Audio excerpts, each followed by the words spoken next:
All right, here we go. Good morning, good morning, good morning, good morning, good morning. What's going on, ladies and gentlemen? Good morning to everybody in here. I just want to say good morning. As you can tell, I just woke up, mouth. Not just playing. But seriously though, literally just woke up, rolled out of bed. I passed out so early last night. I was gonna go live last night and do what I do at night, which a lot of you know what I'm talking about. Like I was gonna go live last night and then I literally just friggin' passed out. Passed out. So sorry about that, guys. For everybody who was waiting for me to go live last night, I literally was about to go live, and my girl's like, "Come," my fiance's like, "Come lay down with me for a minute," and all of a sudden, next thing you know, I was out like a light. But we're here now. We're back. We're back for another 9-hour, 10-hour, 11-hour live. We're back. Let's go. Shout out to everybody that's here this morning. Yeah. I don't know why we're at 30, but you know, it's whatever. Let's see. Let me shout out everybody that's in here. What's up, everybody? Scott. I seen Scott. Hold up, damn, that's a long list to go through. Hold up. Scott, Skittles, True Crime T, Libcom, Tree Baby Tennessee, Jesse Lynn, what's up? Retro, Eismic, what's good with you? L Dot, Game Over, what's up? What's good with everybody in here? Ah, damn. Patricia, No Chains, Justin. I'm just going as I see names pop up right now. Mouthy Mama, she said, don't forget to hit that. Don't forget. I already been there. I was there last night, Michelle. I was there last night. When that went down, I was there last night. Appreciate your commitment. That shit. You ain't gotta appreciate me. We just gotta keep going. We gotta keep going on this, right? We just need to huddle around and keep going every day. Because we are making right now, guys, we are making people know. People know what's up. They know what's up, man. They know what's up. I appreciate you being here. I appreciate you being here because y'all are the ones that keep this alive. And I'm just trying to be a voice to let you guys do the same. Well, we just want to keep this shit going, bro. Like we need to know who did this. We need to know who did this. What up, Maven? How you doing? Nice to see you, Denise, Susie. How you doing, Susie? Good morning, 1:21 a.m. here, watching from Melbourne, Australia. Shout out to Melbourne, Australia. Thank you for coming. Patricia said, "Rest, my friend." I rested for hours. Oh my God, I slept too long. I fell asleep in the chair that I got offline in. Seriously, I literally fell asleep in this chair, and then my fiance woke me up. It was like, "Come lay in the bed," and then I was like, "Yo, guys, I'm gonna go live," and I was laying there for a minute. I told people I was gonna go live. I was in a couple chats after my fiance woke me up out the chair. I fell asleep in this chair that I got offline in. She was like, "Come here." I went and laid in the bed for a minute with her, and I was texting on here. I was like, "Yeah, I'm gonna go live." I'm like, I got a little bit of rest, and I ended up passing out. I was so mad when I woke up, but I was like, you know what? We got all day to grind, so let's get back on here and get back at it and talk about it. Let's go. Bull run. He said, I do that all the time with my wife. Thank you, Ellie. I appreciate you. Thank you, Cassie. Donna, Vicky, shout out to you. Scott said, "Good, you right, bro." I think I got too much rest. I don't know if you can ever get too much rest, to be honest with you, but I got rest. I don't know. I woke up feeling sick though, like nose, throat hurts a little bit, but I'm all right. Gemini, what's good?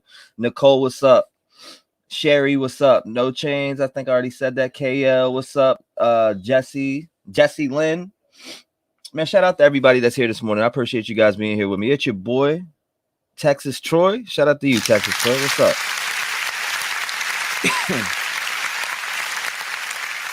Woo. I'm glad you got some well-deserved rest. Thank you, Janine. I appreciate that. Good morning to you all. Okie dokie. Danny K. Danny, I appreciate you, man. I appreciate you. I appreciate all you guys being here. Because we are about to make some noise. Shout out to everybody. I see you all. Let's get started. Let's check this out. This was from yesterday, this was from, kind of yesterday in general, but I still want to see it because he's about to give this little update, but he says, so people are like emailing me about it, that he says certain things in this thing. I think they found somebody, but I just think people keep saying that about every interview. I don't know. Let me know if you think they're reaching or what, but that's how I feel.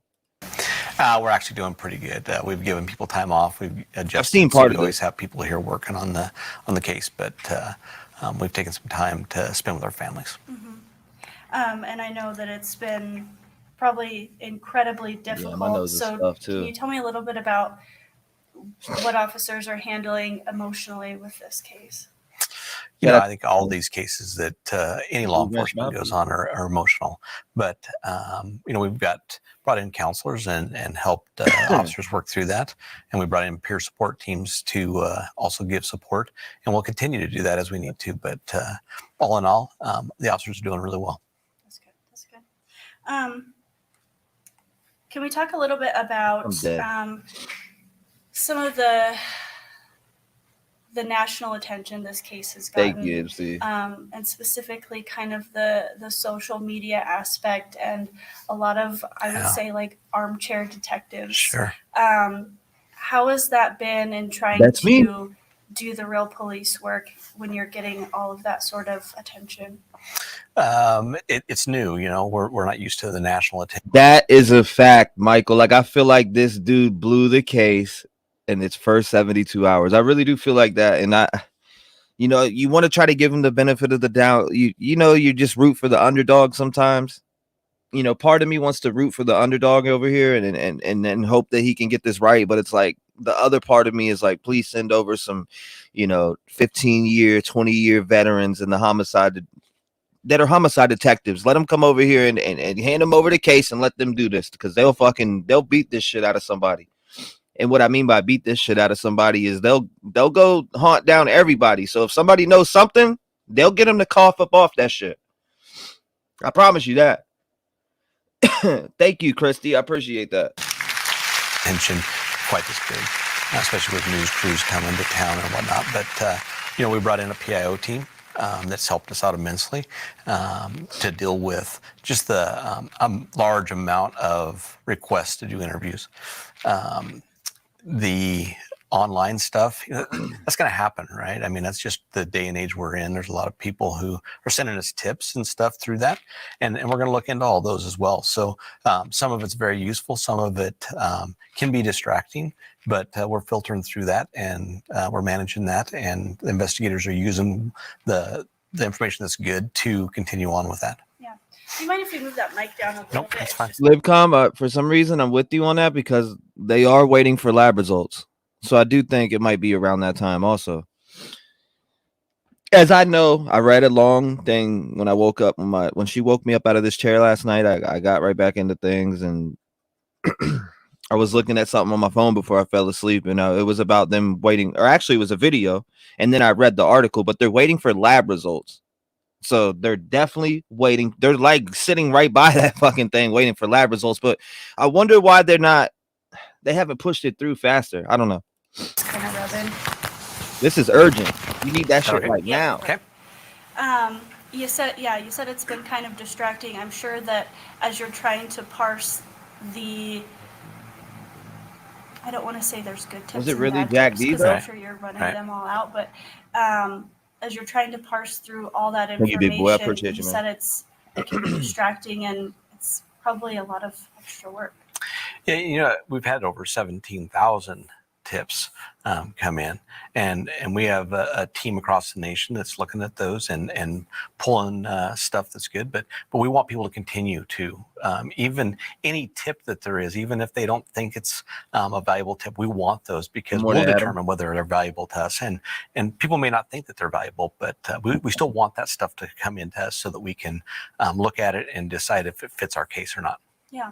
And I know a lot of Florida water crystals. Law enforcement says even if you know something you don't think is pertinent to the case, maybe you saw something that you don't know is the key, but maybe detectives and law enforcement know that That's exactly right. And that's why we've asked people, with any pictures from that night or any video to send it to us, send it to our tip line.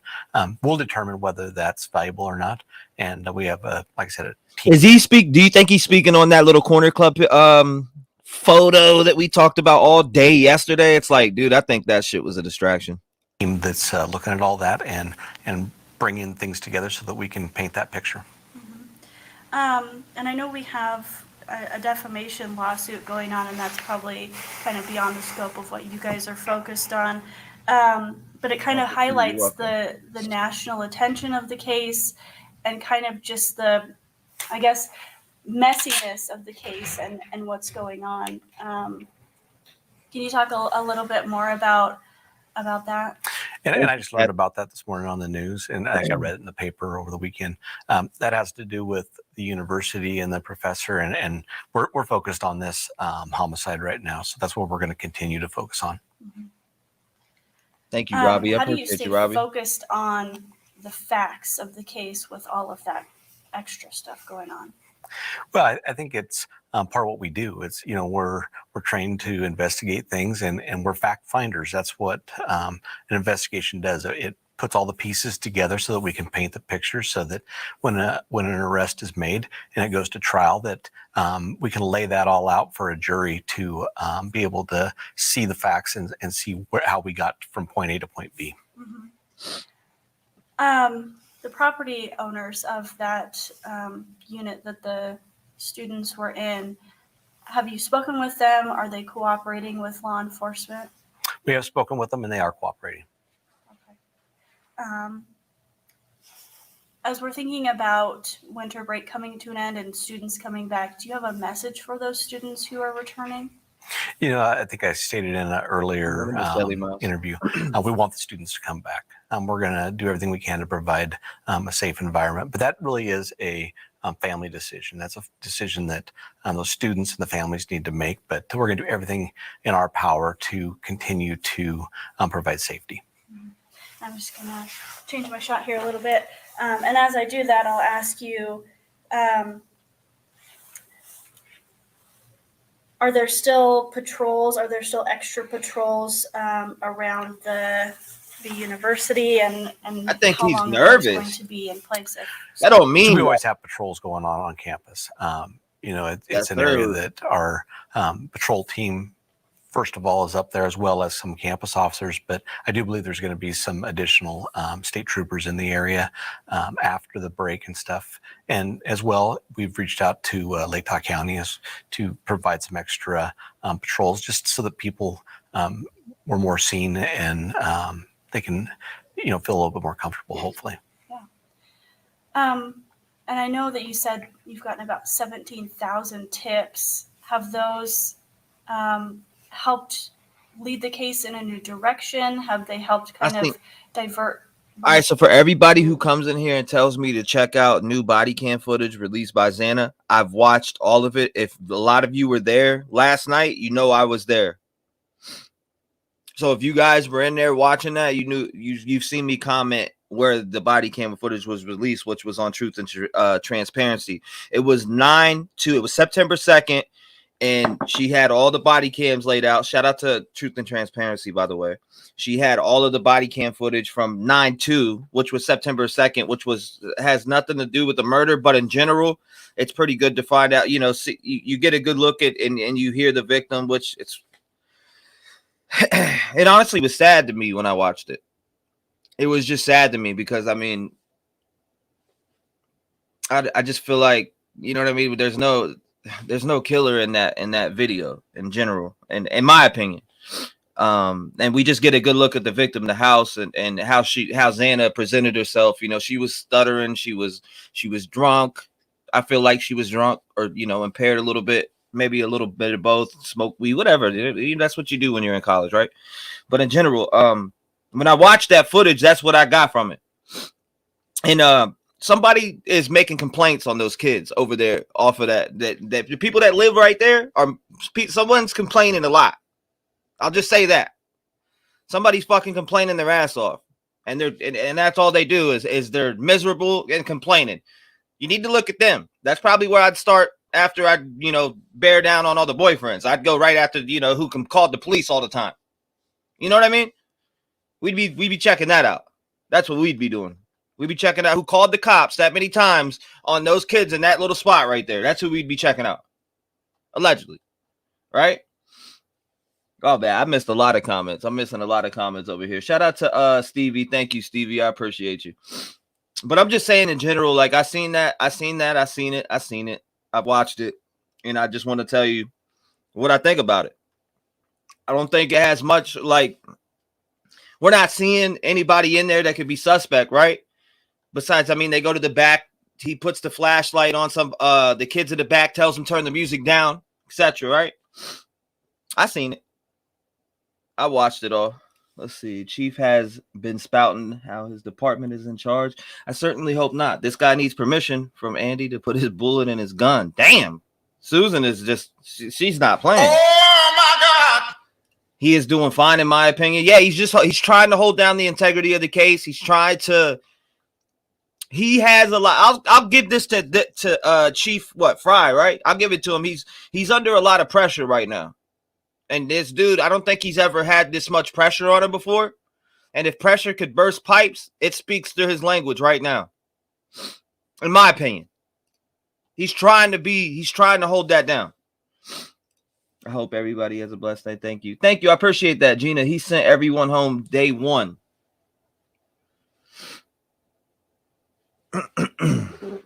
Lindsay Miller, thank you. I appreciate you. No, Lisa Marie says, nervous. He isn't nervous when he's yelling. I'm the lead. I make the decisions. He is in over his head. Hey, sometimes when you're in that position, you just got to reach out and say, hey, I need help. I mean, and I'm pretty sure he probably has done that already. I want to give him the benefit of the doubt because they need justice. Y'all are harsh. I'm not trying to be harsh. I'm just giving you my honest opinion. And if I'm wrong, I'm wrong. You know what I mean? Brooklyn, what's up? Brooklyn said, yep, I saw you. T-REV was there. Yeah, I know. I seen it all. Mike dropping mama. Thank you. I seen a lot of you guys there. So I know a lot of you guys were there. I know No Chains was there. I know a bunch of other people were there. I seen you all. I was hanging out with you guys. So we were checking it out. He's trying to appear confident.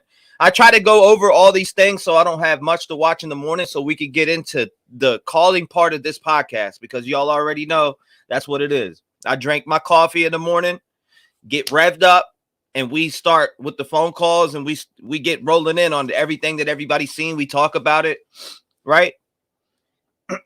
He doesn't sound very confident about public safety. Now, what do you guys think about that? In my opinion, I need to put a poll up too. Thank you, Sassy Patriot. I need to start a poll real quick. Hold up. Let me open up another page. Stop there. Thank you, Sassy. All right, so let me open up another page and put a poll up. We're gonna go with our regular poll. Hold on. Matter of fact, guys, what poll should we have today? I want to run a poll for a while, right? What anybody got any ideas? I'm gonna take somebody's idea and I'll shout you out for it. Let's go. I'm gonna let one of you start a poll. Let's see. Let's see a poll. Go ahead and drop down a suggestion on a poll to run. I'm gonna use one of your guys' suggestions and then I'll shout you out for it. I'm looking at the chat right now, so hold up 1 second. Let's see. I'm looking for a good one. I want to be able to, you know what I mean? I want to be able to see a good one. Did the killer drive a truck? Dr. Thrifty says. Can't afford to become a member, but love this channel. CM Bloor. It's 99 cents. I promise you. I can pull it out from under my drawer. But I thank you. I appreciate that. I appreciate you. Thank you, CM. CM Bloor, thank you. I appreciate the $4.99. Thank you. Or $4.49. Thank you. Who are the prime suspect? I kind of like Bravo Bree. I like that one. Who are the prime suspects as of this morning? Woo! That's a hard one because you ain't gonna be able to guess that, but I like that one. Who do you think are the prime suspects? Shout out to Bravo Bree. I like that one. I'm sorry. I like that one. I like that one. That one's good. Shout out to Bravo Bree. Okay, so who do you think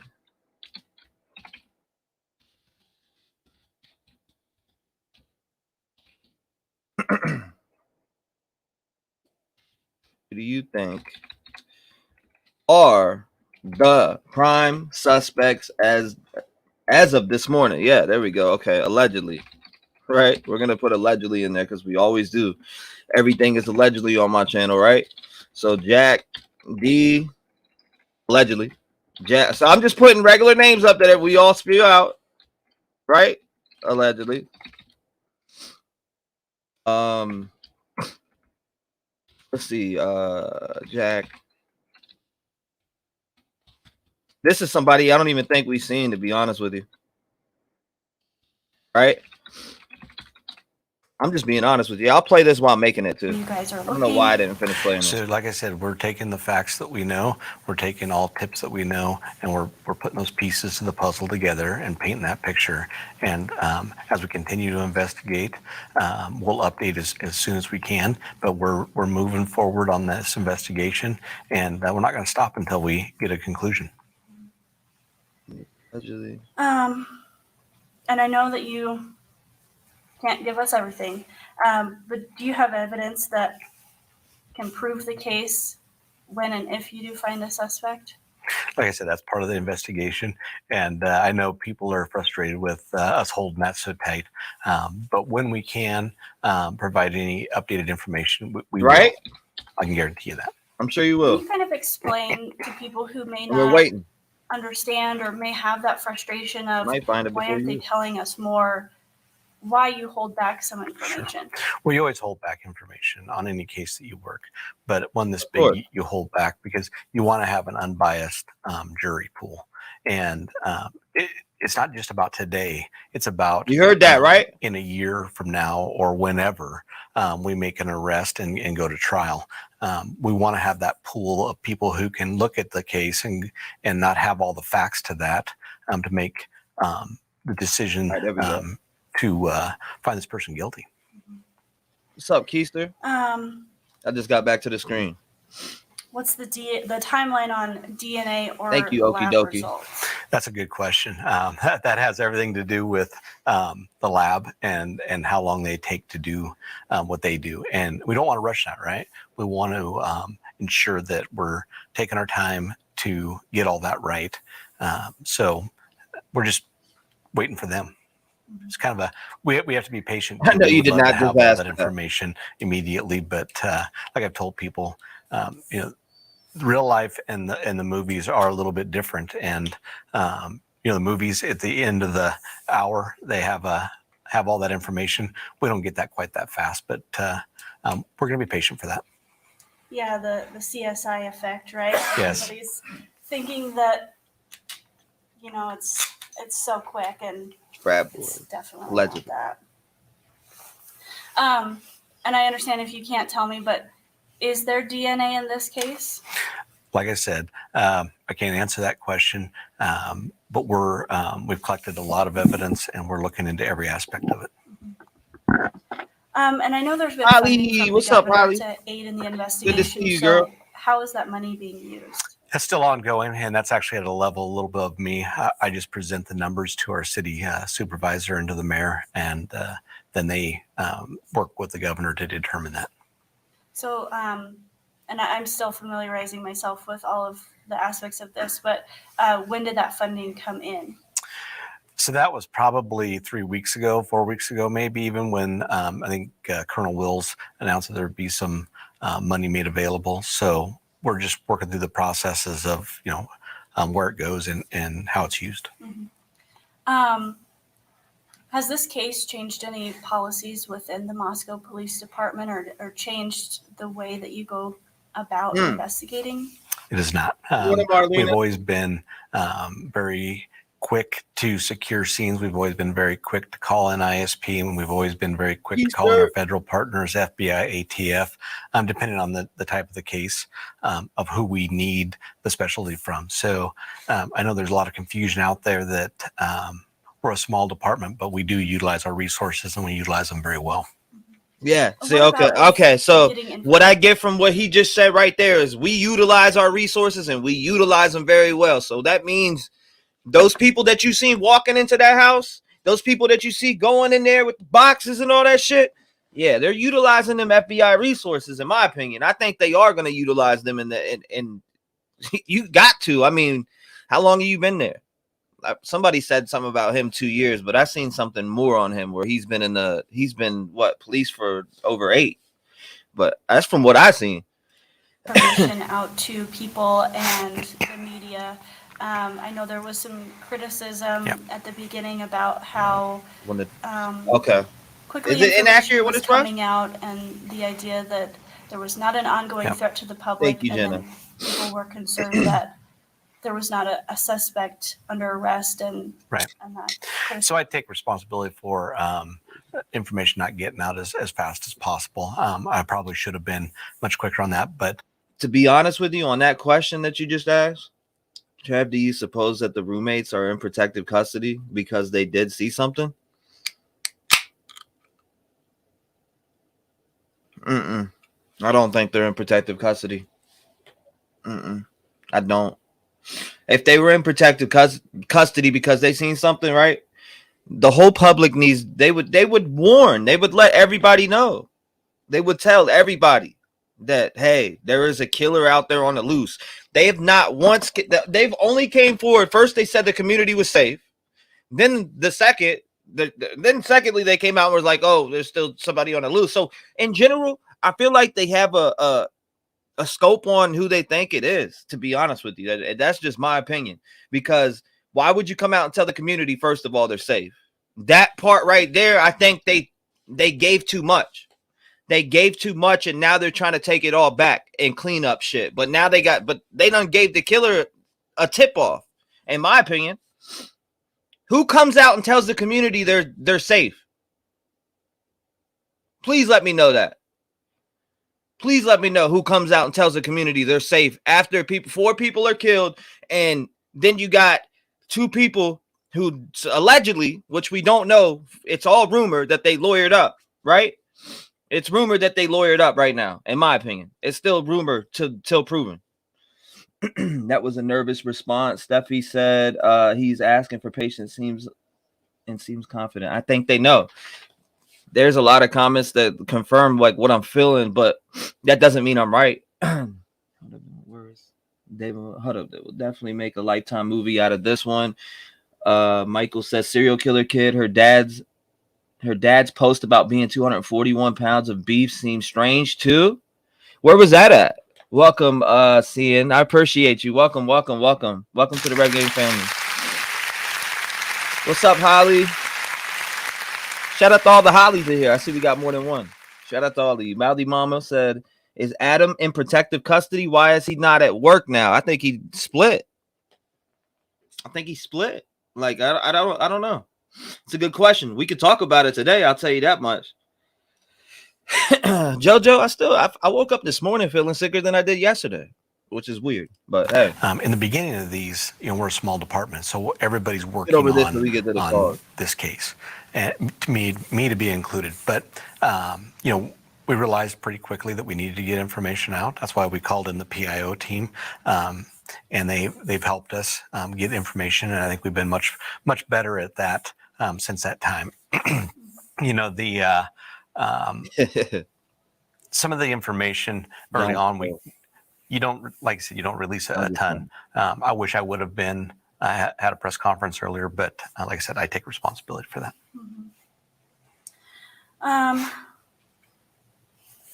Probably another one of those that might be hard to answer, but when will the department release the 911 call, or can we expect that to be publicly released? I think it'll be released when the prosecution believes that we can release that. That may be at trial. That may be before then. But some of that, we make a decision as a team of investigators and administration, as well as our prosecutor's office. So we want to make sure that we hold that until it's no longer, not that it's not needed, but it's okay for the case. Is there something specific on the call that you believe could lead to an arrest? Like I said, I can't discuss that. It's part of the investigation, but as soon as we can release that information, we will. And I think this may be the last question. we know that at least one victim's family has hired a private detective. Have you spoken with that detective or the private investigator? What's up, Katie Buck? Penny, well, good morning, Penny. Contact with Serena? that family? We're in contact with all the families daily. We have a representative from the police department that communicates with them.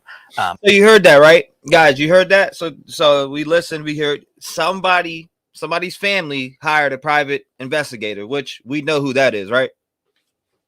We know who that is. So that is true that there is a private investigator on this. I have not been in contact with the private investigator. I think the same family has an Get your attorney, phones ready. Which we have been in contact with the attorney, and we actually channel all of our stuff through the attorney. Okay. Anything else that you can think to add, or anything you want people to know? You know, I think the biggest thing is just the outpouring of support we've had across the community, across our state, and across our nation.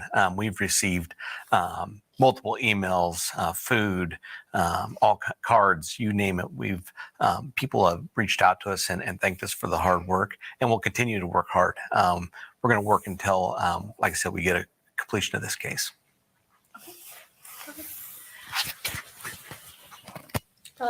We're going to continue to work. All right. So look, man, we're going to get off of that. We already know there's really nothing.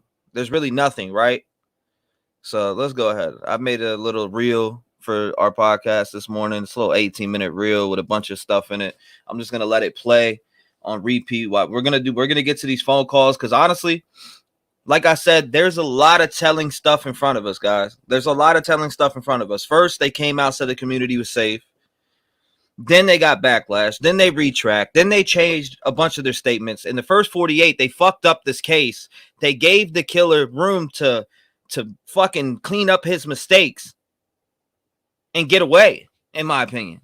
I wouldn't say clean up his mistakes, because all of your mistakes are left at the scene. So in general, it's up for those detectives and everybody to grab, the forensics and everything to get your shit, your DNA, everything that you may have dropped at the scene, blood, DNA, etc. But that house is a DNA cesspool.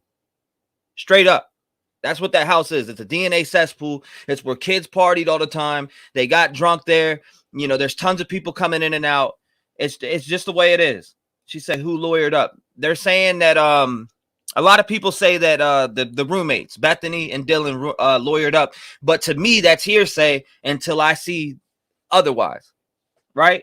Because nobody really knows that. Welcome, Bernsey. Welcome. COVID does suck. I guess it come back and hit me again. I'm fine, though. We're not stopping. I'm barely can sleep at night. I wake up all night long. I go to the bathroom, wake up, and I look at videos and fall right back asleep. That's how I've been. I've been up around the clock with this case, just watching things, and I just can't stop. Like, if you guys go look at my live track history, I've been live every single day. I can't stop. 9 hours, 10 hours. I just can't. I can't stop. I got to keep talking about this case. I got to keep looking at stuff about this case. It's just this case has me completely obsessed with talking to everybody, listening to everybody, and me speaking what I feel, and us sharing information back and forth, whether it's through email, video, or we're checking out other creators. It's like, man, I'm just obsessed. I can't help it. I can't stop it. There's nothing you could do to stop it when you feel like a family needs justice so bad. And here, these people need justice. Every single one of their families. They deserve to know who did this to their loved ones.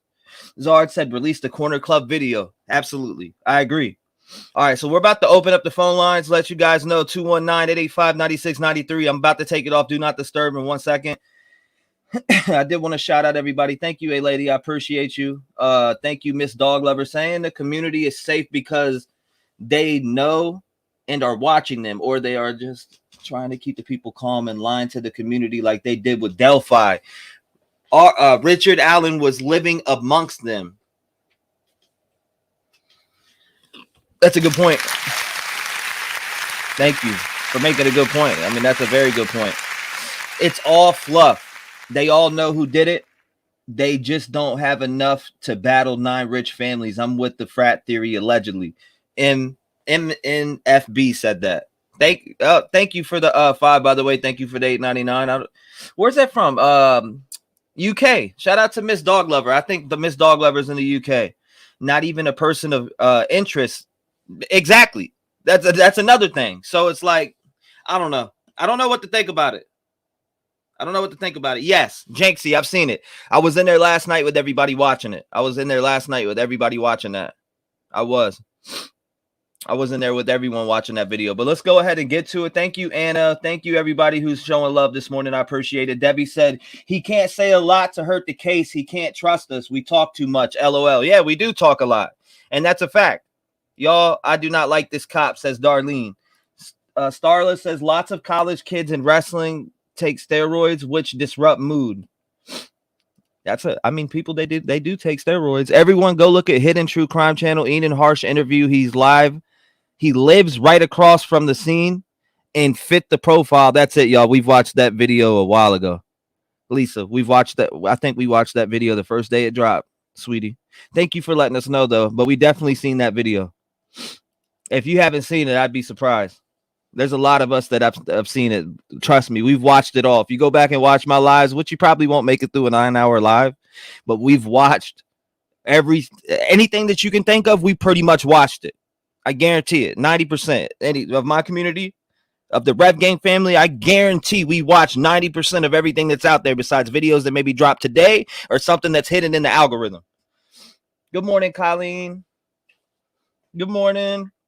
All right, you ready? I'm ready. I'm about to start everything up. Let's go. Thank you all for your love. I appreciate it. I'm trying to show love to everybody. I see there's so much. And it looks like StreamYard actually listened to me and stopped the comments because I'm about 10 minutes behind in comments right now. Good gracious. I had to scroll down super fast. Thank you, Jackie. I appreciate it. Cassie, they are saying the community is safe because school enrollment is coming up. They don't want to lose money. That's a fact. All right, so hold up. Let's open up the lines right now.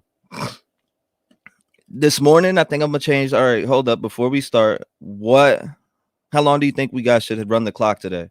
Was 5 minutes perfect yesterday? Or should we go? What's the time? I need everybody to let me know a good time. What's the time? I got to scroll all the way down to look at this. Thank you, Jackie.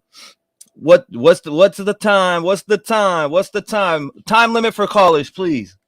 Was 5 perfect? Do we need 6? Do we need to add more? I need people to let me know. 4, Ellie says. Okay. 6, Max says.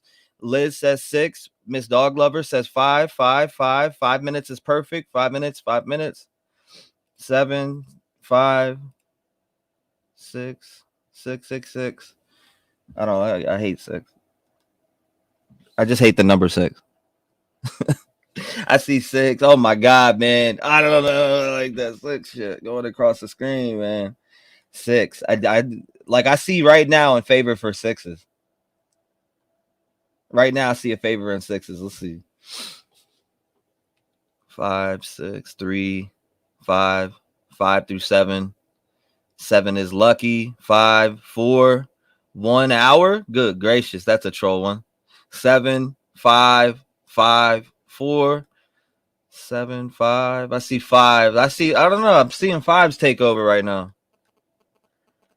All right, so maybe we'll stick with the 5 because it looks like 5 and 6, guys. It looks like 5 and 6 is winning right now. All right, we'll run with 5. We'll run with 5. All right, 5. Here we go. The line's open right now. Call in. Call in. See, I don't like how that disappears when my shit's playing. That pisses me off. Oh well. Hold on, I need to change that 6, by the way. There we go, right there. Boom.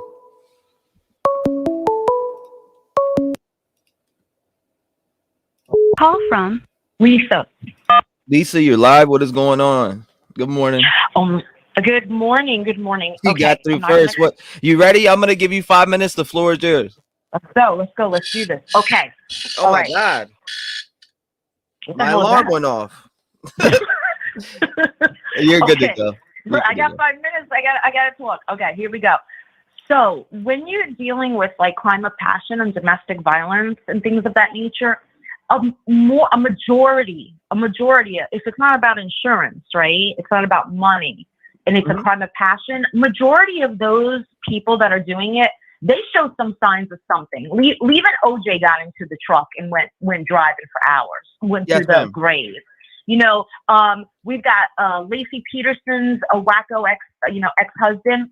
He dyed his hair. He had a bunch of cash, and he had his brother's license to go to Mexico, and he still, says he's innocent. I don't see a lot of these crazy signs with Jack D. Like I said before, he looks good on paper, and we're suspect, and he should be a suspect. But I believe he should be left on the shelf right now, because there's no sign unless he is. A lot of people say that parents don't know what's going on with their children. 100% sure. Listen, I was married to a very rich engineer, and he was abusive, and I got the hell away from him. And what one of the signs was, he pulled me away from my friends. He pulled me away from my family. Those are the first signs of it. I don't see him pulling her away. She wanted to get away, but I don't see that going on. I see that the family, maybe they were bamboozled. Maybe he is gross. Maybe he was angry and all these things. We are human. If people went back to my Texas, I'm sure they could find something in there of wackiness, right? But with Jack D, it doesn't add up and everything, but he is a engineer student. My son's an engineer student. The guy has no life. If you really want to do this career, you're studying. And at the time when he was sleeping, they have a lot of end of year tests going on. So if he's an electrical engineer, it's one of the hardest engineering programs besides bioengineering and stuff. Let's just give him the benefit of the doubt. I don't see any signs of him running. Kaylee was very close with her family. Very close. She had a lot of siblings that we don't even know about. And we don't know too much of that background. But I'm telling you, somebody in that family would have known. Those sisters look tough, some of them. And they would have told their father or mother. And Maddie was so close, she would have said, there's something going on. When we go to the sorority, and make sure you tell me when my time is going down. Keep going, man. You're at 2 minutes and 26 seconds. Okay, when we go back to the sorority and the fraternity life, yes, that ma'am. is strange that some of them were in the sorority, some of them left the sorority. Now, the question is, you get kicked out of the sorority when your grades go down, too many infractions, and a lot of drinking of some sort. There's not supposed to be drinking if you're dorming with these sorority groups. So we got to look deeper into the sorority life. There's the two girls that are alive right now. They stayed in the sorority. The three girls left the sorority or were kicked out. One or the other. Kaylee was leaving, but if you notice, she did say there was a lot of photos of this friendship between everybody, even the two that survived. So there was something going on with the camcorders that we had seen originally when we saw those shadows of the people in the background and the cops were giving like $500 tickets out.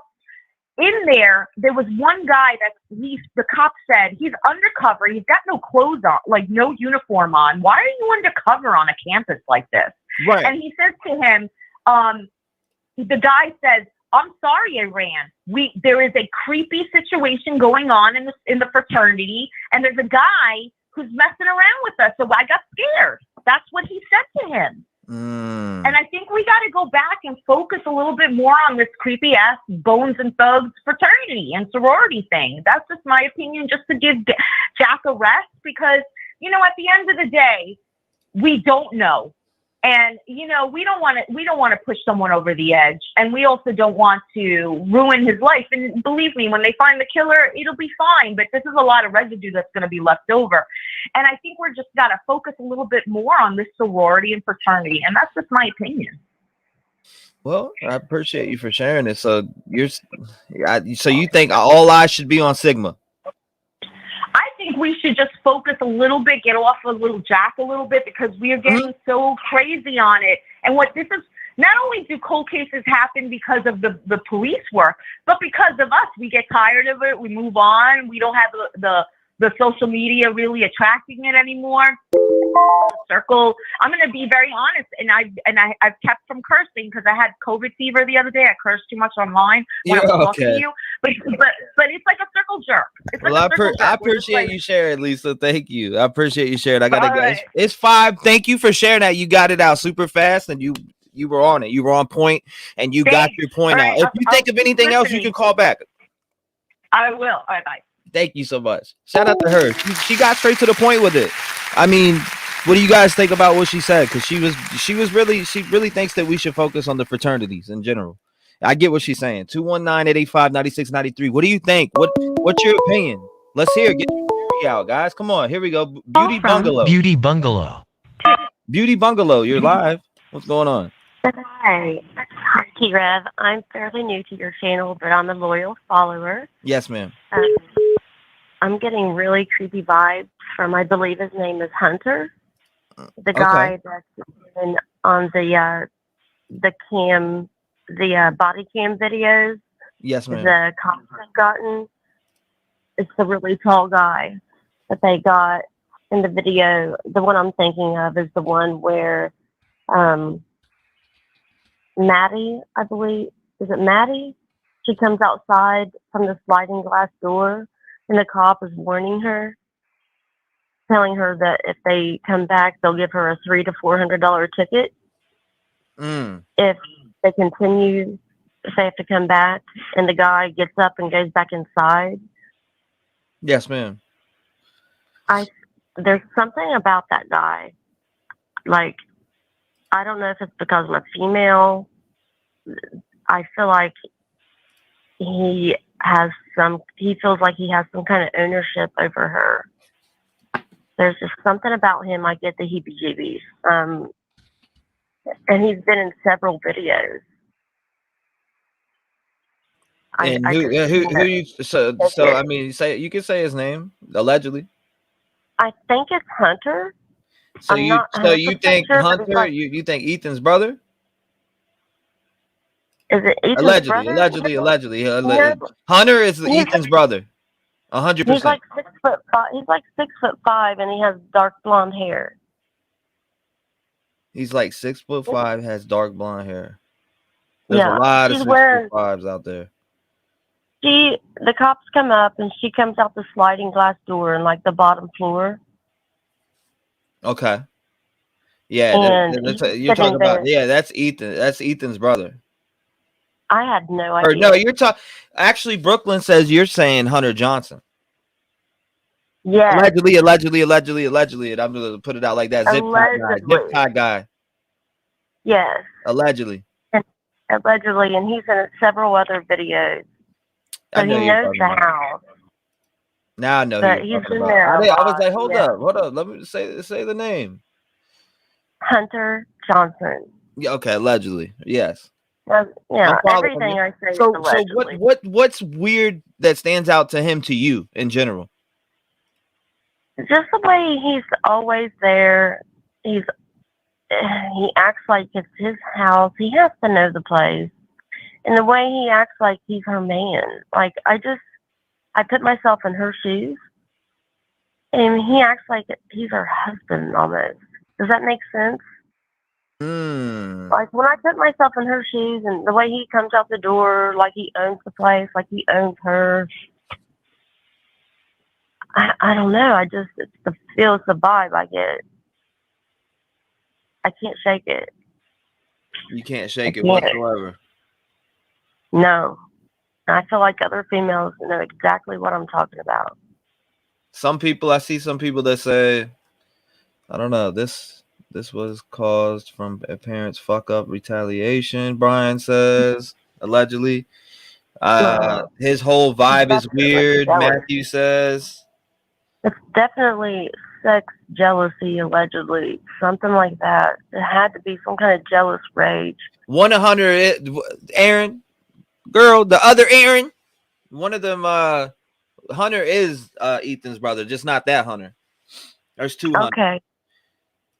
Yeah, this dude, he's on my radar. I mean, Enon Harsh is definitely a weird ass, but I think he just wants attention. I do. So you- I just think this guy needs to be looked at under the microscope. Mhm. And have you all listened to Ken Maines and Solve No More? Yes, we've listened to that, or I've listened to it personally. You talking about like the 43-minute video, or the video where he's talking to the dude from San Quentin? Yes. Yes, I've seen it. That gave me chills. Where That's he brought said up the a lot. guy. That's brought up a lot. I watched that video. It was pretty good. It was informative, but in general, to me, I feel like, you know, like what? How can you listen to a serial killer that wants to sit there and talk? I mean, I get people study that. In my opinion, that just doesn't help me in my general. I like Ken. I'm a fan of Ken. I like his work.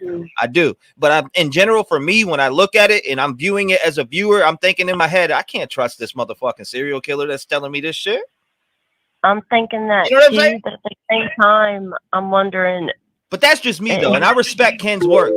I don't want to get it twisted for people out there. I respect Ken's work in general. I like him. I'm a subscriber of his channel. I just, when I look at a serial killer, I can't listen to a thing a fucking serial killer tells me, because you're a manipulative bitch already. Dude. I trust this dude for some reason. I feel like I wouldn't trust that dude as far as he could move from them damn jail cell, which he can't move whatsoever. So he can keep his ass right there. Thank you for calling. It's been 5. I'm gonna get somebody else in, but thank you so much for sharing and having the courage to call up. A lot of people don't. Yeah. I love it. I love your channel. Thank you so much, Beauty Bungalow. That's what I'm gonna call you, because that's what it says on the caller ID. So thank you so much. That's my salon number. Thank you. God bless you. Shout out to her, man. If you want to call in, 219-885-9693, man.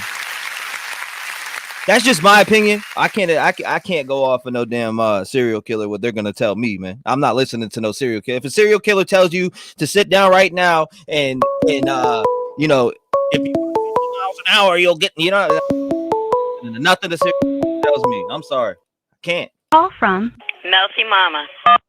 Melty Mama, what's going on, girl? You were on the line. Hey, glad you're feeling better. Yes, ma'am. I'm feeling good. I was kind of feeling crappy this morning, but I still feel good. Is that weird? That's not weird. Hell no. I felt crappy when I first woke up, but now it's coming around. So. Well, that's good. Yes, ma'am. All right, I'm starting the clock for you now. The floor is yours. Okay. So this has been my theory for the last few weeks. The frat boys. I think they're all into steroids. I think Ethan found out, told Xana. She told Maddie and Kaylee. And U of I would cover for frat boys. Cops would cover for U of I. And it's a vicious circle around and around. So you think it's a frat? Yeah, I do. I mean, that's not far-fetched. The two Davids. Okay. Yeah. So you're with the 2 day. All right. So allegedly, speculation. You're talking about David Berriochoa. Yeah. I got his Facebook and all that stuff in my files. David Berriochoa, allegedly, and David and Loach. Yep. Loach. I have both of their Facebooks. I found them on. Actually, I'm pretty sure they were both friends with Ethan and Hunter. Yeah. If I'm not mistaken. I looked through their friends. I think they walked in on steroids, not gay sex. And I think that's how it all went out. And then Maddie said, I told Adam everything. That's my idea. I have 3 daughters. They just yak, yak, yak. And I have 4 granddaughters, and they're exactly the same. So if Ethan told Xana, it would be all over that house. Follow the drama. That's right. So you got to follow the drama in this case. But that's been my theory for weeks. So you're sticking to it. So I mean, yeah. Hey. Yes, sir, I am. So chances are I'm wrong, but yeah, no. Chances are I'm wrong too. So we could be wrong together. Yeah. Allegedly, right? Right. So, no, but we got to go off a lot of the things that are brought out, even if we got to take it with a grain of salt. But we also got to look at is that possible? That's right. We have to go in different directions. Exactly. Yeah. And I do feel like, honestly, I feel like somebody from this school is in this, all the way. I believe that. That school, the whole town revolves around that school. And they did it right before break too. that's right. Yeah. Right before break. And I don't know. This is just me, but the coroner, defense attorney, come on. Seriously? You're putting a defense attorney in as a coroner who says, oh, toxicology reports won't even matter. None of it makes sense. Make it make sense. Right. No, you're right. I'm with you on that. And it's like, I have yet to look deep into that corner, but I did see that she was a defense attorney, etc. Yes. And it's like, I don't know. I haven't looked much into her, to be honest with you. Does she have like a skippy past or what? Or Well, sketchy past? she's a defense attorney. Why is she on this case? A defense attorney should not be on this case. Move her ass out. Move somebody else in. That's right. Yeah. I agree. Now I see the aspect you're coming from. Defense attorney. So yeah, I get it. She's automatically fighting for on the defensive side. Exactly. Yeah, you should probably remove her, huh? I agree with that. Damn. Thank you for bringing that to my. I mean, a lot of people have said it, but now I'm thinking about it. You got a defense attorney as the coroner. What do defense attorneys do? They fight for people who are trying to beat justice. You got it. Ooh. It's all a vicious circle in there. And that town's going to collapse if the cops don't protect the university because nobody's sending their kids to that university. Oh my God. I've been seeing people post defense attorney. I keep putting it out there. I know you. I've seen you even say it, Mouthy Mama. I've seen you say it, and That's why I love when you guys come up here and speak because you make me think at angles that I haven't really thought about that hard. You know what I'm saying? So like, Skittles made me call. I swear, Every fucking day, one of you guys make me think about a different avenue, and I love it. I love the things that you guys open me up to because I haven't even, I've seen defense attorney corner, but now that I'm thinking about this person fights for people's justice all the time, for people's justice, for people to beat justice. That's right. To get them off. Yeah. I agree. It's just weird. Everything is so weird in this case. Oh my God. I don't know. I don't think it's Jack. Okay, my time's up. But thank you for that. Thank you for real. Now you opened up my mind to a whole different realm. Okay, you take care. Yes, ma'am. Thank you so much, Mouthy Mama, and I appreciate all the good work you do, Modern. Appreciate it. Thank you, Mouthy Mama. God bless her. If you want to call in 219-885-9693, man, that is weird. She's not defense. It says no chains, no more. She's not defense. I've been seeing it for weeks, but hadn't even thought in my mind for 1 second. Defense attorneys, yes, I know yes, but I didn't even break it down like that. I think I'm so focused on David and all these other people. Yo, what's going on, man? You live? Hey, what's going on, brother? You ready? 5 minutes on the clock. The floor is yours, brother. What's your theory? What's your thoughts on the case? If you want to ask me any questions or anything, you go ahead. Ready? 1, 2, 3. First of all, I love your show. Keep it going. So do you remember a while back when they said they weren't sure if the house was targeted or the students were targeted? Yes, sir.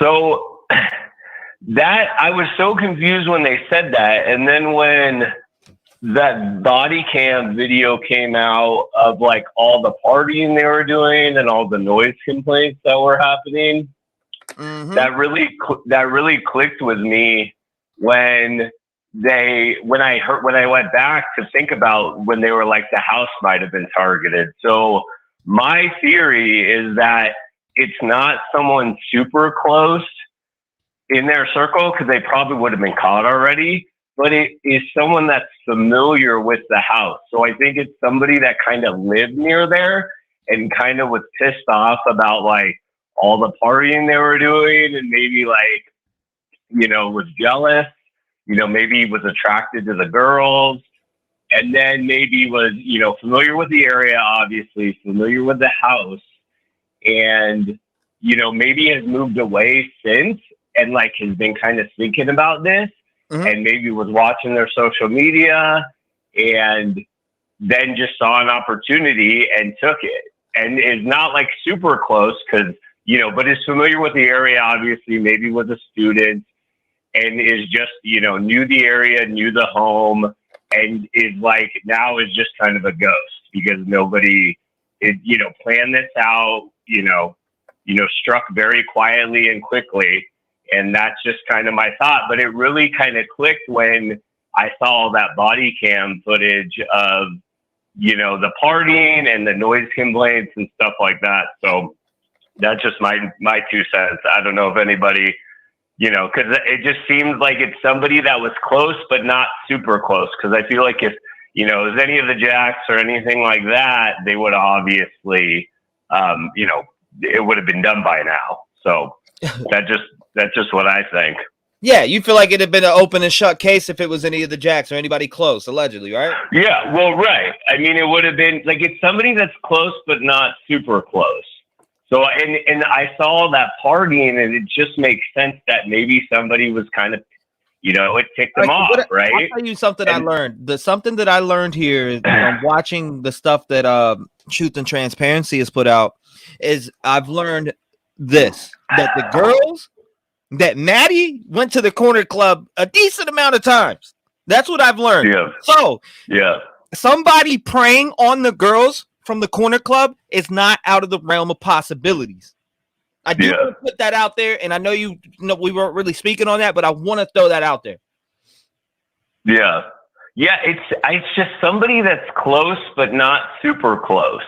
And kind of, you know, maybe they ticked this person off and they didn't even know it, right?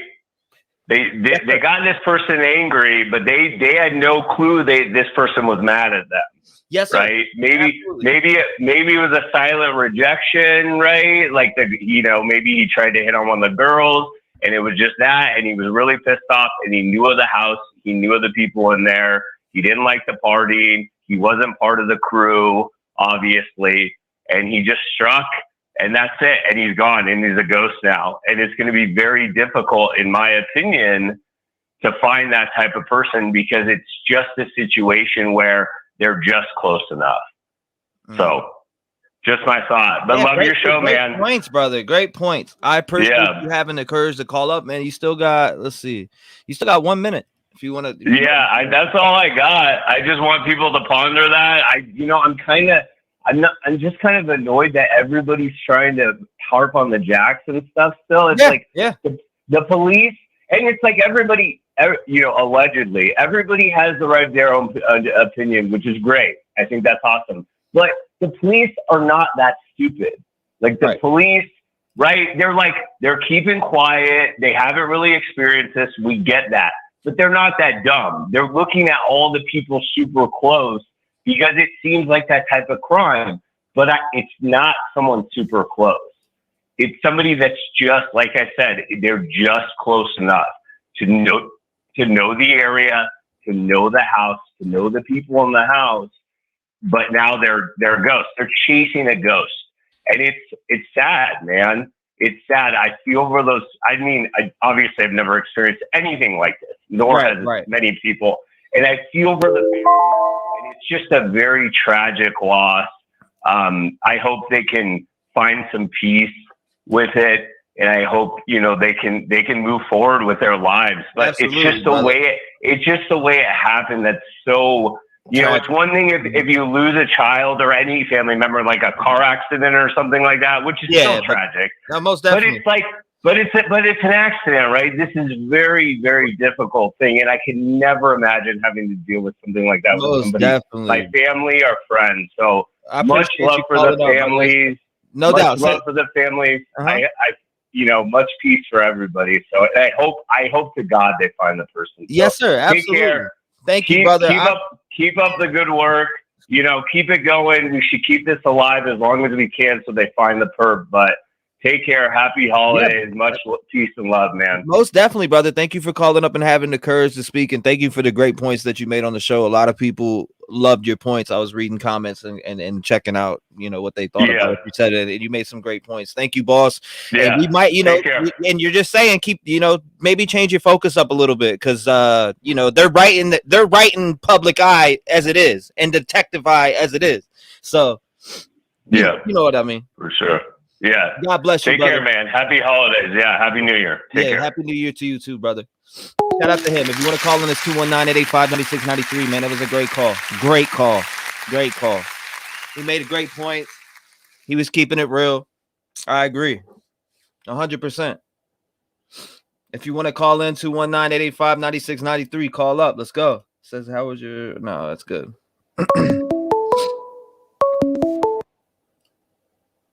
Might have to do call from Brittany.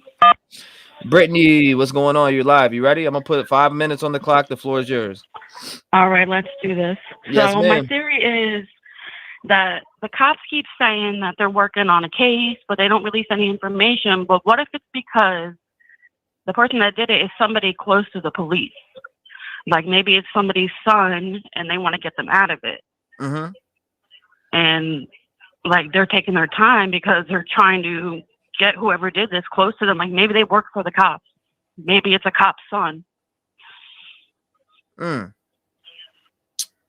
Maybe it's a cop's son. That means we would have to, you know, I don't know. Keep going with it. I've never thought that in my opinion, but hey, I'm listening to you. I don't know. I just thought maybe it was somebody that was close to the police that was like local, lived in town, and they know who it is, but they're not going to put it out there because they're trying to be dirty cops.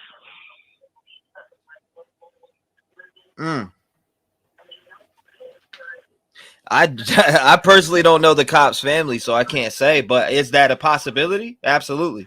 Allegedly. Yeah.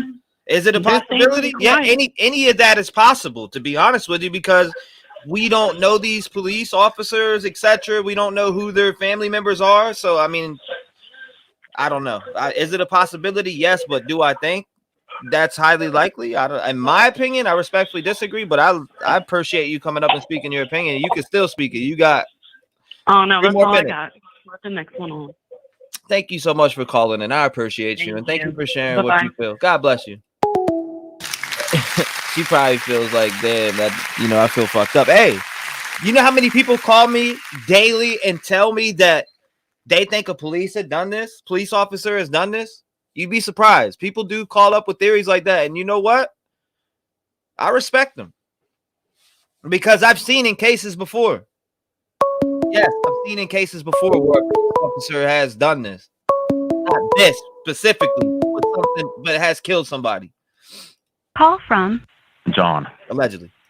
John, what's going on, man? You're live. You ready? 5 minutes. Yeah, I'm ready. Yours, boss man. Okay. Just getting back to this corner club footage. Couple of things I noticed. If you look at the shoes that the guy sitting at the table that everybody seems to think is Jack D, I personally don't think that's him. But when you look at those shoes, everybody was talking about that. So I went back on some previous footage that showed him and Kaylee standing in front of the house where Jack D lived. And he's got the exact same pair of tennis shoes on, and they are laced up tight as shit like that. And so I don't know if you want to go back and maybe take a look at that and see, but it looks like the exact same pair of shoes. Man, I looked at that. I looked at that picture yesterday for about 8 hours. Did you go back and look at the shoes that he's wearing when they show him and her standing in front of his house? Oh, hold up. Now we're speaking different language. Yeah, right. I got you. Most definitely. And another thing, the guy that's standing by the door in front of the door there, I called yesterday and said that he looked like he had a posture of law enforcement. Now I'm starting to think that maybe this picture is a ultimate troll, because if you look, I made a comment about his hand looking like it's resting on something on his hip. If you go back to the footage that shows him standing in front of the door at the crime scene, you can almost match up. There's like a black patch on the inside of his hand. You can almost match that up identical to the footage that's in the corner club.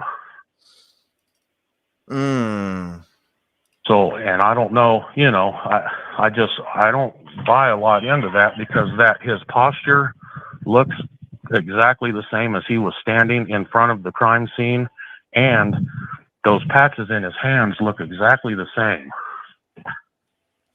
Where his hands are resting. If you go back to the footage where he's standing in front of the crime scene, you can almost match that up identical. And I think that's all I had, but I noticed those shoes that he's wearing in that other picture look to be the exact same kind of shoes. They look like they've got that turtle shell toe. The white, yeah, they're brand new in the picture of him. I've seen exactly and what her. you're talking about. I've seen what you're talking about. I know exactly what you're talking about now. I mean, it's been all over Twitter. I seen it on Twitter yesterday. I had to think back, but yes, I know exactly what you're talking about. People have the like a photo collage where like they have 4 different photos where they're like, look at the shoes, and they have them like circled and all that. Okay. Well, I don't do the Twitter, so I'm nah, yes, yes, on sir. that. No. I respect what you bring it to. You're the only one I watch mostly, so you the man. Okay. Well, that's all I have. I appreciate what you brought, and it definitely, man. I've seen it. I didn't know what you were talking about at first, but then I thought back. I was like, hold up. I've been all over Twitter. Like they got them circled on Twitter. I'm gonna find it and I'll pull it up here shortly, which I'll find exactly what you're talking about. That way you're gonna be like, yeah, what's your name in the comments? John, I'll be looking for you, John. I'm gonna pull it up. Man. I'm gonna pull that up because I know exactly what you're talking about, and I want to reference that for you. And I'm gonna ask, hey, John, this is it, right? All right, cool. Thank you for calling in, boss. I appreciate it. Yep, thank you. Bye. God bless you, brother. Shout out to John, man. Shout out to John. All right.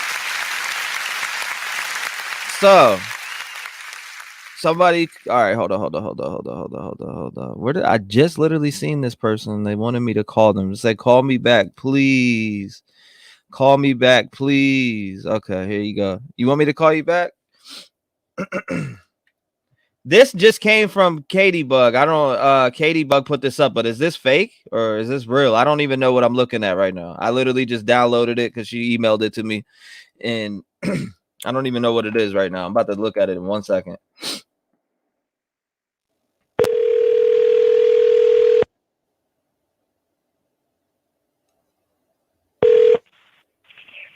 Hello?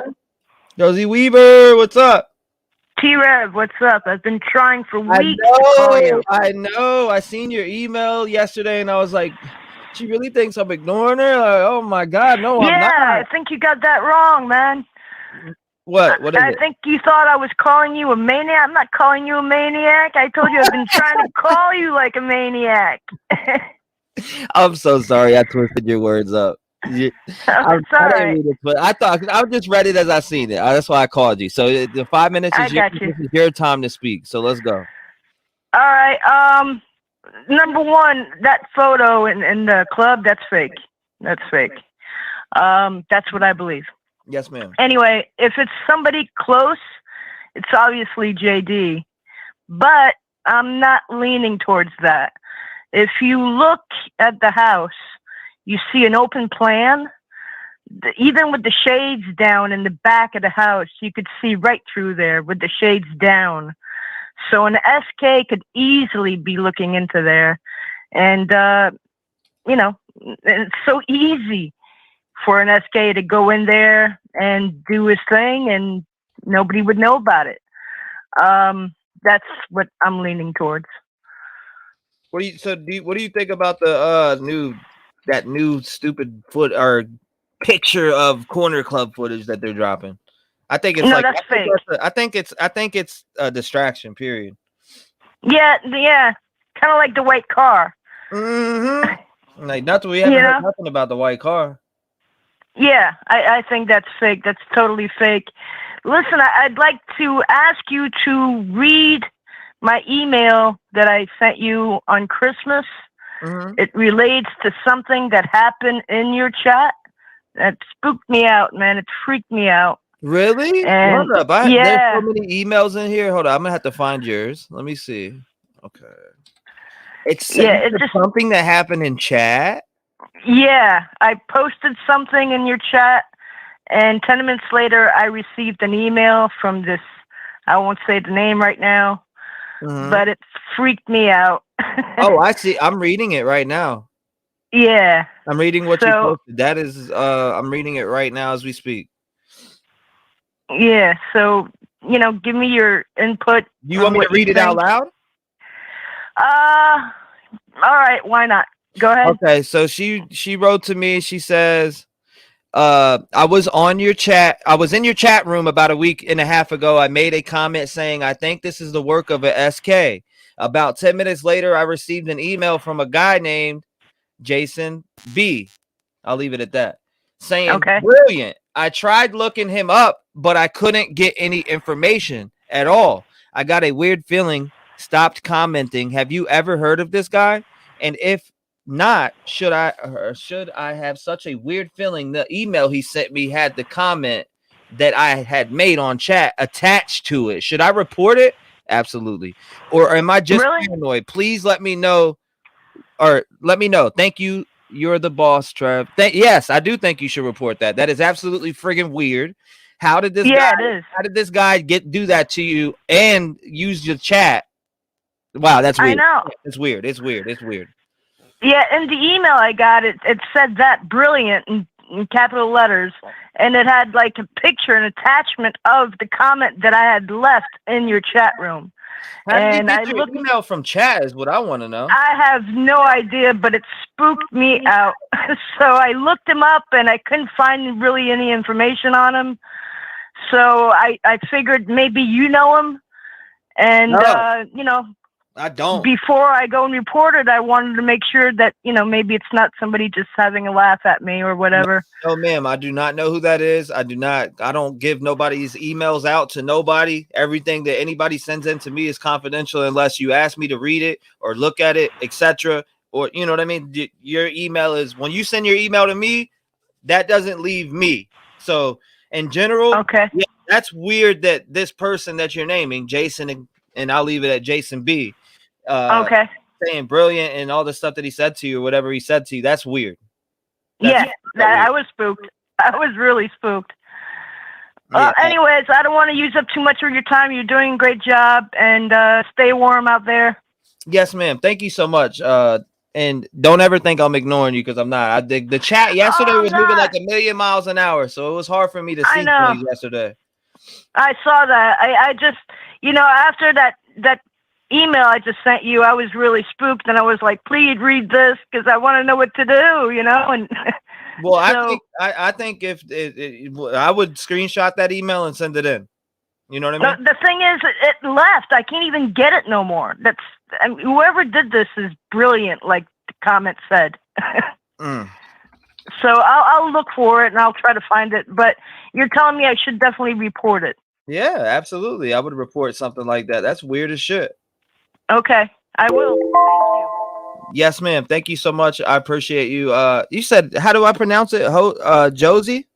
Yeah, it's Josie. It's written different, but it's Josie. Yeah, like in Josie and the Pussycats. Yes, ma'am. I just wanted to make sure I'm not butchering your name, Josie, and I think I've been saying it right. Or maybe yeah, not. you have. You've been calling me Weaver. That's fine too. I want to call you Josie though. It's more correct. You're a female. All right. You know what I mean? Great. Thank you so much. Thank you very much. I appreciate you, Josie. Have a good one. God bless you. Bye. Shout out to Josie. If you want to call in, it's 219-885-9693. She's been trying to get in for days. I had to get her in. So make sure you call in. Hold up. Is she sure that it's not just a notification from YouTube when someone tagged her and reply? Good point. If she's listening, that's probably what it is. I didn't even think about that. Return to sender, Discord or here. She said on her email. Call from Edgar. To accept. Yo, Edgar, you are live. What's going on, my man? What's up, my brother? How you feeling, man? Hey, I'm feeling like $1,000,000. I feel like we're gonna keep trailing right behind this little bastard, whoever did this shit. We're on his ass. Let's go. Hell yeah. 5 minutes. Let's go. The last caller, the lady that just called in saying Jason B, whatever, emailed her. Yeah. So yesterday, bro, when I put up, I said I'll put up 10 rags for somebody to release the footage of if that was Jack D allegedly in that corner club picture. to send in some more videos or pictures, you know, showing how he got there, if that was him and all that. Bro, at about 1:33 p.m. my time, Central Time, I got an email from the initials JB. That's all it said. And it said, laughing my ass off. You want more video? You want more pictures, proof? You got to pay up first. And then I replied like, oh shit. I said, hey, if this is for real, I said, send me your Cash App, your PayPal, whatever you want. I'll upfront you some money first. You send me stuff, I'll give you the rest. And I never heard back. So we got an issue right now. We got this JB character emailing everybody. Man, I don't know, but to me, I think it's just a troll, man. I think it's a troll, just either a troll or maybe somebody that knows something. But here's the thing, man. When I try to email him back 30 minutes after I seen the email, I got no reply. The email was not able to send. It said it was kind of like saying the email address does not exist. You know, somebody tried to send me a IP grab yesterday. Yeah. Somebody tried to send me an IP grab yesterday, and I knew exactly what it was when I first seen it, and I was able to scan it. I seen this shit. It was somebody who was trying to grab my IP address and have me click on something out of the email, bro. That just did it horribly backfired on him. Right, but here's my thing though: is man, how the hell they get my email address? You know what I'm saying? Yeah, that's pretty weird, bro. That's what I don't understand, bro. Like, you can just pull up an email address from somebody's name in chat or from somebody calling. Like, how's this going on? That's weird. I'm running the VPN and all types of shit. I mean, I ain't scared. I mean, I'm right here. You know, I told everybody I live in Dallas. You know, my name is Edgar, EDGAR. You know, you want some more information from me? Hey, man, just ask me. I'll give it to you. You know, I'm right here. I ain't scared. Whoever it is, you know, hey, stop hiding. Stop hiding. You got to email people and make your little comments. You know, stop deleting your shit. Be a real man if you're a man. Be a real woman if you're a woman. And let's talk about it. You know, don't be hiding. But yeah, man. To be honest with you, I think it's somebody that somebody's just trying to distract. Yeah, for sure, man. I think the same thing. My theory is still the same, though. I still allegedly believe that Jack D is involved 100%. That ain't changed until the police comes out and says otherwise. But while they're keeping their mouth shut, man, with everything that's been coming out, I allegedly say Jack D is 100% involved.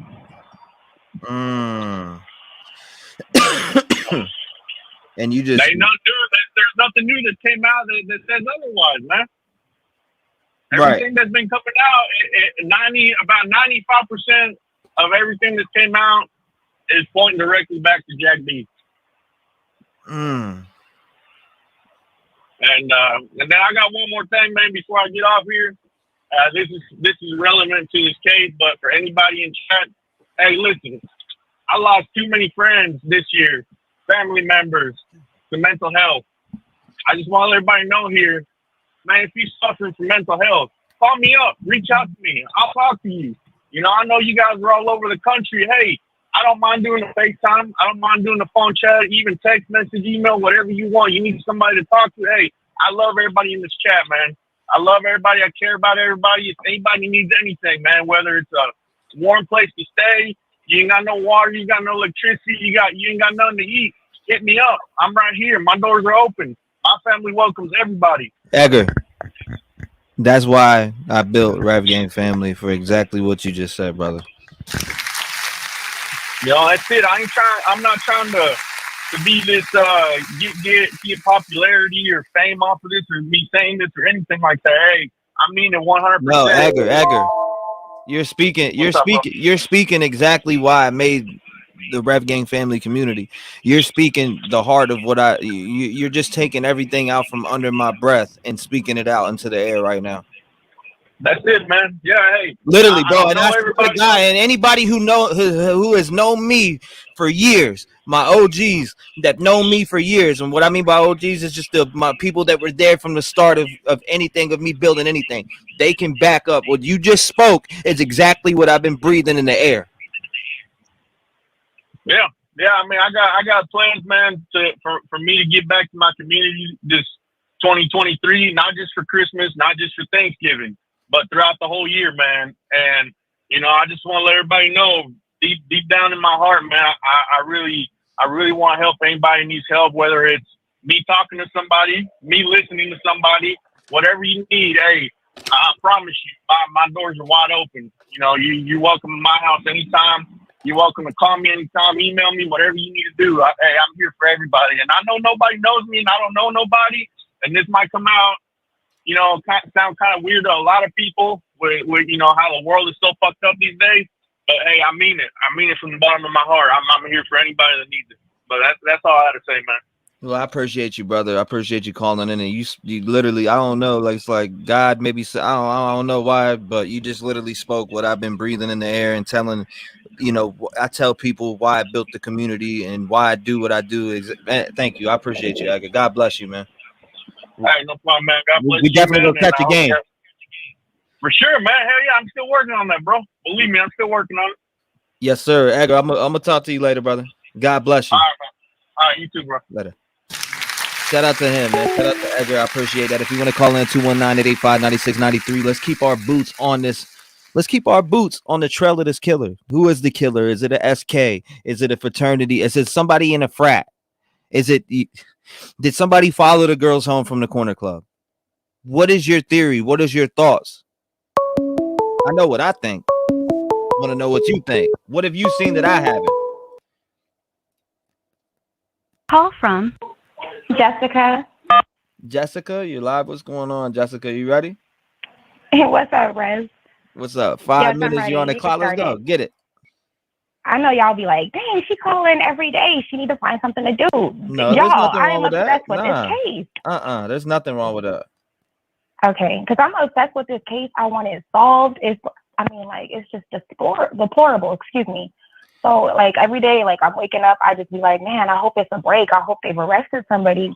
But I just want to say big ups to you, as always, T-REV. Definitely an OG in my heart. Haven't been here that long, but definitely an OG in my heart. And so is the Reds community. So shout out to everybody.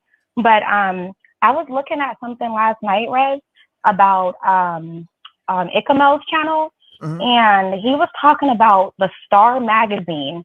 Okay. Have you heard of that magazine before? I don't know if they're a reputable I source. got that picture. I got that picture over here. I mean, like, my point of bringing that up is, like, how can they put something like that out, like, 4 days before the issue has the date on it? But not only that, like, do they know something that we don't know? Like, what? I think that might be faked. Okay. You're talking about this right here. You're talking about this picture specifically. I don't know if it's faked or what. Sweetie Pie Low posted it. It was sent to me immediately. I didn't see it when it first dropped, but thank you, Dr. Thrifty. I appreciate you. Love you guys back. But yeah, no, this was sent to me also, and I don't know what to think about it. But I mean, I don't either. How could you put? I mean, I honestly, I don't know though. So they put Idaho college murders finally solved ? How killer was found after 49 days. I think that's a fake edit. Personally, I don't know. If I'm wrong, that's crazy. I'm just saying, like, this has got to be detrimental to the families. Like, how dare somebody do something like this? Like, I just feel so bad for Steve. I mean, that man has poured his heart out for weeks on the news, talking to us, trying to grieve. And the nerve of somebody to do something like this. I mean, if this magazine is behind this, shame on you people. Shame on you people for this.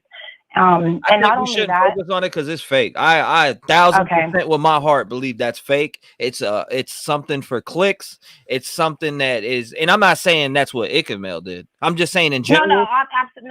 He was just reporting on absolutely on Twitter. I'm not saying Ikamel did that for clicks at all. I'm just saying in general that was created for somebody to click on something and to come to it, and you know what I mean, to bring attention to it. Just like this snapshot of the fucking corner club footage.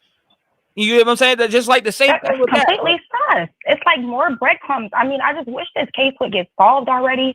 I mean, we're like 40 days in. It's just absolutely disgusting. Every day I wake up, I come right to your channel. I'm like, please let him have broke, you know what I mean, the news on this, because like, I just feel so bad for these families. I mean, like, Maddie's dad, like, oh my God, the family is suffering. That was their only child. So like, it's just deplorable. I appreciate y'all being here. We're all here together because we all want this solved. I can't sleep at night either, Rev, thinking about this case. And like, it's just horrible. Like that in 2023, like you can still go 40 days and not be caught after killing 4 people in one night. Absolutely disgusting. I fell asleep in this chair yesterday. Literally watching. I was watching, like when I got offline, I went into Discord. I was talking to people and I was watching things on the case and reading things, and I fell asleep in my chair right here, my gaming chair that I got, you know, for when I do my lives and stuff. I fell asleep right in this chair. I was gonna go live. My fiance woke me up. I went into the bed, laid down, had the phone in my hand. I was like, hey, I'm about to go live and do this box session or whatever. And I passed right back out again. Like this case is driving me up the wall, and I can't stop until I see a resolution. I'm starting to think like you had a few callers back. I don't know if it was yesterday or earlier today, but an older gentleman speaking about like he had a relative who nephew who worked for the FBI, and basically just don't believe everything you see, because this case is like completely weird at this point. I want it solved. It's driving me crazy. I know everybody else is, but you know, big ups to the community. Rev, thanks for taking my call. You guys, I swear once the case is solved, I will find something to do. I'll be back gaming, but yeah, no, it's hard to do. Like I trust me, I game. These are young people. They have their lives ahead of them. It's like so disgusting has happened. Yeah, I can't even. And everybody was beautiful right now. Everybody was beautiful. Everybody had great faces. Everybody looked good. Everybody ready to live their lives, and just for this just to suddenly end. And like, if the killer is watching, because Rev, your channel is so big, I would not be surprised if the killer was in here through the comments, listening. I mean, just having a great old time. But guess what? You will be caught.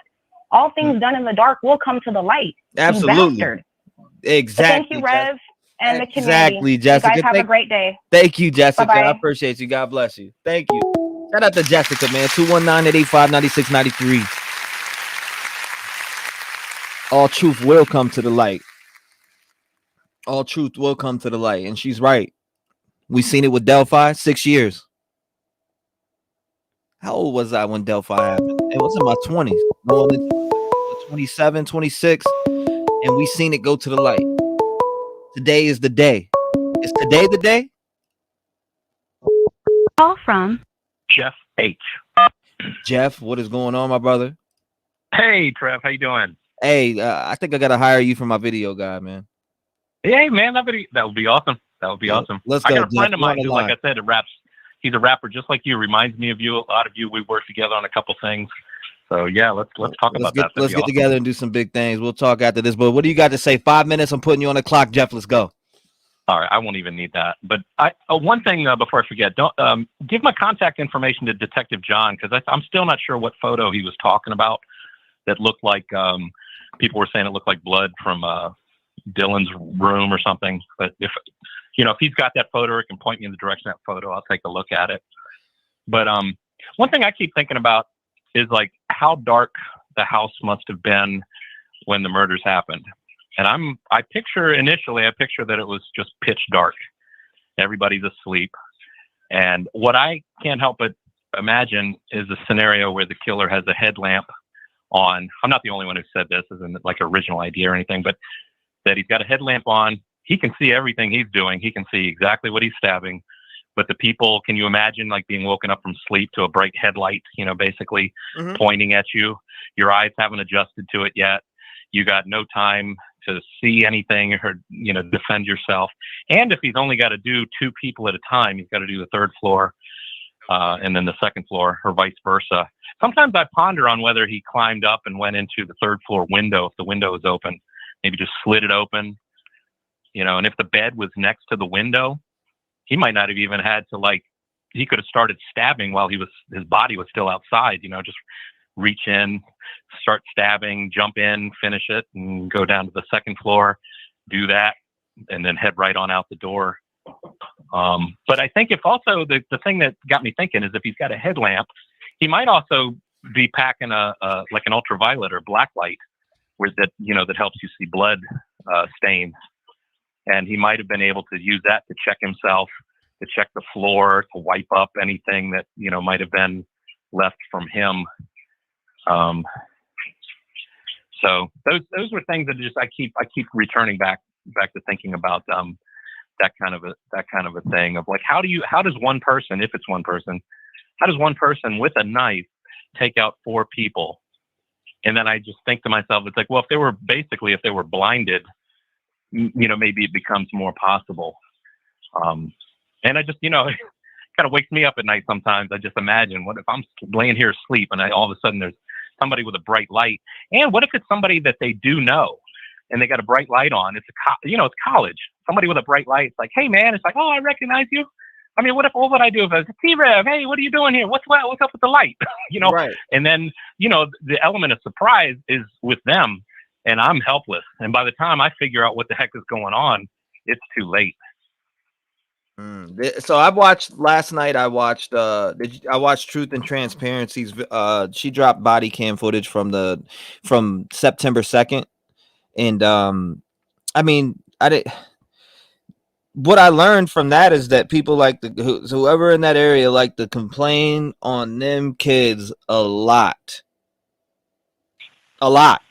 You know what I mean? There's a lot of noise complaints being called out. Who was calling the police? I want to know who was calling the police, because there sure is a decent amount of body cam footage dropping from noise complaints, man.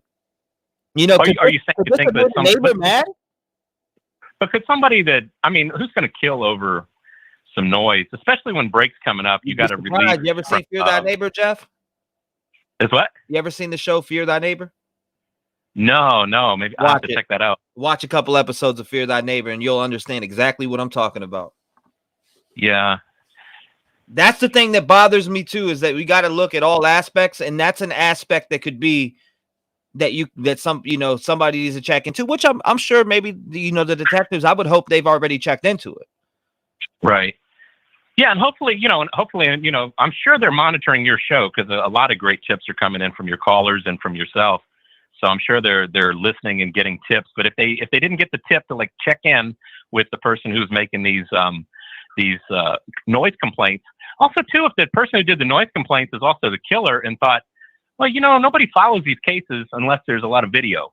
So let me make a lot of noise complaints. There'll be plenty of video of the house. Then I'll do the killing, and I'll just sit back here and just watch with my popcorn. It could be something like that. You never know. Allegedly. Right. No doubt. Well, Jeff, with 20 seconds left, anything you want to say to the people? And I'm going to be testing you too, so look for that. Yeah, no, just, everybody try and get some sleep, and don't let it consume you too much like it is me. Well, it has me on a daily basis, bro. It has me for at least 7 to 9 hours daily.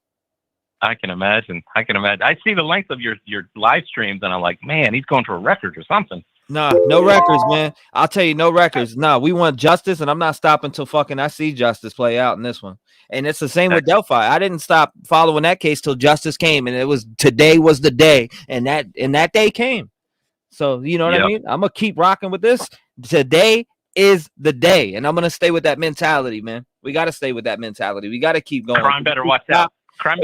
T-REV is on the case. I'm not stopping, bro. I'm not stopping, and that's why I have it for the lines for you guys to talk, brother. I appreciate you calling in, Jeff. I'm gonna definitely be texting you today. Look for it. All right, sounds good, T-REV. Have a good one. Thank you, brother. God bless you. We're gonna be working. Shout out to Jeff, man. I'm gonna put Jeff to work. I think I'm gonna hire Jeff. Jeff, I need Jeff. I gotta hire Jeff. Call in 219-885-9693. I gotta make Jeff a part of the team, because he's an audio engineer or video engineer, and we definitely need to. I said video engineer. Listen to me. That's not even the right terms. Idiot. Is this a local? Call from Sam. Do we have a local on the phone here? This is Sam. Okay. Sam from Boise. What's going on, brother? You were on the clock 5 minutes, or you're not on the clock yet, but I'm about to start it. But I hope you had a good holiday, brother. And I'm looking forward to hear what you got to say. All right. Yes, sir. Hey, so I went to the Corner Club website, Mhm. and I started going through all their photos, and there was a couple photos in there of some, I don't know, some weird characters. But I was looking at a guy that had his name posted with a colored man on there. His name was Ronnie Hill. Mhm. And he's been seen up in that bar, but he's from Nampa, Idaho. Mm. And I went to Ronnie Hill's website. He's an avid hunter. And it seems like he's got kids around those kids' age that go up to that school. And some of the friends are from Moscow on that site, on Ronnie Hill's site from Moscow. Really? But he's seen up at the corner bar. He's an older guy. And I'm just like, why is he getting pictures outside the corner bar? Unless he went up there for a football game and he's hanging out with 20-year-old kids up in Moscow. I don't know. Kind of weird. Yeah. But check out their site, Corner Club. Go through all their pictures and look at some of those pictures. And then you'll see a colored man with a white guy that kind of looks like the owner of the Corner Club. And tell me what you think. Yeah, but definitely have to check it out. I still want to hear more about that Jack Showwalker. He's never appeared. He's vanished. I don't know. Kind of weird. You're a main suspect and you just disappear out of the whole freaking picture. I don't know. Kind of weird. I mean, I agree with you on it. It's kind of weird, and it's kind of weird how this. Well, you look at him. He's got two family members in Boise I looked up, and they're both doctors. A Showalter. Did the dude drive a truck? Yeah, and Showalter drives a white truck. No, I mean the guy at the Corner Club you're talking about. The Ronnie Hill. Mm-hmm. Ronnie Hill. I'm not sure. I see him hunting. He's killing boars and elk with his kids, and he's an avid fisherman. I mean, just go onto his site too. But he's got relationships to people up there in Moscow. So I mean, and he's going back and forth.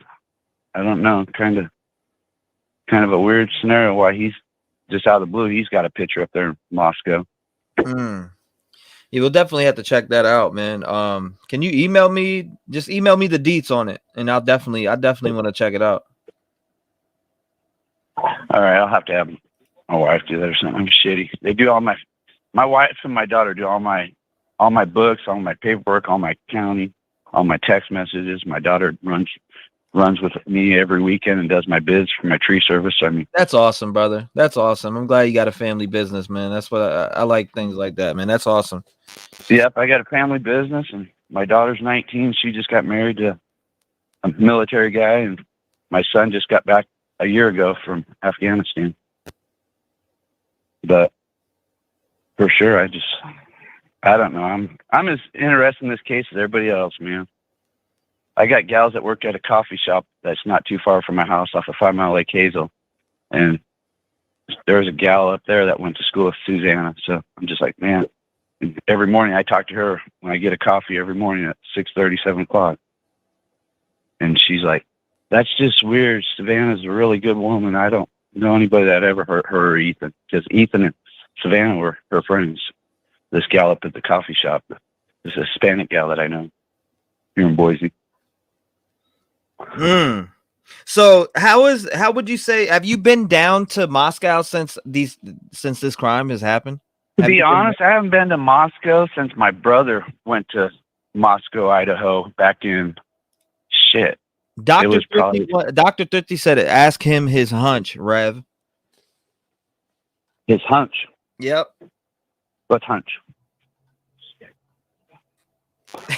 He said, what's hunch? Dr. 50 wants to know what your question is. Thank you for your son's service, caller. That's what Karina said. Thank you for your son's service. I'm just reading you some of this. Yes, who is Savannah? Who is Savannah? Sounds like a song. I think he's saying Xana. Yeah, it's Xana. He's saying Xana. Xana. Sorry. I don't know that. Yeah. Well, I appreciate you calling in, boss man. God bless you, and I hope you had a good Christmas, and I hope you have a happy New Year, my man. If you think of anything else, call me back, and have your daughter or and it's weird because because all the show walkers, all of his parents' pictures are taken down. His pictures on his Facebook are taken down. This is pretty weird. I don't know if he's being protected by these doctors with a lot of money that donate tons of money to the school. I don't know. Kind of weird. Well, I appreciate you calling in, boss. God bless you, and I hope you have a good, happy New Year, my man. You too. Check out those pictures, though. Most definitely. Most definitely. Have you? I'll check them out. You said they're on the Corner Club website? There's a guy in there that's an older guy. He's like, man, my man lost service. Shout out to him, 219-885-9693. I'm gonna have to check what he's talking about. I have to see what he's talking about. Call in, man. 219-885-9693. Let me know what's your hunch, what's your theory, you know what I mean? My man didn't understand. There was already 30 seconds left, so I was just leaving it at that, man. I mean, I'm not gonna have him go into his theory at 30 seconds left. I'm trying to give everybody a chance here. And yes, he lost service because it literally hung up. So. Call from Rain. You said Rain, right? Call from Susan. Did she hang up? To accept, press 1. Lisa? No, this is Susan. Susan, I'm sorry, I couldn't make it out. So I had somebody else on, but I think they hung up or whatever. I don't know. Oh, this thing is acting weird. 5 minutes, Yeah. you're on the clock. Whoever just called in, please call back or email me your number so I can. If I don't want nobody to lose reception or whatever, I want to be able to talk to whoever calls in order. But here you go, 5 minutes. It's yours. What do you think? What is your theory? How are you feeling about the case? Where are you at with it? Well, I think it's time to just go right back to the beginning and start focusing on what we do know. I mean, obviously, whoever did this went in with one nasty knife. Otherwise, they wouldn't have had it in the first place. So they went in there with the intent to do something, maybe even just to scare one of the girls. I think one of your callers about 5 minutes ago hit it right on the mark. Somebody that's close to them, but not really somebody who hasn't yet infiltrated their circle. The guy with the last name Harsh, he's just raised a red flag for me because this guy seems like an outsider, yet he wants to know things. He was talking about bringing over wine. Maybe they just everybody just said, go away to him. So he was feeling rejected. But I really think it's somebody who wanted to teach someone a lesson, not necessarily one of the people within the close circle. I don't think it's one of the jacks. Definitely, I think it's somebody who's holding a bit of a grudge, somebody outside looking in, jealous, envious, feeling like they're not really part of where they want to be. Maybe the person who did it thinks that these girls think they're better than everybody else. Why are they excluding him? The other thing is, there's no way I can see this person committing this crime and then driving away, even if they were driving fast. I would think that after all that adrenaline, you're going to have something else hit you as to what you've just done. And I just can't see the person being able to switch gears from stabbing and slashing and getting out to then driving a vehicle. So I think either that is just a red herring, just somebody going home from somewhere, or the other thing that it could be is that the person had a buddy with them. One guy stayed outside, the other guy went in, meaning to teach the girls a lesson, scare them a bit, and it just got out of control. And I really think what happened is they went to the girls' room first. On their way out, that's when the Ethan fellow might have heard something going on. He might have heard the dog whining. He might have heard, some moaning or something like that. That sounded odd. He got up, kind of looked to see what was going on, and that's when he was attacked. Yeah. It just doesn't, to me, it seems like somebody who's really got this nasty kind of turmoil inside of them, maybe somewhat of a loner, somebody who's really good with knives. Yes, ma'am. Somebody who knows how to, carve animals, knows where to get them, people, somebody maybe who bow hunts or, you know. So you thinking that the animal sacrifices, I would call them, would you think that Yeah. that's connected? Like, you know how the woman was talking about her dog being skinned, etc. Do you think it's connected? Would it be connected to this, or a build up to do something like this? I'm not sure. I'm kind of on the fence on that one, maybe in one respect, but then chances are there would have been other such incidences around, because I think people like that, they tend to start younger with the animal sacrifices or harming animals. I think this person is an adult who maybe hasn't had a serious relationship. Somebody's had a turmoil lifestyle. They've moved from here to there, lived in a lot of situations, have had to defend themselves, always wanting to belong, but never really feeling like they belong. Maybe somebody who doesn't have a lot of friends. And they could be looking through a fishbowl and just seeing these girls having all this fun, popular girls. They were definitely feeling very free. They were wild spirits. This person could have been watching them for a long time, seeing how they dress, where they go, how they talk to people. It could be a lot of things like that. But I think this person had so much anger. To me, it just seems natural that this person is trying to tell them that they're going to show them. I'm going to show you what you've been doing is wrong. I've had enough of you. You're out there. You've got all these other friends. You don't see me. What about me? I just wanted to be your friend. Something like that. I don't know. I just have a different perspective, but your show is fantastic. Thank you so much. God bless you, ma'am, and I appreciate you calling in. Where are you calling in from? I'm calling in from Toronto, Ontario. Toronto? Shout out to you for calling in and having, the cojones to speak what you feel, because a lot of people don't. They like rather say in chat, but thank you for calling in, and God bless you, man. You're most welcome.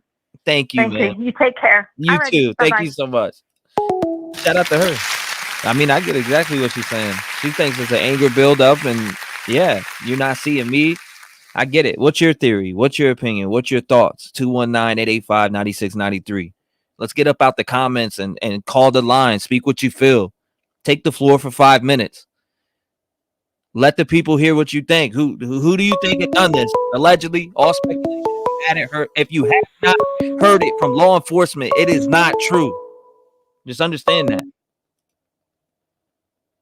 Call from Dinah. Did you say Diana or Dana? Dinah. Yeah, Dana. Dinah. Okay, welcome. Okay. First, I want to say that just statistics and logics point to Jack D. But I was wanting to say, am I the only person that saw in the beginning when the white car was started being spoken of, there was a cop on a welfare check, and he had that car in his body, came up on his body cam. It was sitting on a hill, and it was just sitting there. And as soon as that came out, they started talking about the white car, and then they never showed it again. And I just wonder if anyone else saw that. It was real close to the house. This welfare call was. Okay, and then people were talking yesterday, or they had been talking a good while, about why was Big Joe at the grub truck with a bunch of more or less kids. I think if you watch real close, he and Hoodie Guy, they kind of moved back into the shadows, and it looks like Big Joe hands Hoodie Guy something off real quick, and then you can see Hoodie Guy stick it in his pocket. Mm-hmm. So, I mean, that's what I saw, and so that may have, been the reason why he was there. Maybe, I don't know what it could have been, but who knows? And I kind of think maybe Jack S. or Hoodie Guy I think maybe he was wanting to be more to one of these girls than what he was. And then maybe, of course, you know, he does know how to get a deer and, you know, skin animals and things. And then he did leave town, and we've really not heard anything from him or about him since. And like a caller earlier said, his parents, you know, they're a lot of these kids' parents are really well-to-do and contribute a lot to this university. But so I'm really all over the place right now. Again, I did have my mind made up, you know, but I don't know. So thank you for letting me speak my piece. I've been trying for 2 days to get through. Oh, ma'am, the floor is still yours. You got 2 more minutes. Oh, well, let me see. Do I have anything else I was wanting to say? This is what this is why I do this, ma'am. I do this for you guys to come up here and speak. I've already ran panels for 8. I mean, literally, I probably did over 100 hours on panels on this case alone. So it's like at the point where with this case, where as new information and everything comes out, we're all here together. We're talking about it together. We're speaking our theories together. And that's why I open up the lines like this. So you guys can come up here and speak what you feel. You got 2 minutes and 4 seconds left.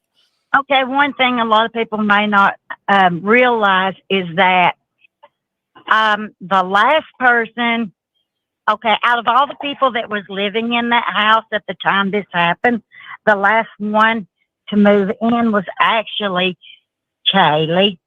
And her and Maddie had not really been running together that close the last few years. And so that may be some kind of a flu, you know, I don't know. But she was the last one to move in. Kaylee was the last one to move into that house. Yesterday, when that was going on about the corner club, and was that Jack, which, you know, that picture, we don't know if that picture was really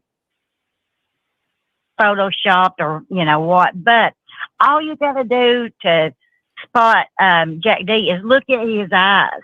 And those kind of eyes come up a lot from people that say like statistics and stuff on people that murder. His kind of eyes. I know that sounds crazy, but I've been following from probably longer than you've been alive. And Probably, yes, ma'am. I'm 32. Okay, yep, I have. And so his eyes, they a lot, you know, when people try to say that statistics show this and all that, they've actually said before, more than once I've heard it, that the eyes like his are the kind that usually do this kind of crime.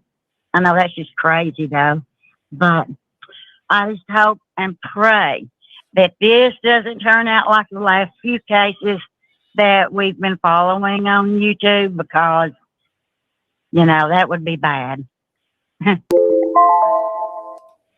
There's my time. Yes, ma'am. Okay, I well, appreciate you calling in. Thank you so much. Okay, and thank God you. bless you. God bless you and everyone else. Thank you, Bye-bye. man. Shout out to her. Shout out to her. 219-885-9693. What's your theory? Take the floor for 5 minutes. Let people know. But actually, before I do that, I'm gonna do a couple callbacks real quick. Let's see. Hold up. This person, they emailed me and said their phone hung up. Hello? Hello, hello, hello. You said your phone Hello? hung up? You said Yeah, that was me. yes, ma'am. Yeah. It's your time. 5 minutes. You got the floor. You ready? Okay. Yes, so ma'am. I was on Jack, and then I went over to Jack D. I was on Jack S. But now I'm sitting here and I can't get out of my mind thinking about Jack D and Kaylee's last night, and who else would want Kaylee not to be there but revenge for Hannah Cleary? What an easy kill to go in, sneak in, take out Maddie. And then you got this rage killing on Kaylee because she's not even supposed to be there. And you didn't know. Because you're not in the inner circle to know that she did come in. You're just on the outside. And then, you know, you go down the stairs and Kaylee scream or whatever, the commotion woke up, obviously, Xana and Ethan. So that theory just keeps coming back in my mind because that is a crime of opportunity, I think, too, based on the fact that Kaylee isn't supposed to be in that house. It was just supposed to be Maddie in and out, one, you know, swift kill and gone. And it ended up being 4 people because Kaylee was there fighting back and got worse injuries. I don't know. But I am thinking that being 4 people because Kaylee, that this is Jack D, or now I'm thinking it's a crime of opportunity of Kaylee not supposed to be in there. So you think that it was somebody acting out before Kaylee could go to Texas, allegedly? Right. Well, Kaylee came back for the night to show her vehicle off to her friend. Yes, ma'am. She wasn't supposed to be there, as far as the brother of Hannah Cleary knew. So as far as he knew, he had perfect opportunity to go into the upstairs, allegedly. I like to keep you all protected, allegedly. Yeah, allegedly, to go after Maddie. But oh my God, there's Kaylee, and Kaylee comes at him, and he just goes berserk on her. Wow. Because she's not supposed to be there, so I'm only supposed to dip in and dip out. But now I'm in, you know. Well, the thing that bothers me, and I've looked into Hannah Clear a lot, Clear. What I've looked into it a lot, and her dad has said that it was a pill overdose, but was that allegedly because of bullying? I don't know, but why? I don't know where this bullying aspect this came from. I wasn't able to find the source to be able to check it as a fact. Now, of course, I take it all with a grain of salt, and it's a 50-50 that it is true, and it's a 50 that it's not true. So, you know, we got to kind of play off both of those ends and look at both ends of the spectrum, in my opinion. I agree. So I am 50-50 that it is JD, and I am 50-50 it's someone else, because I still think it's a crime of passion, whether it was Maddie targeted or Kaylee. But I do not think it's a serial killer. I think it was a targeted attack. I just think there's too many people in a sorority house, and they know that sorority war by a college to just enter and take on however many people are in those homes. You know, even, you know, like my house, you can come in, and my neighbor's house only has 2 cars, and I have 1 car, but a sorority row is going to have a ton of people in all the houses. So if you're a serial killer, you're going to kill 6 people, no matter 8 people, whatever home you go into in that area anyway. But I just wanted to bring up. I mean, it's a good point to bring up because it is something that's been talked about, the Hannah angle, and it's been discussed a lot. And I just want to say that from what I've seen and people sent me is that her dad had spoke out and said that it was a medication overdose, and that now he didn't speak about the bullying part, but she overdosed on medication, allegedly. Yeah, I just hope that it wasn't. I wish it was nobody, obviously, but I just hope a young lady didn't get bullied to take too many pills. And I wish there was no 4 young people dead right now that have their lives to live. But unfortunately, it's what we're left with. And just remember, you can't believe everything the police are telling you if they do give out information, or, you know, everything is allegedly. We don't know where all the information we have now is even coming from. But there's my 5 minutes. So, well, thank you so much, ma'am. I appreciate you having the courage to call in, and I'm sorry that I don't know what happened when you first did call in, but thank you so much. All right, thank you. God bless you, man. Shout out to her. I'm doing a couple callbacks right now. So I seen, all right, Dr. Thrifty, that came through. I see what you're talking about now. I'm about to do a callback here. A few of you messaged me on here. I'm gonna do 2 more callbacks from the email because people have emailed me, and I'm sorry guys if you're having trouble getting through. Just I will do I'll have people call in. I'll do answering for a while, and then I'll go back to calling in to answering the calls that are coming through. So let me do this call back right here. Here we go. Dr. 30, I'll pull those up in a minute. Okay. Hello? Hello. What's going on? Hey. You wanted me to call in, or you wanted me to call you? I know you were trying to get through, and it sometimes it's very hard to get through. So I wanted to give you a chance to take the floor for 5 minutes. Sure, I got it. Yes, ma'am. You on? Okay, so first of all, I just want to say happy holidays to everybody. Thank you, ma'am. And I've been trying to call you for a while now, but in my heart, I just feel like everybody has a theory, and everybody's obsessed with this case, and I get it. But if we want justice, we got to put our foot on the officials' necks. They work for us. We don't work for them. I'm following. They work for us. So them telling us that they can't tell us anything or a limited amount of information, that's cap. I really think that if we get on their necks, the governor, the mayor, whoever, anybody, because I really think somebody else needs to take over this case. I feel like the police is involved. Their kids are involved. I don't think they did anything, but I just think it's a small town. It's so small. Everybody's related to everybody. The doctors, the lawyers, everybody's related. Everything is fishy to me.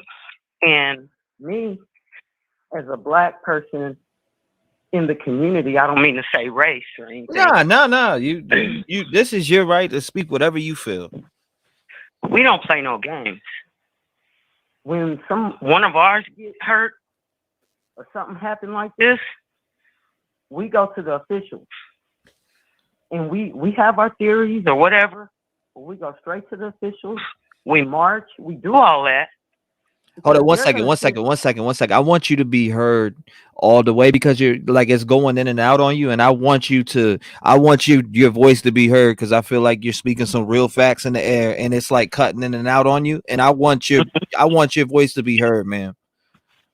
Yes.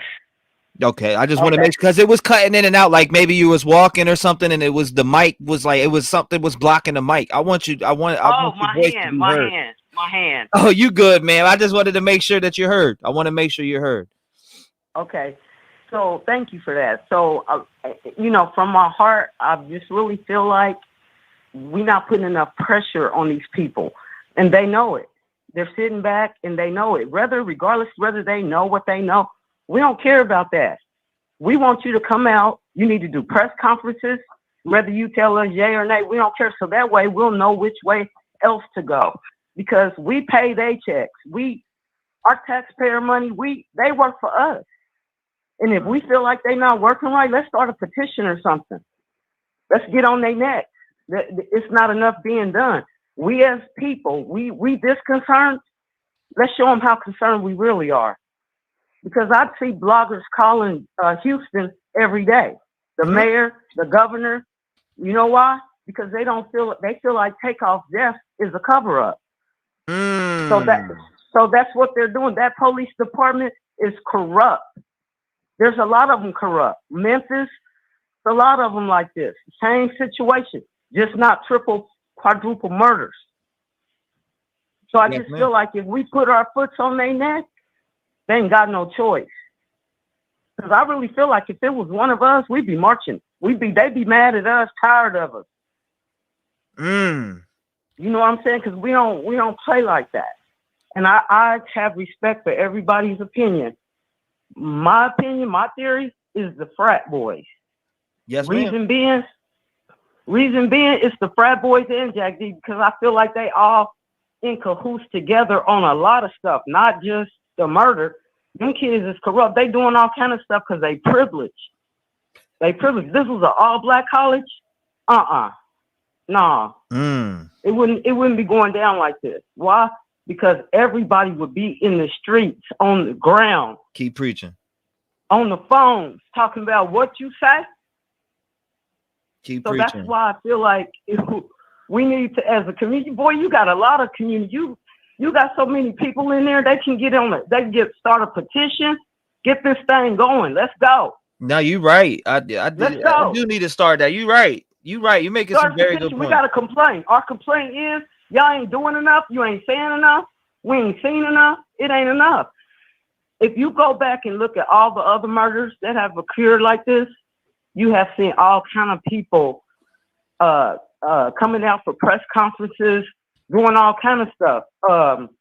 The comment of them talking about that he don't want to release too much information because they want to get a guilty verdict. You're not going to get nothing in that town. Everybody in that town knows about this case. You're going to have to move it to Oregon or somewhere. You got to move it anyway. So we don't want to hear all that they talking. They get paid from us. Yep. We pay their check. So we need to hear more than what they giving us. And I guarantee you, once we put our foot on their neck, they gonna come up. What happens when you put pressure on water when it's boiling? it happens? boils. Okay, and it explodes. You can't. It gotta come up. Yes, ma'am. It don't have nowhere else to go. So let's put our foot on their neck. I have one more thing I want to say about that blood on that window. That was a video. That was a video. And when they shot the video and showed it, and you showed it, them lights that was flashing was in the same room. And that's the same, I believe that was blood, and I believe they was taking pictures in that room that same room. So that I feel like is valid. But at the same time, we're not gonna get nothing out of this if we don't start getting that film. And we have every right. And that's all I gotta say. Thank you, man. God bless you, and I appreciate you calling up and just actually you emailed me, and I'm glad you did. This was a great phone call and eye opening, and I think it just motivated me to start some type of petition. We do need to know. We need to do it. We have a valid complaint, and every time I seen somebody do a petition, take 10,000 signatures to get some action. Ma'am, I want you to email me your information. Let's start this together. You're motivating me. You're motivating me to do that. I mean, you're right. You're right. We need to put our fucking foots on their necks. Let's put our foot on their neck because they're not giving us what we're supposed to get. Yes, ma'am. I'm with you. We don't need to know no important information to their case because that's an investigation. We know it's ongoing, but there's other things you can tell us. There's other things you can come out and tell us that we really need to know. Oh my God! Because it's a killer loose. It's a killer. We don't know who it is, but we need to know what's going on so we can be safe too. Well, you know what? Let's start that. Let's get that started today. Email me your information. I'm gonna lock it in, screenshot it so it don't disappear because I get a lot of emails. But thank you so much for this phone call. God bless you. And me and you will be talking. God bless you guys, and y'all have a good one. Yes, ma'am. You too. Shout out to her, man. Yeah, we definitely let's start something. Let's come up with it together, all of us, her included, because she came up with the idea, and I wasn't even thinking about that. I'm gonna do one more call back, should I say? Let me call it. It's Sybil. Sybil, I'm calling you right now, so be ready, Sybil. I'm calling you right now as we speak. So here we go. I'm doing this call here. And then I'll let the lines right back open. It's been a long time coming, but it's me again. I called you back, so my bad. You called me back. Yes, man. My bad. No problem. That was supposed to happen. Have a good one again. Yes, it was. God bless you. Shout out to Sybil, man. Shout out to Sybil. So Sybil won't play. Sybil said, I'm going to be heard today. So, all right. Hold on 1 second. Let's get to this real quick. Okay. So here we go, guys. Let me pop this open real fast. This was sent to me by Dr. Thrifty. Dr. Thrifty has sent me this. Let me see what else Dr. Thrifty sent me. He sent me a couple more too. Okay, so he got to this. What? Why is that on the? All right, guys. So hold up.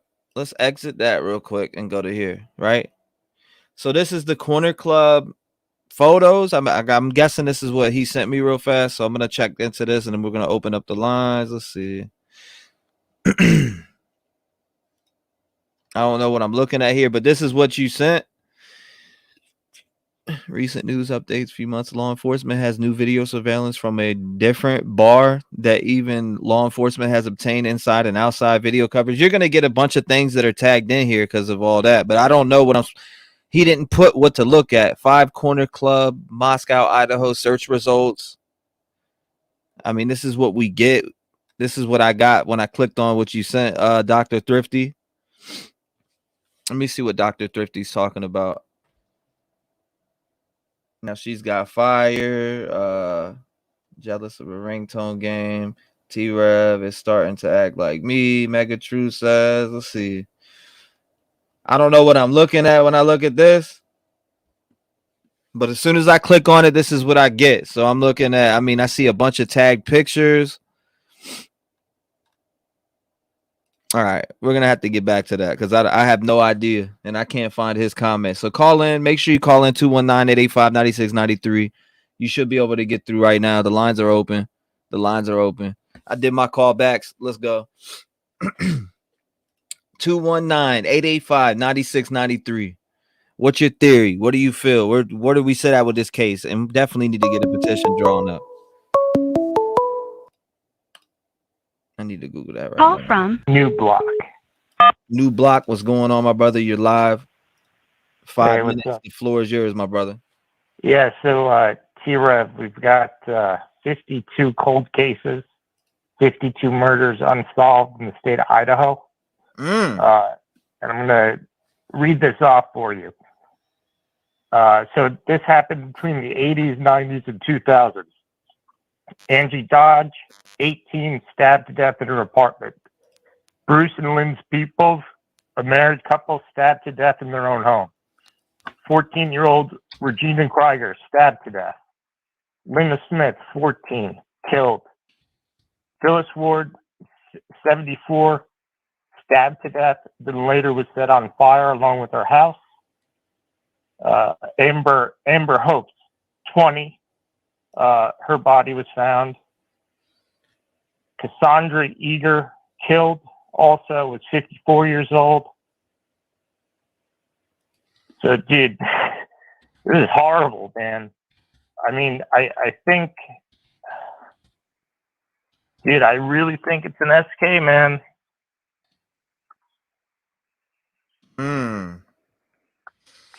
I mean, this is just, when I'm looking at this, dude, yeah, another young lady, 25-year-old Tina Finley killed, stabbed. T-REV, man, this is a dangerous person, man. I mean, they got to get this guy. Now, do you have years on those murders? Yeah, I got you. Let me go over the years. Hold on 1 second. I just want to hear about years because then that'll kind of break down. Let's see if there's a pattern or is it just a act out and complaint, you know, and is it like separated years? This person just, you know, decides, hey, I'm gonna do it there, or just is it random? I just I want to see the pattern here. See if there's a pattern. Sure. Yeah, sure. No problem. So let me just get this for you.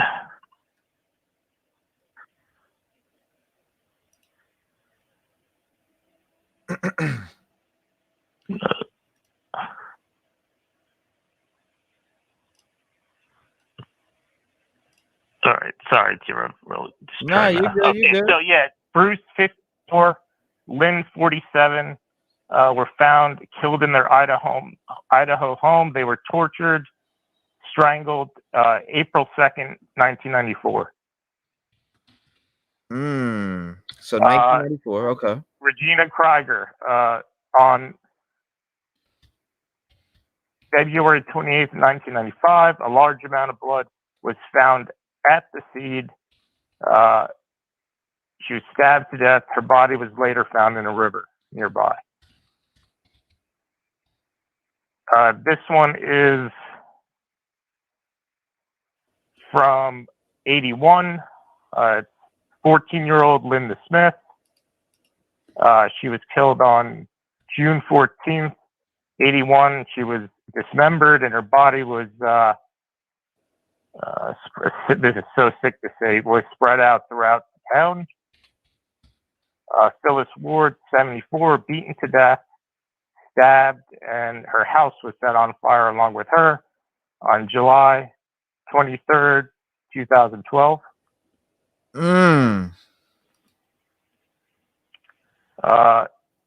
Deborah Swanson on March 29th, 1986. She went out for a jog. She was later killed. She was a special education teacher. Wow. Kimberly Veller, 36 years old, went missing. 2 weeks later, her remains were found in an abandoned truck. Cindy, what year was that one? The abandoned truck one? Yeah, hold on, let me go back to that. That was in May 6, 2000. Cindy Brighthurst, 14-year-old, disappeared. She was later found partially submerged in the Mink Creek in Idaho. Now everything you're mentioning is cold? These are all cold, dude. Amber, Amber Hoops, 20 years old, disappeared on September 14th, 2001. Same night that she saw, so the same night a truck from the business shop went missing that day also. In that truck that was stolen, it was later found abandoned with her remains in it. And that was on September 14th, 2001.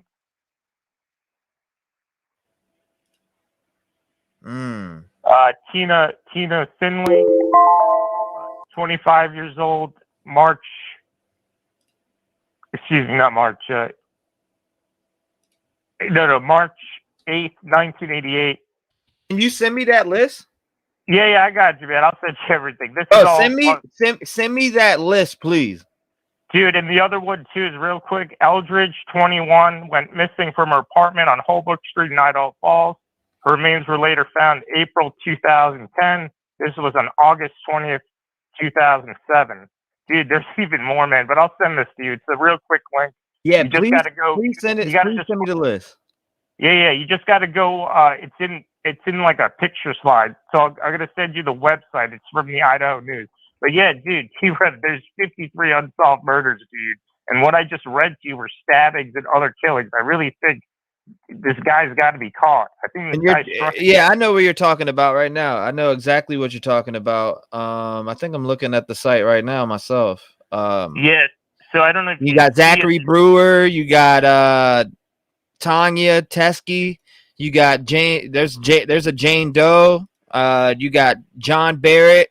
You got Lorenzo Caldron, I think that's how you say it. Stephen Purcell. You got Mark Carlson. You got Tracy Height. You got Sally Stone. You got Donna Lemon. You got Tina Anderson. But I mean, a lot of these go back to a lot of different times. Like I'm looking at the dates on these.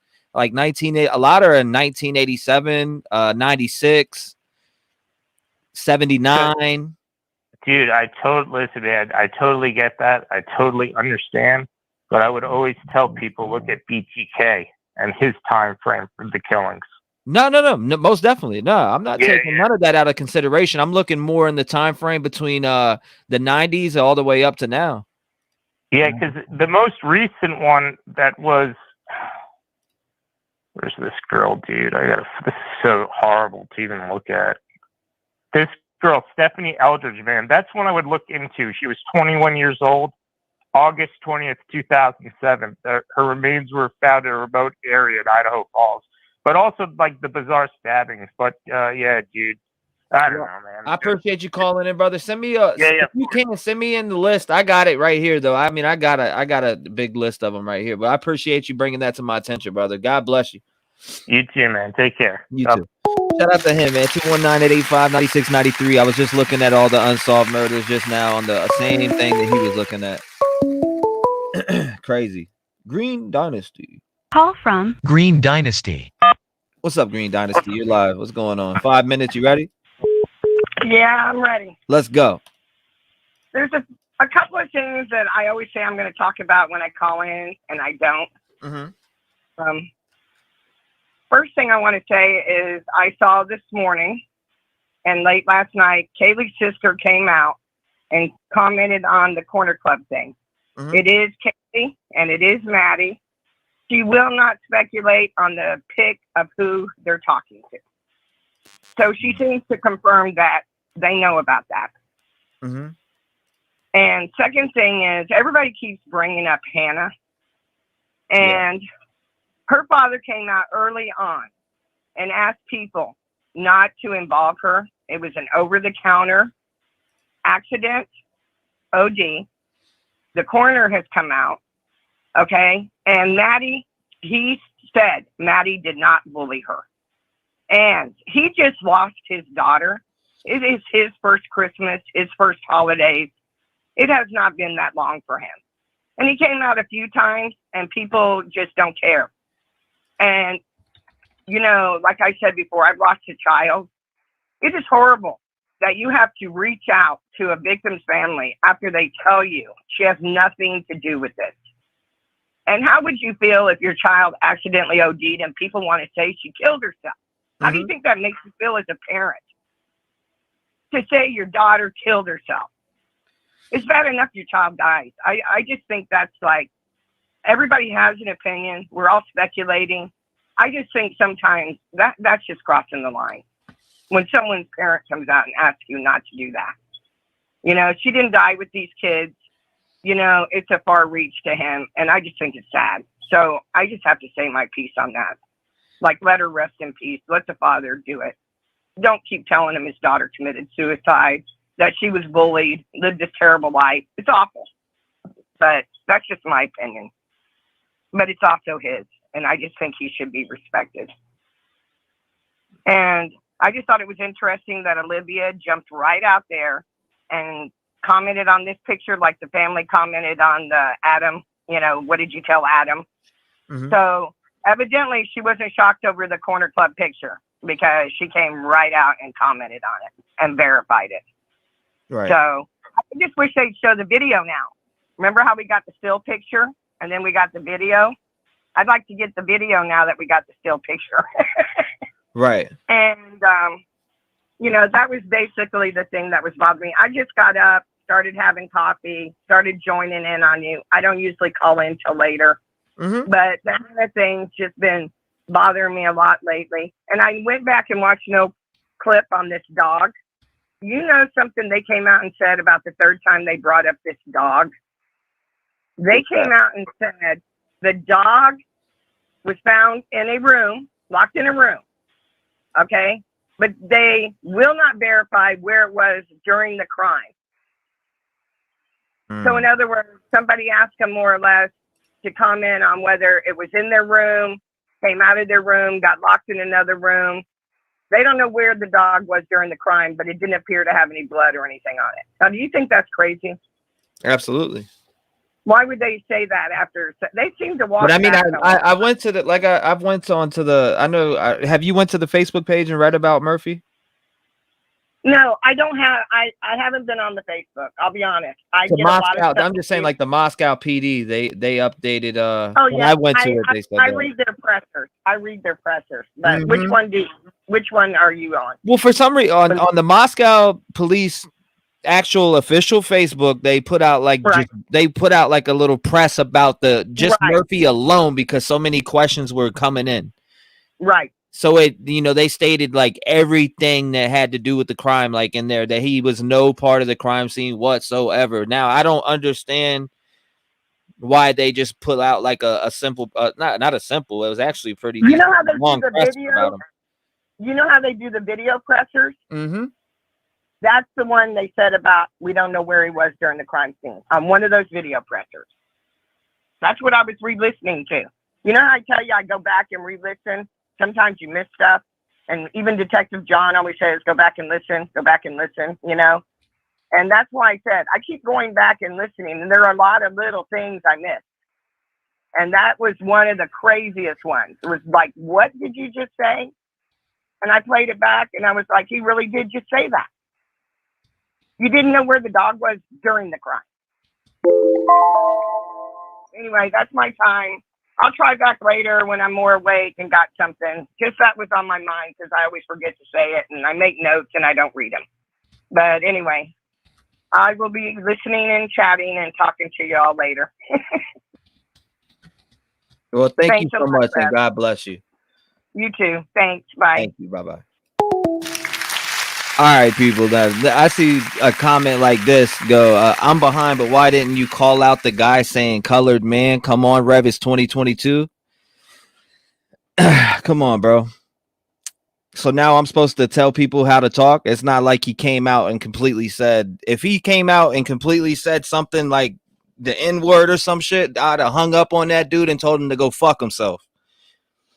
So trying to tell me the way that I need to correct people, come on, bro. Like literally, like I'll tell you this right now, what I stand for. I'm a man for the people. I don't care if you're Chinese. I don't care if you're white. I don't care if you're black. I don't care if you're Asian. I don't care about none of that shit. Color is nothing to me. I love all walks of life. So just to set that out and put that on front of the table, T-REV loves all walks of life. I don't look at nobody with nobody. The color of their skin does not define shit to me. The person and what they act like defines something to me. So the way that somebody talks and comes up here, if they says something out of line and I feel like it's racist, you best believe I'm gonna shut that shit the fuck down and I'll hang up on that person. Now, some people may be offended by that dude saying colored man or whatever the fuck he said, which I feel like I don't know how to take it. I'll have to go back and listen to that and maybe analyze it a little better. But trying to make me feel bad about that. If I felt like that dude was racist at all, I would have cut him off the fucking line and told him never step foot in my chat ever again. Now I'll leave it at that. Because T-REV don't stand by that. I promise you that. All right, so let's call in again. 219-885-9693. Let's go. Racism, I don't stand for that shit. Period. I stand against racism. If you know T-REV, you know T-REV was raised differently and with, I won't even say because I don't use the word colors. I don't use that. That ain't me. But I can't make somebody speak the way I want them to speak. Call from Jay. Jay, what's going on? You're live. Okay, so this is really, I'm so nervous to be on live, but that being said, I know Ronnie Hill, and he is not a murderer. He might be an avid hunter from Idaho, but so is all of Idaho. Mm-hmm. You know, I just texted him. I was like, and he's like, this doesn't sound like you would accuse me of this. I'm like, I'm not accusing you. I'm telling you, somebody said your name on live. Error. So that said, Moscow has I have a friend who played football. I have multiple friends who played football up there. And he said one of his teammates was killed while he was on the team, that there are a lot more murders than go accounted for, because somebody might get killed in Moscow, but they're putting it as a disappeared person. So the guy who was murdered in 1999 went missing, and then they found his skull later on. They never even classified that as a murder because I don't know why it was a murder, but they only classified him as disappeared. So those are just a few insights that I have. But you came out. You honestly, came out like a firing machine gun. I'm not even gonna play. You came out going, girl. I'm freaking pissed. I'm listening to a show. I don't live in Idaho anymore. I went to Boise State, but I'm listening to a show, and somebody who I hung out with in my 20s all the time is being dragged through the mud when he's just he likes to, he's a regular Idahoan dude who likes to go hunting, hang out with his kids, you know, and somebody's calling in and saying, they have to look at this guy. Well, no, it's just really messed up. So that's just my take. Well, I appreciate you calling. You got anything else you want to say? Because you got time. Okay. So I have a list of things I could say about this. Hang on just one second. So in regards to all the different murders that have taken place, let's see. Hang on. Let me go to my little, because I did some investigating on this. So back in in like, what year was it? Hang on, that's not the right one. Here it is. Back in 2021, there was somebody who was charged with vehicle homicide, so they're not classifying those as homicide. We have to think that for part of that time, the campus was closed because of COVID, so probably that's why a town of 25,000 people didn't have as many murders, because they were on lockdown for part of that. 2018, this guy like goes and stabs his ex-girlfriend 14 times. She didn't die, luckily, but then, we have, 2018 was when this guy, Michael Murphy, was last seen leaving a mall in Moscow, and like they haven't found him. He was seen going in some guy's car, never found him since, never had any contact with him, but that's classified as missing person. 2017, this guy tried to kill his wife in Moscow. 2015, like the shootings that happened, it wasn't like this one person died the last time. There was a mass shooting that happened, and that wasn't the first mass shooting that happened in Moscow. Then this guy like killed somebody in front of an auto shop in 2013.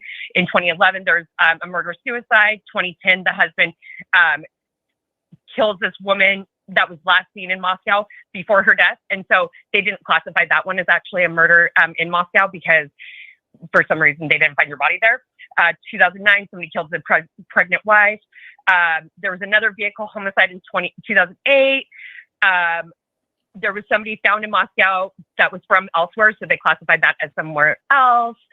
Then in 2007, there was another mass shooting. So this mass shooting is a problem in general, because I heard it was 2015 was that one, right? It was 3 people. Yeah, and then in 2007, there was the Moscow church shooting, which an officer was killed and a couple other people.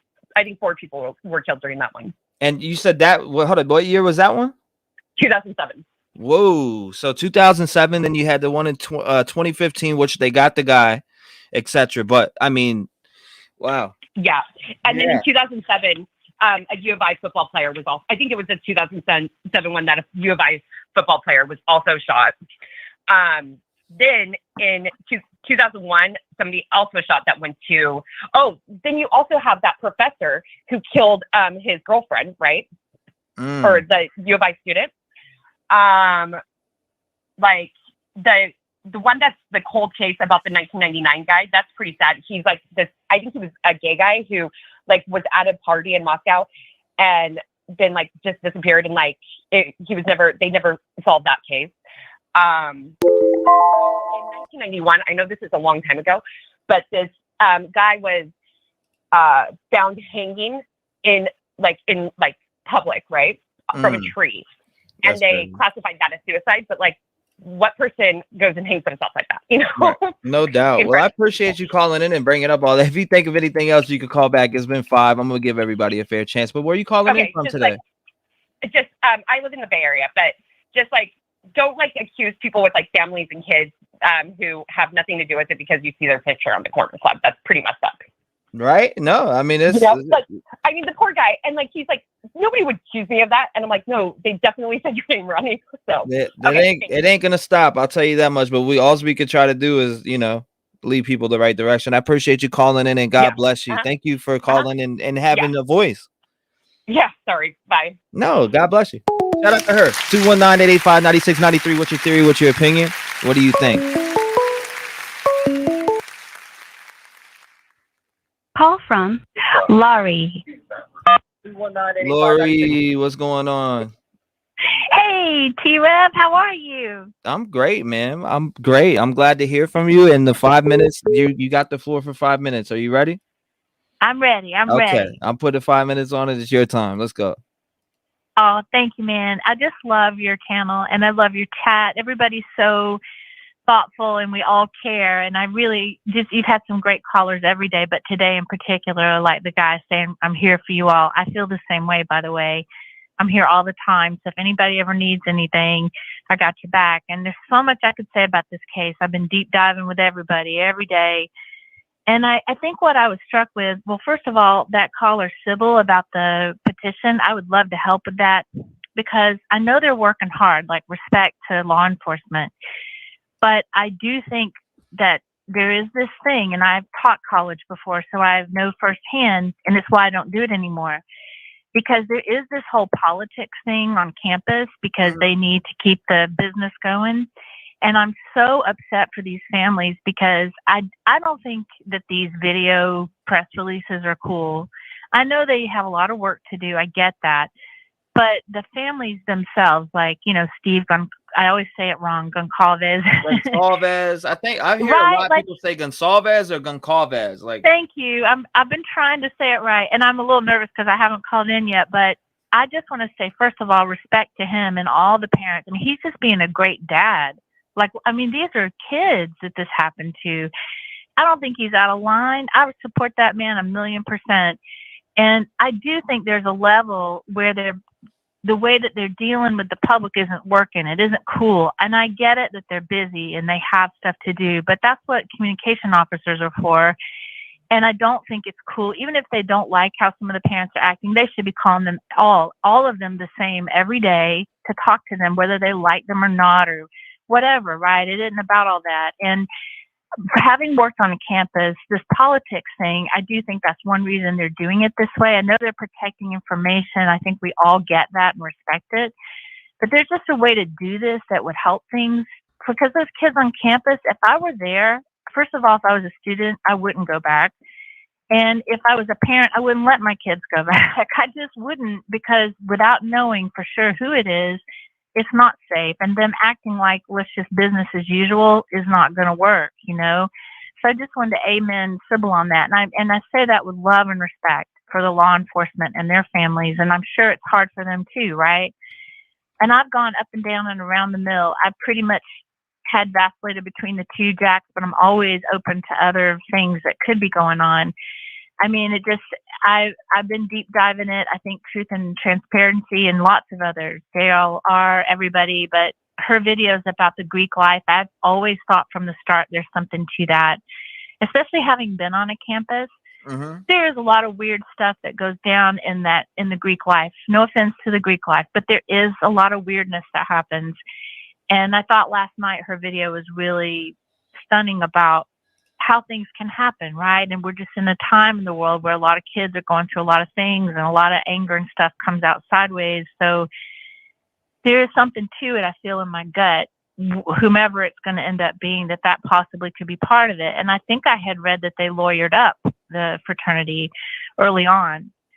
But of course, we don't know a lot about that for sure. But at any rate, I got a lot of thoughts and feelings about this case, and I have been studying, and I'm amazed by your callers because I can tell they're studying with all the cold cases and just all of it. But really, I just wanted to call and say thank you, because I'm sure we're all on here today and every day because we just care. And if a petition will help, I do think there could be dealing with the public, especially in that city, better than they are. Because clearly the people from that city who get a chance to speak are all expressing their concern about how this is being handled. And, you know, I'm not living there, but if I were, I'd be scared. Even if they are working hard, if they don't know who it is, then there is a danger. And it'd be better to just come out and say that than to act like, I don't know, just so on the down low, you know? Right. But anyway, I'm just going off. That's what this is for. This is why I do it, so you guys can speak. Yeah. Because, like I said, I've been up on here for days and spoke for hours and hours and hours and hours, and it's like, man, that's what, you know. There's a time that you got to turn to your community, that, you know, you guys, the Red family, you guys can speak and come up here and speak what you feel, your theories and what your thoughts are, because all the time your guys' comments aren't heard a lot on other channels, and I've noticed that. And that's why I've like, you know what, let me open up these lines for everybody, not just members of the channel, or, you know, if somebody just joined the channel or just literally joined and is watching a live and they don't even want to hit the subscribe button, they can call in. I just want to, I want to try to give everyone a voice. Yeah. Well, I heard my time. I love your channel, by the way. I watch every day while I'm working, and I care about it, and I think your chat's amazing and the callers. And, you know, I wish I could be more supportive to the people there in that community and the families, but I do definitely think, I just loved what the caller Sylvia said about a petition, because I do think there's a different way they could be dealing with this. And I do think part of it is the university business machine, and that's not cool. That bothers me so much because those kids and their families are paying good money to go to a school to get an education and better their life. They should be treated with more respect than just to say it's no big deal, we're going to be fine, here's some extra cops. Like, it would be better to come out and say we don't know and we want you all to be safe. It'd just be better to be real about it, I think, than what that is. And I respect law enforcement, so I'm not trying to be a jerk about it, but Right. yeah. I appreciate you calling in. And where are you calling in from? I'm calling in from St. Augustine, Florida. Well, shout out to you in Florida, and I appreciate you calling in, and God bless you, ma'am. God bless you too, sweetheart, and everybody in the chat. And if you ever see LS in the chat and you need a friend, I'm here for you, man. I got your back. That's how we do in this chat. So Yes, ma'am. Thank you so much. I appreciate you. Got it. You're doing great work. Thank you, ma'am. God bless her. What a sweet soul. 219-885-9693. What a great soul. Yeah, matter. Thank you, Susan. I appreciate you, Susan. She says hi, T-REV and everyone.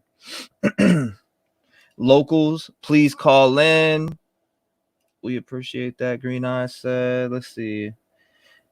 I believe the killer vomited from adrenaline afterwards near the house. That'd be interesting. DNA cesspool right there. Hold up. 905. Call from Sylvia. Sylvia, what's going on? You were live.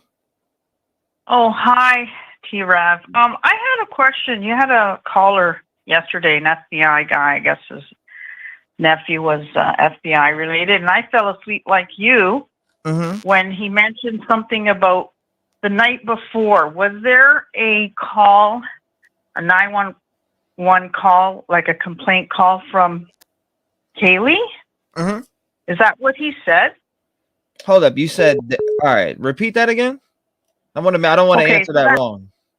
Yeah, no, the FBI caller, he mentioned that in that bar they have machete and knife throwing contests or whatever, right? But then he also said there was a call on November 12th to 911 for harassment from Kaylee. Was I hearing that correct? I would need to go back and review it. I don't want to say the wrong answer on that one. There was a lot of calls yesterday, but I think if you might be referring to Randy that said his nephew worked for the FBI. Yeah. I'm trying. I have to go back, and I'd have to go. I remember that conversation, but I had many after, so I'd have to go back and literally hone in on that. I don't want to say nothing wrong and come off and be, because I particularly had like probably about another 20 to 50 more conversations after that. So right. I'm trying to remember. I have to go back and look. But I'm just saying, allegedly, if that was true, allegedly, then my theory has always been it's somebody from out of town. And when cops look at that day, they're gonna look and say, okay, well, what happened? We have, all these people that go to school here. Was there anything else in town that was happening? And of course, somebody mentioned there was a lumberjack show or something like that, right? So they're gonna consider those, people that come into town. Like, I don't know if you know anybody that throws knives or axes. I don't, but I bet you, if that harassment call is true, allegedly, and she made that complaint, what I don't get is if she was scared of someone in that bar, why would she go back the next night? If this call is true, then it could be a couple of guys that were harassing her, because remember, she had a stalker. And these guys, I don't know, they might be unsavory types. They might have followed her, because people keep mentioning there's this white truck that follows her around to the truck stop and all that, or the food truck. So it's possible that they followed her home and said, hey, called his buddy who was harassing her and said, this is where they pulled in. And he came back there and did them in, because honestly, it doesn't take much to piss men off like that. Okay. And it was the way they died. Allegedly, I heard that Maddie was almost decapitated. And if it's true that Kaylee was knifed so many times viciously and then thrown on top of Maddie like she was garbage, that in itself is an expression of how that killer feels too. He might have been like, there you go, you know, biatch, for, you know, not taking my passes at the bar kind of thing. I know it sounds far-fetched, but I'm going to put my money that this is somebody from out of town that came in on that weekend, and it has something to do with the harassment and the stalker. Because I look at these kids, you know, I'm a mother, and I don't think they have it in them to do all that. Yeah, they might talk about it and say, hey, you know, would be great if I can go in there, you know, do her in, but they're not going to really do it. I don't believe that. So you But don't... that's my theory. I think those people that come in there, because there's a lot of, you know, people that come there to work apparently too. And that could be also going back to all these other, you know, killings that you just talked about that nobody knows who killed them. Because if there's these kinds of things that are happening in that town where people pass through, you know, lumberjack shows, you know, people dealing with knives all the time and axes, I don't know. I just think, because, you know, the way they killed these 4 people, somebody that knows how to use a knife or an axe. And they were older. Well, thank you for calling, and I appreciate you. And I appreciate you, you know, sharing your opinion and what you feel, your theory. But if you could find out about that complaint, if that really happened, if anybody... Randy, if you can hear me, give me a call. Yeah, because he said November 12th, there was an actual 911 call complaint from Kaylee, allegedly. If you can find that out, then that would tie into my whole theory. Yes, ma'am. Absolutely. Randy, if you're in here, Randy Fur, if you're in here, call me, brother. Thank you, ma'am. I appreciate you. God bless you, and I appreciate you calling in. Okay, thank you. Thank you, ma'am. Shout out to her, 219-885-9693. What's your opinion? What's your theory? Welcome, everybody that just got gifted. Thank you, Firefly. Thank you. I appreciate you. Thank you, everybody who's showing support to the channel. In general, you're showing support being here, so... Tracy, Chad, I see all these. Let's go through.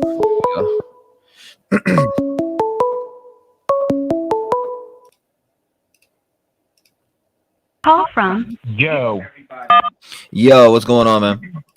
Hey, how you doing? I'm hanging in there, brother. 5 minutes, you're on the clock. What's your theory? What's your thoughts? Where do you stand at with this case right now? Well, the way I'm looking at it is we have 3 suspects.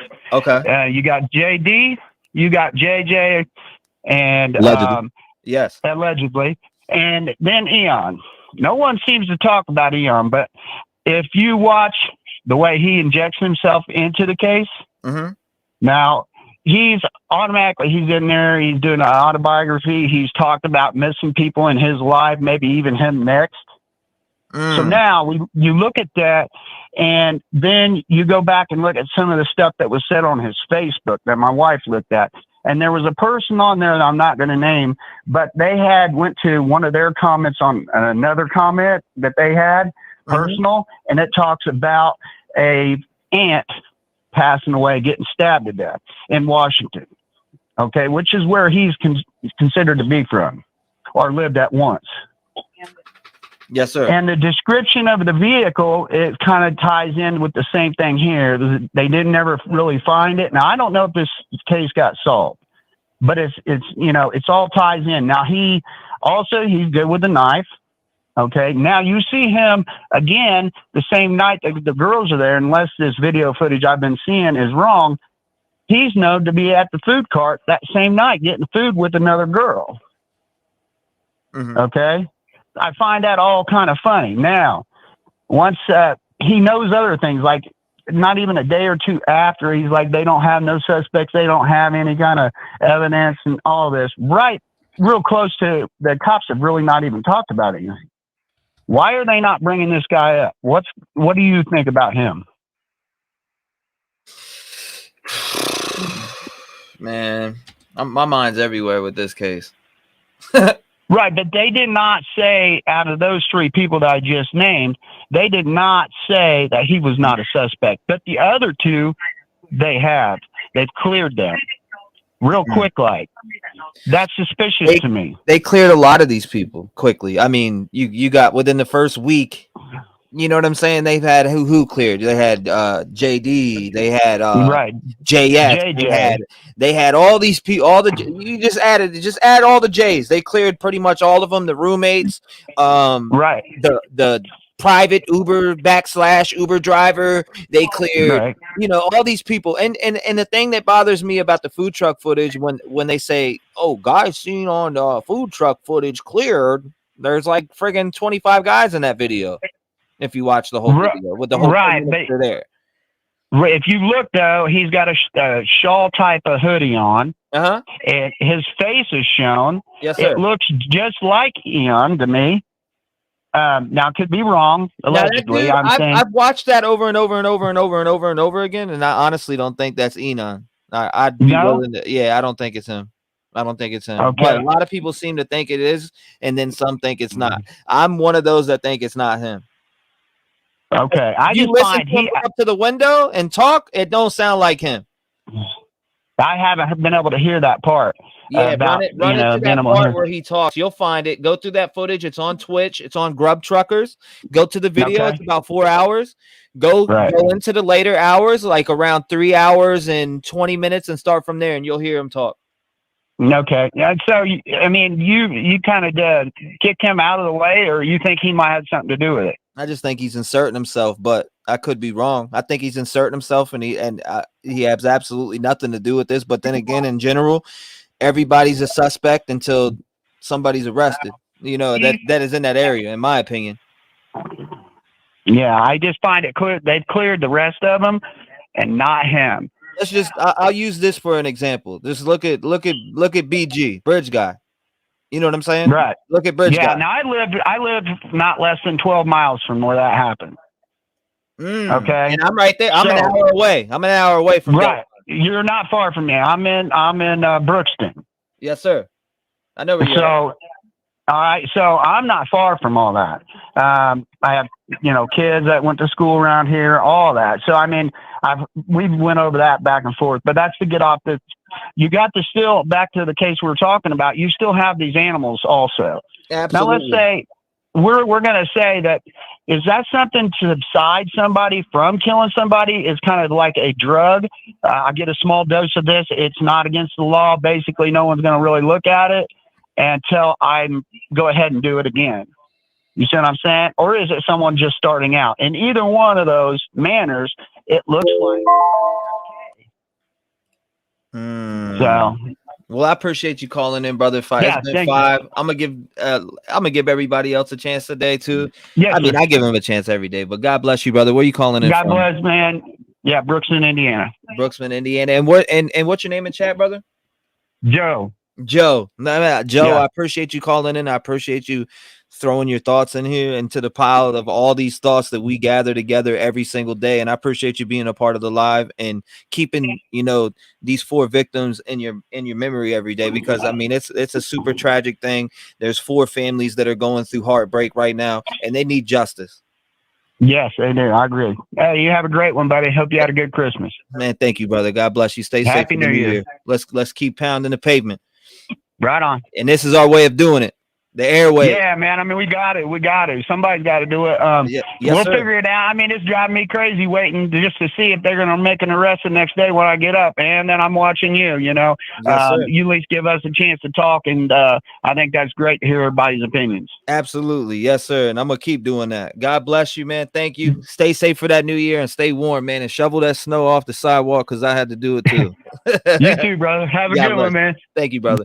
Shout out to him, man. That's a good dude. Good dude. 219-885-9693. What's your opinion? What's your theory? What's your thoughts? What are you feeling? What are you feeling? Where are you at with this case? God, I know my mind's like a tornado, but maybe somebody can wake me back up because I just don't even know who to think has done this right now. To be honest with you, like my mind's everywhere, guys. Somebody help me gather my thoughts. Please. I need to reassess. Page. page. You are live. What's going on? Maybe you can help me pick up my thoughts off the floor because they're everywhere with this case. What are you feeling about it? Where's your mind at? And who do you think could have done this? Hello. I feel the same as you. I don't know. I'm all over. I wanted to ask. I've asked a couple times, and I don't know if anybody even has a clear answer. But why was Ethan's brother's Ford Explorer? Why was that towed with the other cars? Because it wasn't there. Okay, so I think I can explain that. Is that from what I gathered and heard, is that he was called to the scene, and that he had went there, and that when they went there, he was on the scene, and his vehicle, everything, they have to keep everything on the scene, so that's why his vehicle was taken. Okay, because all the pictures I saw and everything, I'm like, I don't see that Explorer, but I don't know if maybe he got in the house and touched something and then got back in his car, so that's why they took it. Now that I'm pretty sure it's because he was on scene. Okay. Yes, ma'am. I'm almost positive it was because he was called at the scene, and that his vehicle was there when the police came. Because I'm pretty sure he was one of the ones that they called. But anybody can correct me in chat.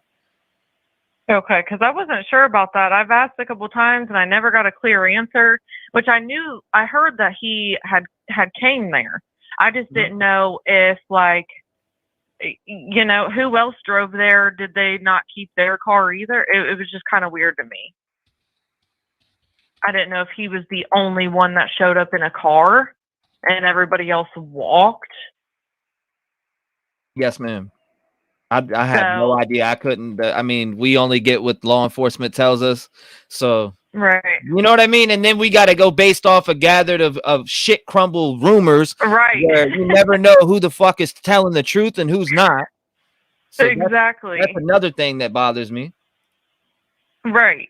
So my next thing that I wanted to talk about was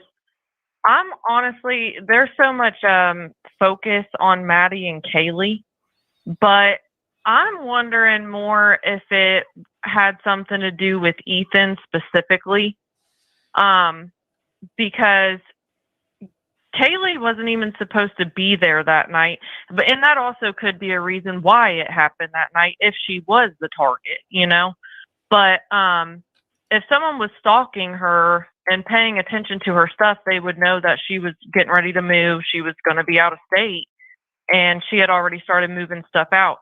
So to me, if Kaylee was the target, wouldn't they have done this earlier?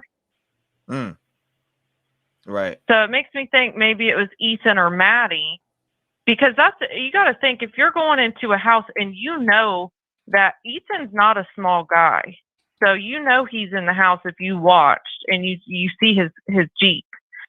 So you're taking on the possibility of a man fighting with you that's a bigger guy to begin with. Wouldn't someone want to why wouldn't you do it on a night that he's not there to have that extra risk of him overpowering you? You got a point. So I've always thought maybe it was one of the girls, but I'm like, no, Ethan was there. And you know how Kaylee's dad said, well, he didn't have to go up the stairs. We don't know exactly what that means. He knows more than what we do, but that could either say, well, he didn't have to go and kill them. Why did he do that? Or he could be saying his targets weren't even up the stairs. Why did he choose to go up there? So I'm not. Now, who do you think? What's your theory, and who do you think exactly?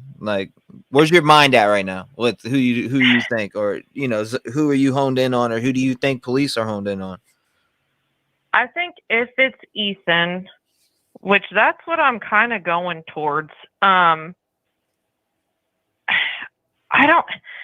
me, it would make sense. I know you probably heard all the stuff about Loach and all that.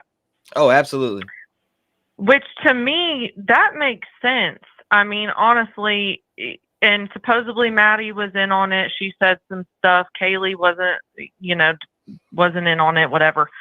But it would just kind of make sense to me that it would be someone in the fraternity that he pissed off some way. Supposedly he made a comment about that guy's balls being shriveled up from steroids. Yeah, I seen that. I read it all.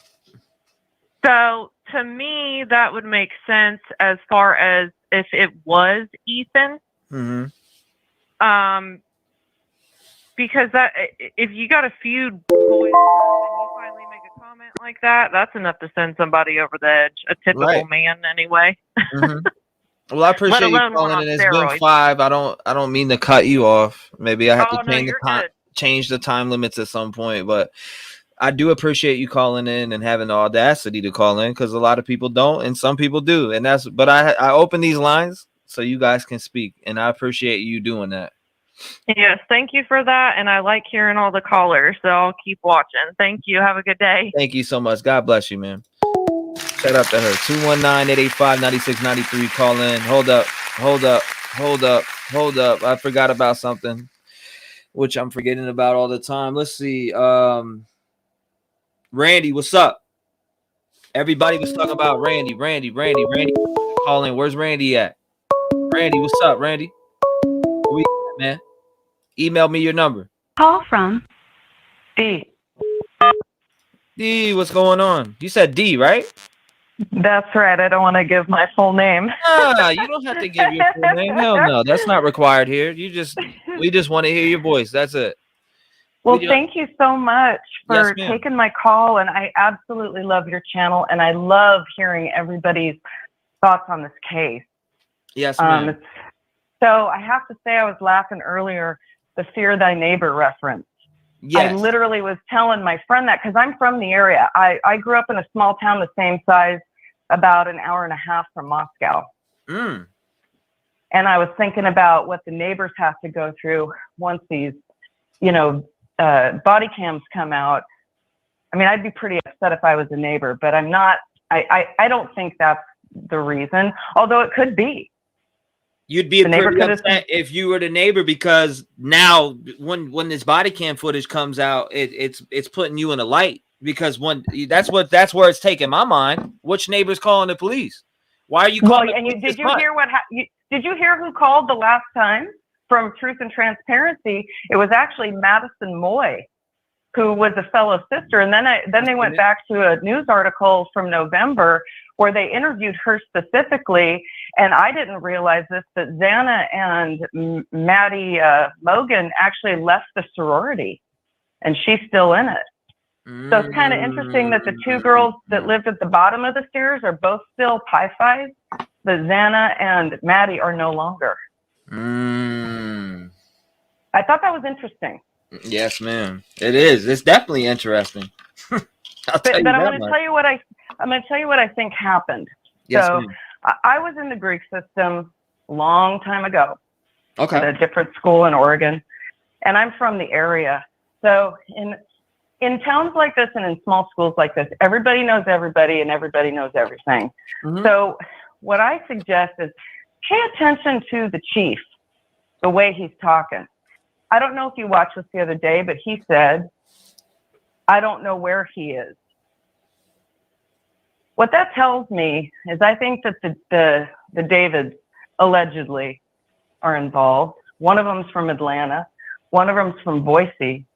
And I think one of them supposedly is taking anabolic steroids. Yeah, no. So when you think about going into somebody's house and doing something like that, I think crystal meth, because I'm from the area. There's a lot of that. But I'm thinking anabolic steroids. Yeah, no, I've seen that theory on who you're talking about. Yeah. Mm-hmm. And I think 4chan, 4chan's a hot mess, but there's just something about it that I can't quite shake. And I really think that when they came into that room where Madison's room, they weren't expecting Kaylee to be in the bed there. So I don't think that she got worse wound. I think it shocked them, and they're in a, roid rage. But here's why I think they say they don't know where he is. I think he could have checked himself into rehab. I've heard, because it's a small community, that the parents are frantically trying to, get him in somewhere. So when they say they don't know where he is, he might be, he's not forced to talk at this point because there's no hard evidence, obviously, or they would have interviewed him. Maybe he's checked himself in somewhere. They wouldn't have to offer him up.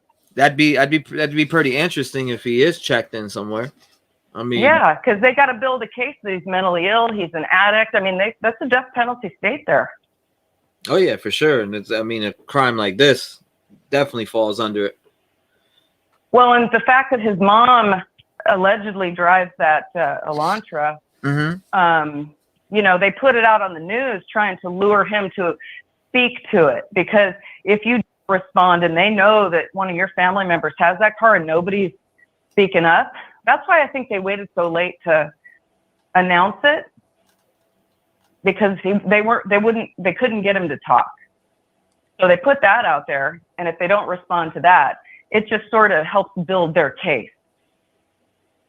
So those are my thoughts. Interesting. Well, I appreciate you sharing your thoughts, and you had that. Well, you still got 40 seconds. Is there anything else you want to say? No, I'd like to hear your thoughts. My thoughts? My thoughts right now is I think it's somebody we haven't even heard of. That's what my thoughts. Do you really? Yeah, I think it's somebody we haven't heard of. I think it's somebody, a name we have not heard of. Well, think about this. What if one of the local people that go to school there is friends with a drug dealer, and there's lots of drug dealers around there? The thing that I can, like, for me, when it comes to roid rage specifically, and this is just me in general, and this is what I'll end it on because there's 20 seconds for you, and I want to get the next caller in, but this is what I'm saying. Like with roid rage is definitely a thing. And I remember when I was a young kid, and maybe I wouldn't even say I was a young kid. I was in my teens. Chris Benoit strangled his family. Roid rage, a wrestler. It's not alleged. He did this. And then he hung himself afterwards. Chris Benoit, roid rage, killed his own family. His kid, and so his wife.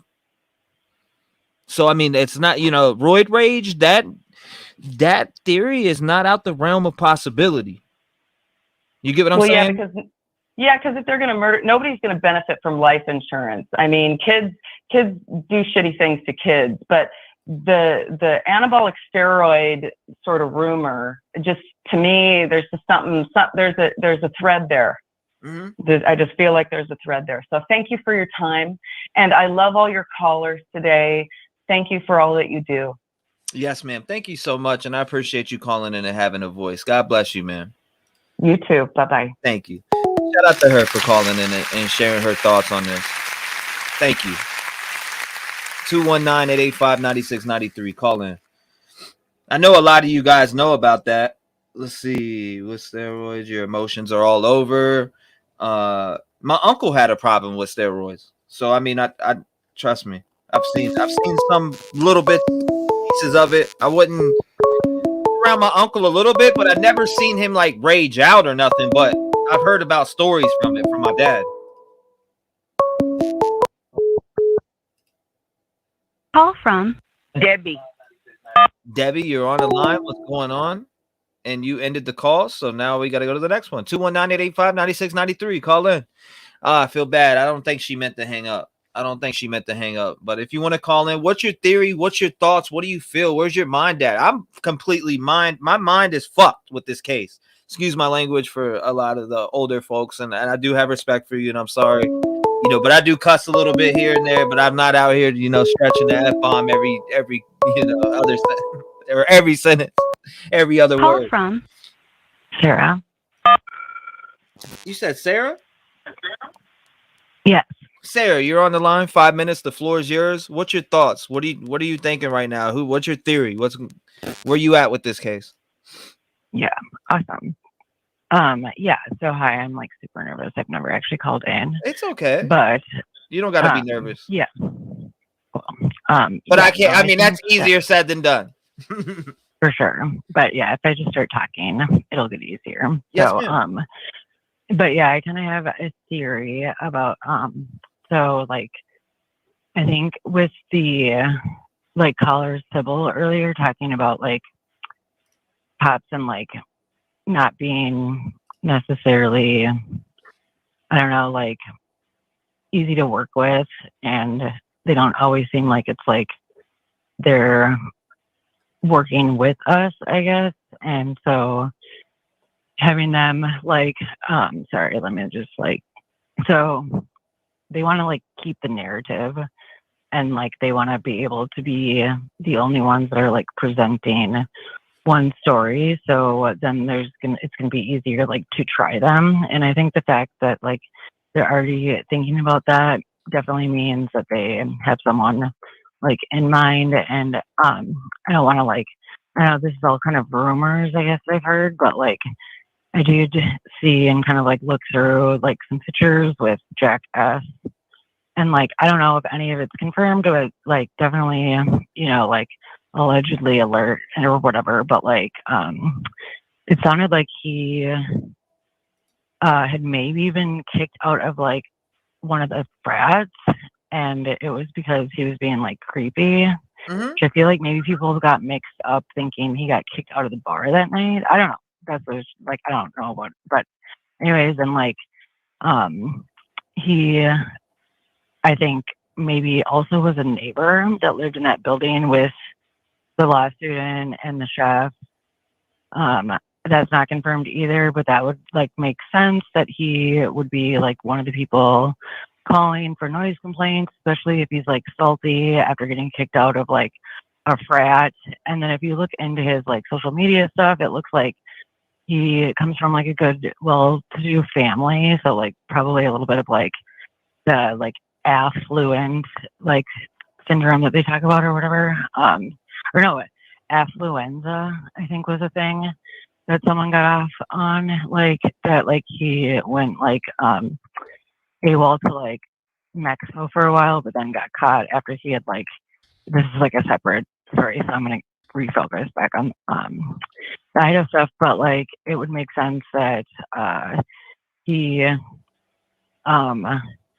oh yeah, well, and then when you looked at the pictures, it was like he definitely had like a brother that was adopted because he was like not white, and both of his parents were white. And this is all, I mean, I don't know, like I thought it was confirmed it was Jack S in that video from like the food truck or whatever. And like then if you, from what I found on like different like I don't know sites like Reddit and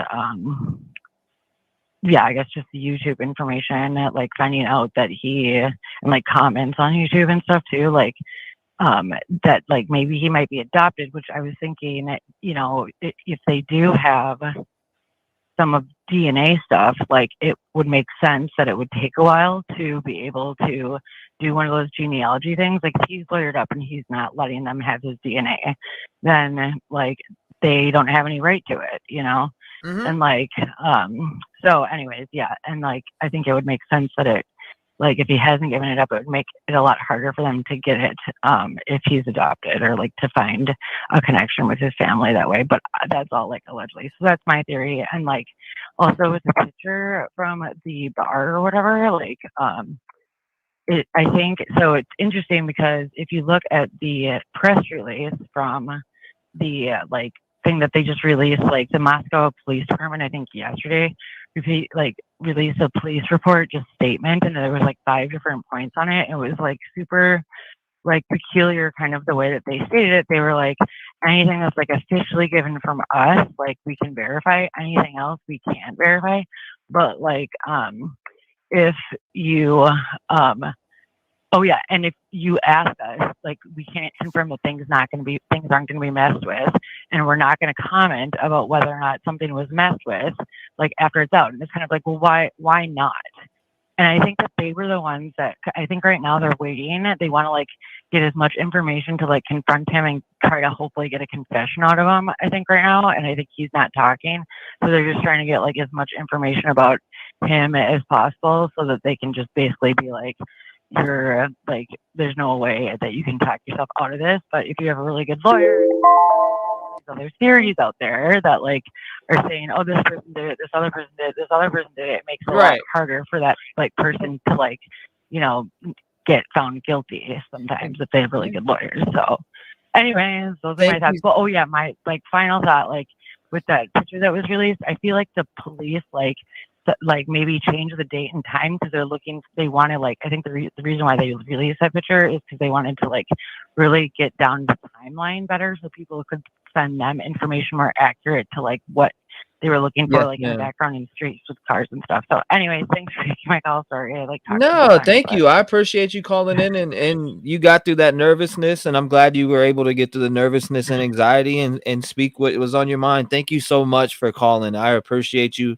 for calling, keeping your eyes on this case and fighting for justice for these families. And thank you for coming up here and having the audacity to speak.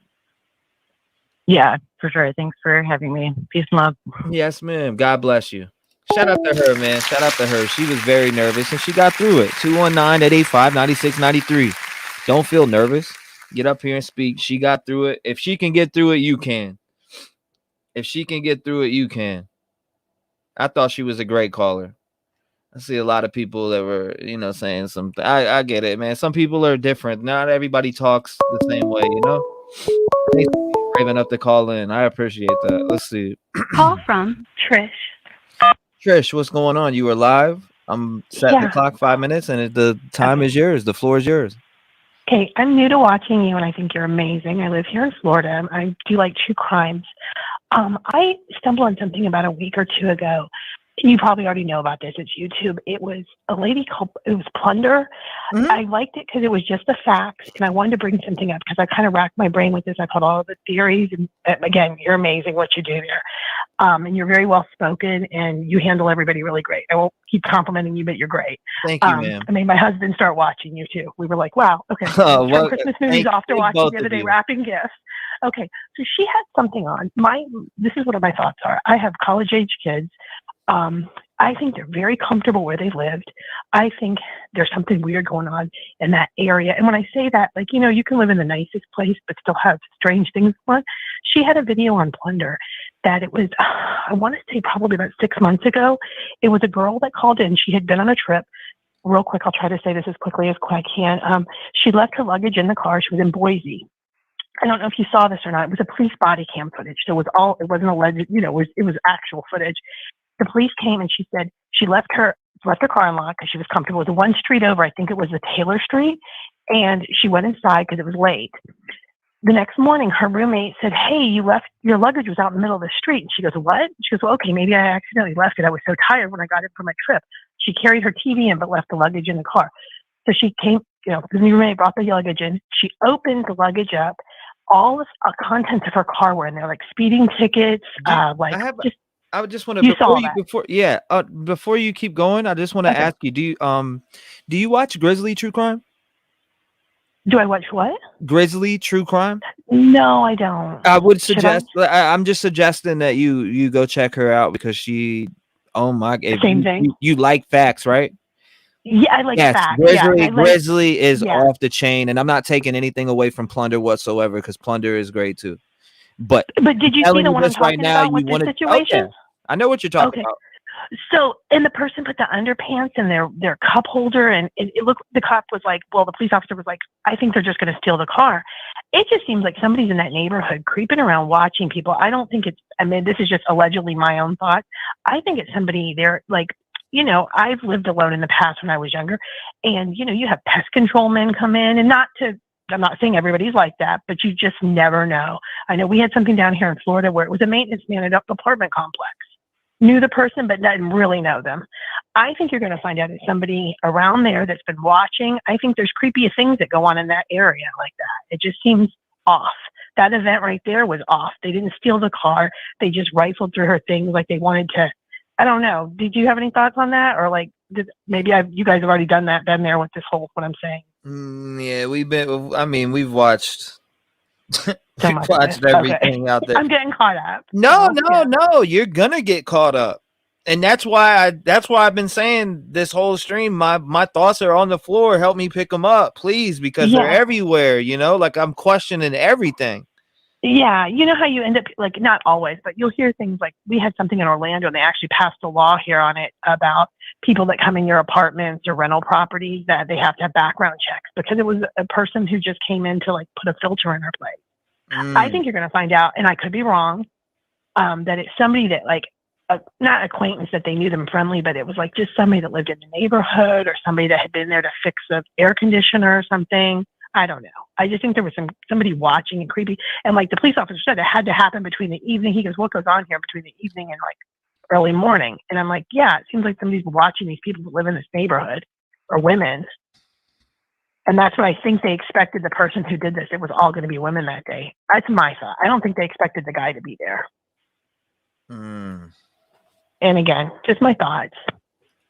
No, I appreciate you sharing. I mean, you still got 1 minute left if you want to say. Oh, do I? Yes, ma'am. It's a crazy case. It's just, I think because most of us have children or we will have children at some point, it just hit close to home. This could happen to anybody. And then in your sleep too, I think that or when you were sleeping, it makes you very vulnerable. I mean, I'm like, hey, let's up our security a little bit after hearing this. I know we're like halfway across the country, but anyway, you know what I mean? It makes you think twice. Yes, ma'am. Well, all right. I enjoy your show. I just wanted to, it's my first time ever calling in like anything like this ever. So, but you have a great day and happy New Year to you. Okay. And keep doing what you're doing. Thank you so Take much. care. And you stay safe. Bye-bye. Thank you so much for calling in. Oh, I will. Bye. God bless you. Shout out to her, man. 219-885-9693. Call in. Voice it. Let's go. I want to hear what you guys are thinking. I always watch her replays because she goes live when I'm live. And I go back and I watch them, especially at night. I can relax and focus because you got to focus on when you're in her live, you got to focus. Call from Anita. Anita, what is going on? You are live. Welcome. 5 minutes. The floor is yours. You ready? Yes, I am. Yes. First, I have to say real quick, you are making my business is suffering because I start working in my studio and then I'm like, I got to go get me some tea. And I find myself in here watching you. So I'm putting a big TV in there so I can watch you in there. Anyway, I have 2 stories, just food for thought. I have a ton of cops and firefighters and stuff in my family. My husband was one for years. And first, let me apologize to any cops out there. I'm not saying anybody's dirty. But a couple years ago, my husband and I were sitting on the sofa and we heard something banging against the glass panel on our back door. We went back there and there was a man banging his head against our glass door. We had our pieces on and we were like, dude, you got to stop. We called the police. The police came, took him to the front yard, okay? And then we saw them like laughing with him and sitting around with him, and then they let him go. Come to find out, he was one of the cops' sons. He was drunk, and he went to the wrong house, and he thought his friends were ghosting him. Had he come in, we would have, both shot him. But sometimes you got to wonder, is there a cop? Is there an official somewhere that's hiding somebody or making sure a lot of information doesn't come out? Mm-hmm. So that's just one thing, because I heard someone bring up a couple things like that because the town might have some things going on. The other story is these girls, some people wonder how they slept through things, and I wonder that too. But when I was younger, I was pregnant and I was high risk and I was stuck in bed. Mm-hmm. My husband was at the firehouse and some of the women said, just come for an hour to the firehouse. They picked me up. I ended up staying till midnight. When I got home, now we had a small apartment. It was dark in there. I went inside, did my thing. It was like 45 minutes later and I heard a funny noise. I called my husband. He said, call the neighbor. I called the neighbor to come over. When I said, oh, you'll come here, someone jumped off our balcony. So someone sat in there in the dark. Now, I was exhausted, so you don't pay attention to your surroundings the same way when you're tired. And he sat there watching me for 45 minutes or so.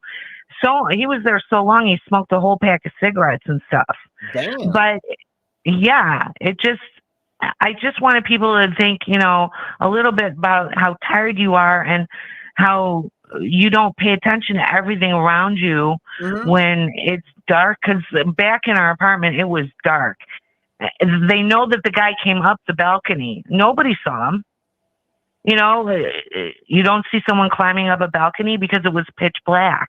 Right. And you're so used to certain people being around and people looking a certain way that you just don't pay attention to that.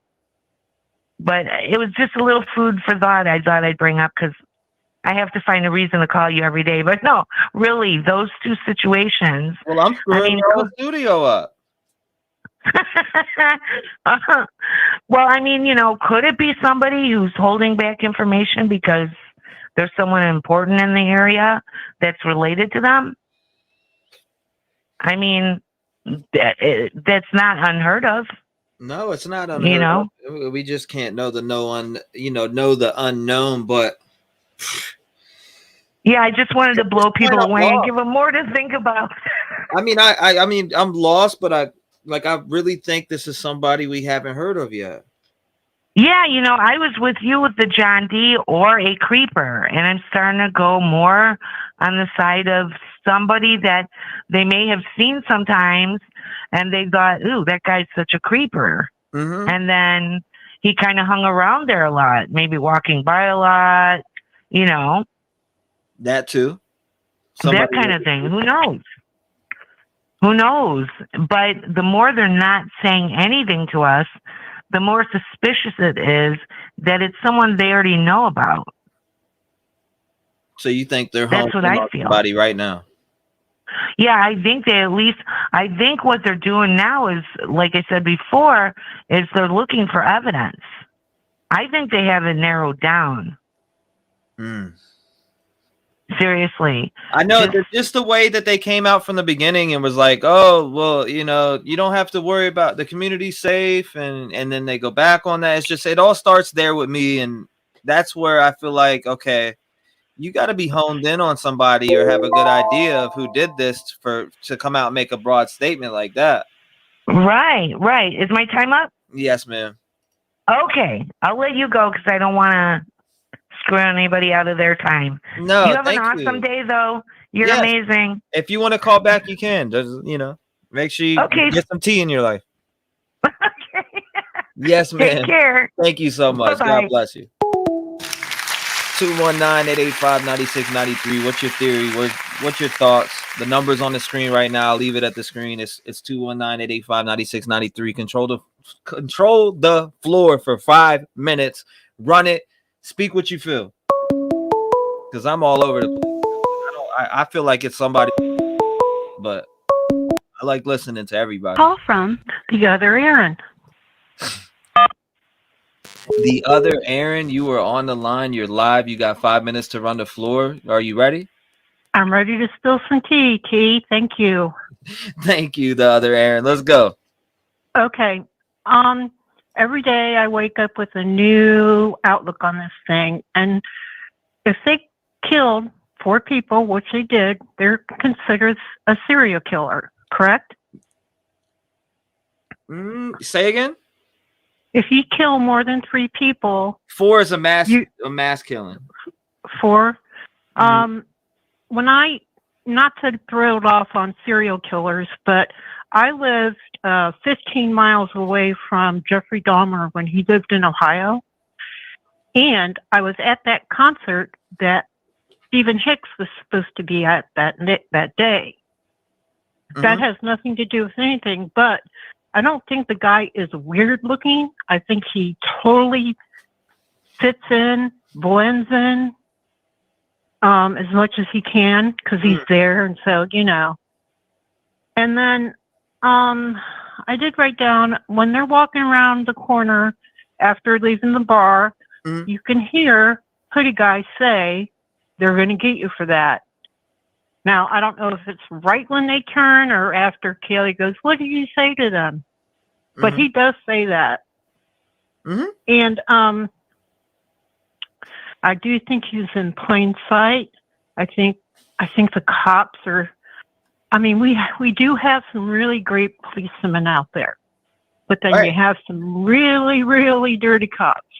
And we've seen that for years now. Yes, ma'am. And the Texas Rangers, they're like cop level, above cop level. They're like their own cops, cops. They are the best in Texas. So those guys did look like they were from Texas. Could be. Why they were called, I find that interesting. But like I said, I mean, I don't like where I try to get it from is like, where did these people get that those are the Texas Rangers? I think it's the hats. It's just 10-gallon hats. Well, my thing is like, there's a lot of people that wear country, or cowboy hats. And the one guy slipping through the door, you can see on his jacket, it's a American flag like you would get if you worked in the army or maybe a police. On his hoodie, you can see it while he's trying to slip in there. But I don't know if somebody could lay in wait that long. But it's just so complex. Yet Right. probably not, and that's the thing. And and whoever is hearing what we say, what we think, allegedly, I'm thinking all this, to find out years later in 1991 that, oh my God, I lived 15 miles away from Jeffrey Dahmer at a time in my life. Let alone going to the concert to the one the guy was headed to, that his first kill. But no, it's scary actually. Yeah, no, that's interesting. I don't mean in a good way either. Yeah. But serial killer, I don't know. I just think there is at least 2 people involved. That's why they want that white Elantra. Whatever. Yeah. And like I told you yesterday or the day before, they ditched that. It's underwater. They need to get those guys adventures for something they're called, and they dive and they find people that have been in the water for 20 years in their car. They're finding cars with people in them. Yeah, I don't support that channel no more. No, you don't think that's a real thing? No, I have personal reasons I don't support that channel no more. Yeah. Yeah, there's just the guy that runs it got caught for CM. Allegedly. But I hear you. I just can't stand behind anything like that. But the policeman, and I'm sorry, when they first flashed that bill yesterday, drip drop, I was like, that is the chief of police. And I didn't even need any standbys. And I still allegedly believe it's him. Yes, ma'am. Talking to Adam and Hoodie Guy, and it is Jack Decor, probably, maybe. I don't know. I wish there was a sign. Are you going to do the spirit box later? Yeah, I was gonna do it last night, but I fell asleep in the chair, so I don't. Oh man. Throw me at a time. I can hop back on and hear your spirit talk. Well, if you're gonna try. Yeah, most definitely. I don't know a time yet. I can't. I was gonna do it last night and then I passed out. So hopefully, hopefully I'm energized up. I don't know. I got hit with this tiredness like yesterday, and then I was just like fell asleep in the chair. But I appreciate you calling in. It's been 5. I'm gonna open up the line some more and keep letting people call in. Thank you so much. I appreciate you calling in every day and voicing your peace and love. Thank you so much. God bless you.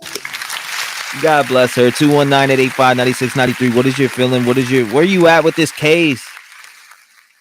My thoughts are like scrambled eggs. They're everywhere. They're running. My mind is about to explode. Please enlighten me. Call from Vicky. Vicky, you are live. What is going on, Vicky? Well, I've just been listening to you on my phone. Unfortunately, my computer, I lost my password.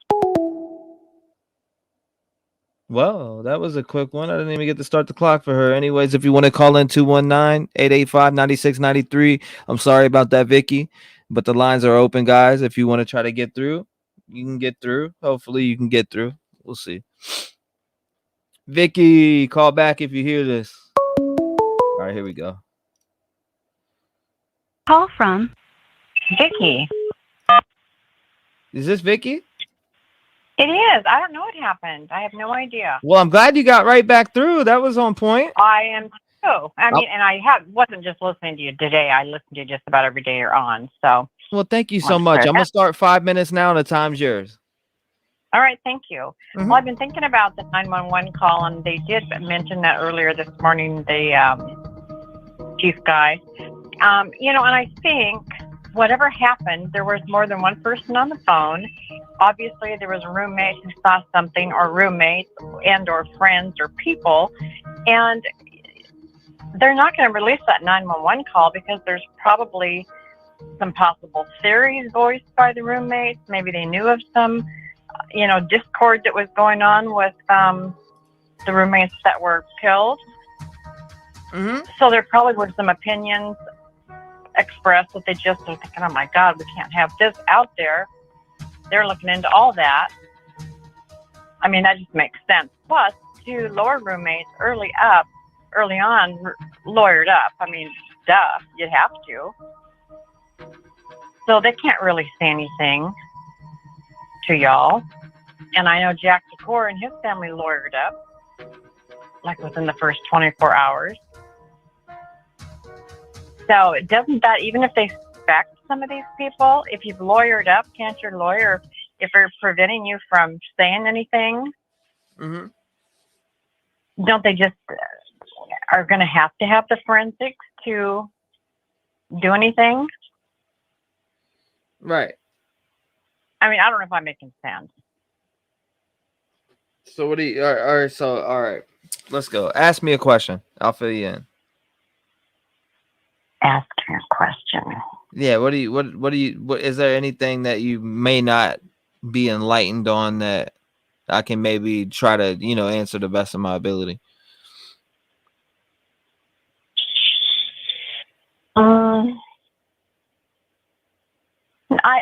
I don't think so.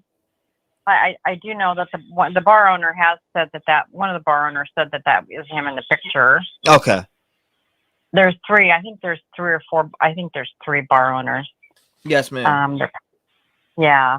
And I'm surprised that there's some of these stalker podcasters. There's one I can think of. I just think because he takes so many pictures, you know, so that someone's not outside JD's house just looking for him to walk out of the house or something. But that's kind of cracks me up. I guess that's pretty much up. I know that a lot of them have lawyered up, and I'm not sure how attorneys advise, but the police can obviously still question them, but they don't have to answer what their attorney advised them not to answer. So wouldn't they have to go to forensic evidence to actually, I mean, just because Jack D allegedly was in the corner club and allegedly said he was asleep, they can't just throw him in jail for that.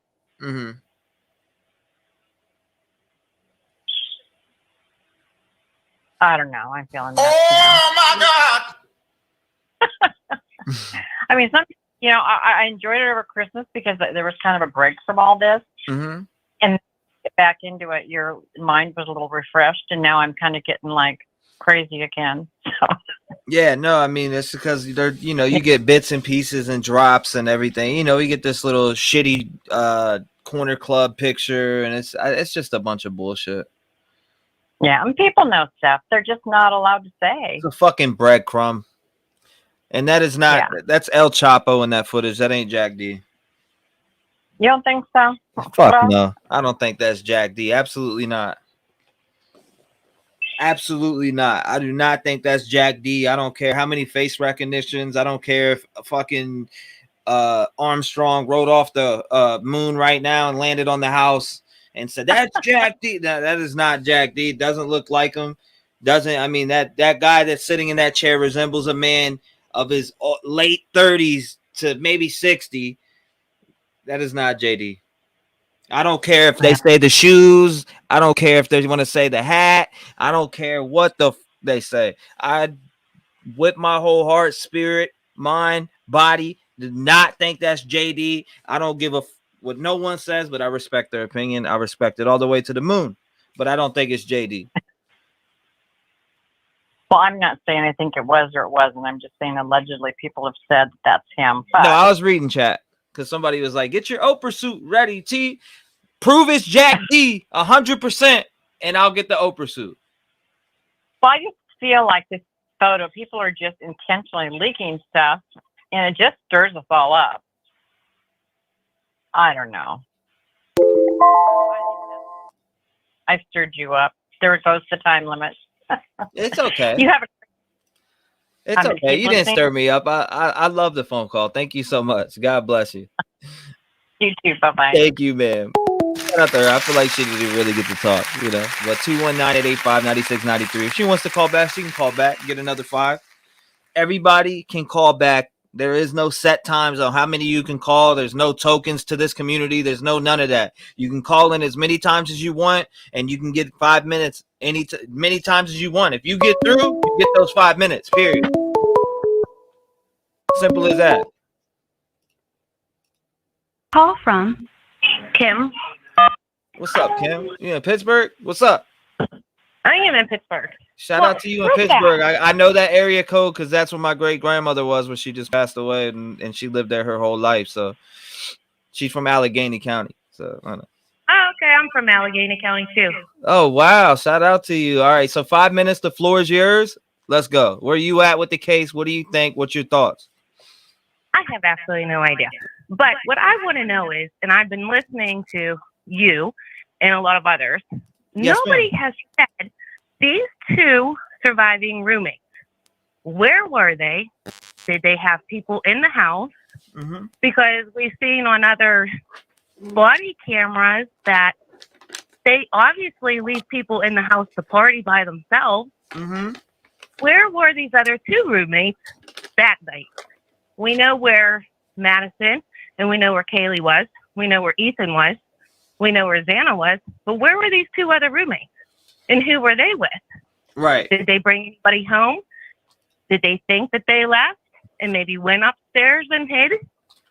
Nobody's saying anything about these 2 surviving roommates. Mm-hmm. Nobody. Right. And I have a big family. Oh, I've talked about those roommates. I think it's very weird that, I mean, and that's all rumor till proven right, that the water was running and they heard that, but they didn't hear the murders take place and stuff like that. So it's like, it's weird. Well, I have 5 kids. 3 of them. I have a 20-year-old, an 18-year-old, 14-year-old, a 7, and a 5-year-old. Mm-hmm. We live in a pretty big house. I can hear what my teenagers are doing down in the basement, all the way up on the 3rd floor. And they're not screaming, you know, but I can still hear what they're doing. So I find it very odd that these 2 surviving roommates know nothing. Very, very odd. Yeah, no, it is odd. I find it very odd too, especially if it's true that they said they heard water but didn't hear the killings. I do think that's weird. Yeah, but don't you think it's also weird that we know where they all went except for those 2? Nobody's saying anything about where those 2 were, who they were with. Nobody. Mm-mm-mm. Nobody's saying anything. And that's really strange to me. Really, really strange to me. But I don't know. I honestly don't think it was the boyfriend. I would hope it wouldn't be. But you never know. They do go off the rocker. I'm actually dealing with one now.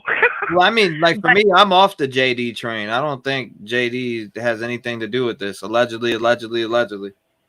No. And I really, as a mother of an 18-year-old girl, I would find it very, very hard. If I knew that my daughter's ex-boyfriend killed her, I would find it very hard to be able to stand up on stage with him. You know, I wouldn't be able to. I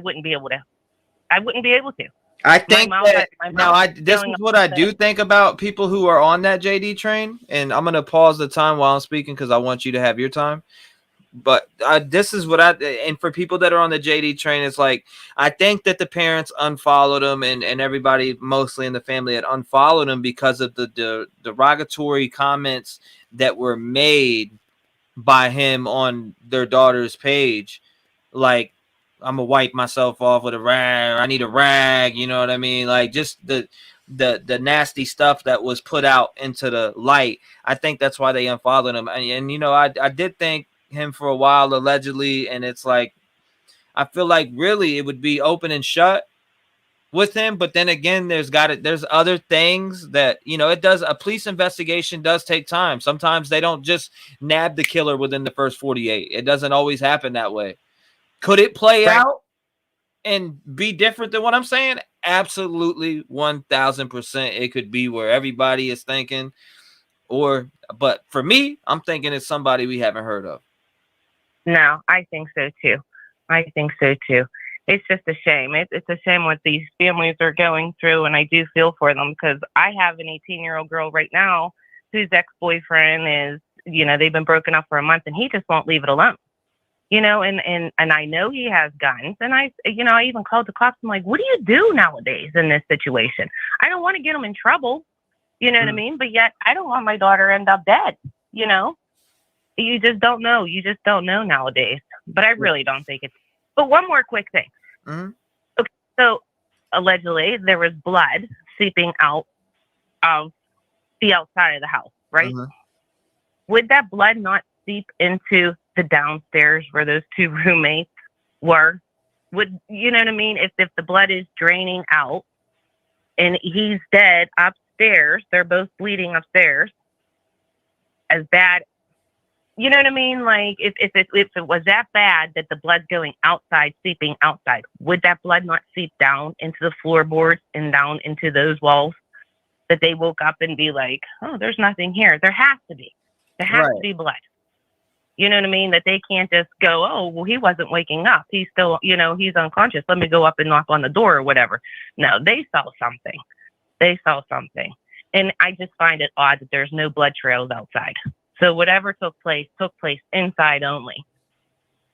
I don't know. Those two surviving roommates, I do strongly believe they have something to do with it. Whether they did, I don't think that they killed them, but I think that they know who did, and I think they let them in, and I think that they stayed in their rooms until the deed was done. I really do. I think those two had something to do with it. I mean, I'll tell you this much right now: law enforcement's got a lot of work on their hands. I'm gonna tell you that much now. And with that law enforcement, nobody could say anything. Do you really think that law enforcement's gonna leak anything? They're not gonna leak anything. They want to catch the person and they want to put them in jail. They're not leaking anything out on purpose. They're not saying anything on purpose. They probably have suspects. They probably have evidence. They're getting the job done, and they're just not letting the public know. Mm-hmm. They're just not letting anybody know. So as far as people saying they're not doing their job, well, they are doing their job. Because if they weren't doing their job, they would be leaking the stuff out. You know what I mean? Yes, ma'am. So that's all I wanted to say. But thank you for your show. I've been enjoying it. I get caught up in all these crime stuff. It drives me crazy. It's on in the car. It's on in the stores. People look at me like I'm weird. Well, thank you so much for calling in, and God bless you. And I do appreciate you using your voice and speaking what you feel, just like I tell everybody else who calls. And I hope you stay safe for the New Year's and just watch your surroundings. Yep. That's what I tell my daughter all the time. I tell them all. I said, watch your surroundings. You got to just watch, You got to look everywhere. Man. And keep preaching that. And just keep preaching that, because it's always somebody that you'll never think. There's always eyes, and you never know what somebody's mind is thinking. Yep. Well, thank you, and you have a nice New Year. You too. Thank you, ma'am. God bless her. Hold up, guys. 1 second. I gotta call my doctor's office real quick. I do need to call my doctor's office really fast. I gotta set up this video appointment with my doctor. T-REV is going to be wearing a dress on Oprah. We'll see about that. Because that's not JD. That is not JD. Prove it. Because if that's JD, like Detective John said, that boy would be in a box right now. That's where you got, because if his alibi is he was at home sleeping and late that night in general, but then again, it also doesn't speak on where he was beforehand. Did he go home? But why would he not be with the girls? Why would he not walk down with the girls to the food truck, etc.? Right? But in general, was that him or was that JS? That's another thing. Hold up 1 second. I do gotta call my doctor really fast. I'm not ending this live. I'm not. We don't do that around here. We don't end lives. That's not what we do. But hold up, let me put this on for 1 second. I'll put a video on for 1 second. We're going to continue to work this case. We're going to continue to work it to the completion. Nope, we have a lot of this isn't the one I want to see. We are now about 6 weeks out from that quadruple homicide in Idaho, in Moscow, Idaho, as the crime real quick. I just gotta hit my doctor unsolved. real fast. And as of now, we do not know of any suspects, and certainly also no motive behind this crime that left 4 students at the University of Idaho murdered. We're learning, though, new details after this holiday out of Moscow, Idaho. Here's more information from the police department there, saying this in a statement on social media. At this time in the investigation, detectives do not believe the female associate professor and chair of the history department at the University of Idaho, suing a TikTok user for defamation, is involved in the crime. The Moscow Police Department will not provide a statement about the ongoing civil process. Of course, this one continuing on as the history professor at the University of Idaho, suing a cyber network for defamation after the would-be detective accused her of involvement in the campus slayings last month. The personality Ashley Guillard accused Rebecca Schofield, an associate professor and chair of the history department, of perpetrating the murders of 4 students at the University in Moscow, Idaho. The lawsuit filed last Wednesday points to numerous videos posted on the platform that attempted to tie the teachers to the killing. As the statement continues to go on from Moscow police, here is saying that there have been numerous inquiries from members of the public and media to verify digital media published online. Any picture or video provided through the official public records request process is authentic. However, once a record is released, we can no longer verify its authenticity, as we do not know if anything has been altered. Detectives are aware of videos distributed by local businesses. Of course, this continuing on some 6 weeks out as police continue to say that associate professor was not involved in the crime, and not a ton of information has come in the recent days, as police said they were going to continue to work through the holidays to try to solve this very heinous and harsh crime. The Idaho murder victim's dad, though, believes the killer will be caught, saying to a media outlet, "This isn't something that people get away with." Ben Mogan, the father of slain University of Idaho college student Madison Mogan, said he is confident that whoever responsible for the stabbing death of his daughter and her friends Kaylee Gonsalves, Xander Kernodle, and Ethan Chapin will be caught and brought to justice. As this continues on out of Moscow, Idaho, the update is few and far between as they continue to provide all of these updates as quickly as they can. Investigators believe someone has information that adds context to what occurred on the night of the murders and continue requesting additional pictures, video, and social media content. For more on this, as we continue to follow it, my colleague Alexei Petrovich chatted with a former federal prosecutor about what this means moving forward. We are back. That was it. Over. We're back. I had to read my doctor. I'm scheduled for 3:15, so I'll be doing the video visit while I'm on the phone with you guys. I just had to take care of that. Do you want me to finish this video, or are we getting back to the calls? Majority wins. Thank you, Steven. I appreciate you, Steven. Majority wins. I just had to take care of my doctors. I'm an idiot. So I'm so obsessed with this case that I'm missing my doctor's appointment. My doctor's appointment was yesterday. How the fuck am I missing that? That's how obsessed I am with this case. Man, I tell you what, I literally missed my doctor's appointment yesterday. So while I was live yesterday, I had a doctor's appointment. Oh, well, it is what it is. I'm obsessed with this case. I can't stop it. If you want to call in, it's 219-885-9693. Make sure you call in, voice your opinion. What is going on? I'm sorry, guys. I can't help it. This case has got my mind running in 360s, 900s. Wow, is it that the 2 app?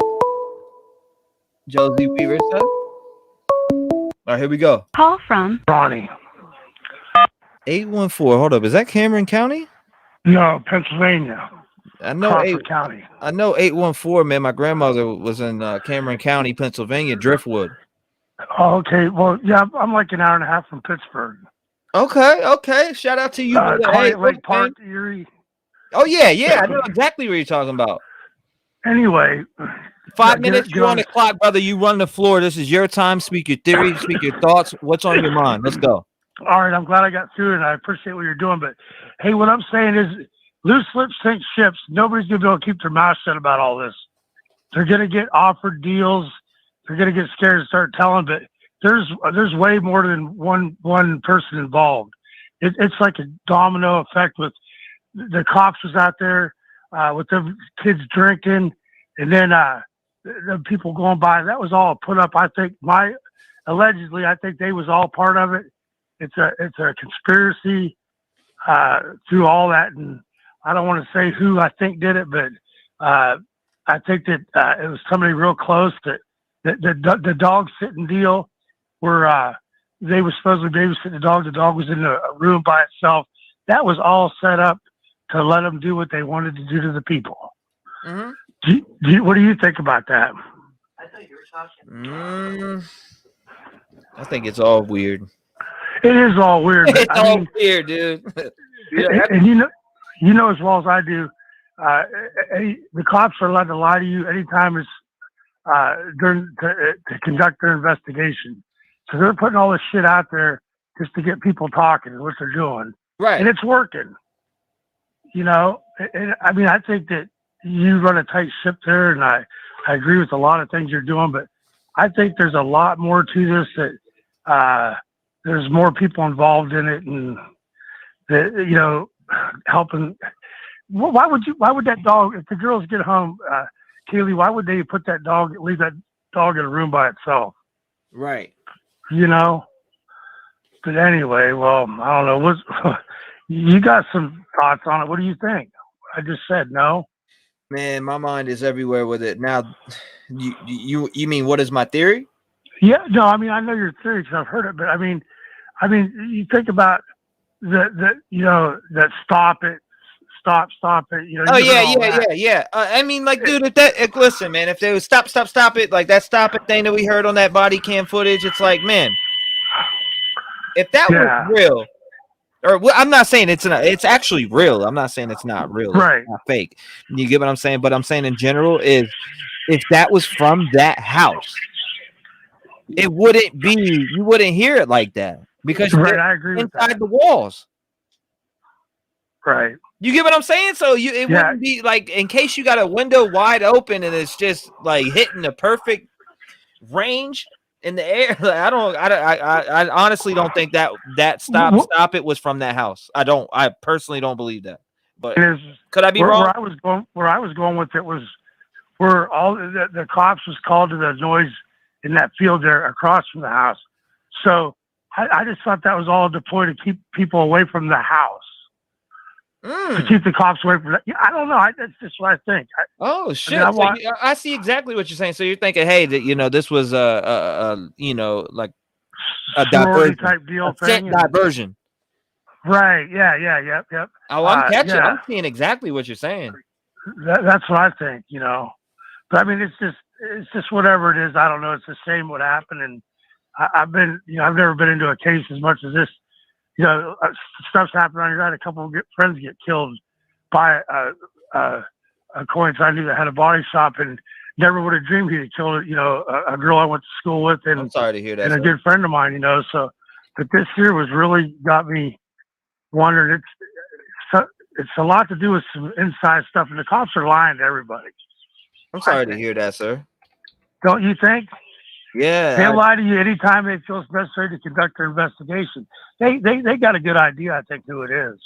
Oh, of course, bro. The cops will always lie to you because they're not, dude. They got to protect the integrity of their case. Right. I understand that. You know, I mean, I don't know. I just wanted to call in, and I'm surprised. I dialed your number. I don't know how many times, and I was glad to get through. I just wanted to throw my 2 cents in. It might not be worth a shit, but hopefully it was. Yeah. You know. Absolutely, man. I appreciate you calling up, and I appreciate you, using your. I'm glad that you got through, man. I'm glad you did. If you ever can't get through and you're getting frustrated, email me your number because I do callbacks. Hey, thanks, T-REV. I appreciate it, and God bless you and everything you're doing. Man, God bless you, brother, and I appreciate you throwing in your 2 cents to the bucket, man. Everybody deserves to be heard. Everybody's theory deserves to be heard. I mean, sometimes I can't catch every comment, but I'm glad you called up and had the courage to speak what you feel. And God bless you, brother. Stay safe and stay warm, man. Okay, good New Year's. Yep. Happy New Year's to you too, brother. Shout out to him. If you want to call in 219-885-9693, we are rev back up. We are ready. I don't have my doctor's appointment until 3 something. And even then, even when I do have my doctor's appointment, I'll probably still be on live and my doctor will be like, who the hell are you talking to? I'll be like, you and somebody else. I'm live streaming right now, doc. I'm on the clock. He might be watching this right now because he told me he checked it out. Call So, from doc, if you're in here, hey, what's going on? You're live. Oh my God, finally, really? Yes, you're live. Really, you're on the air. 5 minutes. The floor is yours. What is your thoughts? Where's your opinion? Or what do you stand at with this case right now? Okay, look, I think that there's a lot of different theories and people going all over the place. And I think it's much simpler than it actually looks. And I want to just apologize because I do feel bad for the family and how people are terrorizing all of us. And then I'm going to be really rude. But so Maddie and Haley, right? Both really good looking girls. When I was looking in the food truck video, they seem like the kind of girls that, I'm sorry, but they seem a little bit like, like they're very good looking. So they're used to getting their way. And I saw a few gestures that were made that seemed kind of rude. So if a guy is trying to talk to them and you kind of get back to a guy in that kind of attitude, like, you're a little better or you're really good looking or you can get away with a lot of things. I know I've done that before. Mm-hmm. But that can get people really angry. That can get men really, really angry. And girls too. And I think that's we're not really looking at things like that in terms of their personalities too much. I think that we're concentrating so much on everybody else that we're not doing or not looking into the simpler things that are in front of us, like that. And also on the food truck video, I did notice that Kaylee did a gesture sort of pointing to the hoodie guy. Mm-hmm. Like, oh God, let's get out of here. Like, look at this guy. And then they just like ran away. And that was weird, So yes, ma'am. What do you think? You're a man. What do I think about particularly what? About a guy having a violent, not you obviously, but no. But I want to try to give you the best perspective I can. So I want rejection. Okay, so rejection for me. Mm-hmm. Not so much for you, but like guys who are sort of insecure maybe or not. These girls are hot, right? Mm-hmm. And they maybe shut somebody down real bad, and really got. I mean, if hey, look, for me, I can speak. For me, it's chemistry. If it's not there, it's not there. In general, rejection. I mean, I'm sure every guy can say they've been rejected before. I mean, and if you haven't, then you found the person that you love and you're going to be with for the rest of your life. At some point, one of us were rejected, whether it was by love or just anything.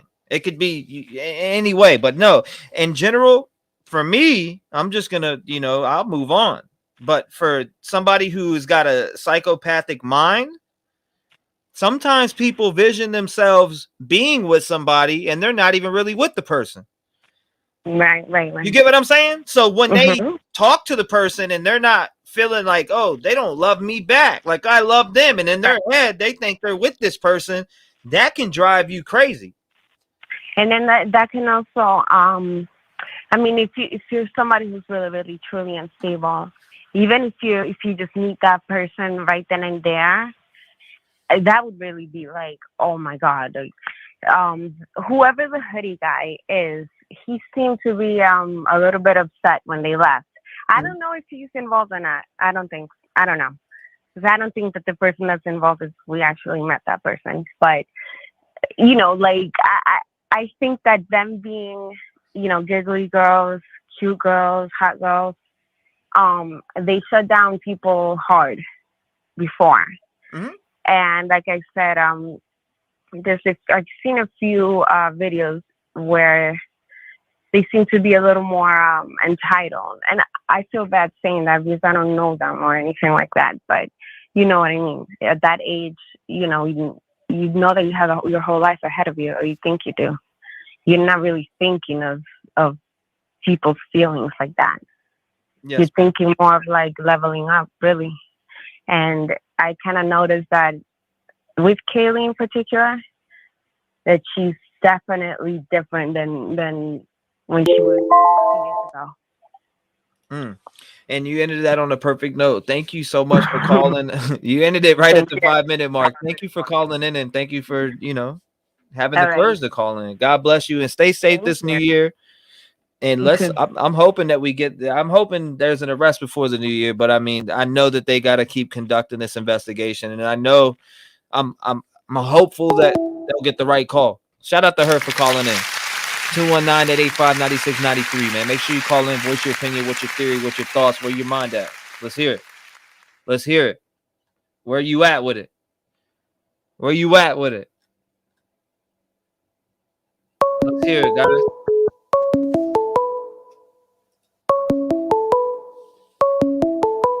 All right, bet. Here we go. Call from Randy, my man, Randy Bobandy. You're on the line. What's going on, man? Did you hear the question earlier that somebody had for you? My man Randy said, you know what? You, T-REV, I don't want to hear shit you got to say. Randy, call me back, 219-885-9693. Or if somebody else slips through, they get through.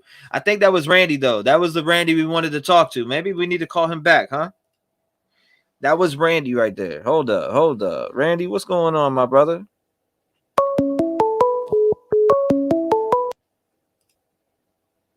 Call from Randy Fur.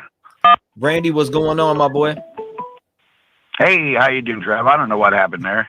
I was like, yo, what happened right there? But you're on, brother. What's going on? Did you hear the question earlier the person asked? I'm going to put the timer on here in a second. But, yeah, go ahead. Timer on. You go. What was the question? No, I missed it. I was off for a while, came back on, and heard you calling my name. So, no, I missed the question. What was it about? All right, so somebody wanted to know because you were mentioning something about it. Somebody said that you mentioned something in our phone call. You know, I take a lot of phone calls every day. Right. You mentioned about your nephew being with the FBI, etc. Right, and then you mentioned something about Kaylee in there in a November 12th complaint or something like that. She said, and I just didn't. Yeah. I couldn't recollect what you said, so that's why we wanted to get you on the line. Okay, yeah, I mentioned, I think when I first got on real quick, because I just read an article. It's called the Moose Lodge Connection. Supposedly Idaho victims made a 9/11 call about an intoxicated person day before the murders. Now, it's funny that you mentioned this because I just re-looked that up today and realized that this article is from November 20th. So it's only, 3 days or 7 days after the murder. It's only a week after the murder, which I don't think there was a whole lot of people really digging in the way we are now, that first week. But I tried to debunk this or find out, the source originally came from OSINT, which is open source intelligent data. Mm-hmm. And the girl who did this matched said matched them with the reported time of events. She believed either Madison Mogan or Kaylee Gonzalez had made a 911 call from the Moose Lodge on 210 North Main Street, Moscow, with the police reporting stating the caller said her boyfriend told her an intoxicated person, possibly male, is calling issues there. Right. Supposedly officers reported to the scene, but there was no further details recorded. So that was way early on. I thought that was, I just read it yesterday and never looked at the date.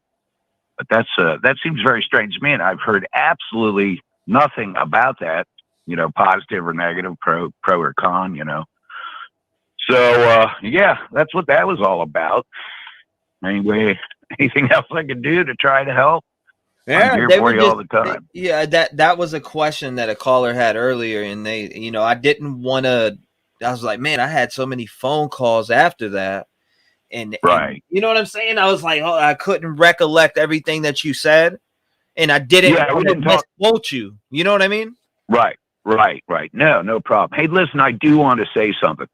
There was after I called yesterday, somebody in chat kind of jumped on me and said, hey, well, he said it was nephew, but later on he said it was his cousin, listen to it, so on and so forth. Yeah, I made a mistake. It is my nephew. I have 5 nephews. I have 5 male cousins, 5 male nephews. Sometimes I get mixed up. I was even talking to my friend about it today, and instead of saying nephew, said my brother, because I'm getting old, who knows? But I just wanted to clear that up. No, it was definitely the nephew. He's an FBI agent, not a cousin or whatever she thought I said. So just wanted to clear that up. But that's about it, man. I'm just listening here. A lot of good callers today. Hope everybody smashes that like button. And, Rev, you're doing a hell of a job, man. Did you see? Oh, hey, one more thing. Hey, we're on it now. You know we're on it 7 to 9 to 12 hours a day, depending on what it is. We're on it. Of course. That's because I'm usually here at least a 7-hour minimum. Right. Hey, on that picture yesterday. Yes, sir. Take a real. I know you don't want to look at the damn thing again, but take a real close look at that timestamp. I think if you listen to True, yeah. But I mean, if you look at those timestamps very, very close up, you'll notice a difference in the size of the numbers that have to do with the date. And even now we got to pull it up, man. Now that you mentioned this shit, we can't leave it out now. You know what I mean? We can't, bro. Hold up. I have it. I think I have it on the reel I created this morning. Let's go to it. Hold up. It's right in here. Where's it at? That bad boy's in here somewhere. I know I put it in here. Right about here. There she is, right there. Okay, I'm still waiting for it to come up. Anyway, zero in on that as close as you can get to that timestamp down there.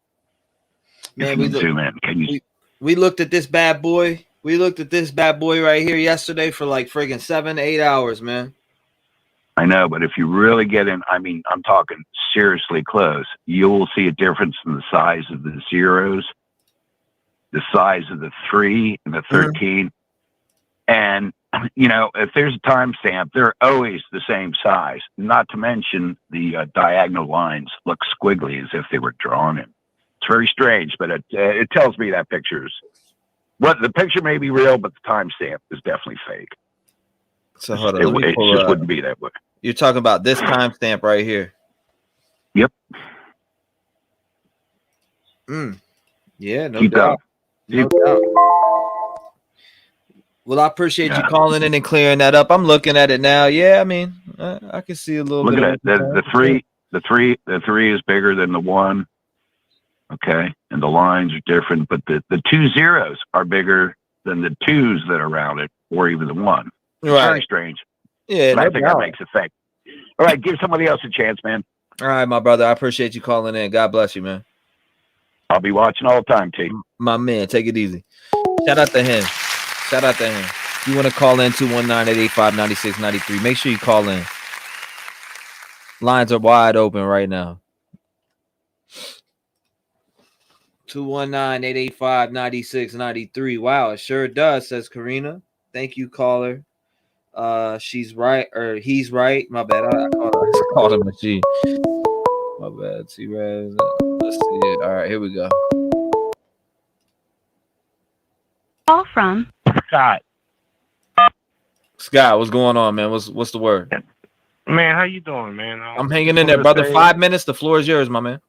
Oh yeah, I ain't gonna take me that long, bro. I'm just loving your show, man, and I know everybody is. So anyway, man, as you know, I seem to have a new suspect every day. Started off with JS, and obviously JD, then the roommates. Now I'm on, dude. I'm on this Hunter thing. This Hunter and I believe Emily, but anyway, Hunter seems to be like in every body cam footage. He's there, and pictures. He's there. He like lives, I think, right back.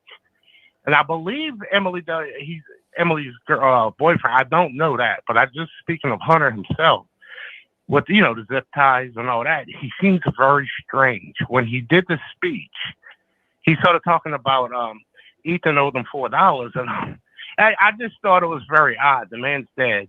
You're supposed to talk good about him, not that he's a bum and he owes you $4. I thought it was very odd, and I just feel like there's something up with the Hunter dude, man.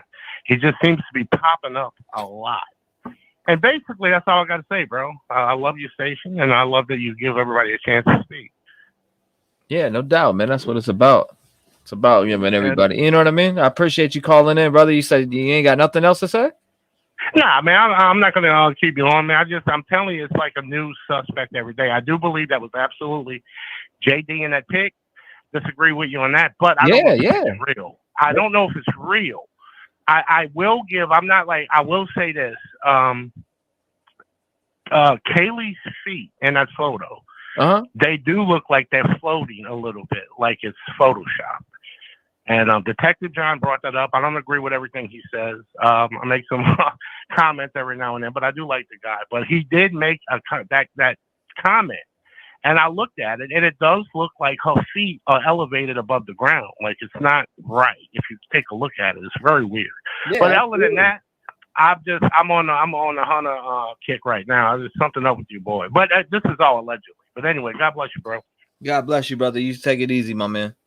All right, bro. Thank you for calling in, my man. Shout out to him. God bless that dude. 219-885-9693, man. Make sure you voice your opinion. Call in. What's the word? What's the word?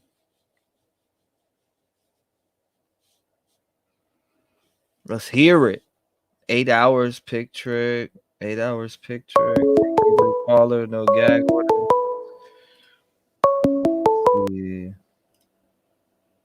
Call from Daz. Yo, what's going on, my man? You're live. 5 minutes. You're on the clock. You ready?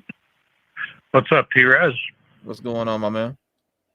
Hey, I just wanted to bring something up. I haven't heard it mentioned. This house should have all kinds of Amazon, Apple, and Android devices in it. Mm-hmm. We all know that speakers can listen in, and you would think that those companies would have copies of any noises, conversations. You know, when you're sitting on the couch, even thinking about buying a car or something, all of a sudden you start getting car ads on your phone. So something I haven't heard about, we're a family of 5. We have 29 devices in this house. So they must have had 6 students, 5, 10, 15, 20 devices in that house. Interesting to see if any of that comes up, and nobody seems to have mentioned it.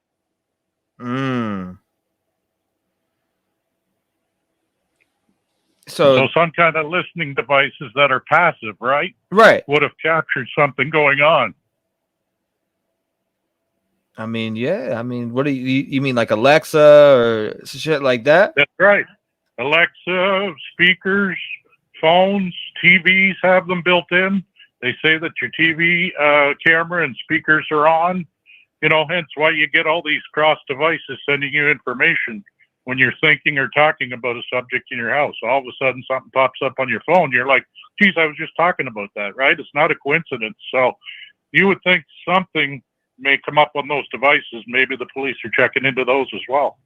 Right. They gotta be. Yeah. They gotta be for sure.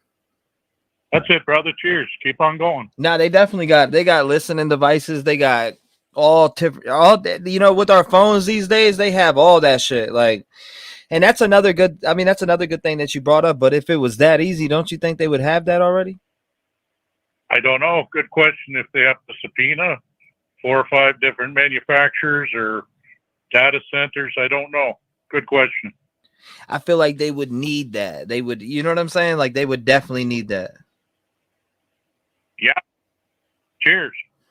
No doubt, brother. I appreciate you calling up and bringing that to the forefront. God bless you, my man. You too. Thank you, my man. Shout out to him for bringing that up. Yeah, that's a good thing. I mean, they do get our voice. They do get everything. They got recognition, iPhones. Same with on Google in general. Like you got to get permission to apps to use your voice and all different types of shit. So I mean, that's a good point. 219-885-9693. Let's hear it.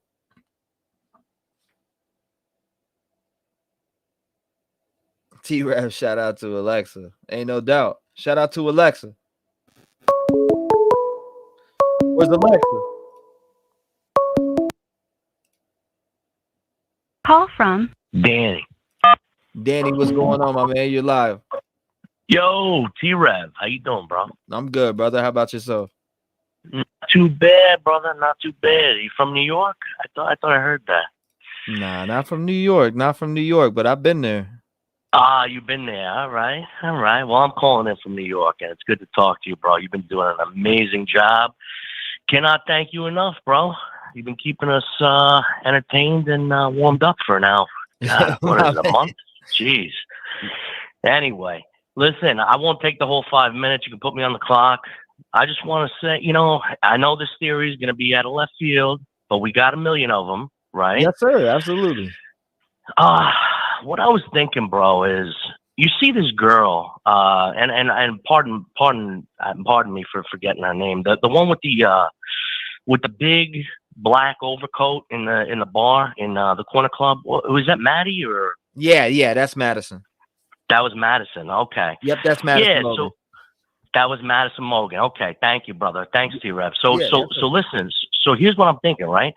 That jacket, I mean, from the very beginning, did not look right on her. It was not her coat. There's no way.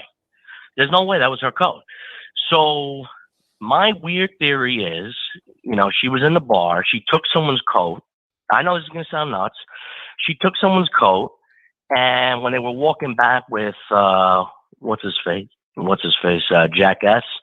And he's saying, what did he say? He said something like they're not going to forgive you for that, even if you were drunk or something. I feel like she took someone's coat. She pissed someone off. I'm not saying this is the killer, but she pissed someone off in that bar. There's something that happened in that bar. I agree with you 100%. Something happened in that corner club. I don't know what it is. Maybe it was her stealing someone's jacket. I don't know. And then they didn't they find someone's jacket outside the house too, in the bushes and stuff. I don't know. There's something about a jacket. I'm telling you, it's weird. I know it sounds crazy, but there's something fishy. There's something going on about that corner club. Don't know if it's a jacket, but I'm telling you, it wouldn't be crazy to me if the jacket had something to do with it. I'm just saying. Right. So you think maybe she borrowed it from a guy or what? Yeah, I don't know if she borrowed it. Maybe she stole it off somebody. She took it off. Most definitely some bullshit. Right? I think the jacket is definitely worn by somebody for sure. Right, bro. Look at that jacket. It don't fit her. That's not her jacket. And so I remember Adam too, or what's his name? Not Adam. I'm sorry. The other guy, Jack S. Jack S. He said something to her about the jacket outside the bar also. And I don't know, bro. There's something just not sitting right with me about that jacket. And he says to her, what does he say? He says on the recording, he says, they're not going to forgive you for that, even though you're drunk. Like, what? And then they found a jacket outside the bushes. Do you remember that, by the way? Like, that was I've heard a lot of different things, but it's like, man, what can we really write off as a fact? For sure. Yeah, for sure. I don't know, bro. It's something you know what I love about you, bro. I mean, I know everything is alleged. I know, and you speculate just like we do. But you hit it, bro. You said something happened in the corner club, and I'm telling you, and I know Detective John said the same thing. Something happened in that bar, and I don't think Jack S or Jack D or Adam or any of these assholes that we, pardon my French, I'm not actually calling them assholes. All these people, we've been saying are involved are not involved. It's some crazy bastard who was in that bar. You know what I mean? So anyway, I know I didn't really come to the table with a real bro, theory, you came but, to the table with exactly what I mean. This is what I want. I want people to speak what they feel and what angles they have, and brother, like I mean, everybody. If we all thought the same in this world, it would be a fucking boring world. It would be, bro. It would be. I'm telling you, bro. Though, at the end of the day, and I'm gonna let you go. I want to listen to more callers. Something is up with that fucking jacket. It don't fit her. It's not not her jacket. I don't know what's going on with the jacket. Maybe I'm making a mountain out of a molehill. I don't fucking know. But there's something weird with that jacket. Period. End of story. Anyway, listen, brother. You're doing God's work. Love you. You're amazing. Keep listening to you and hit that like button. Love everybody here. Absolutely. God bless you, my man. Thanks, T-REV, bro. Be good. Take it easy. Shout out to him, man. God bless that dude. God bless that dude. Shout out to him. Shout out to him. If you want to call in 219-885-9693, voice your opinion. What's your thoughts on this case? What do you feel? What are you feeling? Let's hear it. Let's hear it. Let's talk about it. Hold up. Let me see. Josie boy, thanks, caller. You said, wait, the Wi-Fi was out that night? Weird. That'd be crazy. Call from Gabe. What's up, Gabe? You live? What's going on? Yo. How you doing? What's going on? Yeah, I just your show, man. I've been addicted to it ever since you started. Well, I appreciate that, brother. What's going on? Yeah, you're doing great, man. I just got something. I got a couple of theories here. The Amityville Horror House. Mm-hmm. Which the address was 112, and the address to this house is 1122. And the Amityville Horror took place on November 13th, 1974. Mm-hmm. I just think that November 13th date, and maybe they're trying to do the second act of Amityville Horror being the 1122, the last two. Just some weird thought. 112 Ocean Ave. All right. And like the second Amityville Horror killing, like maybe this house was just targeted November 13th. I just feel it could be a serial killer. Could be somebody that just maybe this is their first time doing it, and they wanted to pick this house. Who knows? It could be anything like that. It's just kind of funny. I heard somebody else say this somewhere. I don't know where I saw it or read it, but somebody thought, hey, does this have anything to do with the Amityville Horror? It's possible. Yeah, that's just something to think about. It's possible. And yeah, right. It's possible that somebody played it out, and that you never know the mind of a psychopath, right? So if it was a said psychopath, bro, you never know what they're fascinated with. They could be fascinated with Amityville. They could be fascinated with numbers. Yeah. They could be fascinated with several different things. So, I mean, I can't play it. I can't say that what you're saying is wrong, because psychopaths go off of other things that they're motivated by. Yeah. So I'm not going to say you're far-fetched, right? I'm not going to say that at all. Yeah, the November 13th. Which it happened, and then the address of that house almost the same as the Amityville Horror. That's just crazy. Mm-hmm. That shit blows me away. And I don't think that any of these young boys have enough balls to do what happened in that house. They're not. That takes a grown man. That was somebody professional. They went in, they went out, they bagged up their clothes, and they were out that back door up into them woods or in their car, wherever they went. I just don't think any of these kids have the balls to do that. That shit's crazy, man. That shit's crazy. I mean, this whole entire case blows the socks off me, man. I'm telling you that much right now, because the fact that the thing that we have at most pinpointed right now is the white Elantra. And then it's, the occupants or occupant of the white Elantra hasn't come forward yet. And that right there is just a telltale sign. I mean, how many days in are we on this case right now? You know what I'm saying? Like, bro, come on. We're like day 48, day 47. We're in the 40s going on 50. What? It's just amazing that this white Elantra hasn't come forward yet. What is that person in the white Elantra hiding? It could have been that same car that was found in Eugene. No one really knows for sure. They're just going to tell you, no, it's not that car. We do have nothing to do. I mean, were you here on the live when the guy pulled up on that vehicle? Yeah. He pulled up. I had the guy pull up there. He was on. He came up on the panel and he dropped in on it. It's crazy. Yeah, it could have been a stolen car. Maybe the guy had the Stark and whoever. It could have been a stolen car. I mean, you see the hair in the seat and everything just looks sketchy in that car. It was all broke. The door handles were broken into. I mean, somebody stole that car. They had to have. I mean, by the looks of it, and all that dark dirt on the back of that car. That's like old snow dirt. Like that car was, or it came over the mountain pass, or that car is sus too. And then I just don't. I have my thoughts about being Jack D, but you know what? I don't think I don't think he's got the balls to do it. I don't think any of them young kids have the balls to do what they. I mean, that takes a lot to go into a house and do what they did, and not. I mean, it's too much for that young kid to do that, I feel. I mean, jealousy, yes. I've been in his relationship before. I've been in the same scenario with him, with young women at his age, losing a girl like that I was with. And, the last thing that comes to your mind is going to kill her. Hell, you don't ever, you want to do anything and everything for that girl at that age, whether you're with her or not. When you're in love with somebody like that, you'll always be there for that person.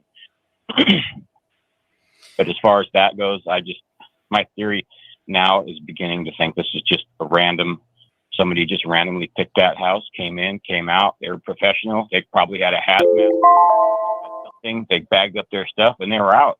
Right. And just think about that Amityville horror house, the date, the address. It's kind of fishy. Well, hey man, I appreciate you calling in, and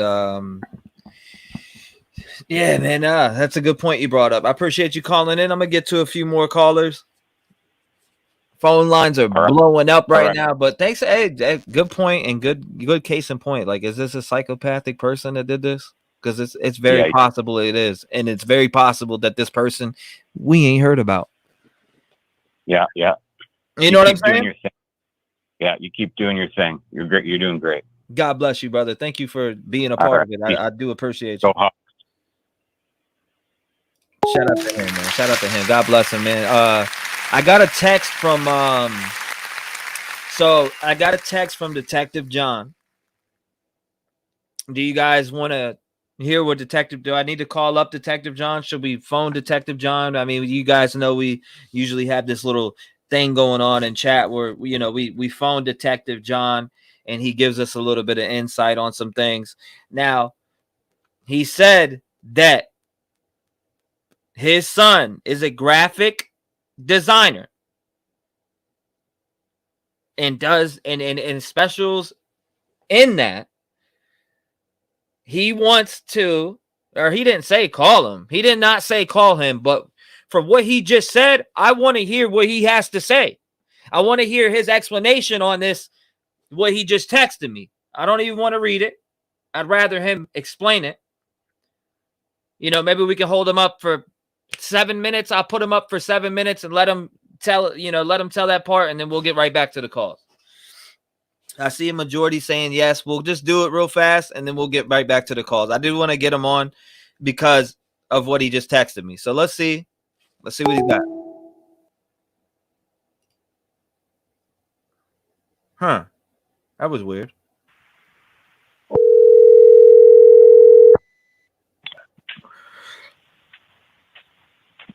Hey, buddy. Detective John. I got your text message, brother. I didn't respond to it, but oh shit. He said, "Hey, buddy, fuck you, buddy." Damn, John, it's like that, man. Let me go ahead and call you back, man. What are you doing? Playing softball? Getting a manicure? Let's Lost hear you, man. it. You there? Well, yeah, I'm here, brother. What's going on? So I got your text message, and without me reading it, I mean, I did say what it pretty much said, but I want you to elaborate. I want you to go on and elaborate to the people what you were telling me about. Well, my son, I have a 32-year-old son that graduated from Embry-Riddle. He's got a computer engineering degree, and he's big into the graphic arts. So he does this stuff all the time. And I showed him that photo. And do you remember the lady that called, I believe, right after I did and agreed with the shadowing and stuff like that? But she also made great points on the lines on that, you know, the lines that you can see, the faint lines. So my son pointed that out immediately. And the other lady said it was the monitor. It's not the monitor, because those lines that are going from top to bottom, going through Jackass's jacket, and they're also on the floor if you look. Now, when you get to Kaylee, the lines are slanted to the side. Yet, on the other side of Kaylee, where the floor is, they're still straight. She was cut and pasted and added in there, and I believe Jack D was probably as well. And think about this for a minute. Why would they put that guy that looks like the chief, which it probably is the chief's face, and Photoshop it onto that guy standing at the door? The hands don't look right. Even Adam's hands look screwed up. Doesn't look right. That all looks Photoshopped to me, so we can all be talking, oh, is that the chief? That looks just like the chief. Look at all the controversy this one photo is sparked. Somebody's laughing their butt off right now at fooling us all. I'm telling you, that's Photoshop. That's not real. My son's very burst. He said, Dad was put in here. That's why the lines are slanted. And I tell him about what the other lady said. The lines on Kaylee are slanted because someone took that from another image and photo imposed it. Remember, the first thing I said was the feet just don't look right. She almost looks like she's hovering a little bit. And if you look under her shoes, you can see black kind of under her shoes. That's from the spacing, from them laying that on top of the existing photo. Now, somebody said, and I want to know if I don't know if you could verify with your son or not, but somebody had brought up on that photo the timing. If you look at the numbers, they're like different sizes and shit. Right. What's your thoughts on that? They could very well be right. I'm not looking at it right at the moment, but that whole DVR screen, you know, the DVR screen has fonts on the bottom, you know, that you can fast forward, you can go side to side. There's even some up the side on both of them. That could very well be legit. That's all legit, but you can fake anything today. Just if you look at Kaylee, are you pulling? Yeah. Look at the lines on Kaylee. See how they're slanted? They're not going straight. Mm-hmm. Look at the lines on the floor going up to Kaylee. Those lines, and see how the lines are going kind of straight up everywhere else. But when they get to Kaylee, they're sideways. And she's actually, whoever put that in, she's actually standing. It looks like she's hovering a little bit above Maddie. Yeah. I mean, that's Photoshop, man. This is a fake photo. And again, it makes no sense to me. If I'm in a position where I'm watching the DVR and I'm going to take a photo, why wouldn't I just turn my phone on video and just videotape that clip and release the whole video? Why would I just release a snippet? It doesn't take any more time to hit play or record on your phone in front of the DVR and record off of the DVR than really just hitting clicking a photo. That's obvious to me, and I'm not an expert in videography. Right. But You're just a retired detective. I mean, yeah, my son is, and it didn't look right to me. So I let him look at it late last night, and he's like, and I didn't even tell him about the lines. I said, "What do you think about this?" He said, "That's Photoshop, Dad." I mean, just like that, bam. That's Photoshop, Dad. Okay, yeah, dude. That's. I mean, I don't know, bro. I really be thinking some weird shit. And that very well could be Jack D's face, but it's Photoshop. I mean, it's just you can even take a side image of somebody and manipulate it and make it a square image where it's facing you, and a distorted frame like that where it's pixelated, and it'll be pixelated, and you can say, oh wow, and I can superimpose his face on top of this. And, yeah, it just, again, it doesn't make any sense. If that is Jack D and that's a legit photo, his butt would be hooked up right now. In a box right now. He would have been in a box immediately. He would have interrogated him for hours on this. He wouldn't be able to snake out of it, and I would move to hook him up with the DA. I mean, it would, based on, just circumstantial evidence, which, you can't use, but he's the ex, the motive's there, the ability's there, everything's there. And now you've got him lying, blatantly lying to not only the investigators, but he lied to federal agents who I'm sure have freaking interviewed him too. There's no way this guy would be walking around if that's him at the bar. No way. I see people that get angry when people talk about this photo being fake, and it's like, man, I don't understand why people get angry and then call people names. Like, I don't like. Well, I say it's fake. I think I don't say it's fake. I say, and I'm not saying whether it's fake or real. I say that that's just not Jack D in general, and people get angry at that. And it's like, damn, why do people turn the table on me, get angry at me when I don't get angry at anybody who comes up on my line and speaks about anything that I agree to disagree with? Why? Because I show respect to everybody, whether I agree with you or not. I don't understand why we're throwing shade at people. Like Detective John in general. Like, I see a lot of disrespectful comments. I could see I respectfully disagree, or I this and that, but like, oh, he's a fake ass detective and he's this and that. Well, no, he's not. I verified that he was a detective. I've went and looked for myself. John's already sent me the information. That's verified. So I have, he has no proof. You know what I'm saying? So I see people saying that when in reality, the guy really did put in out there on the streets. So we need, he is a verified detective. He's not somebody who just called in and said, I'm the detective. He has shown me. Right. You get what I'm saying? Like, people don't understand that he has actually shown me that he's a detective.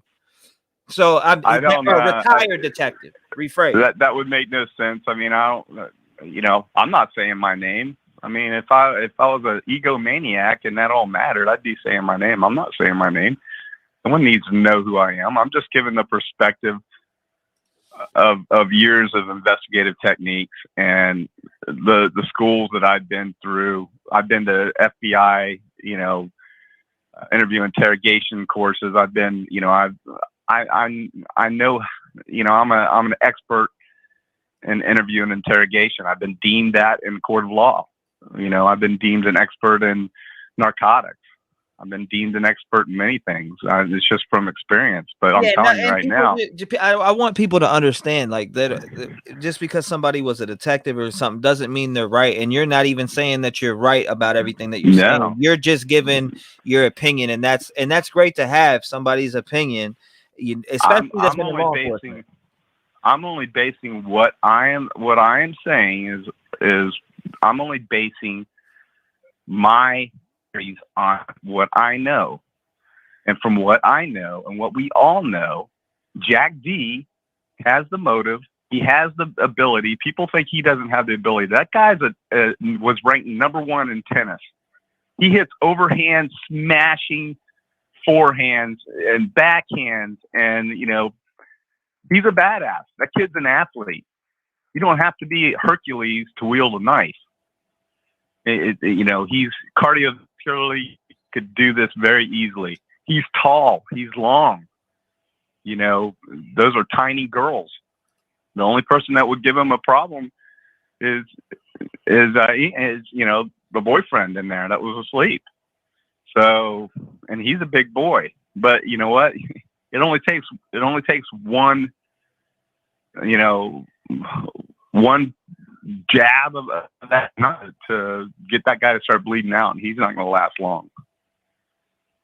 Yeah, man. Hey, like I said, man, when I call you up and people, I see a lot of people that say respectfully disagree. I love those people that are able to say, hey, I respectfully disagree, or I disagree because of this. I love that. But when they go into bashing, and they're like, yo, he's a fucking Dollar General it's like, man, come on, bro. Like, right, I'm a Dollar General detective. I mean, yeah.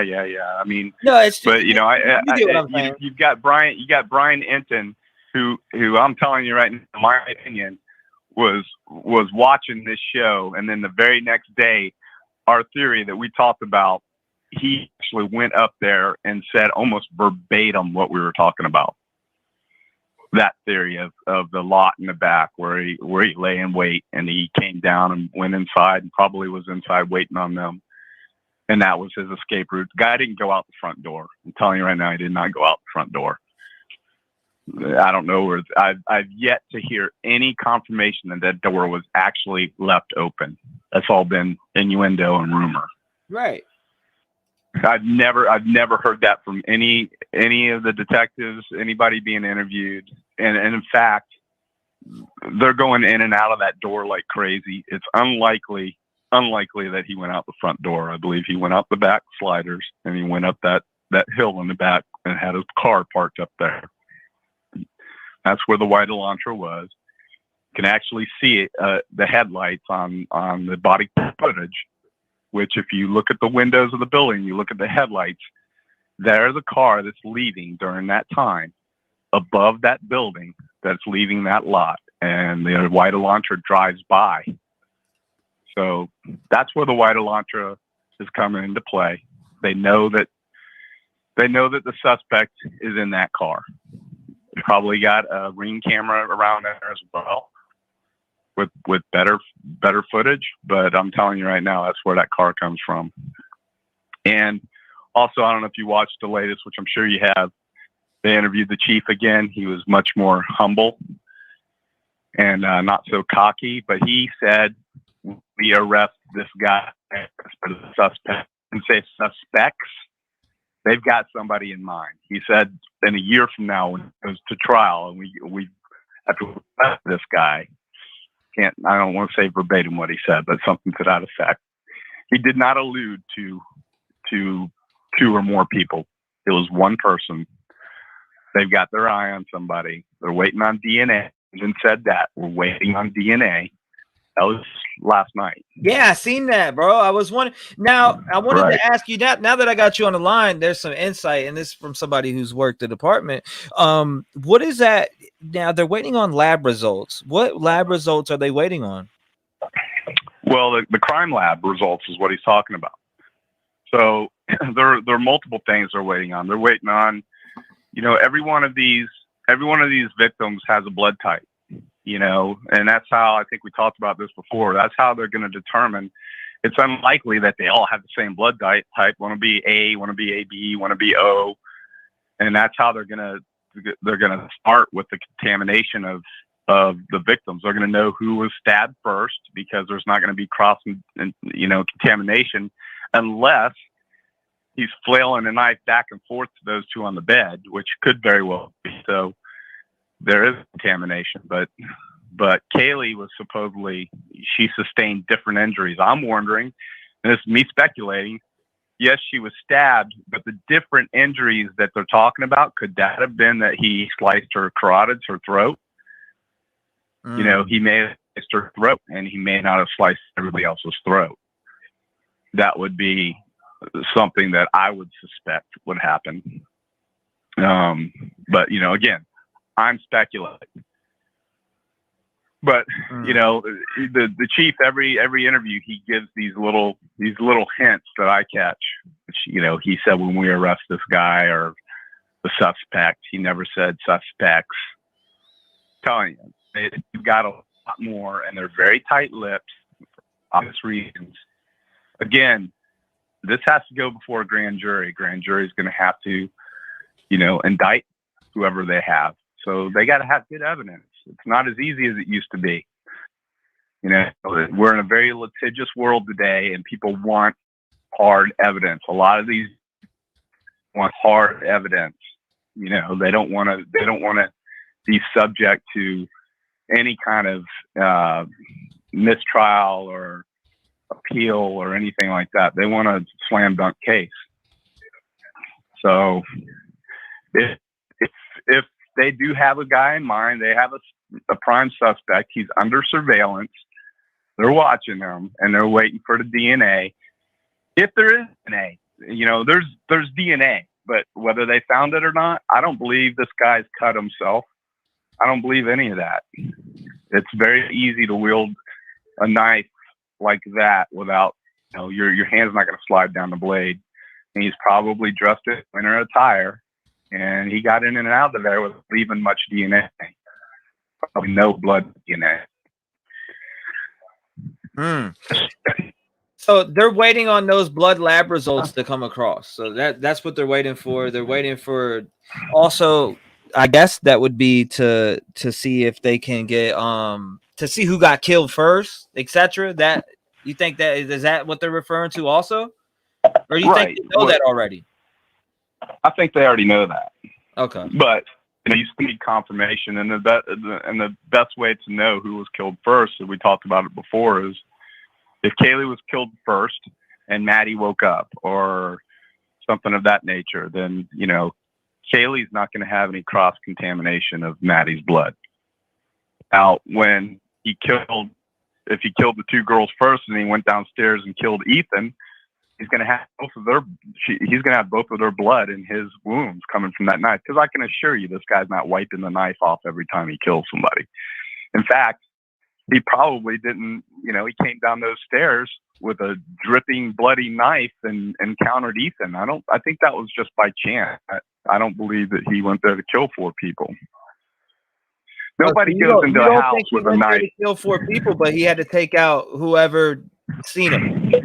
Exactly. He can't get out of the house if somebody, because when you walk in that front door, the stairs are right. There's a stairway right there. So he's going down a stairway, and he's walking directly to those sliders, I believe. And he encountered Ethan, who may have heard something, you know, or may have just been getting up to take a leak. You know, I believe him and his girl. I mean, it's like I said before, you know, you're out with your girl, you're having a good time. When you get back, you're probably making love, and, you know, you get done, go out and get a drink, or honey, get me a drink. I got to do it for my girl all the time. So it could have been just a chance, or he could have hurt them. Again, we're all speculating here, but, you know, people can get mad at me all they want, but I'm only basing my theory on what we know. I don't have any other suspects. I mean, I've got Jack D, Jack S, the guy next door, Enan, which I think's an idiot. That guy's not got anything to do with this. And somebody at the frat house, possibly, over Ethan getting in an argument. Now, I did pick up on the PIO for Idaho State Police, who's like the liaison. He's kind of the liaison for all 3, FBI, the city, and him, or in the state. But he did mention the frat house. So evidently they're doing extensive interviews there. There may have been a search warrant there, but I don't know. Again, that's another thing. You know, I think Jack D was at his parents' house in Boise. I think that's where he was, and I think he drove there because Adam gave him bad news, and he had just enough time to get there while they were out, and he probably lay in wait. This is my theory based on what we have, and he probably he knows how to get in, and he parked around back. Mm-hmm. He might have borrowed somebody's car, so his car couldn't be seen. And he lay in wait. That's my theory on what we know. I'm probably wrong. It's probably somebody we haven't heard of yet, but I'm just basing my theory on what we know. So people can call me a Walmart cop or whatever they want to call it. I don't care. That crap doesn't bother me, dude. I think. Yeah, no. You're gonna. There's so many people watching, bro. You're gonna get it. There's always someone out there. There's always someone out there. I don't know. I don't think Andy did anything wrong. I think he's just eager to get a call in like everybody else is. Right. You got to think about. He said, "Hang up, let me call." He's like, "Hang up with him, let me call. I want to talk." There's a lot of people that want to talk. I want to give them all a voice. No, I get it. Follow the drama, baby. Follow the drama. That's my my line. Follow the drama, man. You got I think I'm gonna have to get a shirt that's made. What's gonna solve this case. Dude, I think we gotta collaborate on a shirt. It's gonna follow the drama on the front and Detective John jersey number. You know what I mean? On the back. I'm serious, bro. I'll put it on my merch line. Yeah, we can do it. Actually, one of my best friends that's what he does. He prints out shirts and does all kinds of stuff. Seriously, mugs, bro, follow the drama. I appreciate your insight. Every detective is gonna have different insight, and that's the beauty of it. That's right, the beauty of it. Because if all you guys thought the same, crimes wouldn't get solved. Right. That's why we have multiple detectives giving their own, investigating different theories. It all come together. It'll probably be pretty simple once they put the pieces of the puzzle, like you said, and they paint that picture. It's going to all be clear. I'm taking a few questions. Here's one right here. Earlier, Josie Weaver. All right, she called in, and she said that she mentioned something in my chat a couple of days ago, and then 10 minutes later she got an email, and then it was some weird email from some dude's name, and I got the name in her email. I forget what it was. It was like John something or something else in that manner. It was somebody's name, and they were emailing her about something. And then Edgar called and mentioned it also. That wasn't me. no, but it's weird though, right? Like, why would somebody in this chat? How would they get their email? That's I don't know weird. if they have whatever their name is on your screen. They might have just Googled that and it came up. Who knows? Some people just put their name in their email and they put that name in and then they're at Yahoo or something and probably got it. That's weird. Here's another one. Detective John question. You see 5 vehicles in a driveway. You auto think 10 people, or maybe they're saying you automatically think 10 people in there. Minute. Hold on. It was not a stranger. Someone knows them and or the house. What does he think? Absolutely. This is not a random act. This is a crime of passion. This is not a random act. This isn't some street scratch out there looking for somebody to burglarize or rape or something like that. And that's another thing. These girls weren't raped. These girls weren't sexually assaulted. This was an act. This was an act perpetrated by somebody with a lot of anger directed at whomever was killed first or whomever he went there to kill, which is, I believe, Kaylee. I and you just, and I feel bad, man. I feel bad for Jack D if it's not him, but all of the indicators are pointing to him. 85% of all homicides are done by the husband, the wife, the girlfriend, whomever. 85%. Now, Detective John, if your theory is true, this is a question, allegedly, of course, what evidence would prevent the arrest? Lack of evidence. I mean, that you can't just go out there and because he's the boyfriend and the ex-boyfriend, you just can't go out and effect an arrest. But compilation of evidence would be, okay, you've got those mitigating factors, which would be the ex-boyfriend. They broke up 3 weeks prior to this incident. Any of the search warrant where they weren't on phone, all the info, the text, all of the digital footprints related to all these players they have now, and they're reviewing it. That's what the 80 agents is doing. You have people that are tasked to just look at the electronic devices. You've got people that are taking all the influx of leads in that are working the leads, and they're prioritizing these leads and disseminating them out in order of priority. And I can't just hook the guy up because he's the X. You do have to have evidence. And like I said, if that's him in that bar, if that's a legit photo pulled from a legit video from a DVR, then his ass would be in jail right now. So he would be hooked up. He would go to a PC hearing, which a judge would, a probable cause hearing, when they had their first appearance, and the judge is going to file. He's going to look, or she's going to look at the elements of the crime and what evidence they have, and the judge can say, "Yeah, guy, you hooked this guy up, but I don't think we have enough, so we're going to cut him loose." Okay, now. So let's see right here. Here we go. I see comments are flying by so fast. Oh my God. Question, Detective John. December 19th, last time, Moscow police. So no weapon found. Currently, no suspects are in custody and no weapon has been located. Mean anything? Question. No, it's pretty simple. I mean, if that's the type of knife he used, which is, a military style knife, a hunting style knife, like a Rambo knife, and it has a sheath.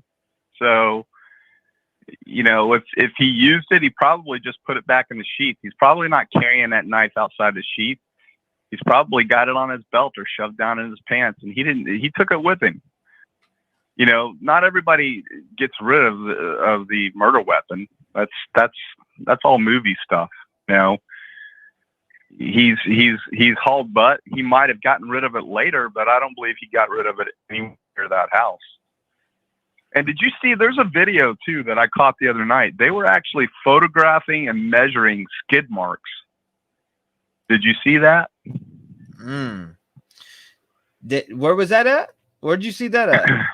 I don't remember where I saw it. I saw it the night I was half asleep, and I just, it was, left it on YouTube, and I woke up and they had all crime scene text. That building out front where it goes up into the parking lot of the apartment building. Mm-hmm.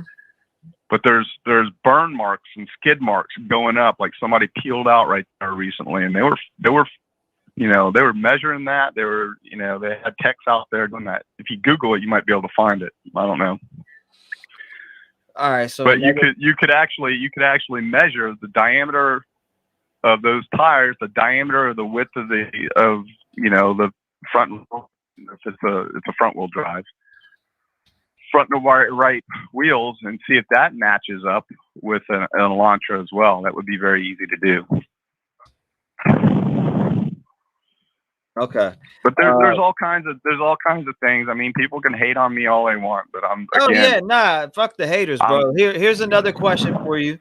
Question: DNA results, data from cell phones, witnesses at the bar, frat party attendees, classmates, etc. Would that be enough to at least make an arrest without a murder weapon? Well, okay. There's a word. It's called corpus delicti. You know what corpus delicti is? Nope. Corpus delicti is the body of the crime. Okay. So we have 4 corpus delicti. So we've got 4 bodies. Okay. So that's why it's so hard to have a conviction of the body. If the body's never found, and unless there's evidence on the scene, like, okay, there's a massive amount of blood here. This person obviously was killed. He just disposed of the body. You can work a case pretty strongly off of that. But the elements of the crime are there. The murder weapon doesn't really matter. That doesn't matter because, like I said, they use ballistic gels and they actually use cadavers in the past to study penetration of weapons. You know, axes, saws, knives, as opposed to this type of knife, daggers, things like that. And they can tell, a pathologist can tell, an ME can tell what type of weapon was. They'll get the diameter of the entrance and exit wounds. And it's like I said, if the exit wound, if Kaylee was just close your eyes and picture this. You're Jack D. You are hurting. Your girl's hauling ass on you going to Texas. Just bought a new vehicle. And if you look at older pictures, she's even changed her appearance. She hasn't always had blonde hair. She was kind of she was pretty, just plain, you know, nice, homegrown girl. You know, probably wasn't as outgoing as she became in college. She changed. She evolved. She became a blonde. You know, she's wearing a lot more makeup than she used to wear in high school. These two have been together almost 6 years. So she's changing. He still looks similar, aside from growing a beard mustache. She's a. You're breaking up. You're breaking up on us. You're breaking up on us. Can you hear me now? Yeah. She's also. Did you know she's not in the same frat as Maddie? Mm. She's not in the same frat. Right. They went through a frat. It's like they select you if they want you in their frat. So Kaylee was actually in the number 2 ranked frat. I mean, I'm sorry, Maddie was in the number 2 ranked frat for that university. Kaylee was in the next to the last ranked frat. They weren't even in the same frat. So they didn't run with a lot of the same people. People got to understand that. Even though they're best friends, they didn't run with some of the same people because they weren't allowed in each other's frat. Somebody asked, Noelle asked question, if you think it's someone we never heard of, who do you think it is? Question mark. That encountered them or her. Say again? Hey, you know, can you hear me? Yeah. For a minute you cut out though. So again, we got to think about this. They broke up for 3 weeks. Okay. What happened in those 3 weeks? Was she with another dude? Hey, she's obviously been back and forth to Texas a few times. Right. Did she meet somebody in Texas? Or was she just being free and maybe hooked up with some dude there locally, another student? And, you know, again, you're talking about, this is a crime of passion. You're talking about, you know, people are saying, oh, it was an amicable breakup, blah, blah, blah. I call bullshit. I call 100% bullshit. It's not an amicable breakup. She broke it off with him. He was butthurt. And he wants to know. You have to know, man. I've been through this. I'm being real with you. I've been through this, man. My first wife about tortured me to death. Cheating on me. Cheated on me with 2 of my friends. But you know what? Once I knew and I figured it out, I flipped the light switch off. It was over. But you have to know, man. So that's why I think Adam comes into play. You know, I think this got borderline domestic with some threats, and I'm just speculating, even though there's no reports. And I think Adam was told something, and Adam relayed that back to Jack D.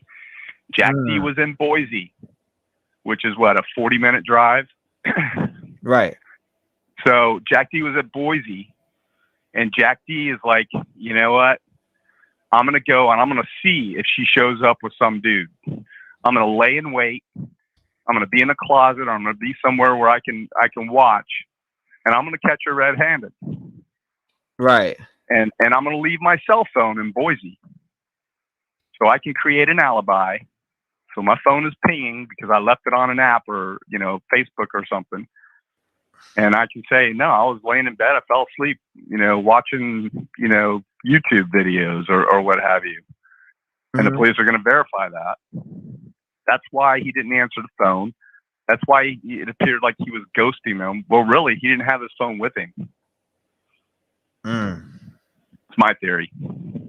Again, hate on me, people. I don't care. I mean, it's just based on what I have. I don't have much more to go on.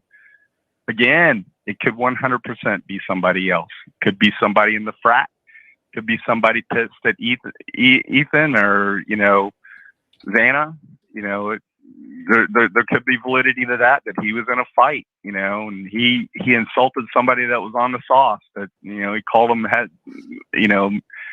made derogatory statements about his, you know, his genitalia being small because he's on the sauce.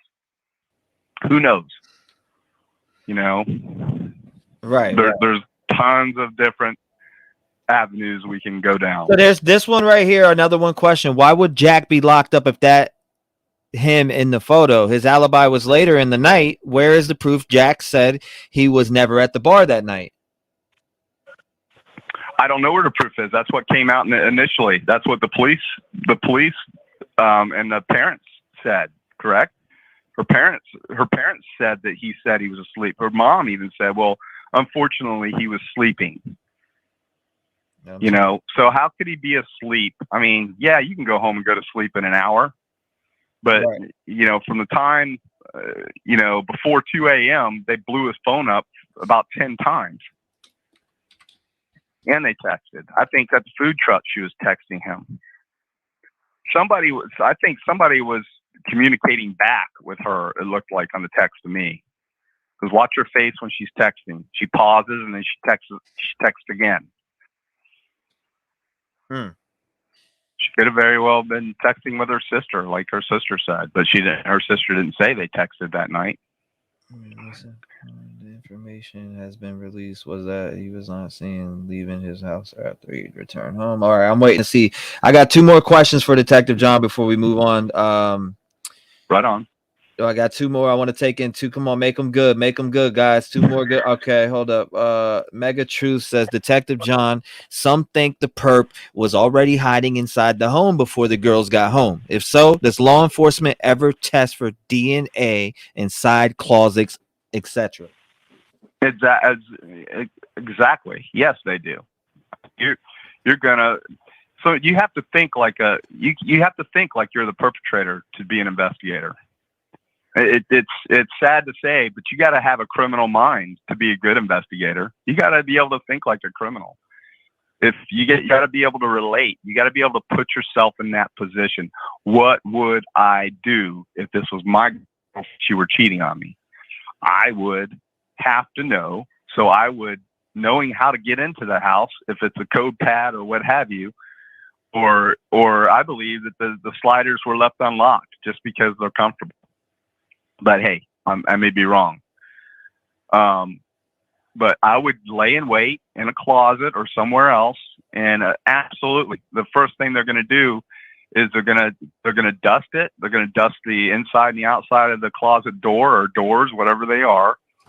They're going to look for latents, and you know they're going to look for DNA. They're going to process that entire room for DNA. Now, again, if Kaylee's my girlfriend, she's murdered, and I'm a suspect, and they wind up hooking me up on DNA, unless it's blood DNA, if it's touch DNA, a hair fiber, or something like that, I'm winning that case.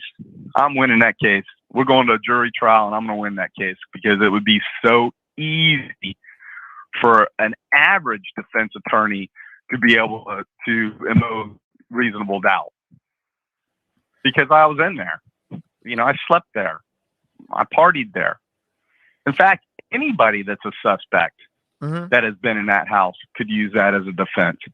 That's what's throwing a curveball here. They got to have, you know, certain types of DNA other than just touch DNA. Now, if there's DNA on Kaylee and Maddie and the other 2, done deal. Can't really defend that.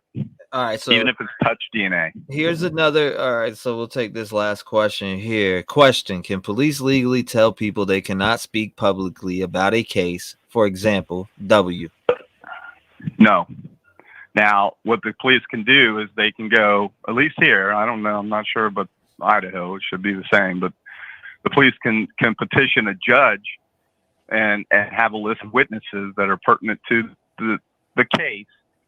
The judge can impose a gag order on those people, but the police can tell you that and lead you to believe that they have the authority, but they have the authority to tell you to shut up, that you can't say anything.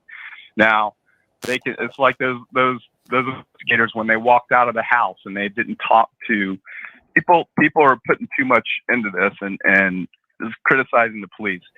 My department, and I even know the county, they have a policy. You can't talk to reporters. Can you elaborate for the people too? I just want to put this out there because I've been seeing a lot about it. Can you elaborate gag order in general to people? Gag order is an order from the judge basically saying that you cannot discuss this case with anyone. Anything about this case, you can't discuss it with anyone. You can't go on a media, you can't email, you can't text, you can't go on something like this, chat, and talk about the case. It's a gag order. And now, generally, who would that be set to? And who would that apply to? That would apply to any witnesses that are pertinent to this case that we know as investigators have pertinent information leading to the resolution of this case.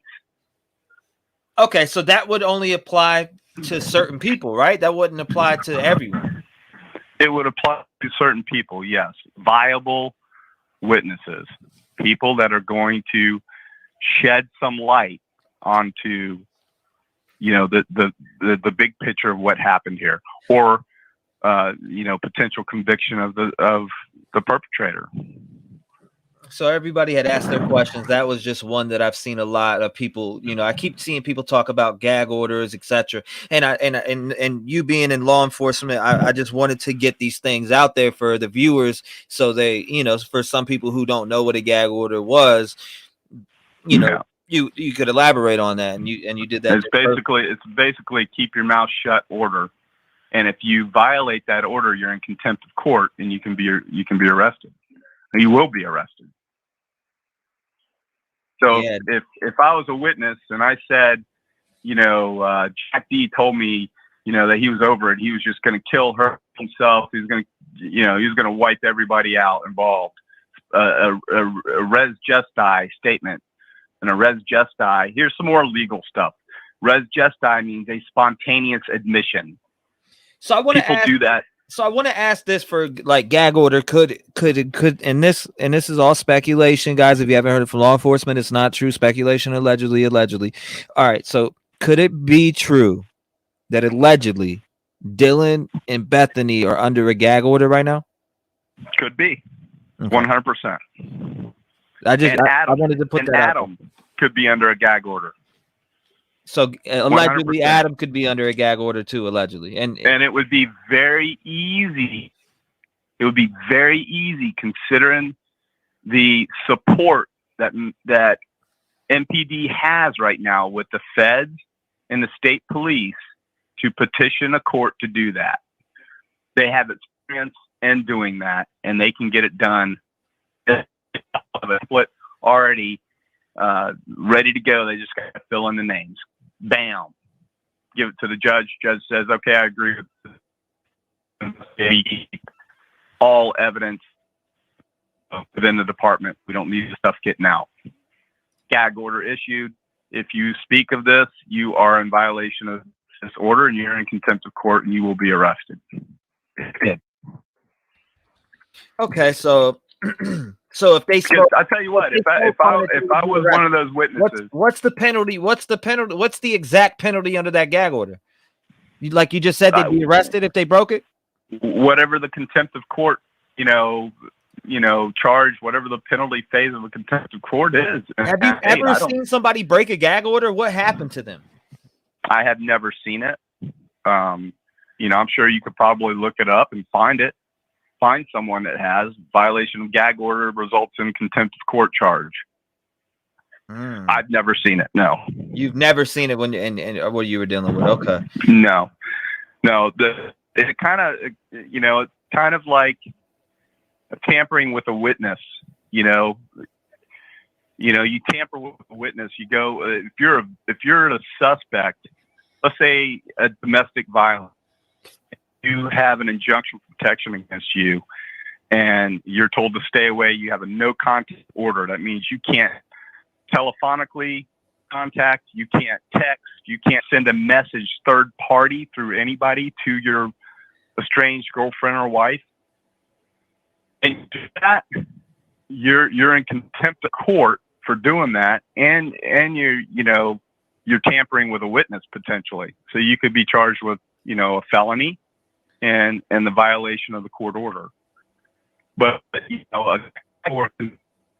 you're breaking up. I want you to be heard. You're breaking up. I want you to be heard. A gag or contempt of court is probably just a simple charge, can result in fines and being incarcerated, and they'll slap you on the wrist, but they will arrest you.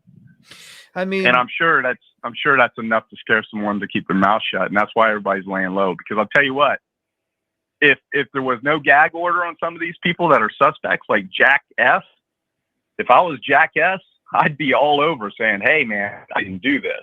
I got a question for you. What are you doing tomorrow?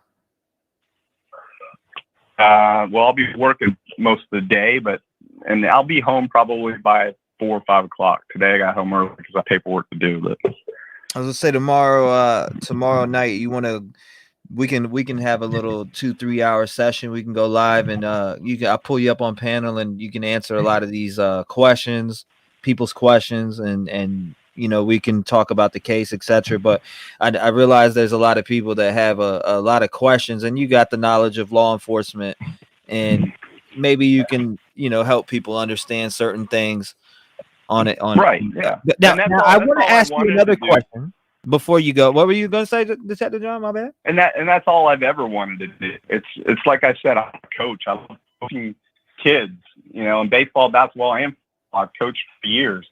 I love to teach people, and if I can shed light onto some of the, I'm not being cold or hard here, but some of the ignorant comments that are being made, it's just because people are ignorant. They don't understand what it takes to put a case together, and you can and can't do. It's like Kaylee's dad now. Watch his latest interview. He's being really nice toward the police now, because he knows that what he hired did, he hired a PI. You know that, right? Yeah, there's nothing wrong with it. Hey, I welcomed PIs when they were hired. Dude, yeah, man. Dude, that's funny you said that, because I just watched another detective, the dude that was in the force for over 30 years. He said the same exact thing. He said PIs know their boundaries. Exactly. That's what he said, bro. Is that right? Is that right? I watched the whole interview. It was like fucking 20 minutes. He was like, he said, I don't mind PIs. They know their boundaries. They, you know what I mean? They know when to go into law. They know when to take something to law enforcement. People who might be scared of the police will open up more to a private investigator. Exactly. If I was a PI, this is how I would approach witnesses in this case. Mm-hmm. Hey, I'm really trying to help the family out here. They've hired me to try and answer. I'm a lead on with the police. I'm kind of anything that I find out. If you want it to be just between you and I can piggyback off of that and get more information, that'd be great. I don't have to tell the police anything, but I understand people aren't comfortable talking to the police. Mm-hmm. Mm-hmm. Yeah, that's what I'm saying, man. People aren't. Yeah, so I welcomed PIs. People think, oh, they hired a PI. The cops are going to hate that. Absolutely not. Absolutely not.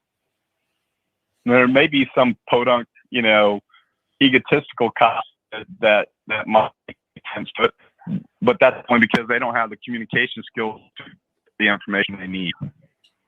They've exhausted everything. They're telling their superiors that they've done everything they can. They just can't get any further. It's always better to have more eyes on the case. Well, look at us all. We all have eyes on this case. Somebody at some point, their theory that the theory that they told you on your forum is the right one. They came up with the right theory. Yeah. Now, I was gonna say I had another question, but now I done flipped off my mind. I was gonna ask, but fuck, I'm sure it'll come back. But I appreciate you picking up on that and elaborating to the people with everything. But definitely, I'm gonna open the lines up for everybody else. But yeah, I want to get you on so we can, because I know there's a lot of people that want to ask you questions. Yeah, sure, man. Anytime. I need to really call you after I get the off of here so we can have a conversation and line this up. Yeah, we keep saying that, but it's not happening. So No, happen. like I'm determined. I have to make it happen. I need to set a reminder for myself, or not even a reminder. I think as soon as I get off, I'll start diving into other shit. Which with this case, I get it. I don't know why, Plus, but I need to hit you up immediately when I get off, and we can line this up. Well, plus, brother, you're on for like 12, 13 hours. Sometimes you're ready to go to bed. Bro, I fell asleep in this chair. Yeah, I was like that. I hear you pause when it gets late in the night, and you're like, "Oh yeah." I'm like, Trev's asleep, man. Bro, like I literally was sitting here with my phone on I was looking at videos. I was in a bunch of other people's lives and just digging and going through stuff. And all of a sudden, boom, I passed out in the chair. Then my girl woke me up and I went in the bed and I was laying there looking at stuff. I'm like, I got to go live. I said I was going to do a box tonight. And I friggin' passed out with the phone in my hand again. I'm like, damn. And I woke up. All of a sudden, I wake up at 7:30. I go to my Discord. I'm like, yo, I said, I use the gift that says, fuck it, we'll do it live. And that's what I go in. I'm like, yeah, it's time to I get my coffee ready, roll into the studio, and we're on. Right. It feels good to be needed by thousands of people, doesn't it? Nah, I mean, I love if I can bring the light and let people talk about it. And bro, I'm telling you, I love giving people a voice. So if I can give people a voice, I'll give them a voice. What's cool about the way you do it is you allow them to have a voice, and you're not biased and you're not criticizing them. That's why people need to have respect, and respect everyone's opinion. People don't. You've heard people say they don't agree with what I say, but that's man, that doesn't hurt my feelings. Yeah, no but doubt. Again, I'm just going by what I know. I had people trying to tell me how I need to talk and all types of different shit, man. I've just seen it all. But hey, I'm not gonna stop being me. I'm gonna be me all the time, all around. No, leave it alone. Leave it exactly the way it is. Let people talk, because that's what matters. Is people get to form their own opinions, and they're not in a debate with you or anyone else. Exactly. You can debate what they said later with other people. But you stay neutral and don't form a opinion against someone else's opinion. Just say, hey, I respect. That's what you do. I mean, I respectfully disagree. That's the right. You know what I mean? What's that guy's name that wears the glasses that has all kinds of profanities? An ex-wrestler or something. What's that guy's name? He gets on. I watched him the other night and I was like, F you. If you don't like what I say, F you. I don't believe you're saying. I mean, this guy is freaking out of control, man. I can't believe anybody would follow him. He's I don't even know who that is. Yeah, he looks like he's got a teardrop running down the right eye. He's been in prison, which it's all good and well. He's a heavyset guy. He's got a wrestling belt in the background. He says he used to be a wrestler. I don't know who that is, but hey, man, hey, I fuck it. I mean, if he's being him, I respect it. If he's being himself, bro. He went off on this JLR guy like crazy. Oh shit, yeah, hey, yeah. You have to watch it. He goes off on him. He's pretty funny, but he's just he's a little too abrasive. I think he doesn't need to be that way. Well, you do it perfect, man. You just keep rolling, doing what you're doing. Let people have a voice. Let people, because in the end, the guy or the girl who says their opinion and they wind up right, they can. I told you so. Bro, all of us. And that's the thing, man. I've already spent probably over 100 hours on panels talking about this case without nobody calling in. So I got to a point where I'm like, yo, this is regurgitating the same thing over and over, going over the same video every day, the same. I've went through all this shit. And then, now it's little new pieces come out once at a time and we're all able to talk about it. And I love, and even people that call in that I don't agree with, I respect them at the end of the day, because bro, if we all had the same opinions, this would be a boring ass fucking world. No crimes would ever get solved.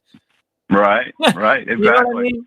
So exactly. and people enlighten me to things that I didn't even believe before. So listening to these other people, bro, like it really opens my mind in different, like some of these people really open my mind into different directions and shit like that, which I love that. I love that. Well, you know, the crime scene, people have asked questions about the crime scene. They're like, well, why is this still locked up? Or why is it still, you know, being guarded by an off-duty officer? Well, because, and I can shed light onto that. This is a horrific crime scene, and they do, the photography and the video they take is three-dimensional. So there's things in there. We talked about this before. Maybe some of your listeners didn't. But all of the photographic evidence and the videography that after they lit that place up with luminol, and there's another product I can't remember. It's a new product that protects DNA. But as they lit that up, they videotaped it. They turned all the lights out. They lit it up, and then they videoed the whole place. So these guys are reviewing hours and hours of video, a clip, looking at, you know, they're out the inside of that place and seeing on video, and they're going back in and potentially retrieving evidence that they didn't catch before. So I've had crime scenes. Like I remember specifically a house in a gated community that we had a homicide in. It's still an open homicide, by the way. I mean, that was a crime scene for a long time, and we've had apartments that we've kept closed for months because we just imagine we didn't have the technology back, you know, when I started. And when I started, just to give people perspective, when I started in 1988. You know how much I got paid a year? Mm-hmm. $18,500 a year. That's what I made. So you said how much? $18,500 a year. What the to be a cop? And that was back, and that was back in the day when you were young, coming up. That was when I was young. But you know, That's the thing about insane. the thing about working here was we have race week, bike week, spring. Actually, we have basically 3 bike weeks. You know, we have stuff going on at Speedway all the time. Big money on overtime. But anyway, that's getting off subject. No doubt, brother. Man, hey, I appreciate you coming up, and I do got to hit you up today, people. Red Gang family, please remind me to hit Detective John up, because we do need to have a segment at least twice a week or once a week, and get him up and we can touch up on the case. And you guys have a lot of questions for him. A lot of you people have questions for him, and I'll be able to pull those questions up front and center with him right here on panel with me, and it'll make a lot of it'll make a lot of sense. So I mean, it'll be great for that, man. It'll be great. That'll be really good, man. That'll be really good. I'm looking forward to it, man. We'll make it happen. But I don't want to wear the time out. I know people want to be on here talking, so I'll let you get, man. Keep doing what you're doing. Everybody, God bless, and take care. Thank you, brother. I appreciate you. I'll be hitting you up today for sure. All right, buddy. See you. No doubt, brother. Shout out to Detective John, man. Shout out to Detective John. Who said T-REV's crazy? Fuck him. I don't care who said I was crazy. If they think I'm crazy, they can. Get the fuck out of here! And then hit him with this. Block his ass. Block his ass. Block his ass. Or her. I mean, I don't care who it is. Anybody in this bitch with negative hate and people that are about the drama and all that goofy shit. Wow. I don't give a fuck about none of those people. If you're a negative Nancy, don't let the gate smack you in your ass. Love and light is only allowed. Cassie Roku. Period. Cassie Roku, what's up? You are live. What's going on? You ready? Yes. The floor is yours for 5. Let's go. Hi. I wanted to bring up, this is all allegedly, and only listen to the police. But last night on Twitter and on Facebook, this person put up a picture of an Elantra, Yes, ma'am. and it was in Boise, Idaho. Okay, and it had been the guy said, we found the car, and it was linked back to one of the David's mother's car. And so they said it had on the street outside of her work, and the mother is a paralegal, and that goes back to the 4chan. So it had a white Elantra, same year, outside of where she worked, but that's a public street, so that could be anything. Then at her address where she lived, in the driveway was a white car, on Google Maps. Yes, ma'am. The Google Maps was done on October 2022. So then they said they called the police and all this. So then another creator saw that and did a live on this whole thing. Okay. And we stayed hours on that live. Mm-hmm. Then right after that, the person that created the on Facebook and Twitter deleted it all. Yes, ma'am. And then the person that did the live on YouTube deleted theirs. So why? So I don't know what all that means, but we spent hours, watching all this stuff go down. Did you save any of it, or did you have? They deleted it all. They deleted it all. I'm sure somebody has a screenshot or something, Cassie. You know it's got to be out there somewhere. All right. I don't know the address, but I'm sure there's people in your chat that was there with me. But but all of this went down last night on Twitter, Facebook, and YouTube, and I saw it with my own eyes. There were cars, where the people said, because they went through a whole thing and showed us. So I don't know if the police told them to take it down, or if they took it down because they might be liable for saying something. I don't know. But But that's all of interesting, Cassie. that happened last night around 12 o'clock. That's very interesting. That's very So interesting. I was sending, I was trying to send it to you, but then they deleted it. So I couldn't send it because I didn't, clip it or anything.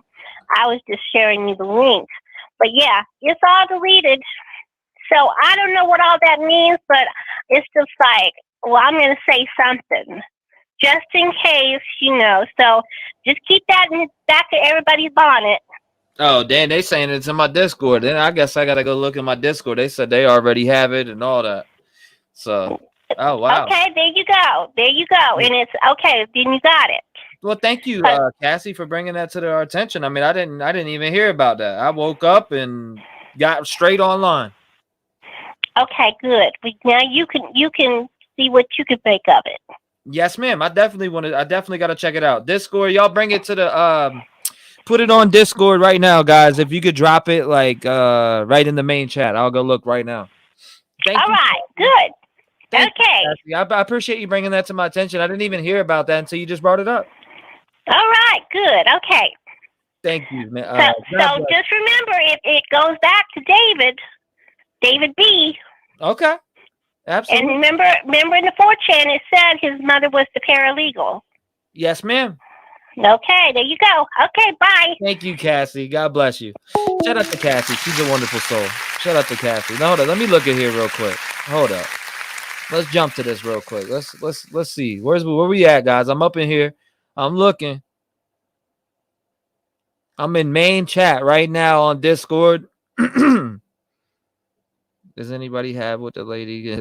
Y'all said, does anybody have what the lady in Call It Talking? What? Hold on. All right, so I'll be looking for it in a second. Let me know when it's there, guys. Let me know. I'm gonna open up the lines. Call in 219-885-9693. Make sure you call in. Lines open right now. Just opened it, so you should be able to get through. I also will be doing some callbacks too. So let me see here. Hold up. I see some. Here we go.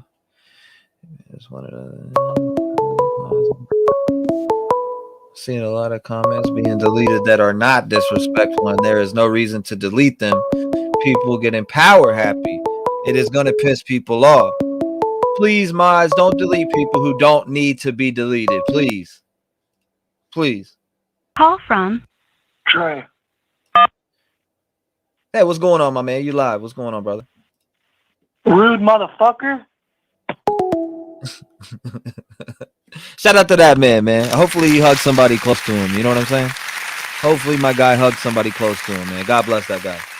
God bless that guy. For everybody who is angry at me, for everybody I show respect to. Hey, man, hopefully you hugged a loved one and let them know you love them. You know what I'm saying? Call in 219-885-9693. Oh my God. My man, yeah, these trolls, man, these trolls. I love it. You gotta love it. But hey, for everybody who's in darkness, you need some light. Give them a hug. Give somebody a hug close to you, man. Call from Sandra. Hey, what's up? You're live. What's going on? 5 minutes. You ready? I'm ready. Yes, ma'am. Hi there. Can you hear me okay? Yeah, I can hear you perfectly fine. Okay. Just wanted to bring up one thing, but mention two other things that came up with callers earlier today. So one was remember that large jacket that Maddie had on, the big black jacket? And I think one of your callers earlier was saying, who was that? Yes, I thought, and correct me if I'm wrong, I thought we had found out earlier in the case that jacket had belonged to Jack S.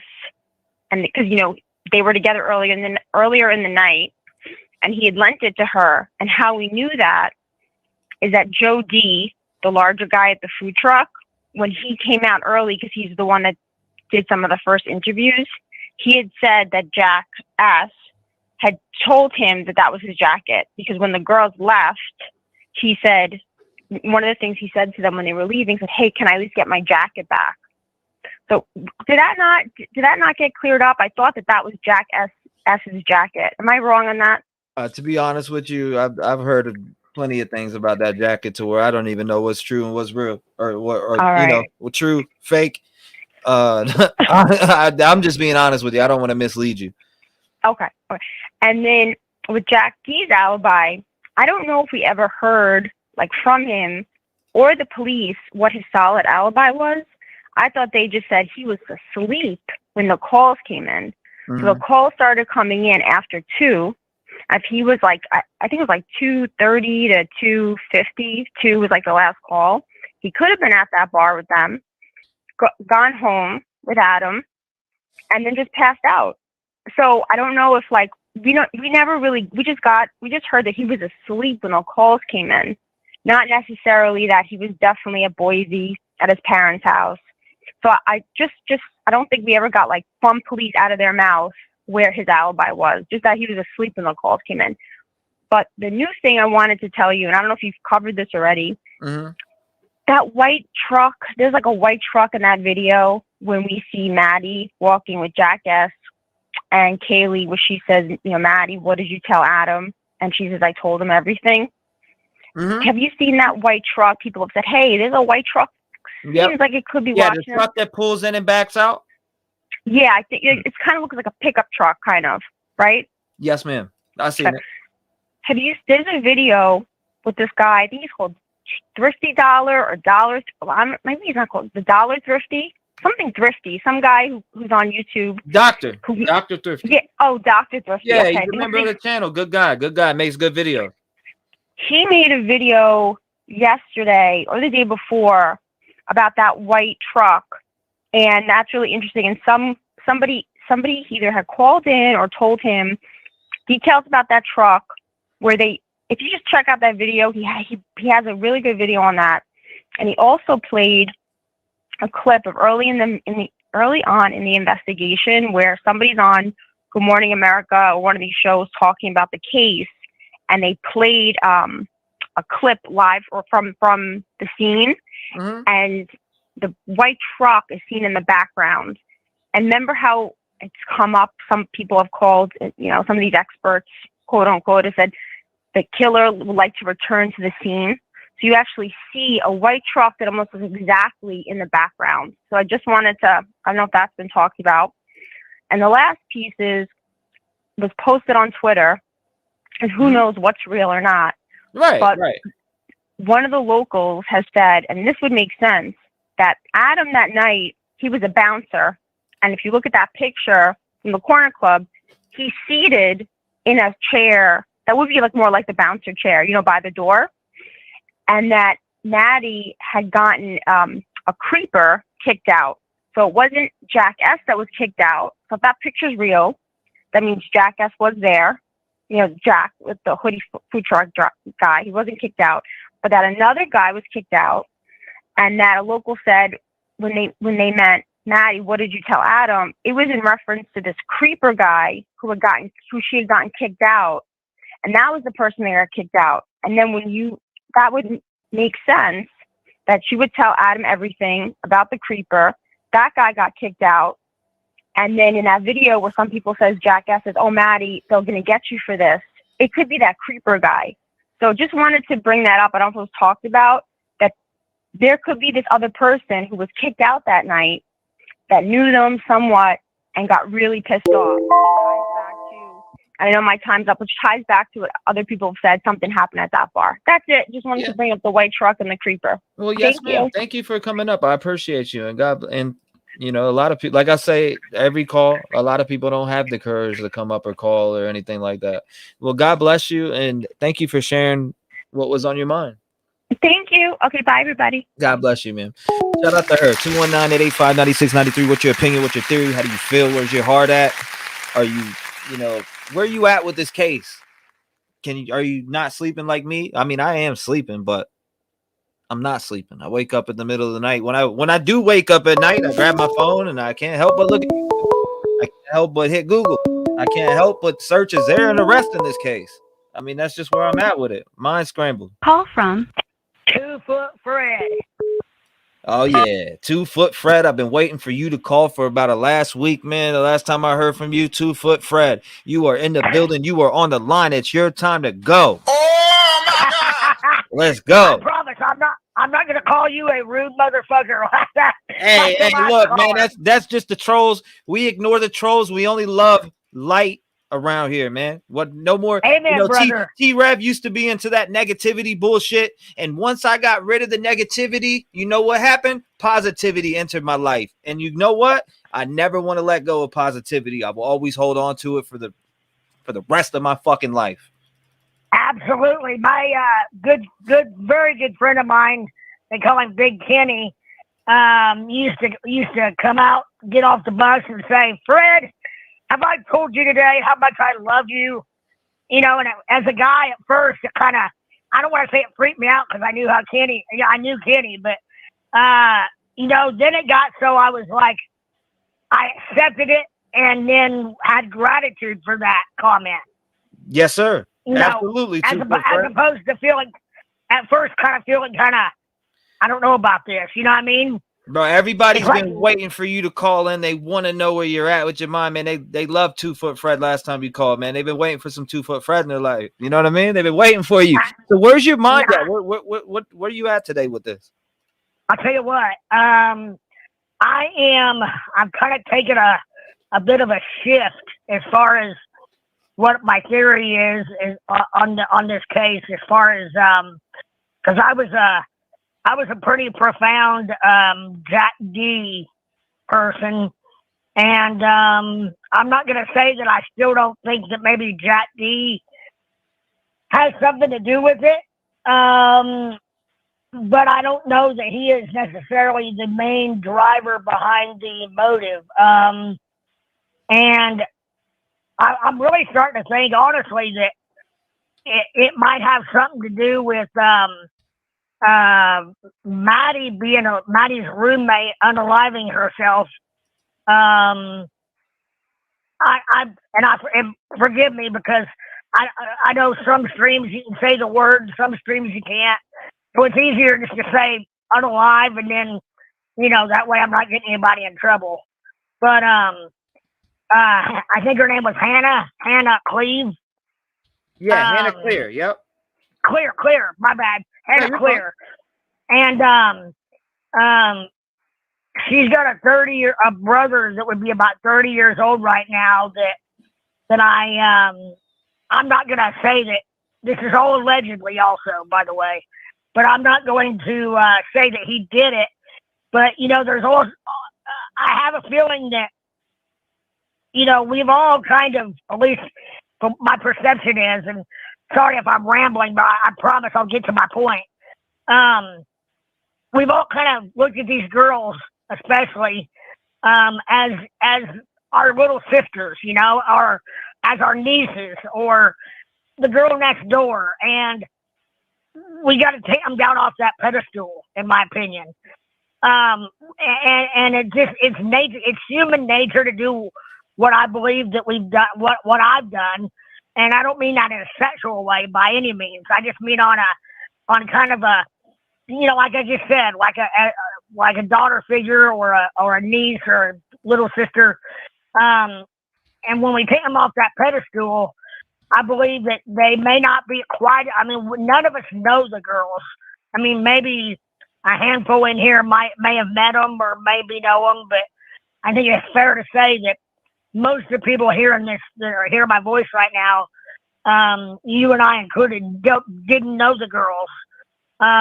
Yes, sir. So, with that being said, I'll hurry up here, but I believe that maybe they weren't as nice of girls as what we want to believe. Therefore, there's a possibility that Maddie, or more than Maddie, had bullied the girl Hannah, who unalived herself. Do you know, T-REV, do you know that Idaho is like in the top 2 or 3, if not number 1, in the U.S. as far as bullying goes, being a bully? Nah, you just introduced me to something I didn't know about. I definitely got to look at that. Absolutely, and I didn't know it until I started digging into some of this stuff in the last 24 hours or so. Apparently, there's a real issue there with bullying. Anyhow, so therefore, I believe that this is a revenge. I think that possibility that Ethan, Xana, and on some level, Kaylee are collateral damage to somebody that wanted to go after Maddie. And I think what's happened is the perpetrator has either been in the room already or rushed in the room, jumped on the bed, didn't realize there were 2 girls in the bed because they were all underneath covers and stuff. When he realized he was on top of Maddie, when he realized Kaylee was there, he went ham on her.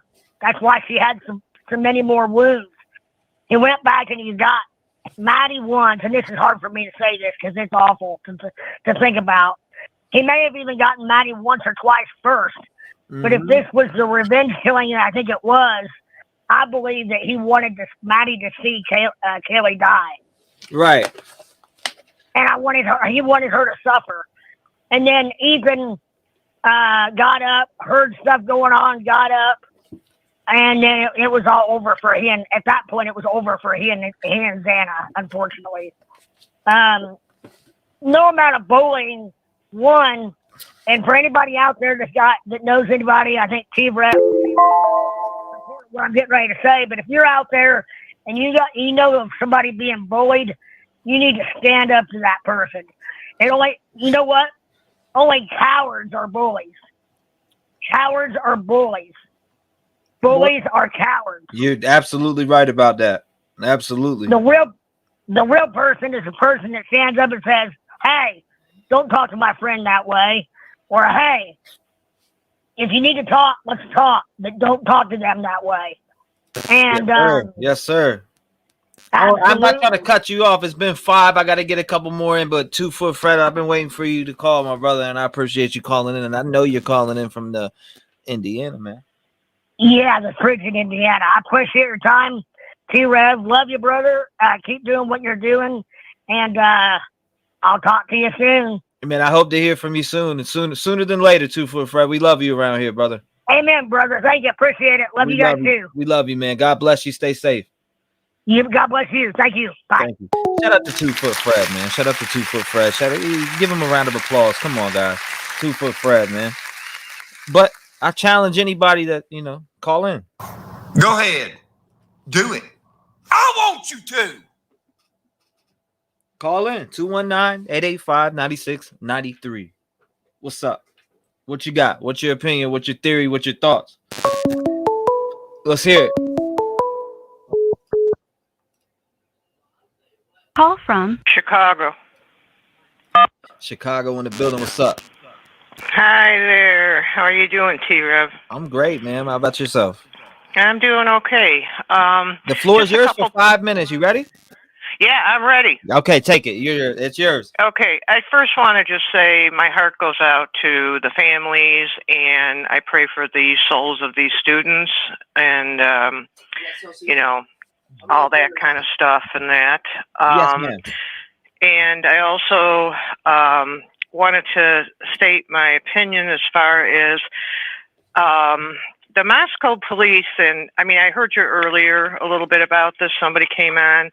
I think the police need to be a little bit more professional and have a podium, come out there, have everybody out there, the chief, the FBI, the investigators, and give us some more statements, not just a statement from standing in a parking garage or whatever. Just do it professional, even if they cannot give us any information. Even if they say we're not allowed to talk about this now, they need to make themselves present more. Yes, ma'am. And then I wanted to take you back to right at the beginning real quick. Mm-hmm.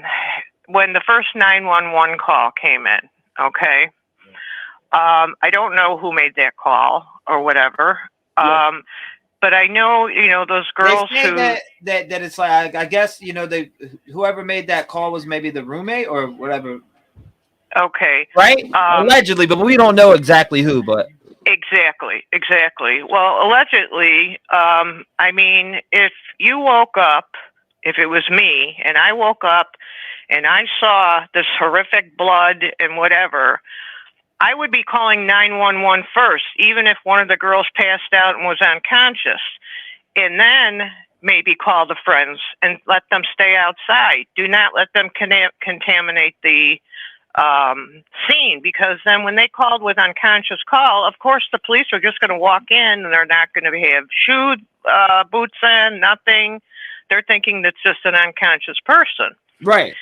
So, I don't understand. I'm still stuck on that beginning. I think something's missing from that. I could be wrong, with that, but it just seems a little bit scary to me because, I understand they were probably scared, traumatized, everything like that. But you call 911 right away. You don't call all the friends that come over for a while. It's almost like they called everybody over for a powwow and then, just calling an unconscious person. Those people were dead. You see all the blood. Mm-hmm. So it just doesn't jive with me. Something with at the beginning. And the last thing I'll say, and I know because you got a lot of calls to get to, is that I allegedly believe that this was personal and this was premeditated, and it was definitely thought out. There's no doubt in my mind. I don't know who did it. And I just pray, to God that they, I think they have some people in mind, and people were talking about how, they rule people out. Even if they rule people out, doesn't mean there's not a suspect still, so, so that's all basically I wanted to say. And, You know, and just confused about that right at that beginning. That doesn't make sense to me. Because I know if it was me and I woke up to that, 911 would be ringing right away. Ringing off the hook. You know, but I do thank you for your programming. Love it a lot.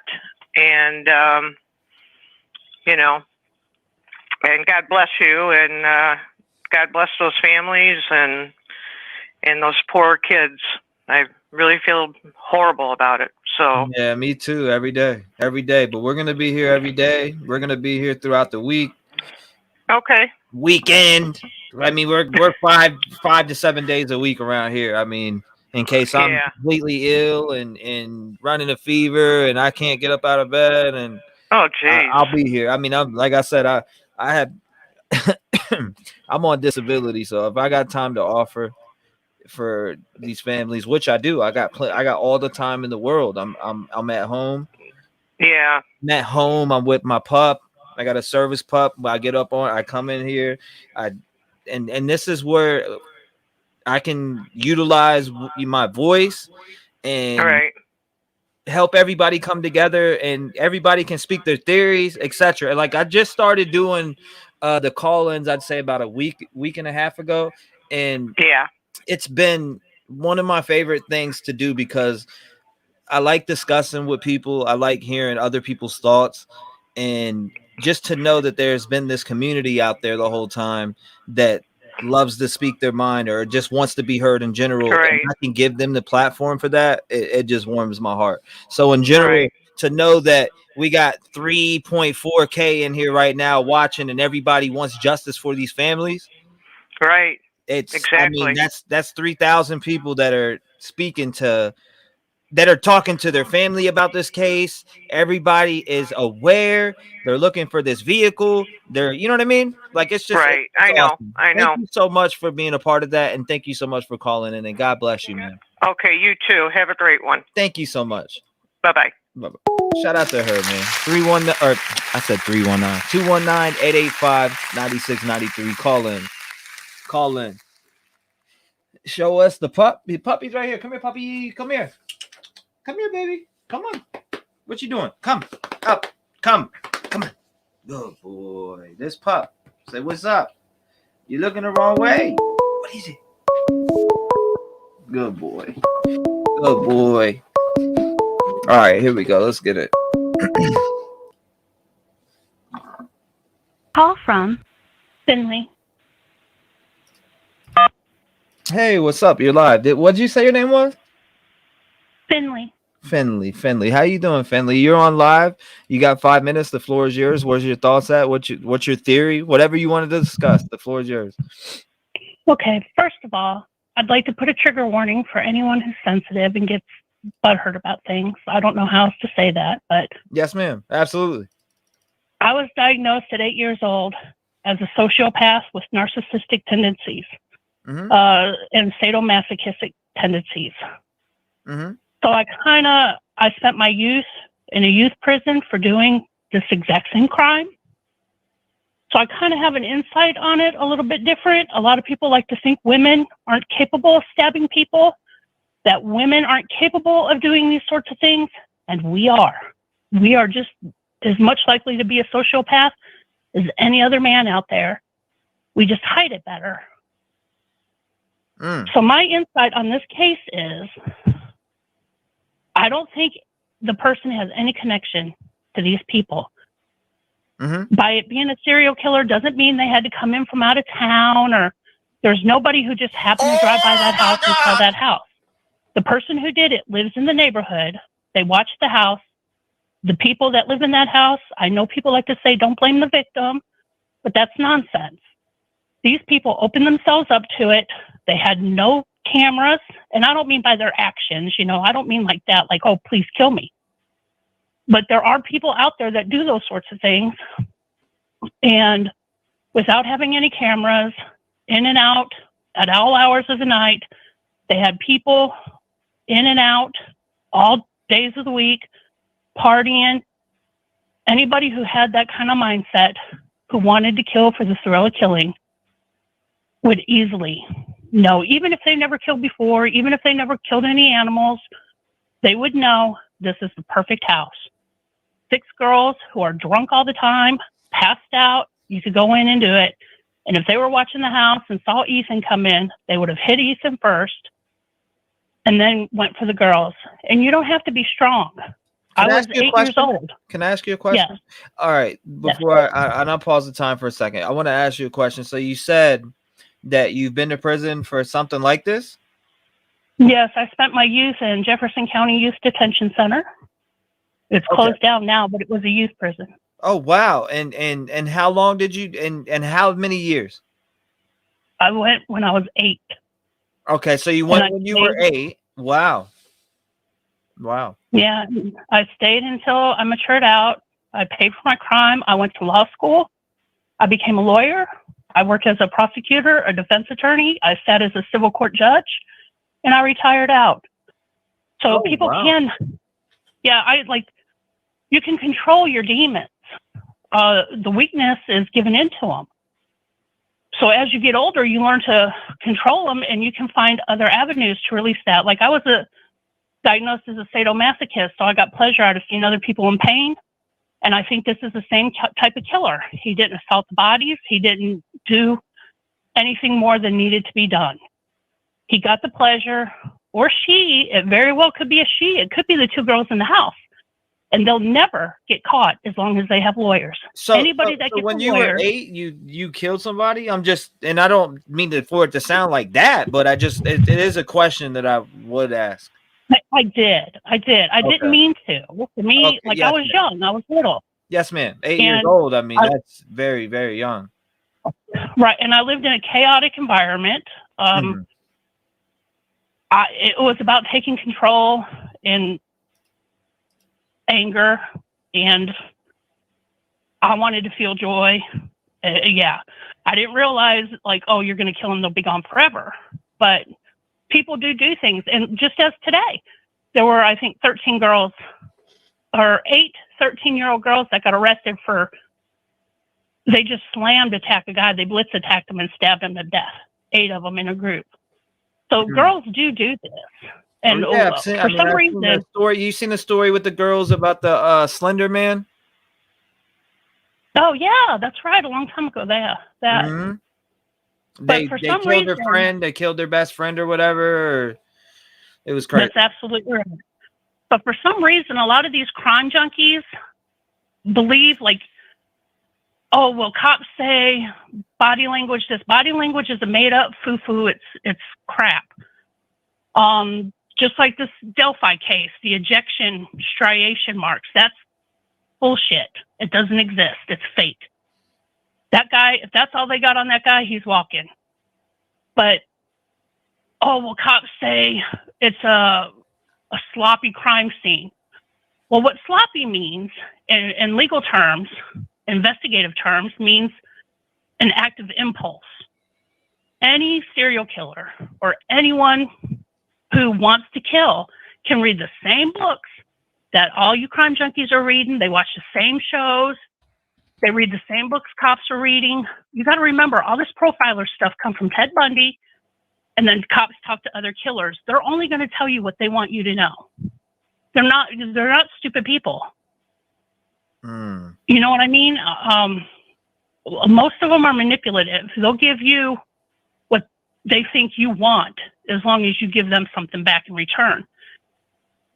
And being a sociopath, I learned really young how to judge what emotions they think I should be exhibiting. And that's why I wanted to give a trigger warning. I don't mean to offend anyone. I just don't know how not to. I'm not going to dance around shit to make somebody feel better, because I don't know how you're supposed to feel anyway.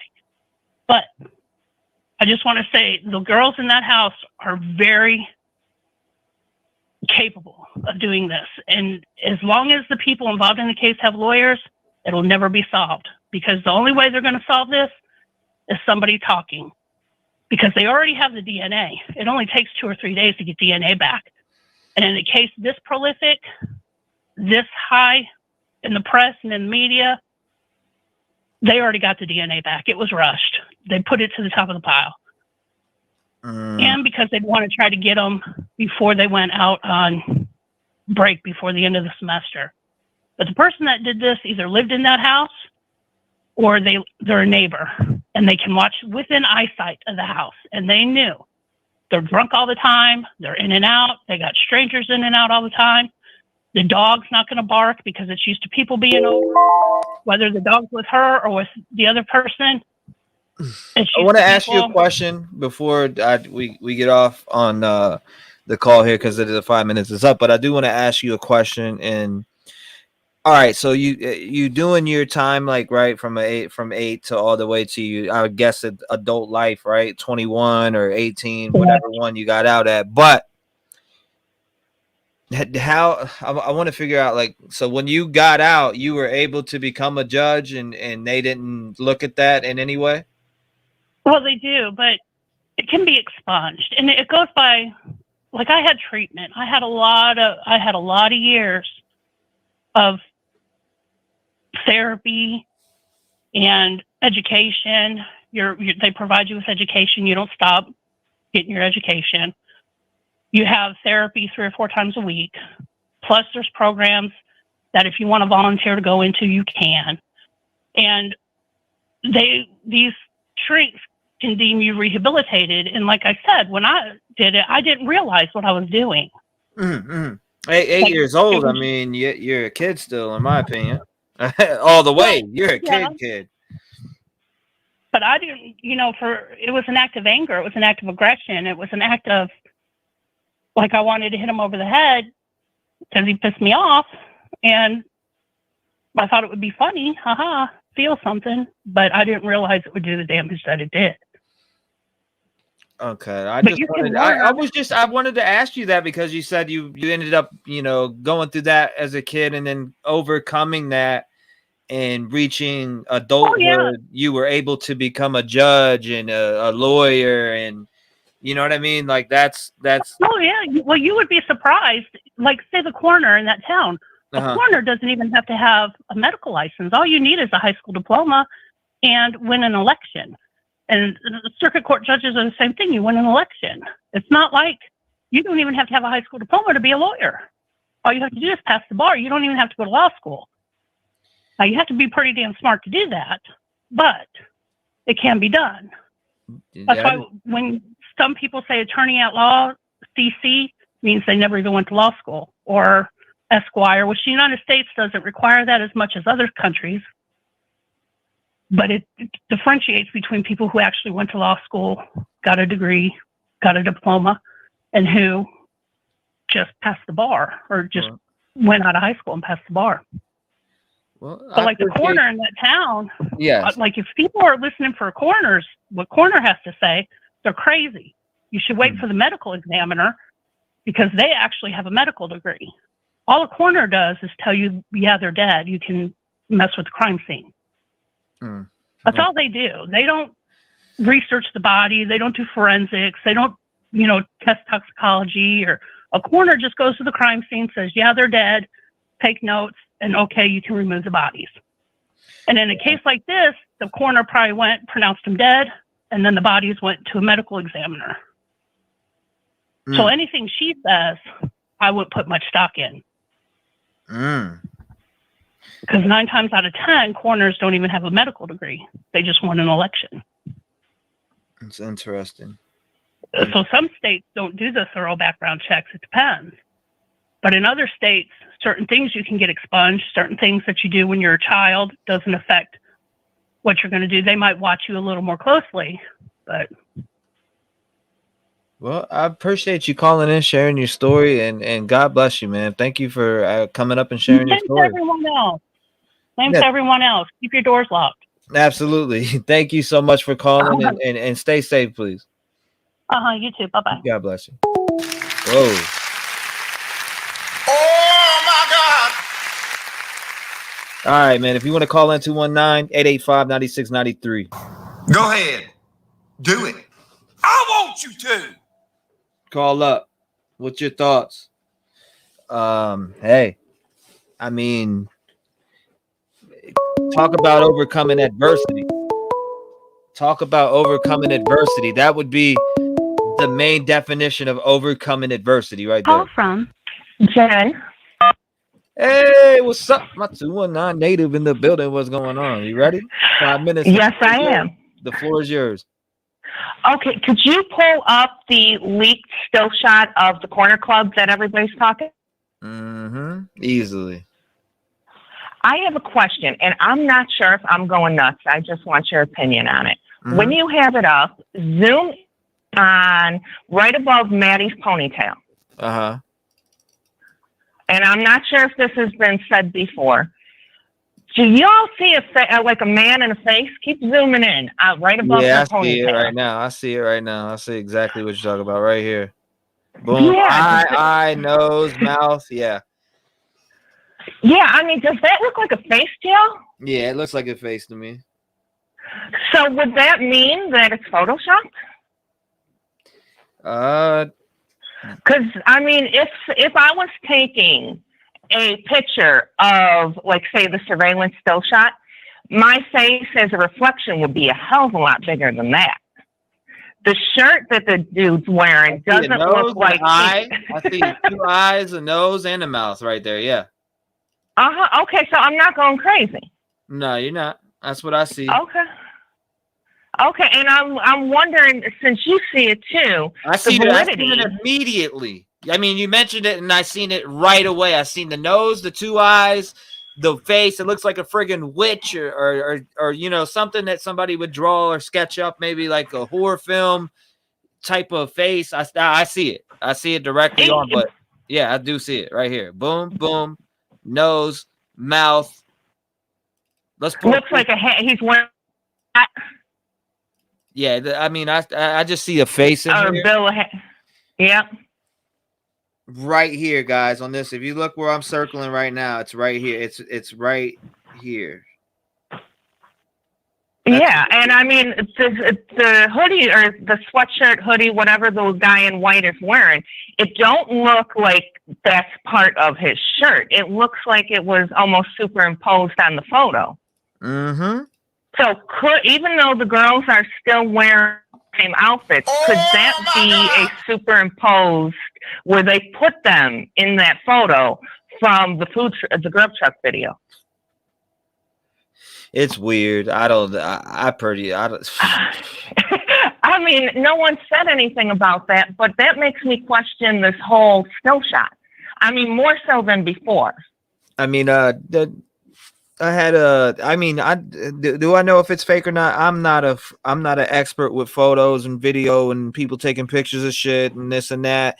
I'm not an expert with Photoshop or nothing like that. But Detective John's son allegedly is does work with I forgot what he said his son was, but his son said it was Photoshop, and he works in the field with photography. So, but do I know that to be true? I don't know that. If I said that it was fake, I could be, that doesn't make sense for me to say that, because that's not my place to say that. And from what I see, they, whoever did it did enough to trick me. Yeah, it's just a weird thing to have in a photo, and one that is, so talked about. I mean, I find it strange that the photo came out at all. I mean, like, why now? Why only a still shot when there's obviously video that it was taken from? Somebody said there's a demon in the shirt. I guess that's what somebody said in the chat.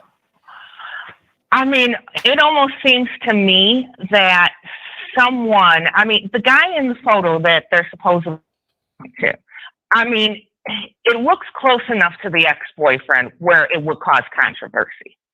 So, I mean, I'm almost wondering if someone is taking the actual crime as an opportunity to basically, how could I put it? Not badmouth the ex, but cause more problems for the ex, cause more speculation, cause more people to turn against him, type of thing.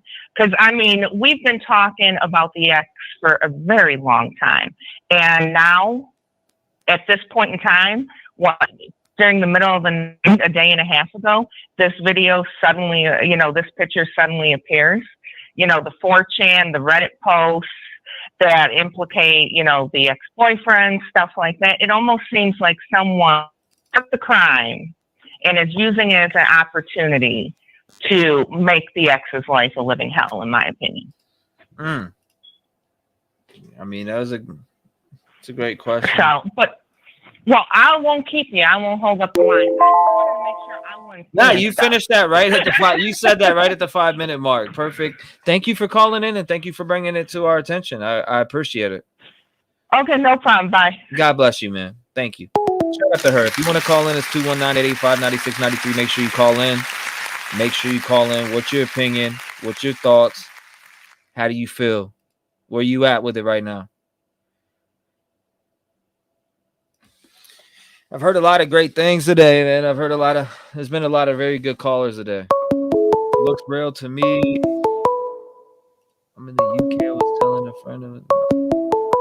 Hold on, I'll read the rest of it.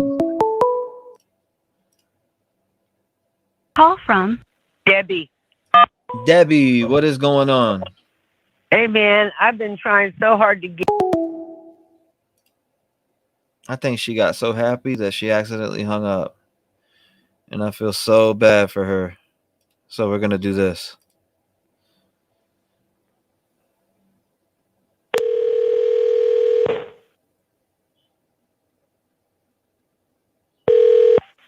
Hello? Is this Debbie? No, I'm sorry. You had the wrong number. I think I dialed the wrong number earlier. No, were you calling in T-REV? Oh, yeah, I was. I'm sorry. This is T-REV. I was calling back because somebody just had called wow, back. That's kind. But, all right, yeah, then. no, 5 minutes is yours. Okay, well, first thing I want to say is they either have DNA that they can't put to a suspect, or they have no DNA that they can put to a suspect here, or otherwise one of these people we're talking about would be arrested. So hopefully they've got that DNA to a genealogist to start trying to get some names. The other thing that I'm curious about is I remember when they originally talked about the knife, they asked about info for a recently purchased knife, which kind of puts you on the 3-week time frame of Jack D.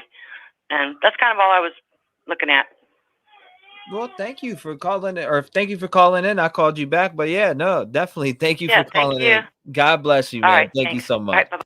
Shout out to her, man. Shout out to her. Let me see if this was Debbie right here, because she had the same area code as Debbie. I want to get Debbie on here, man. I feel bad that Debbie didn't get through. Hey. Is this Debbie? Debbie. Yes, it's Debbie. All right, cool, there man. you are, Debbie. I wanted to get you on. I felt so bad. I know you accidentally hung up or something. I want to get you on here. You got 5 minutes. Happened twice. It's not going to happen again, though. We got 5 minutes for you right now. You got the floor. You ready, Debbie? Yes. Let's go. Okay. I think we need to look more at the sorority girls. Yes, ma'am. From the same sorority that Dylan is from, because I think it's the same one Maddie was from, but she left. But Dylan brought her to that Betty's ball, which was put on by her sorority, Dylan's sorority. Brought her as a +1. And I think that just kicked off them sorority girls, you know, and because they got rules. That truth and transparency. Oh my gosh, that video she put on yesterday was all about the body cam, or which one? No, it was all about the rules of the sorority. Okay, I've seen that one. I know she dropped last night was a body cam, and then you got the one that you're talking about. Right. But I think it was the sorority girls, and it wasn't, they wanted to kill Kaylee, I believe, but they really wanted to send a message to Dylan and Bethany from the sorority. And also that look that Steve keeps keep replaying that look from the memorial Steve gives to Jack. I think he's given that look because he's pissed off. He didn't answer his damn phone. Either that or he thinks he's guilty. But also, if the sorority girls did it, even if the other two girls woke up, they might have been so scared he ain't saying nothing. And it would explain maybe how they got out with no blood, because maybe them girls all showered up in there. Mm. So I think it's more than one, and I think possibly it could be that sorority. And it was a forced timing because Kaylee was getting ready to leave. It was now or never. Mm. So, anyways, I've just been on these. I was already thinking about the sorority. Like your previous caller said, women are capable, and they're capable of making a gang to do it too. You know, men aren't the only evil creatures in this world. So, anyways, what do you think of that?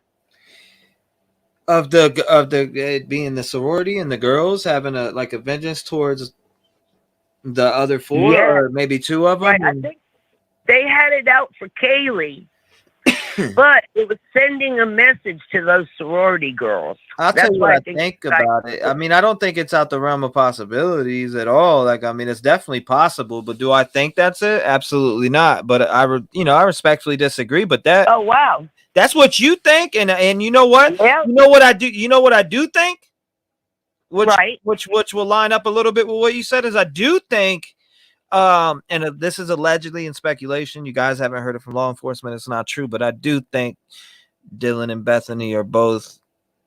There's something there that's not. If they now, and this is only if they made that statement. If they made the statement of they heard water running, but you didn't hear no murder, that's just weird to me. I'll leave it at that. Allegedly, it is. But they would. What if they were in on it with the sorority girls, or what if they discovered the sorority girls in the act, and they were so scared to say anything, and so.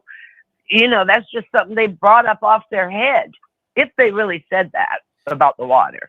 But I brought up the showering because there doesn't seem to be any blood coming out of the, blood prints coming out of the house. And that's where I feel like, okay, if they had that, or if they had anything like that and evidence-wise, those girls, they would be in jail right now. You know what I'm saying? Why? That's the part you got to play out. Why? They've probably been there before. Their DNA and fingerprints ain't going to be on record. I mean, it's just a thought. I've been with Jack D all along until now. Now I question that. Now my thing is with that, what you're saying, like, right? So, say if the girls or whatever. If there was, you said there's time, if they had anything that tied them back, like them taking a shower or getting blood off them or anything like that, allegedly, right? I feel like their ass would be gone already. I don't. You got to wait for blood work to come back. They no, you're making sense. Okay, you rung a bell for me on that one. When you said they're waiting, because they are waiting for lab results right now. They're waiting for lab results, and I think that they probably had to remove some of the plumbing in that house, like in the showers and stuff like that, to take for evidence. So that's being tested too. But those sorority girls, they're as anonymous as anybody with the blood and the prints and the DNA. You see what I'm saying, though? Yeah, yes, ma'am, definitely. And I appreciate you calling in. I'm gonna get another person. It's just a theory. I thought it was an interesting thought, especially. Yeah, I was already thinking about sorority girls, but Truth and Transparency. If you've seen that one, she talks about the rules of sorority life. No, absolutely. And you don't drink with other girls from other sororities. You don't live with girls from other sororities. Which they did because Maddie wasn't from the same sorority, I don't think. Well, I appreciate you calling in, man. I'm going to get to the next one. Thank you so much for calling in, and thank you for having a voice. Thank you, T, I'll be calling back, man. I will be waiting. God bless you, man. Thank you. Shout out to her. Gail Clayton. Hey, what's up? You said Gail? Yes. Hi, T-REV. Yes, ma'am. You're on. 5 minutes. The floor is yours. Thank you. I just wanted to compliment you on how you greet everyone and treat everybody with such respect. I'd be proud to be your mama. Thank you, ma'am. I appreciate that. It's wonderful. I have no idea who killed these children. I've lived on a college campus. I know how loose it is. That was 50 years ago. I can only imagine now. But I've had children that have completed their fraternity, sorority things, and I've been to the houses. And I just, it's baffling what happened to these children. It really is. But my question to you or anyone out there, do you think someone's being protected at this point? Do you think someone may be in a facility, a psychiatric facility, and someone with money, and, because that will be a requirement anyway for them. Mm-hmm. I'm just wondering if someone's being protected at this point. I mean, it's very, it's possible. It's possible. I haven't heard any rumors on it, though. No, I haven't Even either. if I But did, it was even just if I a did, it's consideration. 50-50. Huh? No, I'm sorry. I didn't mean to talk over you. I said even if I did hear that rumor, it's all 50-50 because. Well, it really is. I'm like you. I kind of obsess about this right now and want it solved like yesterday. But ma'am.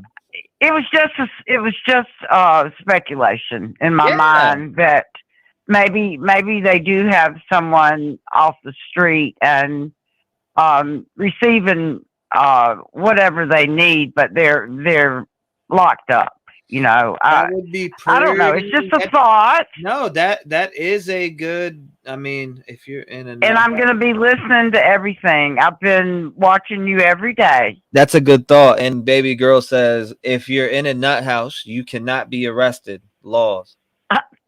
Well, that's true. And I'm just wondering if someone's being protected at this point. I don't know. I've lived in small towns also, so I know how that works. We've got the Murdaugh thing going on in North Carolina. You see what happens with people with actual status sometimes. And it was just a thought that I've been having over the last week about this.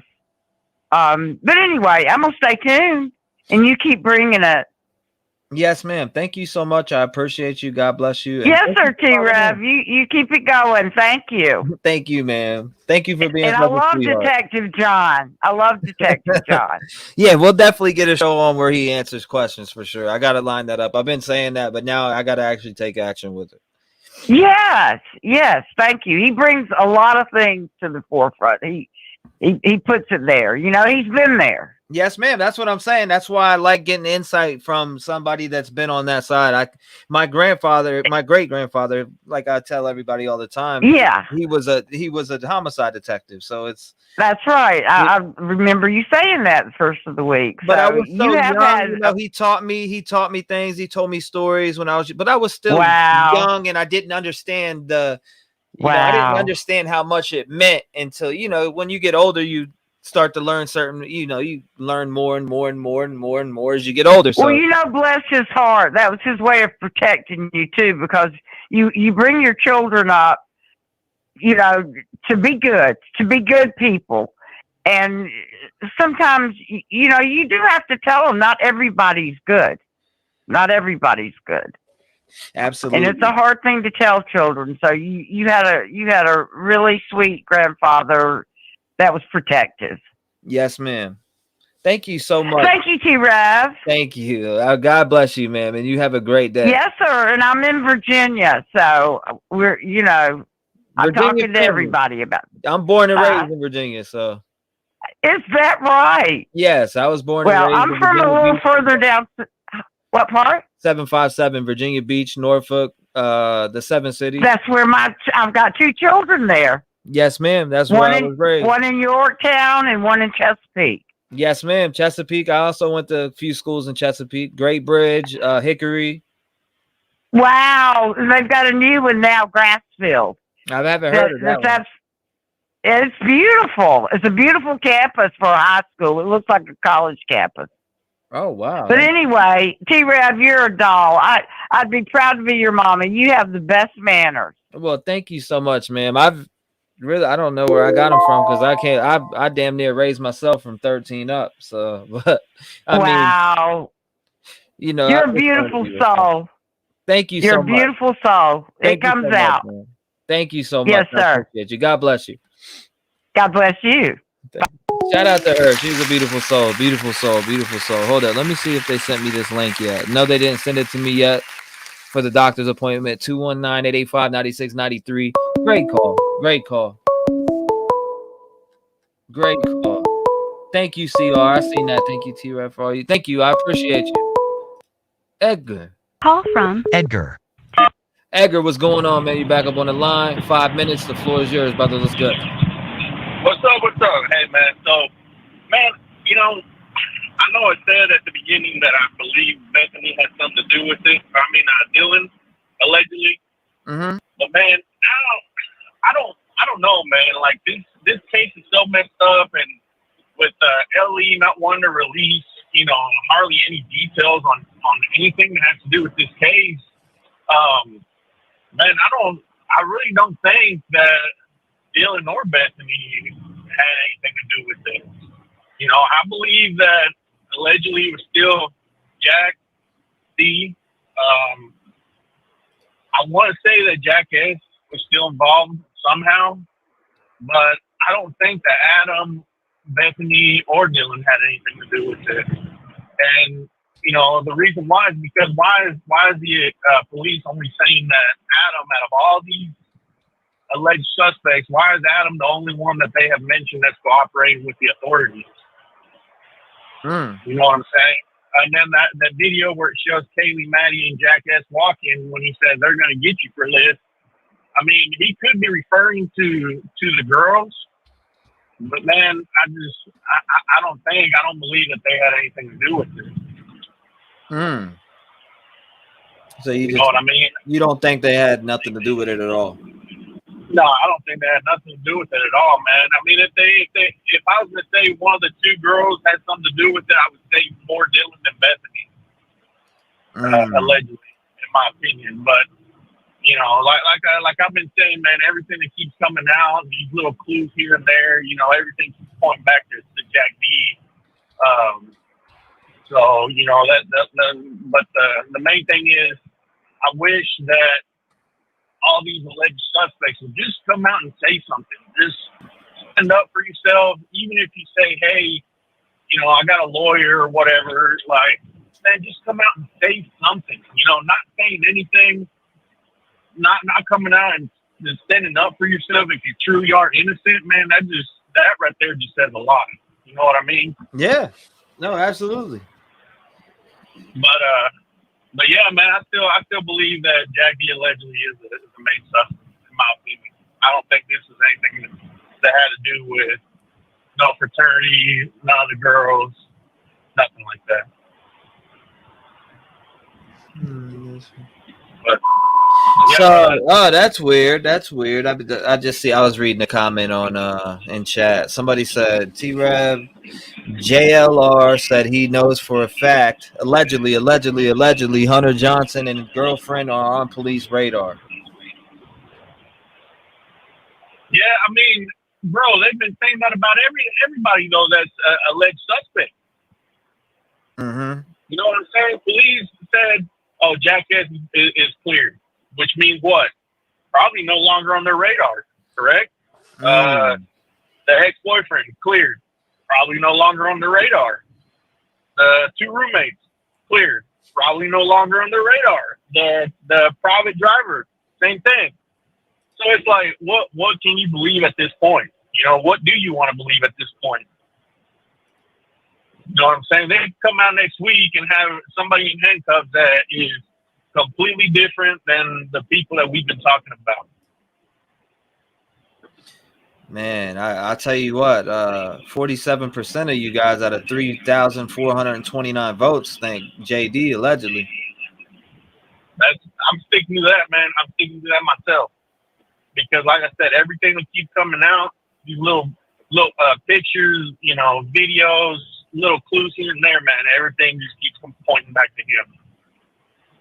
And, you know, I believe maybe Kaylee's family feels the same way, but they're just trying to protect the case and not wanting to come out and really speak and say who they believe is the main suspect. But I have a feeling that they think that it's Jack D, allegedly. But that's it, bro. That's all I got, man. So keep up the good work, man. Don't forget about your doctor's appointment. Yeah, ain't no doubt about that. I ain't forgetting about that at all. I'm yeah, still, man, I'll that's still all be I have, here. man. He'll be a video phone call, so I'll be good. I got you. Yeah, man. I love everybody, man. And hey, man, let's show love towards each other, man. Let's love each other. Let's not put each other down. Let's not be respectful to each other, man. Let's keep it peaceful and show everybody love, man. Because this world just keeps getting worse, man. Absolutely, we got to keep some love in it, right?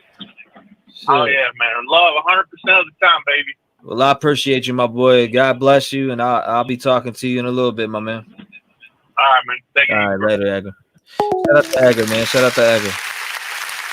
219-885. Let me call my doctor.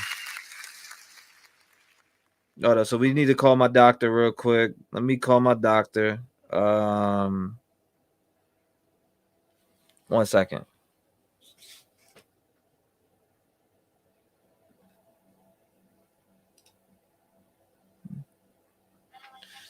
Yes, ma'am.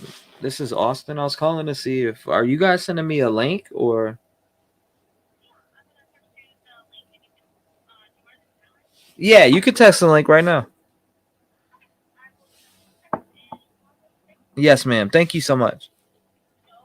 Okay. God bless. All right. Send the link now.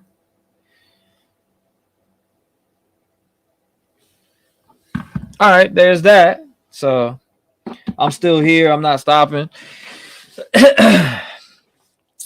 To ask my doctor what he thinks. Did I just see that comment? Did I just see a comment that said ask your doctor what you think? I mean, my name is Austin. The world knows that. Shit, I'm an artist. You can look up my bio right now. I tested negative twice. When I got off yesterday, I took 2 tests. I tested negative twice, but you know how things are. Let me see. All right, so why we're on my doctor's call, which won't be long at all, because I'm about to talk to him now. Let me check and see if there's any videos that we need to put on while I'm talking to my doctor. And then once I'm done, which it won't be long, because usually he hops right on there, gets into it, and then we get in and out. But yeah, usually most people would end their live and go, right? But I'm not ending shit. We ain't done yet. We ain't done yet. We ain't done. All right, here we go. All right, I'll keep my doctor right there. And I'll take a phone call. Call in. 219-885-9693. Let's go.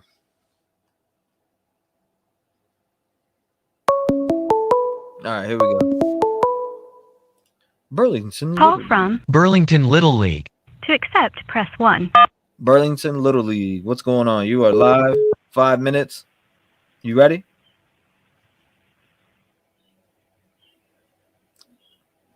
Burlington Little League. We cannot hear you whatsoever. I don't know. They were just like calling and listening. I could hear something, but Burlington Little League. Says doctor is on call. Do you want to answer now? All right, hold on. Let's see. 25 for that call, right? No minors calling. Where did I see that? I mean, we can watch it. We could watch a couple videos real quick. Hold on. Let me see something. As soon as my doctor's calls is over, though, we're getting right back to phone calls because we ain't done yet. Let me see. Somebody said they dropped the video, but I don't see it. I do not see it whatsoever. I'm not seeing any. I'm about to go fish one though. I guarantee I'll find something good. You said the dad ignored daughter's ex after interview? Which one are you talking about? JLR? I had covered 3 times. I think I've had it 5 as a total. Thank you, Tanya. I appreciate you. Let me see. Let's go to YouTube real quick. I'll tell you right now. I'll find a video right now that's good. So let's jump into it. A lot of you said you want to watch this one. I don't know. A lot of people. Let's see. Oh, so this is one that everybody keeps talking about right here. It's 4 minutes long. Let's check it out. Here we go. 4 minutes long. 4 minutes long, ladies and gentlemen. Let's check it.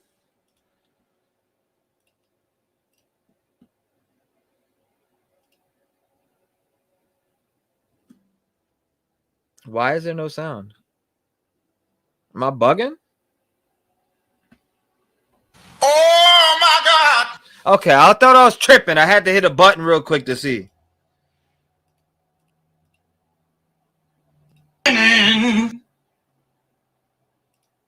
All right, so let's start from the beginning. I guess there's no sound in there, so I will be the sound. Here you go. Let's put that on for 1 second. Oh, my doctor's available, so hold up 1 second. I have to glance off camera for 1 second.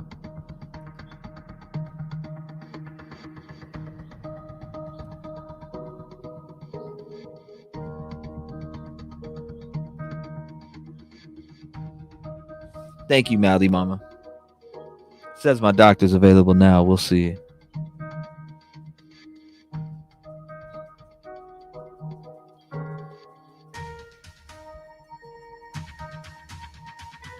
Yes, we're multitasking right now. I'm just waiting for this doctor. I'm waiting for my doc. Once we're finished, we're getting right back to the phone calls.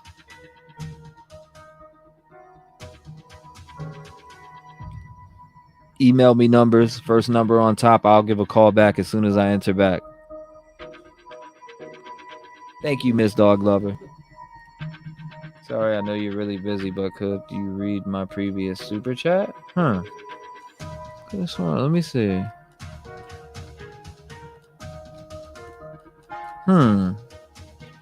For the man to pour the coffee. And he only feels it halfway before he even argue. He is looking out the window at somebody coming in. What the fuck was that? I can't find it. I thought I did read it. Maybe I just didn't read it out loud. I can't find it. I'm digging and digging and digging, Miss Dog Lover. I cannot find it right now. And I'm like 50 pages up. I'm gonna keep going though. I'm dedicated. I swore I read it. Maybe not out loud. Let's check. I'm still scrolling and I'm at 252 and still don't see it. Still going. Still going.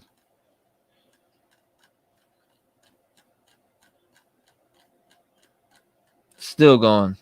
I'm at 247.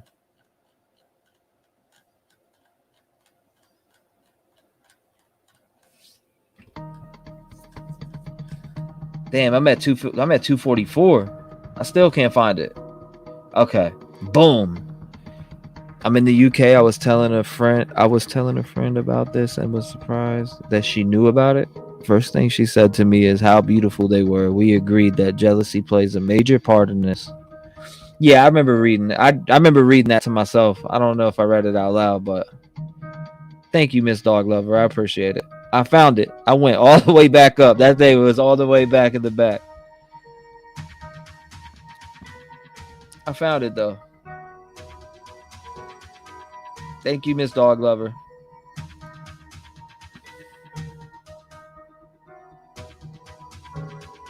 No problem whatsoever. Told you I'm dedicated. I'm gonna go find it.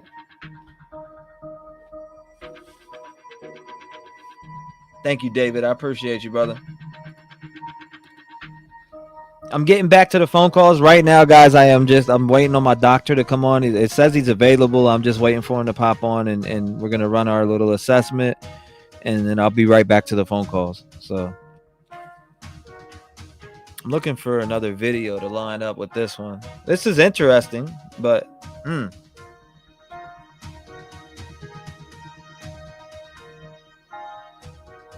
that's interesting. What do you guys think about that? We gotta ask about this son. That's my dog. All right, hold on. Let's see. Let me see real quick. See what else we got, guys. Let's see what else we have here. Oh, here we go. I found another one. Here we go, ladies and gentlemen. I'm gonna go to here. 1 second. People here. I have a list right here. Boom. Okay, so let's go to here. Boom. There's another one that I wanted to watch. Where the heck did it go? Where did it go? 19 hours. Right here. That one. This one we watched. This one we started to watch. Let's see this one. Trying to figure this out, and it really means a lot. A father of one of the victims speaks out, a former tenant talks about the crime scene, and online sleuths target an ex-boyfriend. We delve into the latest into the University of Idaho murder investigation with legendary former homicide detective Phil Waters. Welcome to Sidebar, presented by Law and Crime. I'm Jesse Weber. Yep, Gallo. Another week, another day, and still no arrests, no publicly identifiable suspect, and no recovered murder weapon in the University of Idaho quadruple murder case. This is the killings of 21-year-old Kaylee Gonsalves, 21-year-old Madison Mogan, 20-year-old Zana Kernodle, and 20-year-old Ethan I'm hanging in there. I'm hanging in Their there. bodies Hold on, were found in their rental home on November 13th, and there's still so many questions that we have. Now, while we don't know what is happening behind the scenes with law enforcement, what we can discuss is what's happening publicly, because we do have some updates to go through. And to help me talk through this and get the latest in the investigation about where we're at, I'm joined once again by Phil Waters, who has been with us the last few weeks to go over this case. Phil is a former legendary homicide detective who has worked over 400 cases, and he is an expert interrogator. Phil, it's great to have you once again back here on Sidebar. Good morning, Jesse. I appreciate y'all having me back. Yeah, of course. And I want to start with right now, Ben Mogan. So Ben Mogan is the father of Madison Mogan. I don't believe he's spoken out previously. I could be mistaken, but this is significant what he said. He spoke to a local media outlet, and he said, while there are still so many questions that haven't been answered in this case, he believes the killer or killers will be caught. So this is kind of a different sense of what we've been seeing online and from the community, where there's this seeming lack of trust in law enforcement. He has said, quote, "From the very beginning, I've known that people don't get away with these things these days. There's too many things that you can get caught up on, like DNA and videos everywhere. This isn't something that people get away with. That goes unsolved." He also said, that how state investigators have been getting kind of outside help from the FBI. And he said that with these resources, they should be able to solve the case. He said, quote, "I have to just know that they know what they're doing. And if they don't, then they're going to know someone that does." What do you make of his statements? Do you agree with him? Well, to a degree, I do. And I'm, of course, heartfelt prayers have been going up for him and the other family members of these young people that, a tragic event. I do agree with him in the sense that there are a lot of resources now today from a technological standpoint that has brought the conclusion to cases brought about in a more timely way. Now, I use that word timely loosely because it may take the timely manner in this particular case. It may be 2 months, it may be 2 years, and it could go on from there. But the the statement that he makes about people just don't get away with this kind of thing in today's world, that is true to a degree. But again, this is when it comes down to it's just going to be good old fashioned detective work that gets this thing solved. And that's just hitting the bricks, getting out there, talking to people, processing the evidence that's been collected, and then seeing where that evidence leads. Um, so I think there's a better chance that something like this, especially the scope of this particular crime, will be resolved. Yeah, and we know that the chief of police has come out and basically tried to reassure the public that we got this under control. You know, we're in charge of this. We know what's happening. So I know there's been some questions about the leadership in this investigation. What I want people to know is this is a Moscow Police Department investigation. We're utilizing the resources of the FBI and the state police, but we pick the investigators. My command team oversees this. We have 94 years of experience between us. We do have outside help, but you know, there's so much we don't know behind the scenes. I feel the reason, or one of the reasons he came out, Mr. Mogan, is because maybe there's something happening online. Obviously, people have shown an intense interest in this case. He said, quote, I can get all my news about it right from there, and I don't have to try and judge through all the misinformation. The reason I say this is because people online it seems to me are having such a need to try to find the killer that they're looking at all the places that either police have already looked or police have said that is just a red herring. And the reason I bring this up is there's a young man named Jack Decor. Hopefully I'm pronouncing his last name correctly. He's the ex-boyfriend of Kaylee Gonsalves. He dated her for 5 years. They broke up 3 weeks before the murder. He was looked into by police. He was cleared as a suspect, and even Kaylee's family has said he is not involved in this, but internet sleuths do not agree. According to his aunt, who's spoken out, she says the internet has come after him. They think he's the killer. It's been tough on him.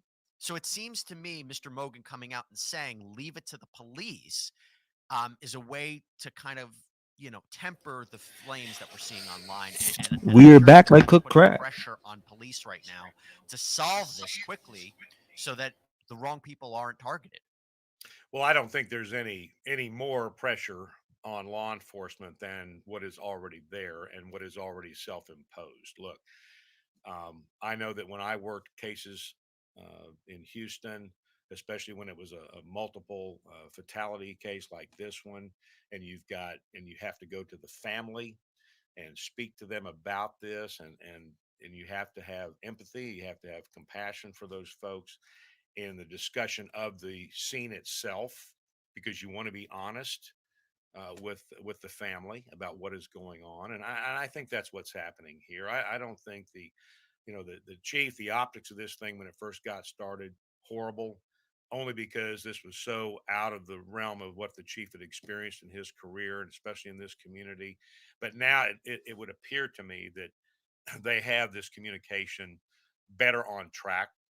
And I think that when they, at the very beginning of this thing, the Moscow PD realized they were really in over their head in terms of investigative experience, and they reached out to the state and the FBI. I've said this before. It's not like Die Hard, gentlemen. I give you the FBI. That's just not the way this works. All right, we're back though for sure. I just had to give me a drink. So now they have these resources are marshaled to come up with, hopefully, finding the right person who's done this wrong thing. But in regards to the boy, go ahead, Jesse. Do you want to? No, I was going to say, regarding the boyfriend, how can we be sure he was properly ruled out? And I understand why people are going after him. When you talk about stabbing, it seems like kind of a personal, intimate event. So you would look at somebody who maybe had something personal against Kaylee.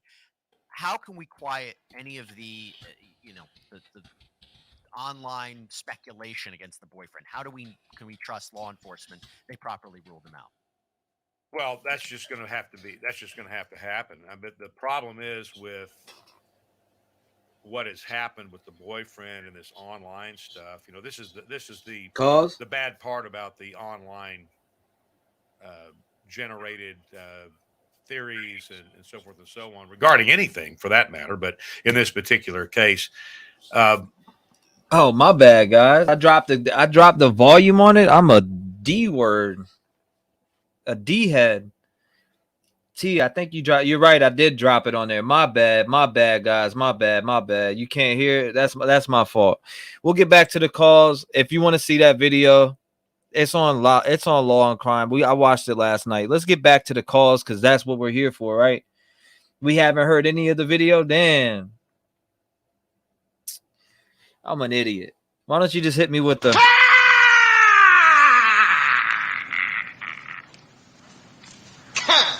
All right. I get hit with that. All right, now hit me up 219-885-9693.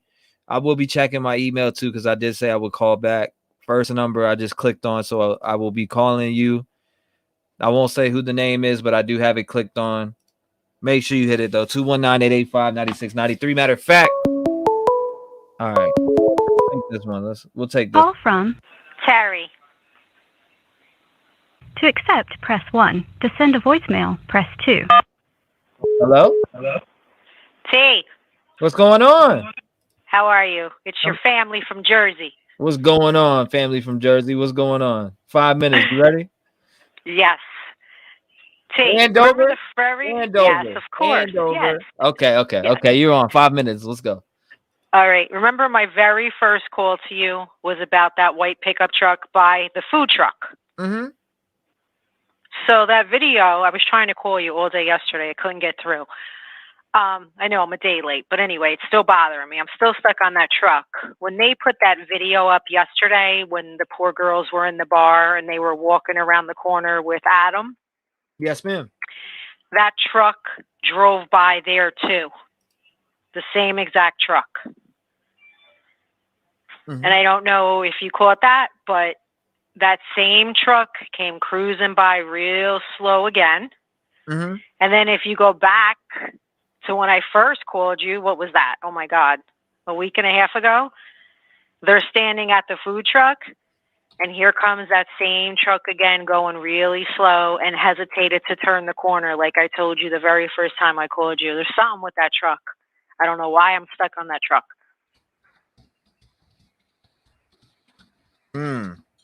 So you're stuck on this truck right here, the white one. Hold on, let me get back into my There's kitchen. a lot of trucks. There's so many. No, it's the same pickup truck, T. Here you go. See that truck? There's a lot of them. Okay. There's a lot of Right. them. There's a lot of There's trucks. that one. That's that. And that's the same truck when the kids are standing at the food truck. Yes, ma'am. And here comes that truck again. And then he goes real slow. And then he's looking. And then he turns the corner like he hesitates. So it's like so freaky that this truck. So he was over there by the bar when the kids left. And then he's cruising the food truck. I don't know. That's So I wonder what it is about this truck. I'm sure they could. Damn, I can't hear out my right ear now. That's weird. But anyways, I guess somebody's talking shit about me. My right ear's ringing. Yep. That's somebody talking about you. Yeah. No. Good. All right. So this truck. So if you go back to the food truck video, there it is. And then it's there when they left the bar. That's yep. wild. I was trying to get you yesterday and it was driving me crazy. And I'm like, it's the truck. I'm going.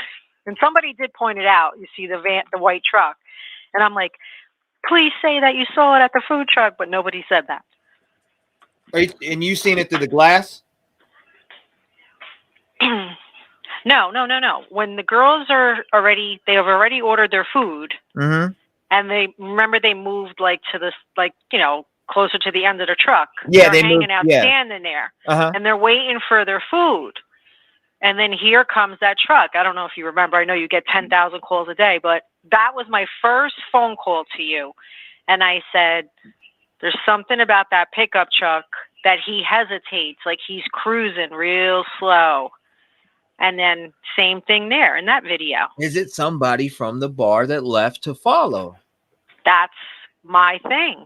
Yeah. And yesterday when you Now you're gonna have me break down a friggin' video on this truck. Like, right. I That need to video capture all that of them. that you kept telling us to watch yesterday from the circus guy, Yes, that one ma'am. that you had? Yes, ma'am. Okay, so if you play his video and you go all the way, it comes at the very, very end. Mm-hmm. That's like you'll see it for a second in one clip, and then when he gets to the very end of his video, then you'll see it's like maybe like a 3 or 4 second, pause or whatever that they're showing. You see this guy creeping by real slow, and I'm like, that's the same friggin' truck. All right, so I got the video, the food truck footage pulled up right now. Right. To a certain, let's see, how much is we got? What 10? I think this is all 10 minutes. They're there. I have it pulled up right now. Right. Now, the thing that I would like to do with the video is actually go in and enlarge each screen to its fullest. Mm-hmm.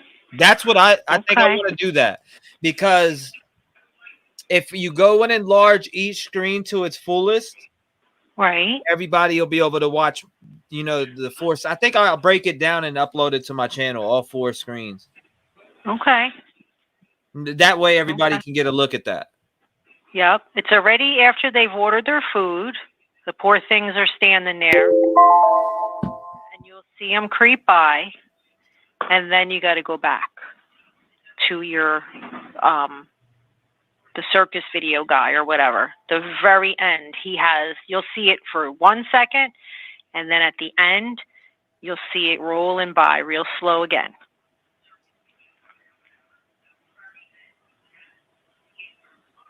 Yeah, hold up. Okay, so as far as where is this at here? Let me see. I'm trying to hit up my new video guy. I'm gonna see if I can get on contact with him and get this going. Mm-hmm. My In God. my opinion, I'm thinking, like you said, that's what I'm thinking. Somebody from that bar followed them. All right, so I want to get this here before I let you off the line. The time ended and all that, but before I let you off the line, I want to get this on here now. Let's go to this truck. Which part? You said they were standing at the end, right? Yeah, it's toward the end of the video when they're at the food truck. I think they're getting ready to leave, T. It's like when they start to walk away, I think, or they're standing there. All right, I'm at the last 10 seconds. Or no, let me go back here a little bit more. Okay, so here, about here.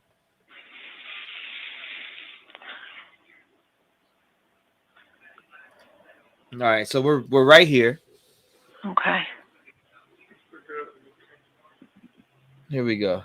Let's look at it here. Okay. You show me where. Okay, they're walking off now.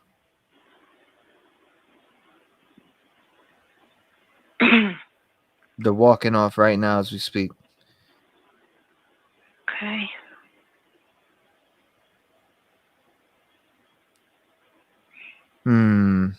Okay, I see lights to the window. He rolls. I know he rolls by while they were there. Right there. It stopped right there. It's there, unless we roll the whole thing from the food truck. But that's the first call I made to you, so I know it's there. And then when you showed that yesterday, I was screaming. I was like, "Oh my God!" What part? I'm trying to figure out where I showed that. Let's see. It was definitely at the food truck, because that's my first call to you, and I remember that. And I remember your words, because you said to me, you're on this truck. This truck is bothering you. Yeah, I was like, you're definitely on that truck. I remember you making that a vocal point. My husband said maybe it was at the beginning when they first pulled. I think it was towards the end when they were standing over there at the end of the truck. I think they already had ordered their food. What? This case is driving us all crazy. By the way, my sister watches you. I got her addicted now, and my niece. They love you. That's so awesome. Is it really been friggin'? Hold up. Why does it say 2 months? Has it really been 2 months? Well, November. It was November 13th. So, no, November to December, that'd be 1 month. Here we go, right here. All right, so here's the original. Now, I got the original pulled up right now. This is before the girls that got there, guys. Let's check it out. Let's get into it. I really want to get to what you're saying on this, and I want to make sure we find this because I'd like to go over and find it myself. Yep. All right, so there's something driving by right there. It's creeping by. Let's see. Is that the truck creeping by right there? The girls are standing right here. There's a truck that creeps by right there. White one. 344. Hold on, let me take it back a tad bit. So it's 344. Let's start at 344 right here. There's a truck creeping by right now. Yeah, Boom. so no, but you physically see the truck in your video. Maybe he goes, maybe, can we make that screen bigger? Like, would we see the street part? Because you, in the beginning, you will see him. Maybe he went around the block. Who knows? You're seeing it in the reflection right now. I but seen it you right will see here. I it. just seen a truck cruise by going the opposite way. Like going across, to the right. But I'm saying, though, I don't think in this video you ever see a truck. Yes, you do. And that was the first call. Yes. Yes. No, I mean like I'm telling physically. Like physically in front of my eyes. Yes. On any one of these Yes. 4 cameras, you see a truck? Yes, you will see it. When it was on the big screen, when everybody kept showing this video over and over, you will see that white truck. He gets to the corner, and he's going real slow, and he's like up on the corner. And then you see him turn, but he's like... And he turns into a parking space and backs out? No, he like turns the corner or something. But you see him, he hesitates. Like if you're driving and you're looking in your rearview mirror at somebody and you're watching, like that's how he's driving. And then there it was yesterday on the circus video at the very end, and I'm like, there is that truck again. Not the 4-screen video, but the first video. Yep. They're saying you're talking about a different video and that it's not the food truck video. No, it's the food truck video. I'm telling you, it's the food truck video. Way back when they were just playing that full screen and they start walking away, you see that truck. I'm telling you, T, that was my first call to you. And No. when they I remember showed the call, but I just don't remember seeing. Like I've watched this footage so many different times. I've never seen a car physically enter any of these cameras. They're driving right on the side. He'll drive right by. The only time I ever seen a car on this footage is through the light. Nope. And why is my right you. ear ringing again? They were standing. They were standing by. I think they already had got their food, and that truck rolled by. Let me show you another video real quick. Maybe because I think you might be talking about what the frig is it? Where is it at? Is it this one? Let me see. I think it is this one. Now you'll have me going through every video on the internet. Yes, I will. No, this one here, the one that you're showing now, that's the one that aired yesterday. Okay, now you see that truck? That truck is passing on the video when those kids were at the lunch truck or food truck, whatever you call it that day.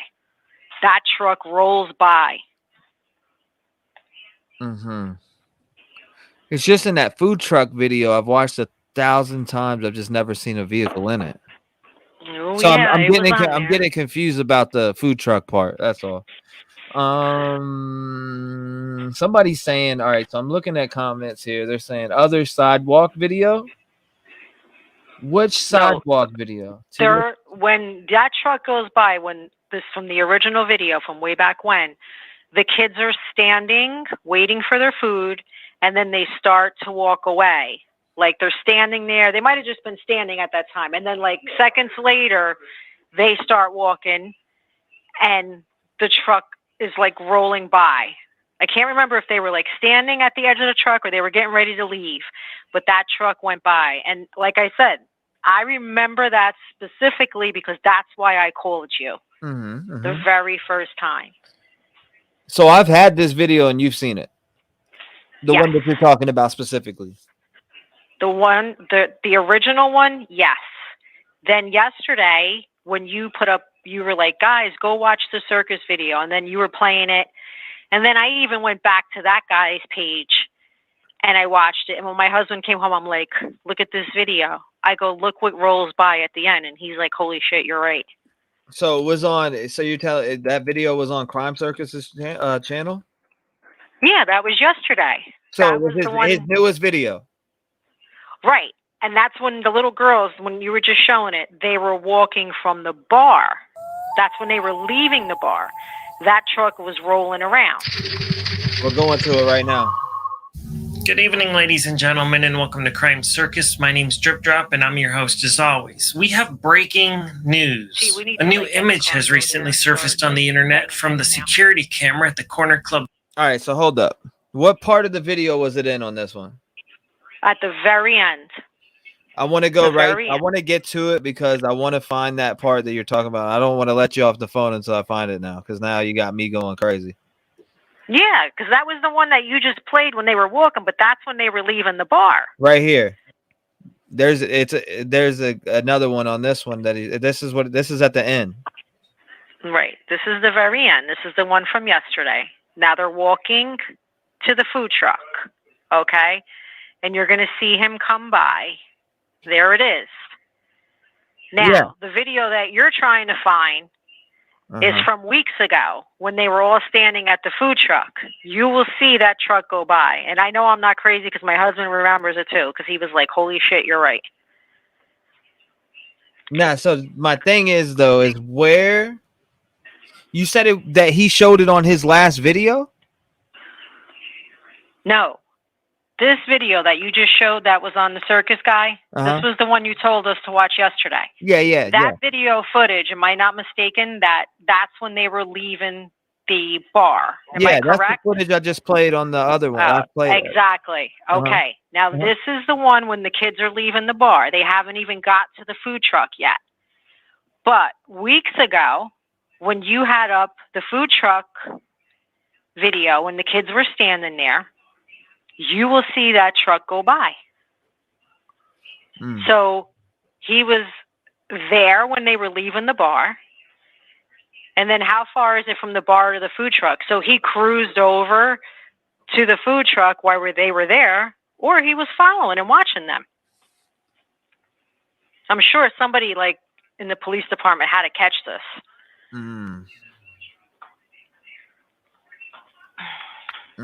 I got to try and find that video and just play it, because I'm telling you, I could be wrong. Maybe it wasn't at the end, but the kids are standing there and that truck goes by.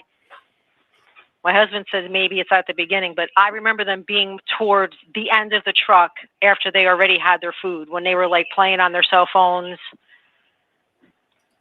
I feel like I'm going crazy right now looking for this video. I swear. Because there's so much so many trucks, this truck, that truck, this one and that one, and it's like, hold up, like where we at with this truck? Because I'm like in the Grub Truckers video, like the original, which I'm going to their. If you watch the screen right now, I'm going to their actual original video. Yep, if you could make it full screen, unless we play it from the beginning. I know it's kind of long, but I don't want to hold up your phone line. But if you want to check it out on your own.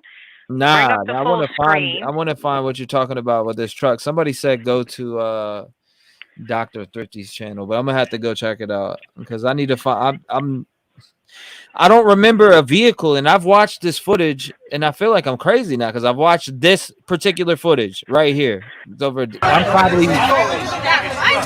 I would say I'm probably about 20.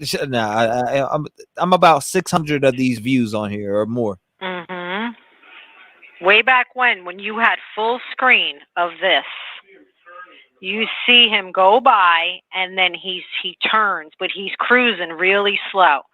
And I remember because I started watching your show and I'm like, this pickup truck, there's something shady about this truck. But you had it on full screen, not with the 4 like you're showing it now. It was a full screen. People said they're like not split screen, so people like, all right, so that's where the complications coming in at. I see what people are saying. All right, so they're saying the full screen, but the original video is these 4 screens. That's what the original the original Grub Truck video is these 4 screens. This is the original, exactly where it came from. All right, well then it's got to be on here. But I remember seeing it a full screen. Maybe it was on something else, but I'm telling you, that's why I called you. Now I'm going to Dr. And Thrifty's right now. Hold up. Dr. Thrifty YouTube. Let's pull it up. Let's go to Dr. Thrifty real quick. Now, which video is it, guys? Point it out. my husband says he remembers that you had it like on the 4 screens. Oh, there's that truck. Look. Oh, what's that? Update, white truck passing. This has got to be what you're talking about. A lot of people No, are saying T. move on, but I want to see what she's talking about because This was at the food truck, honey. It wasn't nothing else. It was the food truck because that's why I called you when I started watching your show. Let me back up. White truck. Idaho. Hold up. Somebody said Dr. Thrifty's in here. Which video is it, guys? What's the title of Dr. Thrifty's video?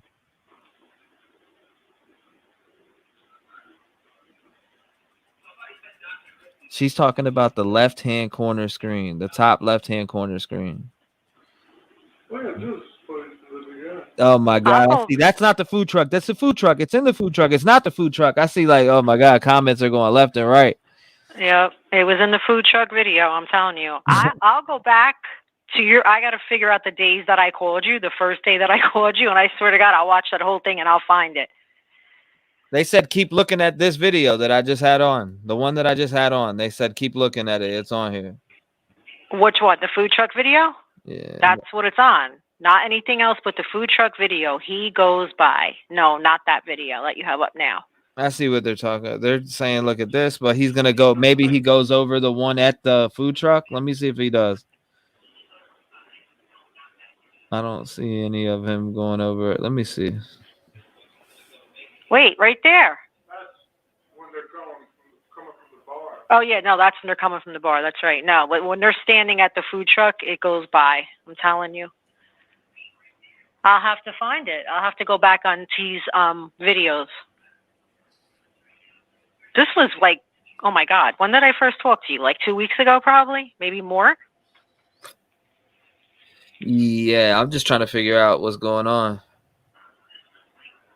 I'm trying to figure out because I've watched them. I've watched them and watched them and watched them. I don't ever remember seeing a truck besides through the window of the food truck. If I can find my phone call on your thing when I called in, that's why I called you. And I'm like, T, do you see that truck? And you were like, I said, that truck's going. That's why I called you. So that's how I know I'm not crazy. And then when this came on yesterday, I was like, oh my God, there it is again. My brain wants to explode right now.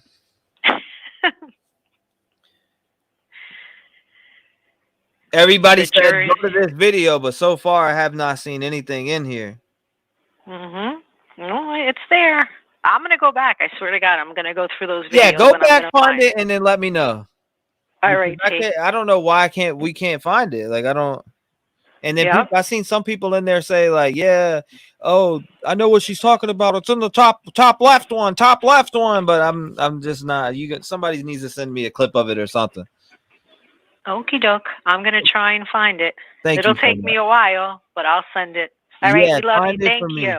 Find it for me because I literally I'm trying. I don't know. I just don't remember seeing one. But then again.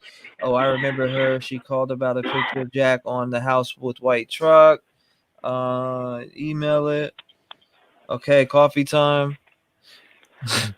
People are. Thank you so much for calling. Definitely send that to me because I'm bugging out. My mind's gonna blow up. All right. Don't hate on me, guys. I'm telling you, I'm not crazy. No hate on you. No. We love you. I just want to see what you're talking about. I want to see that because now I just don't remember ever seeing a truck like directly at the food truck. He drives by, T. That's why I called you the first time. That's why the only reason I'm I going said that crazy. is because all the cameras are facing no cameras are facing the street to even see a car drive by besides the reflection from the glass. Nope, you see it when they're standing there. It goes by. He said he's gonna go on his phone thing, like when I called you the first time. Because I want to pull that up. All right. What's your email? Real quick. Write it down real quick before I get on to the next caller. It's Trev, TREV. TREV. Yep, 757. PSN. PSM. Yeah, PSN, like PlayStation okay. Network. Yep. And at gmail.com. Okay. Yes, ma'am. All right. Thank you, T. Have a good night. Thank you. Shout out to her. I just don't remember that ever being in food truck footage because it's all facing the sidewalk. 219-885-9693. Make sure you call in, man. Make sure you call in. Dirk said 3K people watching and nobody has a video. I really don't remember. I've went through that footage so many times. And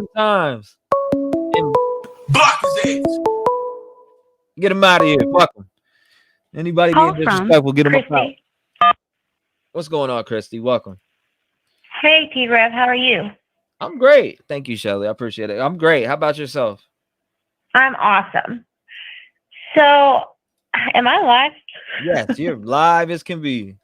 Oh, awesome. Okay, so I won't keep this long, but just a few things that I was thinking about, and it's going off the actual evidence that we have so far. Mm-hmm.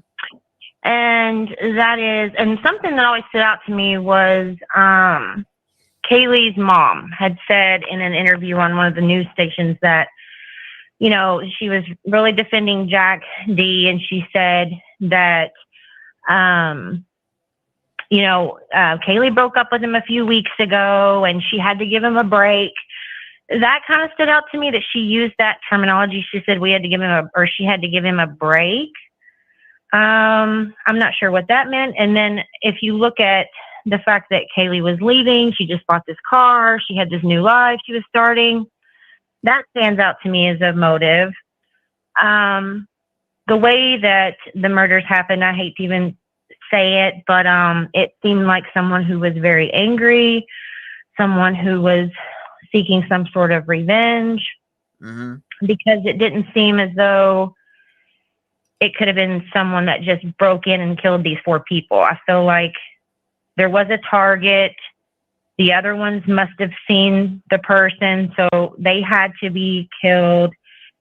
And if you just add up all the evidence along with Kaylee and Maddie's conversation walking home, saying, "What did you say to Adam?" I think that God sometimes gives us clues. I think of Libby pulling out her phone and recording that 30-second clip, which we now know there was a little bit more to that clip. So I think that the actual evidence, the actual clues, as opposed to really a lot of speculation that a lot of us are doing, will tell a story. And I think that it's going to take a while for the police to get the suspect, because in the house, there's so much DNA evidence from a lot of different people. Right. And I think that they have to sort through and make sure it's the actual,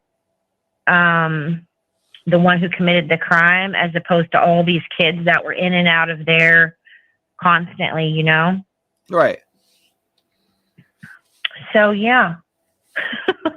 That's all. I was just giving my input. I think that if you just look at that, what we have so far, and the police, they know a lot more as far as like they know there's probably a lot more on that conversation as the kids were walking. There was probably a lot that they saw during the video in the bar, and also their texts. And if I remember correctly, I think Kaylee's sister had mentioned that her sister was texting Jack about the dog that night, saying, you know, it's our dog, something to that effect, saying it's our dog. You know, I felt like she was almost trying to like placate him, like calm him down, and her calling and calling and calling, and then and then Maddie trying him. Something was going on. So, and then that happened. So I don't think that's a coincidence, but yeah, that's all I really got on that. Well, thank you for calling and sharing. I appreciate it. Yeah, no problem. Thank you for everything you're doing. Yes, ma'am. All right. You guys have a great day. God bless you, man. Thank you. Where you calling in from? Kentucky. Well, shout out to you in Kentucky. You don't sound like you're from Kentucky, no? Oh, I don't? No, you don't. Well, Literally. everyone tells me that I do, so. You don't at all. Not to me. Oh, okay. Awesome. Yeah, thank you so much for calling in. God bless you, man. All right. You too. Thank you. Shout out to her. If you want to call in 219-885-9693, make sure you call in. Matter of fact, I need to call somebody, actually. Let me phone a friend real quick. Let me phone a friend that actually, well, not a friend, well, a friend, a family member. Let's call him. Not him. Let's call her. After this one, hold on. There's a lot of people trying to call. Hold on. Will, what's going on, man? Hey, how are you? I didn't want to take up too much time. Two quick things I wanted to ask you about. Yeah, a lot of people were talking today about the Delphi case. Uh-huh. And so I followed that a little bit, and then it seemed like they made an arrest pretty quick after I'd kind of stopped following it, and I didn't really get the rundown of what evidence they had on that guy. And then the other thing about the Idaho case, first thing that popped in my mind when I heard about it is this has to do with drugs, and this specifically has to do with cocaine, and I've never really heard anybody discuss that. This is some kind of a drug deal or drug-fueled thing, in my opinion. Oh, you think it's in your opinion? Where did you hear about the drugs from? That's the scene at a Oh, place yeah. like No, I mean, University of you Idaho. college and shit like that. Fuck yeah. I mean, in general, a lot of college kids be getting, fucked up. Especially nowadays, and maybe people can't relate if they hadn't been there in a while, but that's right. Coke is hot right now, and especially in a place where people are living the lifestyle, driving Range Rovers and belonging to fraternities, and that scene, I'm telling you, cocaine is involved. And it's like the parents said that a few days afterwards. No, this had nothing to do with drugs. They don't know. Parents don't know. Yeah, you never know what your kid's getting into when they're at college, right? No, and I'll hang up, but can you do a quick minute or two about the Delphi case and why Yeah, they... here, I'll nip it in the butt. I'll nip it in the butt for you on the Delphi case because we're on Idaho, but I got you. Go to Grizzly True Crime Channel and look up Delphi, and you'll get the whole breakdown. She breaks it down from start to finish. Appreciate your time. Thanks for entertaining me for a few hours. Thank you. Yeah, no doubt, brother. Appreciate you. God bless you. Shout out to that dude, man.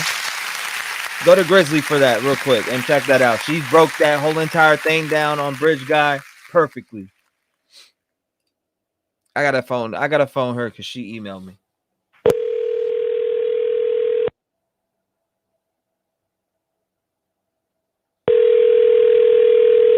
We're done with Bridge Guy. Bridge Guy's ass ate up. Hello? Diane, you emailed me, you told me to call you, and I'm calling you back right now. Oh, yeah, I was trying to get on the show thing. So You're on right now. Oh, okay. Well, Yes, it looks like I must have a delay because I was watching something else and another lady was on the phone talking about that white truck. Nah, you're just a little bit behind. You're on now, though. You're on right now. Okay, well, I was just going to throw another theory in there that I've been thinking about. A few days ago, on the news, they were talking about these girls in Toronto that had stabbed a guy for some alcohol. He's like a homeless guy. And they call it like swarming or something. And it got me to thinking a lot of people are using all this social media and stuff. And another challenge type thing from social media is this Honda Kia stealing thing where you can steal the cars and start them. And it's kind of somebody like called about that. Well, yeah, and Kia Boys? maybe what's that? Somebody called about some people like that called the Kia Boys or something. Oh, I don't know. It's kind of a lot of the news places have been reporting a lot of Hyundais and Kias being stolen because of this TikTok challenge. Mm-hmm. And so it just made me think, since they're looking for a Hyundai, and since no one can really put a finger on like who would do something like this, maybe it's just some crazy kids that maybe live around there or something, and they had stole the Hyundai because that was part of the challenge, and then they decided to do this stupid crime like kids might do. And it might be people from around there that might have known the house or been watching these kids on social media, on their social media accounts. You know, I thought, well, this would be a good challenge. I don't know. Mm. And So another thing, there was really a TikTok challenge of it's all over the news. Yeah, it's been like since August, and evidently those cars are like easy to steal with a USB port. I don't know. So there's a challenge where they're like, yeah, let's go out here and steal these cars. Yeah, that's fucking insane. And so I thought, well, maybe they're looking for the Hyundai because I don't know. Maybe that was stolen and some kid stole it like a challenge. And they've also got this challenge out there where this was a group of girls that stabbed a guy to death for his liquor up in Toronto.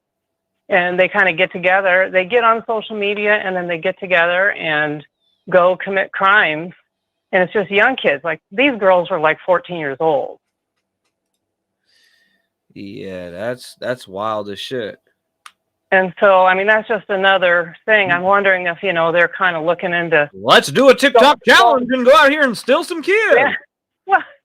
Well, yeah. Like, what the fuck is and that? I guess, like they're saying, it's different cities and stuff. If you look at the news, they're saying there's an uptick in cars being stolen because of this TikTok challenge. Yeah, it's a little wild. So, I don't know. They might could look into... what cars were stolen, if anyone reported cars stolen, but you would think that people would be calling in to, their tip line or whatever and tell them they got their, car stolen, and that could be a possibility. That's wild. I just got, that baffles me. I don't know. The reason I started thinking about it, because I kind of knew about that Hyundai challenge, but then after I saw the news about those girls up in Toronto, that they were, I guess they call it swarming. I don't know. I'm going to start a challenge called Go Live for the Idaho 4 as long as you can daily until they get I think you would win. You would win. But that's just another possibility. I mean, maybe some people that know the house or have been around the house or saw the people on social media and they got all together and thought this would be a challenge. People are nuts these days. What, like a mass murder challenge? Yeah. Well, that's what I'm saying. These girls in Toronto, they, I guess, met on social media and got together and decided to go rob some guy, and they stabbed him and killed him and took his alcohol.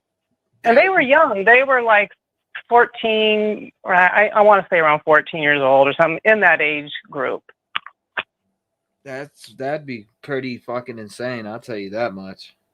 It would be, but that may be one reason why, they said they've cleared all these people that it seems like it would be obvious it would be them, maybe. And, they're looking for somebody else, and that's why they're really hot on looking for this Hyundai. Man, I'll tell you what, that'd be crazy. I don't know what to say to that. I don't know, but like the other lady called in, the lady a while back that said she had been incarcerated when she was young. Mm-hmm. And like she said, don't put it by you that it couldn't be like young girls. I mean, people don't think about that, but. Well, Diane, I appreciate you calling in and sharing your theory. Honestly, that's crazy. I would definitely have to look into that. Yeah, at least look into the Hyundai thing because it is a big thing. And the swarming thing, I think, is somewhat relatively new, but I don't know. Just something to look at. Yes, ma'am. Thank you for sharing your theory, and God bless you. I appreciate you calling in. Or me calling you back, actually, because you couldn't get through. I'm sorry about that. No problem. God bless you, man. Shout out to her, man. Shout out to her. Hey, man, we all got some theories. We all got some theories. If you want to call in 219-885-9693, what's your theory? Bring it to the table. Bring it to the table. Come on now. But let's keep it respectful. Come on. Let's keep it respectful. Class. I challenge everybody in the chat. So show class. Call from Grace. Did you say Grace? Yes. Grace, you are on the line. You got 5 minutes. Are you ready? Sure, I don't need that much time, but Oh, I okay. haven't heard anyone bring it up. But there was something that was brought up in the middle of the night, kind of like I'm on Pacific time, but like after midnight. Justice for All came up on a live, and he was like, "Is this for real or this is a hoax?" And there was like something that came up on Twitter that was from a site called the Can Knitter, CANNAKNITTER, I believe. And it was saying that they found the car. And they were Okay. showing pictures and everything. And it was like connected to that frat guy, that David Barriochoa.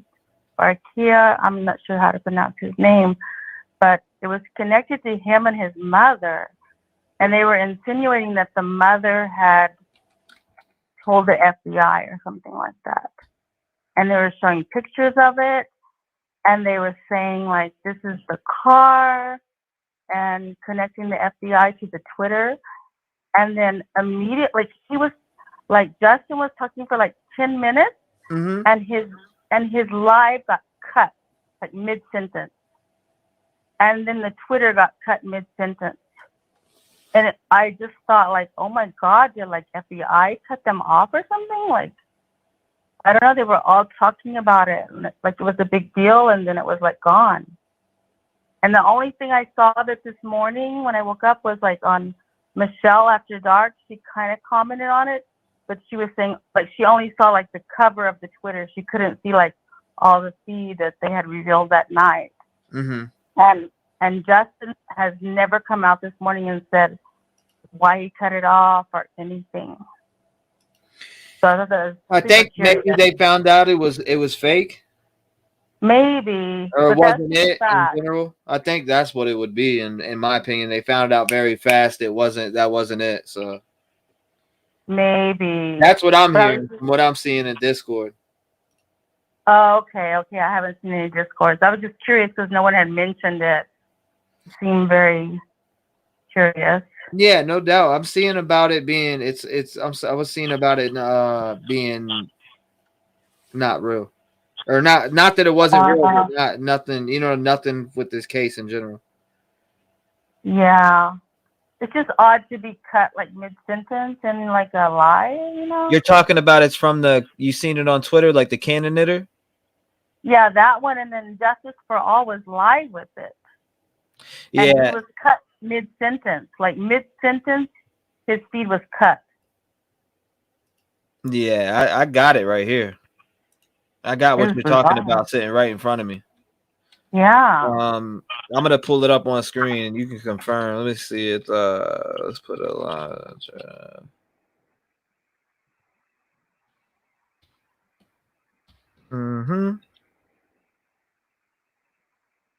But where'd it go? I literally just had it. Save image. Okay, Elantra 256. Let's just make it that way. How about that? JPG. Boom. There we go. Oh my God, I'm gonna get That's angry. what I mean. Like, Here it I is, saw right it in here. the middle of the night, and then in the morning, I couldn't find anything about it. Where the heck? I just had it, literally. Okay, right I here. think Here it we got go. cut. Here it is, right here. This is what you're talking about. It's on. I got it on screen now. It may take a minute because there's a small delay, but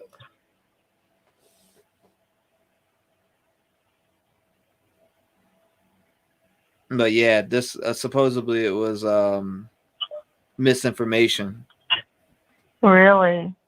Because the person, and they were showing like the house of the mother, and they were showing that car in the driveway, and they were showing like I don't know, they were saying like she turned it in or something. The mother. But in the morning it was all cut, like only you could see like this head on Twitter, and you couldn't see like all the reports.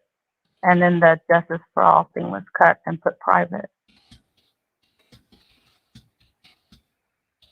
So I don't know. I was just, wondering why that was cut like instantly. Like I thought like maybe the authorities had cut it or something.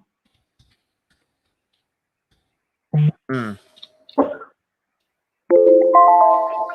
But yeah, no, I don't know if the authority. I don't. That's crazy, but I don't know. But this is what I'm pretty sure you're talking about and referencing, and I don't. How do I say? It's talking about Berriochoa or whatever like that. But Yeah. I have no idea. Yeah. From what Yeah. I heard, it was proven to be bullshit. It's like a fraud, a Mhm. hoax or something. Yes, ma'am. Okay. Yeah. Okay. Well. Okay. Just checking up. No, thank you for bringing it back up though. I'm glad you brought it back up because I had to go in the Discord. Everybody's like, we debunked it in the Discord, so I went and looked, and it sure is there. Okay. Okay. Cool. Okay. Cool. Thank you so That's much for good. calling in, and God bless you, ma'am. God bless you. Love you. Thank you. Shout out to her. 219-885-9693. Make sure you call in. What's up? I see people talking about mods this, mods that. If you look at the pinned comment, if you do any of those things up there, just be a disrespectful or anything like that, and just running your mouth on some dumb shit, they will. Get the fuck out of here! That's what they'll do. So I mean, if you come in with disrespect, you get thrown the fuck out. Molly. Different live with that trolly ass shit, in my opinion. Hello? Hey. Yes, ma'am. What's going on? You're on the line. Molly, I feel like I tried to call a few times. No, you're good. You're fine. 5 lot minutes. of The times. floor is yours. Actually, like over and over, because I've been trying to say since yesterday all these things that I've theorized. Yes, ma'am. It's your time. 5 minutes. I'm putting it on now. You're going. There you go. So first of all, the thing that is really weird to me is, okay, if it was Jack D in the bar, Yes, ma'am. that's weird. If not, it still doesn't matter. The fact that that whole thing of what did you tell Adam? I mean, if he was in there, they left, and then he went over and talked to Adam, Uh-huh. and Adam told him all the stuff she said, like, I'm gone, I'm leaving, I'm going and taking the dog, and I'm not gonna stay with Jack, even though her family thinks they're getting married, etc. That either he was there in the bar and got pissed off, or if he got a phone call from Adam, pissed off about it. That could piss him off. That, I mean, who knows? Maybe she didn't tell him all the things that she was doing and about to leave, and completely cut him off. So that's one thing. Another thing is the video from September 9th that was shared by Truth and Transparency or whatever. One of the cops that was videoing body cam was so creepy to me, in just my opinion. The way he was asking, is that Maddie? Is that one of the people that lives here? Is that her? And then talking about how, oh, interesting. There's no entrance from the upstairs balcony. He just kind of creeped me out with that. The way he was talking and questioning, like he already knew certain things about the house and the people there. Yes, ma'am. And then the caller that just called, the David Berriochoa thing, that's very interesting because there was some Reddit post from a unknown person, but could have been a frat brother or something, that was saying he was gay and in a relationship with this other guy, and they were theorizing he got caught by perhaps Ethan, and Ethan went and was about to tell people or something like that. So there's just so many different things that could trigger someone to be passionate about it. But in the long run, the caller, not the last one, but the one before, was saying, it could just be this kid's TikTok challenge. I don't believe most people and most kids would. Stealing a car is terrible, but to stab people that way is not just a random TikTok thing. And I hope to God not, but I don't think it's that. Yeah, no, I mean, okay, I gave you a lot there. No, most definitely. I appreciate you calling in. I mean, you still got 52 seconds. Is there anything else you want to say? I mean, yeah, those are just the three possibilities that I have. Yes, ma'am. That Jack D was pissed off because he talked to Adam about maybe Kaylee saying she's leaving, she's with somebody else, she's gone to Texas taking the dog. Pissed him off. The cop, that was kind of creepy, or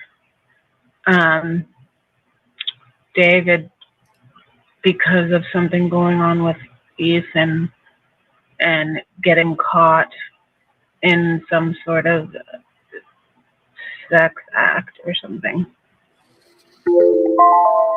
Well, I appreciate you calling in and sharing.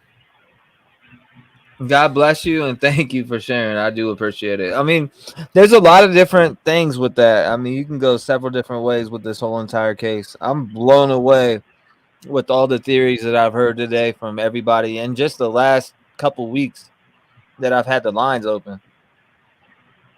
So you don't think that before I let you go, you don't think that TikTok challenge theory would be, you don't believe in that one? I would hope to God that that's not. I mean, it was started with the damn Tide Pods, and kids were eating them. And oh yeah, I remember that shit. My dad was all over that. My dad was like, "These people are fucking idiots." I know, but then to actually bludgeon and murder 4 people, that'd be insane. Just a detriment to our society if that was a thing. Absolutely. Well, I appreciate you calling in. And God bless you, man. Okay. Thank you. Okay, so much. thanks. Shout out to her. Shout out to her. Some people don't have the balls to call. Call from Donna. What's up, Donna? You on the line? You ready? 5 minutes. I'm ready. Let's go. Listen, I was just thinking about a few things. Going back to the memorial service or the celebration of life. Now, those of you that have seen Steve up on, the different channels and stuff, if he really thought that Jack D had done that to his daughter, that boy, he would not be on that stage. He would not have been on that stage.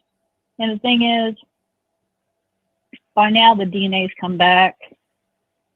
I believe that everybody has been cleared, that that was originally suspected.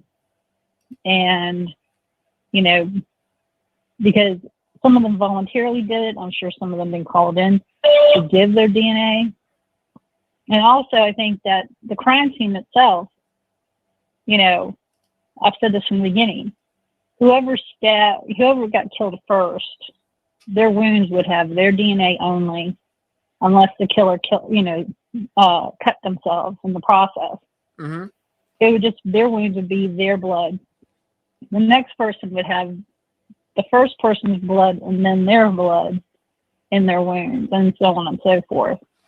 So I think unless the killer actually cut himself, the only DNA that's going to be in the actual crime scene would be, the victims. Now, I watched yesterday, everybody was saying that, the guy at the bar was her ex-boyfriend and all this. According to her family, they left, they parted amicably, that they didn't have any, it wasn't a negative breakup, honestly, from what I've read and what I've heard them say. And, going back to the DNA again, the lady that was talking earlier said DNA only takes, when it's rushed, it's only a matter of days they have it back, So even now it's 6 weeks out. They have that back. They've got to. I mean, Jesus, you do an ancestry, you get it back in 6 weeks, 8 weeks tops. So anybody that has been suspected has already been cleared. I don't, because why would they leave somebody out there? Number one, if one of these guys actually did this, why would they leave him out there and not arrest him? In the event that he could do this again, or she, like the lady said earlier, it could be a woman. But I just think the amount of violence and the amount of endurance and those kind of things that it takes to commit this murder, I don't think it's anyone that we're actually looking at. I think, I think everyone that they could possibly suspect has been cleared. And that's why, and have you heard anything about the white car recently? Not really. I haven't heard a thing. I mean, it was all about the white car. But now it's just like crickets, I was thinking about that last night. I got so sick of hearing about that white car. I was just like, God, I don't even know if I want to watch this today because it was all about the white car, but now there's crickets coming from all directions. And I've seen a few things on that white truck, but, and I see what she's saying because I was watching in the windows at the food truck because I did see a video early on that you can see their pickup rides come. You can see the taillights of the car that came to pick them up, pull in. But if you go to I don't think it's at the end of the video she's talking about. I mean, she may have, I didn't see anything at the end, but I reviewed it again before I called.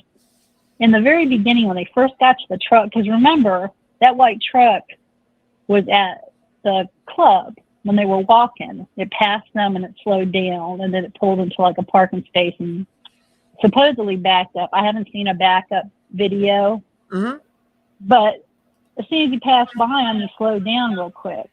Well, when they first got to the truck, if you look in the windows of the stores, I think I saw the truck go by, but I couldn't be 100% sure because of the way that the video was chopped. Right. It wasn't the original, but I could have sworn I saw what I thought was the white truck go by. Right. It would have been right when they got there because remember, they turned around when they were heading towards the food truck. Right. So why would they be going by there at the end of their order? They'd have been going by at the beginning when they first got there because the timing would be about right, So if I could see, if I could find like the original or like you were saying, blow them up so we can really see, because it's in the reflection in the windows. I mean, with my software, with my video editing software, I could definitely blow up each screen to it where it would be full screen like you're looking at now on YouTube in general. I mean, I could easily do that. I would just have to end this live to go do that. So that's the only down part about it. Yeah, it doesn't have to be today, No, I could literally do that within the matter of, I can have all 4 widescreen, fully finished, rendered, all out within 30 minutes. That's how good my computer is. But I would just have to. I gotcha. I don't know. I may be able to. I think it may just knock my camera off. I could probably do it while I'm live, but it would probably stress my computer a tad bit, but not that much. I got a Right. decent computer. Because I could see, near the end when they were getting ready to leave, I could see when their ride arrived. You can see the taillights when they pull up, and that's when supposedly somebody got out of the car and said, "Come on," Yes, ma'am. But if you go to the beginning of the video Mm-hmm. and you look in the windows, the shop windows, you can see the cars that are going by. And I could have sworn I saw the truck. I could have sworn I did, but the way the video was chopped, it didn't allow me to continue to watch it forward. Well, I appreciate you calling. I'm interested. I appreciate you calling. I'm about to pull it up. I'm about to pull up something right now that Marlena sent me. So she's saying something's in there. So I'm gonna pull it up right now. All right. Good talking to you again today. Yeah, nice. Thank you for calling in. Donna, right?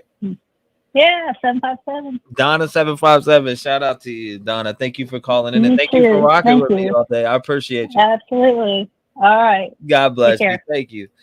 Shout out to her, man. Hold up 1 second. We got something here. She said time Marlena, she doesn't play. Marlena gets the business. Marlena knows what's up. What's up, Marlena? I see you. All right, so let's go to here. Let's pull this over here. Let's drop this right here. She says the timestamp on this video is 10:55, right? Which I mean, I have has by now to some. Let's go to 10. Yeah, she says 10:55. Marlena said 10:55 right here, so I'm gonna start at 10:50. Bang bong. 1 second. Let's actually hit this. Oops, wrong one. Let's click here. 7:20. Hit play. I want to say look at the glass, but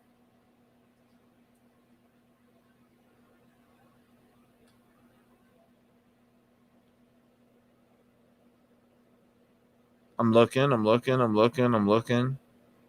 This video is so grainy.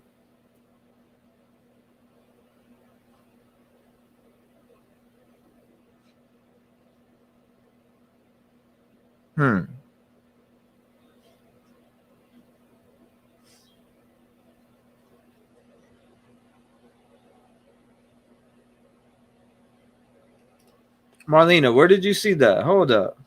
I'm tripping. Thank you, Firefly.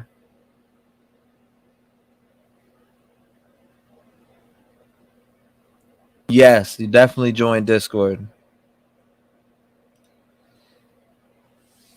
Hold up. I'm trying to see what. Read the email. No, I read it. Hold up. I read it. I'm gonna read it again.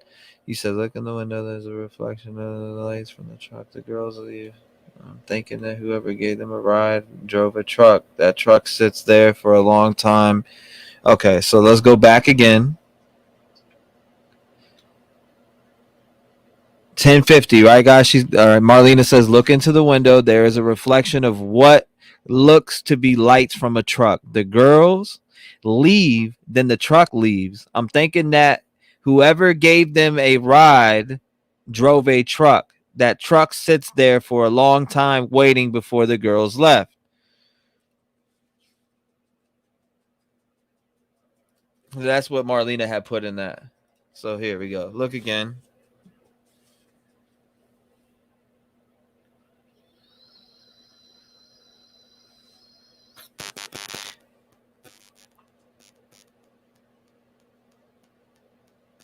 I'm looking.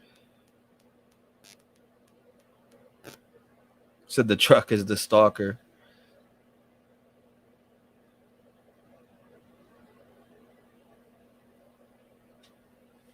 The truck is, let's see. Okay. Man. All right. If you want to call in 219-885-9693, call in. Let's go. T-REV will post a link for the new members. We don't see an actual truck. No, I don't. I'm waiting though. Call from Bluefish Property Inspection. Are you here to inspect my property or what's going on? Hey, brother, how are you, man? What's It's good. I'm going on, so my glad I man? got through to you. Yeah, Hey, Bluefish Property Inspection, man. I need that's right. 5 minutes, my brother. Let's go, man. The floor is yours, my man. I'm glad I to was have gonna you make on. this. Yeah, man. I've been listening to you for the past couple of days. Thank you, brother. Maybe even the past couple of weeks. Yeah, you're doing a fantastic job. Thank you, sir. I just wanted to piggyback on what some of the previous callers were talking about with this white truck. Mhm. If you could just, and this will be a short trip. Just go to that the Truth and Transparency video. Mhm. And the newest one that she pulled up, it was like from the September 2nd at like Yeah, I see. 12:30 or so. I was in the All right, live so- last night. So check this out. If you watch that video, go all the way to the end where they're looking at the dash cam from the police vehicle.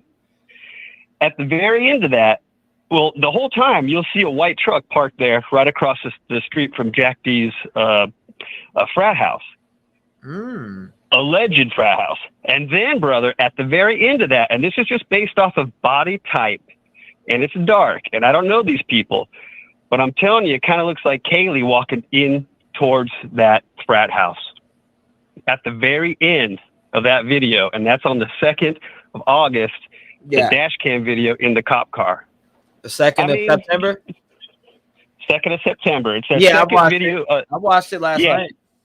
All right. So I don't know if you saw the same thing I saw, but parked across the street there from right in front of the police dash cam, you're going to notice that white vehicle, that white truck. And it may not be the one you guys are all talking about. It may be a neighbor in the neighborhood, right? We don't know, but that is a white truck, and it's there for your full view. And then I would just let that video run towards the end after she explains the letter from the Beta Phi gal. If you remember that, she also reads a letter. After she reads that is where she picks up the video again, and it trails off with a woman from her backside only walking towards Jack D's house. So I won't take the rest of your 5 minutes. I'll just have you, if you get a chance to cruise through that video and check it out, brother. Yeah, I think it might add to this conversation. Do me this favor if you can, right? Sure. Go, if you can you go to that video, hit me with the timestamp and email it to me. All you got to do is come back to chat, type in exclamation point, lowercase email, and it'll pop my email up immediately. You'll see it, stop the screen, send it to me, and send me with a timestamp, and I'll pull it up. Sounds good, brother. I'm happy to help, man. I want to see that because I don't think I caught that last night. I think you caught something that I didn't catch, bro. My pleasure, man. I appreciate that. All right, look for Corey. It won't come under Bluefish. It'll be under Corey. So yes, sir. Check that one out. I'll be looking for it, Corey. I promise you. Just let me know when you send that. And mods, if you see him in there, let me know so I can go to it immediately. I'll be refreshing the email like every 3 to 5 minutes. So I'll be checking. You got it, my brother. Okay, looking forward to it. Thank you, Corey. I appreciate you, brother. Take care. Thank you, brother. Hey, God bless you. Yeah, thank you, my man. Shout out to Corey, man. Good guy. Good guy. 219-885-9693. What's your opinion? What's your theory? How you feeling? We are revved up. We are refreshed. We got our coffee. We are sitting here. We are ready. We're on what? 8 hours and 8 seconds, whatever. 8 hours, 8 minutes. It feels like 8 minutes. 8 minutes and 8 minutes. I mean, that's what it feels like. Honestly, we're just getting started again. We're right back up. We're in this Call thing. from Appreciate you, brother. Take care. Isabel.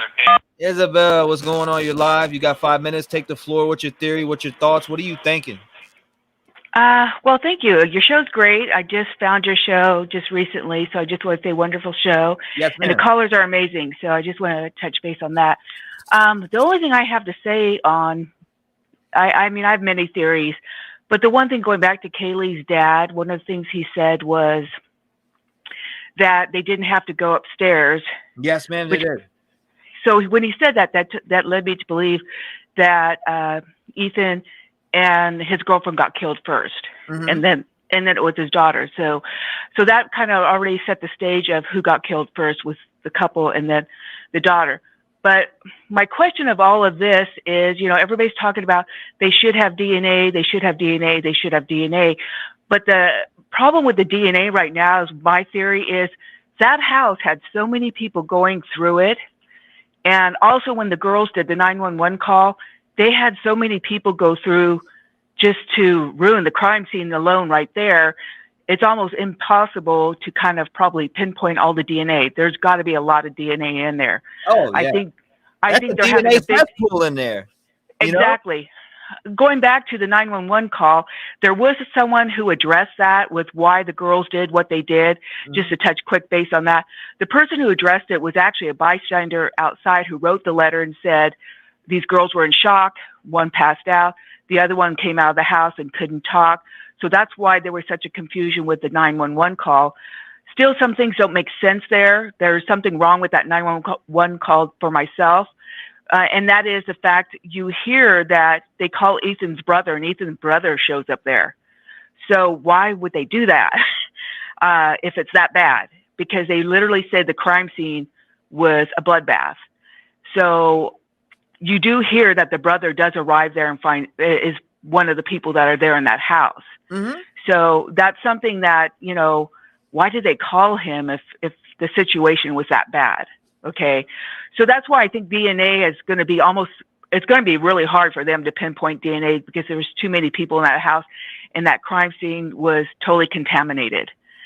So that, and again, I'm with a lot of the callers saying about the 911 call. There's something funny about that. There's something funny about the 911 call. And I have a real hard time believing you couldn't hear anything. Because my thought is Ethan came out. I think Ethan came out to go to the bathroom or get a drink of water. He found the person in the home. He killed Ethan. Had to kill the girlfriend now because the girlfriend probably Do you came think up. drugs were involved? Do you think cocaine's a hell of a drug? I do think I think we're going to be shocked on who it's going to be. I think we're going to find out there was a drug involvement in this. I think there are things. Okay, my daughter went through college and she shared a lot of things with me in college. And let me just say this. I mean, just alone, that party, that home alone was a party house. I think these kids all came home that night. I really think the four girls, not including the couple, but the roommates that survived, I think they were intoxicated that night because I think they went to a party. We definitely know that Maddie and Kylie were intoxicated. We don't know that about the couple, if they were intoxicated. So it does sound like these girls partied all the time. It was definitely a party house. I mean, my daughter went to college. She told me a lot of things that went on in college. She shared everything with me. I mean, I hope she did. I mean, at least I think she did. But there was a lot. I think you're going to find out. I think we're going to be surprised with who it is. I do think drugs were involved. I think there's what's bothering me also about this is why isn't there a reward? And from what the understanding is, the town does not want a reward because of the fact they don't want to hurt the college reputation. So that's what's been posted with the dad, because the dad's been pushing for a reward. The other parents have been pushing for a reward. There's a lot of money. There's a lot of money trying to solve this investigation is put out there. So why isn't there a reward? They don't want a reward because they're trying to cover up something. That's my theory there. There's a cover up here. And I think it has a lot to do with the college reputation, also what goes on in the college. I'm going to, like I said, I want to make this quick, but you see all these other cases and there's rewards. There's a large amount of rewards and they have the money. That's something that people have put out. There's a lot of money put into this case. People do not realize there's a lot of money put into this case to solve it. But the father wants a reward. Kylie's father wants a reward out there, and they're telling them, no, we don't want that. We don't want that. We don't want that around the town. And it has they're hiding something else. This is something else going on here, because this case is so big right now. Why isn't there a reward? There's four people involved. There's four people. Oh. So, and Kylie's father's put a lot of little things out there. So he's already gave away who got killed first. And I think this is something, like I said, I think the couple was wrong place, wrong time. I don't think the couple was not part of this. I think the girls were part of it. And I think it's something they knew. I really think it's something they knew. The other funny story on this is that Kylie's father said, my daughter wasn't even supposed to be in town. She came in town to show Maddie her new car. She was not to be in town. I do believe this was planned out for how it turned out. Yes, I do believe this was a planned killing, but I also believe something's funny about Kylie was not to be in town. And I feel like, okay, this is just a theory again. Someone convinced her to come to town someone said, hey, come on, come to a party, come here, your last good time. Because the dad stressed on that. She was going back and forth of, should I go show Maddie my new car? I'm home already. That was something the dad did share, was she wasn't sure if she was going to go in town. And I feel like someone said, hey, come on, come party with us one more time. Right. So I do have a feeling that because the way the dad talked about, she had no intentions of being in town. Right. She got the car, and the dad said she was going back and forth to showing Maddie. And then he said that I'm guessing, this is a guess here, this is not factual, but she must have got some calls through the day, because all of a sudden last night she changed. She said, okay, I'm going to go show her my car. So she was already, from my understanding, Yeah, so it sounded like you mean Kaylee, right? Not Kylie. Yeah, Kaylee. That's right. I'm saying it wrong. I apologize. No. But I feel the dad said she was not going to, the only reason she went in town was to show the car. Right. Yeah, Show her new vehicle. I've seen it. I know exactly what you mean. Yeah. Yeah. Well, I thank you for calling, and I appreciate you. I'm about to play this one part, and I thank you for, it's been the 5 minutes, but I gave you a couple extra because Well, thank you so much. Great show. I just found you, and I want this case solved and I think we're going to be surprised with who did it. I really do. Ma'am. I think we will too, and that's where I'm at with it now. Like, I think we're going to be surprised with who did it, and I think it's deeper than we think. I do too, and the fact, here's the thing. As far as the person, as far as who did this, and I appreciate you calling, and I'm gonna get somebody else on. But thank you so much. God bless you. If you want to call back, you can call back. I promise. Okay. All right. Thanks so much. All right. Bye. God bless you, man. Shout out to her. She was ready. Hey, maybe I should I take the time limits off, guys? I mean, you guys let me know. Should I leave the time limits at 5, or should I remove time limits? We're at the end. What? We're at 8 hours, 17 minutes. Remove time limits and let the call carry, or what? What are we looking at? I go with my chat majority. But let's go ahead and check out what Corey was talking about. I'll be looking for that. 1 second. All right, so hold on. Let's go. He said 44. So I'm gonna start at 44 minutes where he said 44 minutes. Go there. He said there's a white vehicle. So we're gonna go here on Truth and Transparency's last live. Shout out to Truth and Transparency, by the way. He said go to 44. Again, this phone call and return visit all happened because the police were called from the residence of Madison Moyer's home residence where she lived. Again, I said the residence.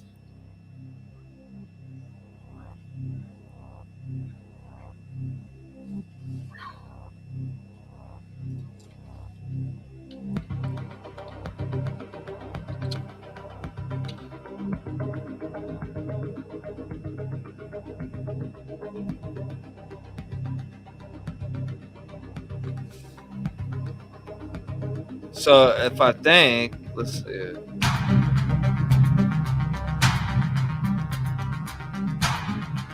Right here. So this is Truth and Transparency's video, by the way. Shout out to Truth and Transparency. We love your work. We love everything that you do, Truth and Transparency.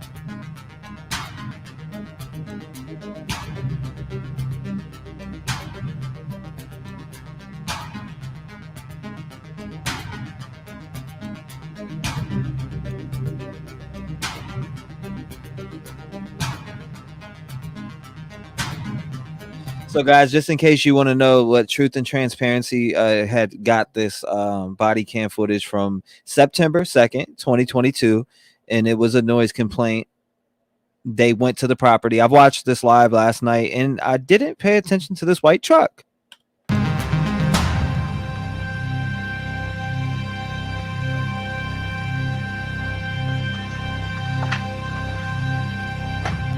Hold up, was that somebody walking to get into those vehicles? Hold up. Or is this people walking past, maybe?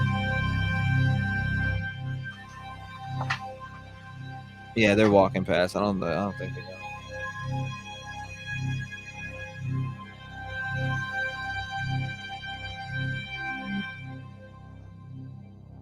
Shout out to Again, Truth and Moscow, Idaho. Transparency. This was the University of Idaho body cam dash cam, September 2nd, 2022, 12:34 a.m. complete.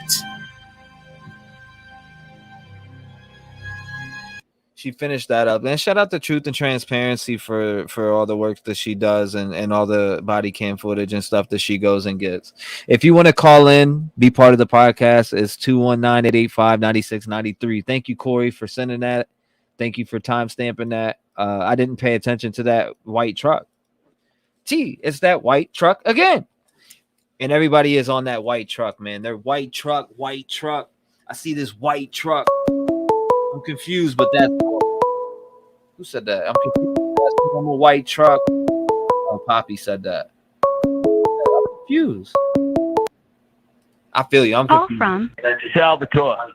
Salvatore, what's going on, my man? Hey, what's up, brother? What's up, my man? You got 5 minutes. Or actually, you know what? We're raising the time. We're going 6:30. That's okay, pal. I'm not going to take much of your time. Hey, even if you did somehow, you get 6:30, my man. It's your time. Ready? Let's rock. I love you, pal. Appreciate you. All right, listen. I believe the police have a good idea who it is. Mm-hmm. But they need to wait for the evidence to come through. The DNA. They're looking at the trial. They want to make sure that when they go to court with this prick, they're going to get him with no stone unturned. You know what I'm saying? Yes, sir.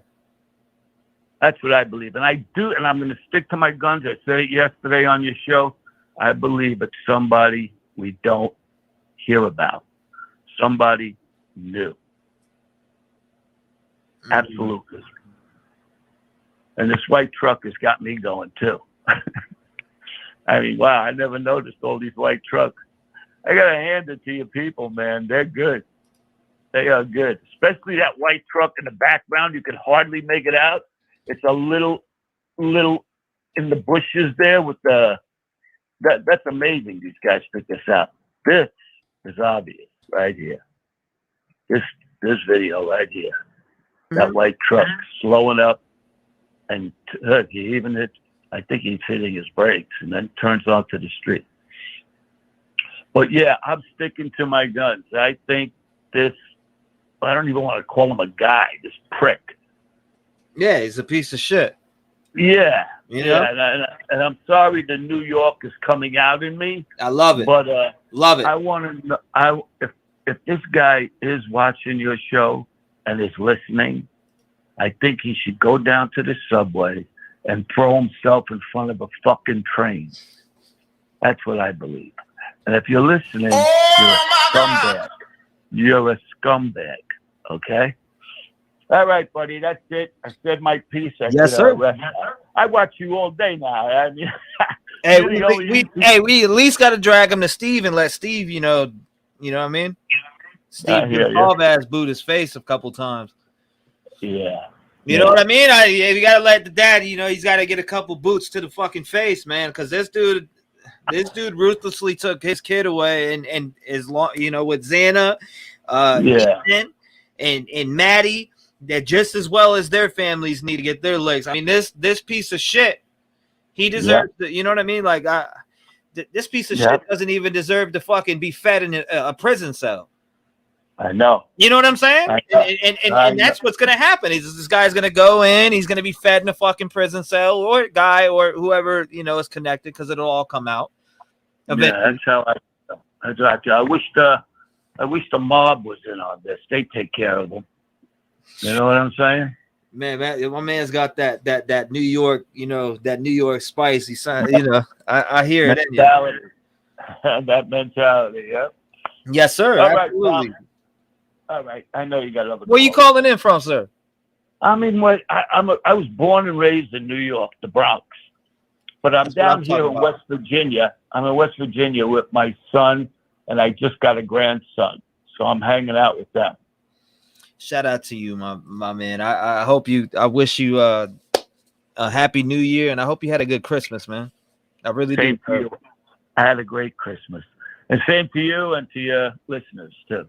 Thank you, sir. I appreciate you calling in and speaking your mind. God bless you, and I hope you have a good rest of your day. Take care. And I hope to hear from you again. Yes, I tried today, but I couldn't get through. I figured, let me try it again. I'm glad you got through, sir. I'm glad you got through. I enjoyed your phone call, and enjoy the rest of your day, man. Have some dinner, hang out with the kids. Watch some YouTube and let's bust on this. Let's bust on this Idaho 4 prick. I'm with you all the way, pal. This scumbag shouldn't be walking the street. Absolutely. And I hope he's listening. Yeah, I hope he's listening right now. I hope he's punching the air. Come down to West Virginia. I'll fucking take care of him. That's my man. Shout out to you. God bless you, sir. All right, brother. Bye-bye. Shout out to that man right there, man. 219-885-9693. Get your opinion in. Great caller. Love him. Let's get this prick. Hey, man, you gotta love the diversity of the crowd, man. I love it. 219-885-9693. Somebody said that Truth and Transparency was trying to get a hold of me. Where? I did not see her in chat earlier. Swear on everything I love. Now I feel like a dickhead. Gina. Did you say Kayla? Gina. I'm sorry. I don't know why I'm hearing different shit. I'm so sorry, Gina. 6:30. That's all right. 6:30. The floor is yours. You should remember me. So first of all, if this guy throws himself in front of a train, we're never gonna know what happened. So what we need for him to turn himself in to get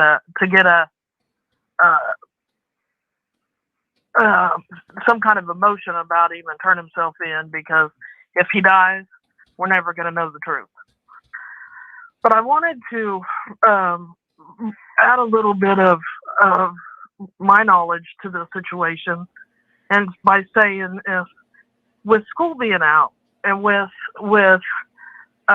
Thanksgiving break and Christmas break and all that, it made this so much harder for the police to follow the evidence trail. I don't think they're going to give any information about who it is or what they think until school starts again and they get everybody back. The people who are coming back. Because if they don't wait to see who comes back, then they're going to have to be chasing people all over the country. And hopefully this guy will come back to make himself not look as guilty. Another thing that I wanted to say is I wonder if the reason that Kaylee's dad said they didn't have to go upstairs is because he feels like they were there to get Zaina and Ethan.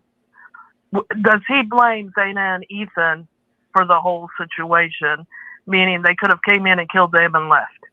Why did they have to go upstairs and get the two girls? Yes, that's my guess. I've kind of wondered.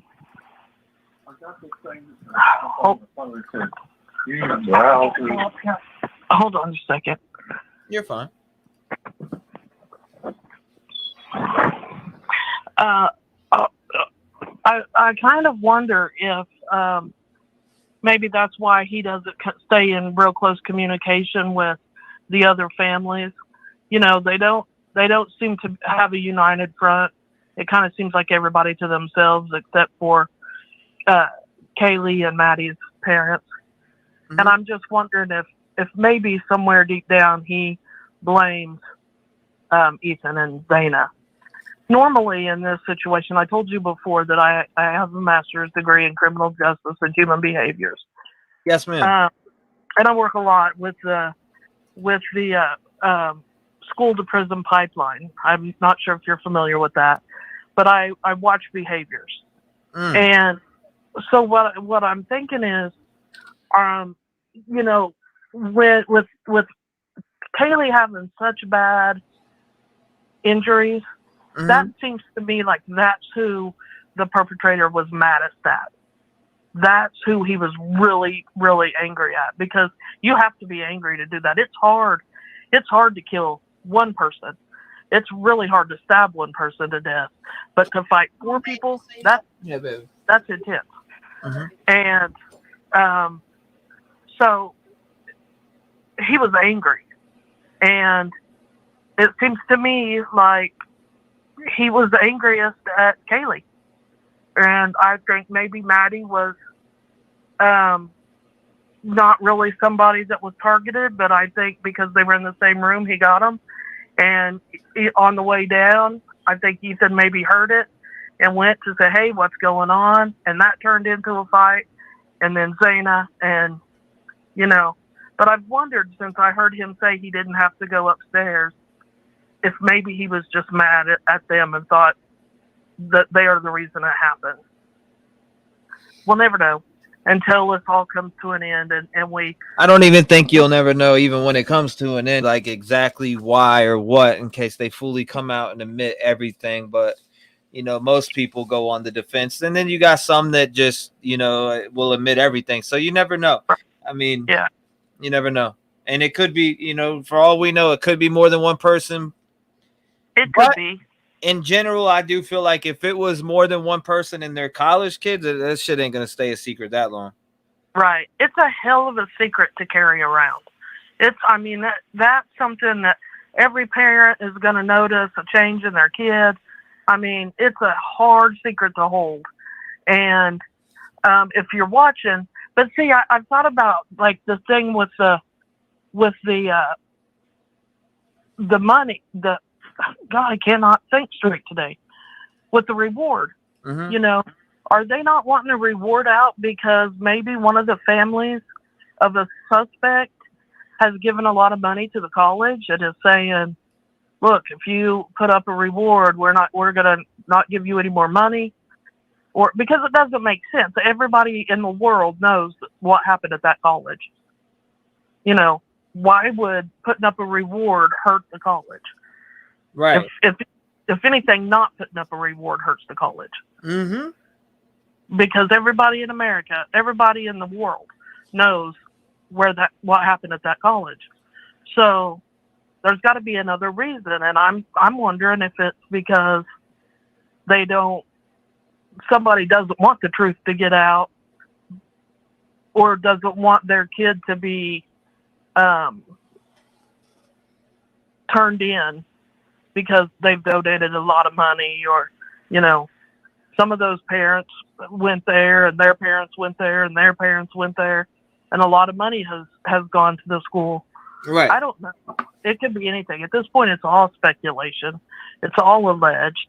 And the truth is, what we need to do is catch this guy. And if people open their eyes and watch, if they pay close attention to their kids, and if they, you know, when school comes back, they're going to be watching to see what kids come back and what kids don't. And they're going to be having teachers watching, you know, they're going to catch them. Well, I appreciate you calling in. Thank you for calling in. God bless you. What's your name again? Gina, right? Gina, yes. Gina, I remember. Thank you. All right. Thank you for sharing your thoughts. If you think of anything else, call back. Have a good day. God bless you. Shout out to Gina for calling in. 219-885-9693. Make sure you call in. What's up? What is them theory? Come on. Call in revved up. Let's hear about it. Call from Amber. What's going on? Hi. I've been watching your show. It's pretty addicting, and I just wanted to talk about that body cam video that showed that girl's car getting broken into, and I was kind of wondering if maybe you know, that neighborhood, if somebody were following you back to that neighborhood, yes, because ma'am. it kind of like a cinnamon bun, you know, that you would probably catch on to the fact that somebody was following you. So what if Kaylee maybe was uptown, ran into somebody, you know, she was talking about a stalker. They followed her back, but only got as far to where that house was and saw the Subaru parked there. Now, before she bought her Range Rover, she had a Subaru, so maybe they thought that that was her car. And it seemed like a psychological thing. It didn't seem to me like somebody that was trying to break into the car to steal it, but more mess with the person and make them feel creeped out, right? Like someone shuffling through your car, putting your belongings in the suitcase, leaving it in the road, taking her underwear and sticking it in the cup holder. It just seems more than a car stealing situation, more of like somebody that was stalking, that was trying to get into the psyche of the person. And like I said, you know, if you're stalking somebody or trying to follow somebody to their house and you get into a residential area like that, where it seems like you might have to do a U-turn or you might have to turn around, you know, not being comfortable enough to kind of going all the way there. Just something I've been thinking about. This case, you know, has me thinking in a million different directions, which is why it's so great you have this for people to call in because, you know, we don't know for sure. And it's just interesting to see where people go with that. I appreciate you taking my call. It's just something I keep kind of screaming at the TV, wondering if anybody else has thought about that. So, no, I mean that's a great point. Somewhere in who bear. Oh, I was just reading some of the comments coming in. I still feel serial killer vibe. So, in general, like out of everything and everyone that you've seen, who would be your biggest suspect to you right now from everything that you've seen? yeah, in front of you. Right. It just seems like there's a big neon arrow pointed at Jack D. But if it were all that simple, why the hesitation to move forward? But then I think about Scott Peterson. You know, it took him 4 months to get arrested and put in jail. And again, that was a huge neon sign pointed right at him. So really, that's what it seems like. But, you know, obviously this is a sorority. These are, you know, quote unquote, like the popular kids. They're huge on social media.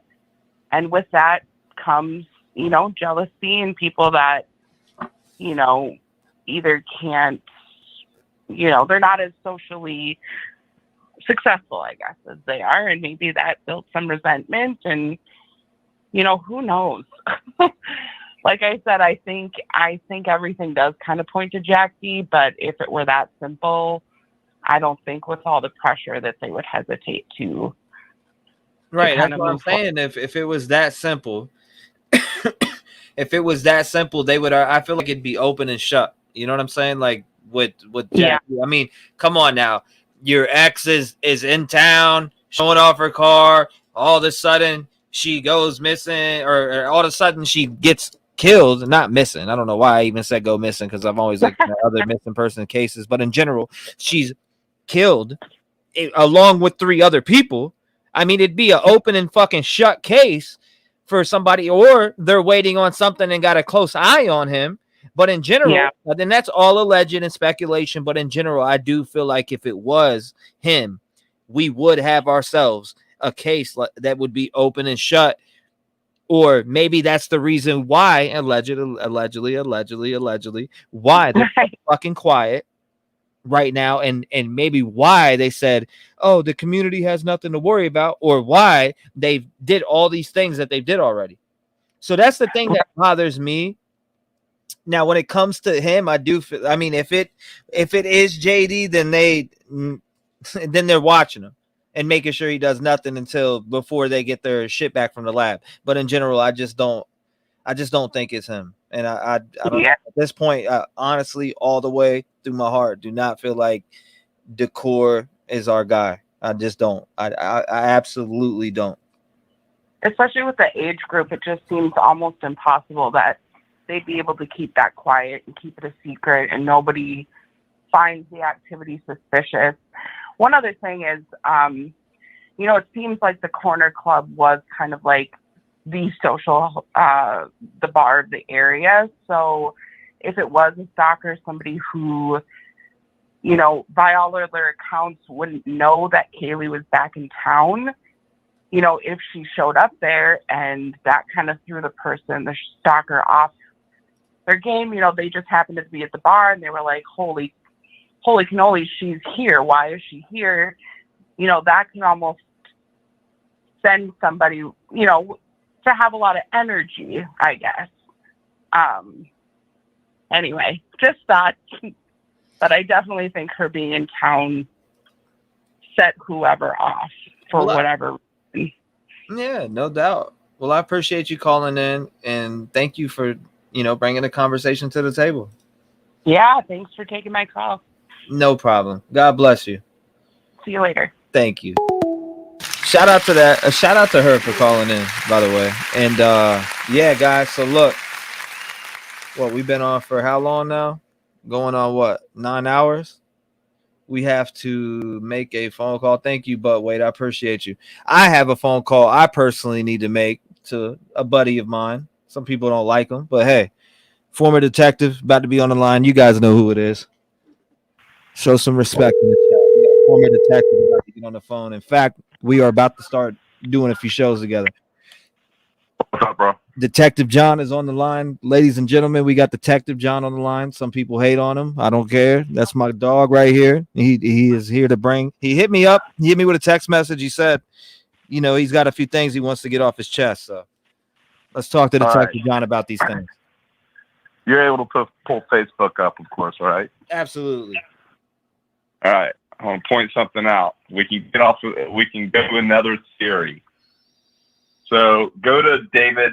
Fuck it, Detective John. You want to come up on panel, man? What's up? What are you doing? Go to David Berriochoa. What you doing, man? You ready to come up on panel, man? Come on now. I'm ready. Yeah, you ready? I mean, you want me to send you a link? Well, not right now. I got my 14-year-old here with me, but I got to take him to dinner. But we're gonna line it up. We're gonna line it up right. We're gonna line it up right. No doubt. All right, pull up David Berriochoa. All right, I got you.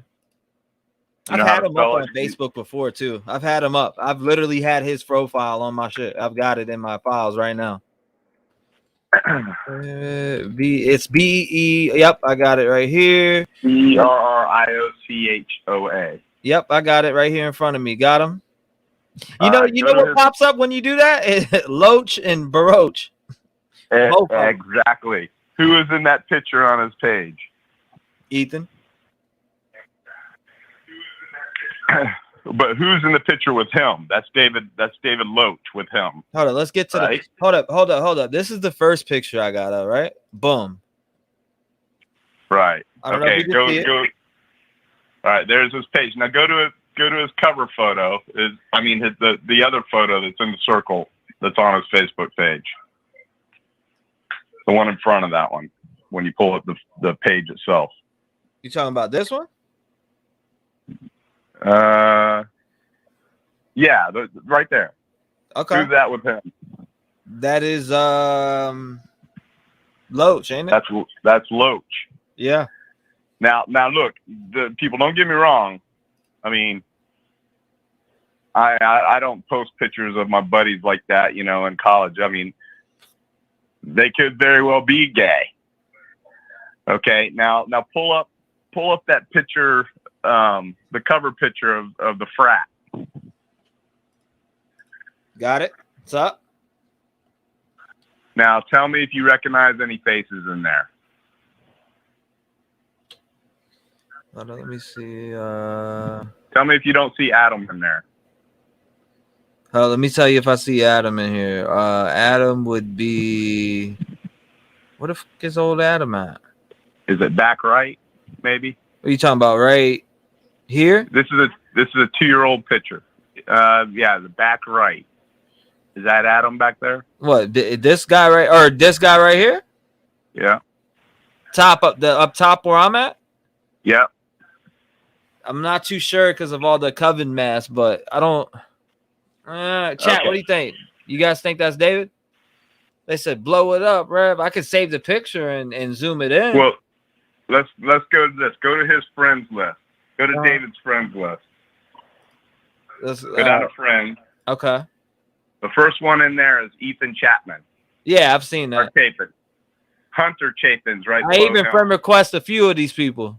Yeah, I friend requested a couple of like hit them up in their inbox like, yo, I'm trying to get you on a show. What's up? Come on, I want to talk to you. About Hunter's below him, right? Is that what you're showing? Let's look.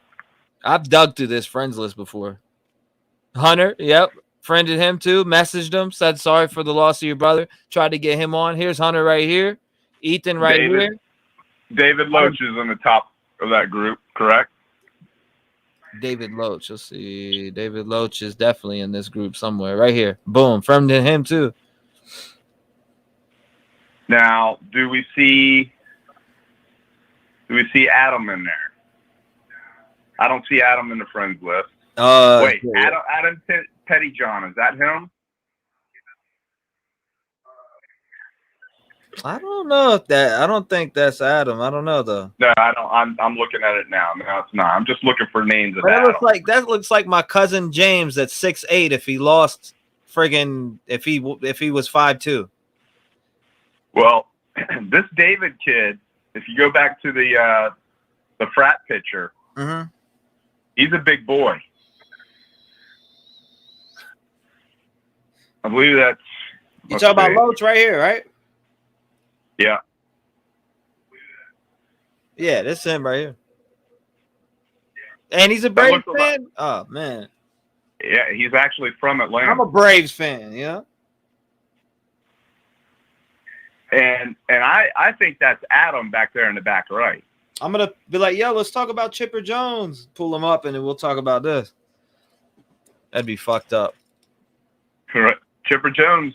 I played ball against Chipper Jones. Chipper Jones is my favorite. But nah, I'd be like, yo, Loach, bro, Chipper Jones, bro. Let's talk about I'm doing a live about Chipper Jones and pull him up and actually talk about the Idaho. Chipper lived about 20 minutes west of me. That's fucked up, ain't it, guys? I wouldn't do that. That'd be messed up. I'd be like, yo, let's talk about Chipper Jones, man, and pull him up here. It'd be the live would be Chipper Jones, and then I'd be like, yo, what's up with Sigma? I'm a little bit older than him, but I played against him. I'd get that back right photo. Does that not look like Adam to you? You blow it up. Now keep in mind, he don't have no Adams. He has no Adams. Loach has no Adams in his friends list either. No, he doesn't. He has an Adam, but it's not the same Adam. When I typed it in, he didn't. There's none that popped up. That's weird. I mean Loach, but I'm on Loach. I'm not on Berriochoa. No, Berriochoa is the one I'm on. Loach doesn't have many friends listed. Right. And this Berriochoa cat, I can't believe he's still got his Facebook page up. Somebody said, what's the point of this? What's the point of this exercise? All right. What was the rumor about those two? Thank you, Rev Cynthia Hughes. Appreciate you. Let's see. What's the rumor about those two? The rumor about them two is that you know what? Right. And who caught them doing the act? They're saying Ethan, but that was the whole carry out on 4chan. Ethan right here. This is Ethan's Facebook. Right. So I mean, it was said at that too. Yeah, no doubt. Remember how we talked about this? Could be some Brokeback shit. Yeah, Brokeback Mountain shit. Yeah, yeah. I do remember talking about that, bro. David, I'm just throwing it out there. No, I'm hearing. Could be somebody else that we haven't thought of. Allegedly, yeah. Allegedly, get off of the two Jacks. Right. And the Enon. These guys are in the frat. Now, remember what that PIO said that I told you he said? He said they were doing interviews at the frat. Apparently. Oh, that must be his poor mom. Apparently, he had a bird's eye view of the house from where he was in the frat house. And that's just a hop, skip, and a jump across the street. It's a direct shot from that frat house. The sidewalk comes right up to the road. You walk across the road, you keep walking straight, and you're at their house. Right. So let's say we got some. This is Idaho now. This is Redneckville, Idaho. Mhm. These two are on the cover page, hugging on each other. I mean, don't get me wrong. There ain't nothing wrong with that. I'm not saying. I'm just saying. And maybe their relationship was secretive, and they were trying to keep it on the down low. And if Ethan walked in on them doing the deed, that shit's going to get out. And apparently, from what I read earlier, I'd have to dig it up and find it. Didn't Ethan get into it with this David dude because the David dude was supposedly on the juice? All rumors, yeah. Speculation, all rumors, yeah. All speculation, a rumor, and then there was an account made by something like Frad on the 4chan. Yeah, there's some dialogue that I read the other day from somebody from the frat talking about they're referring to Maddie as titties because she's got big boobs.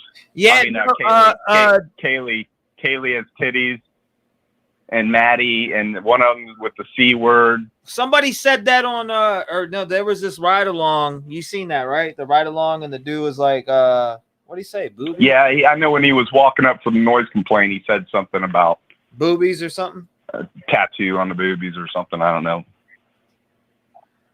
I'm not putting much. Could be. He has a point. So if we got A. Isn't it fun? This guy in chat, Jackass, says, "Dude, it's not these dudes."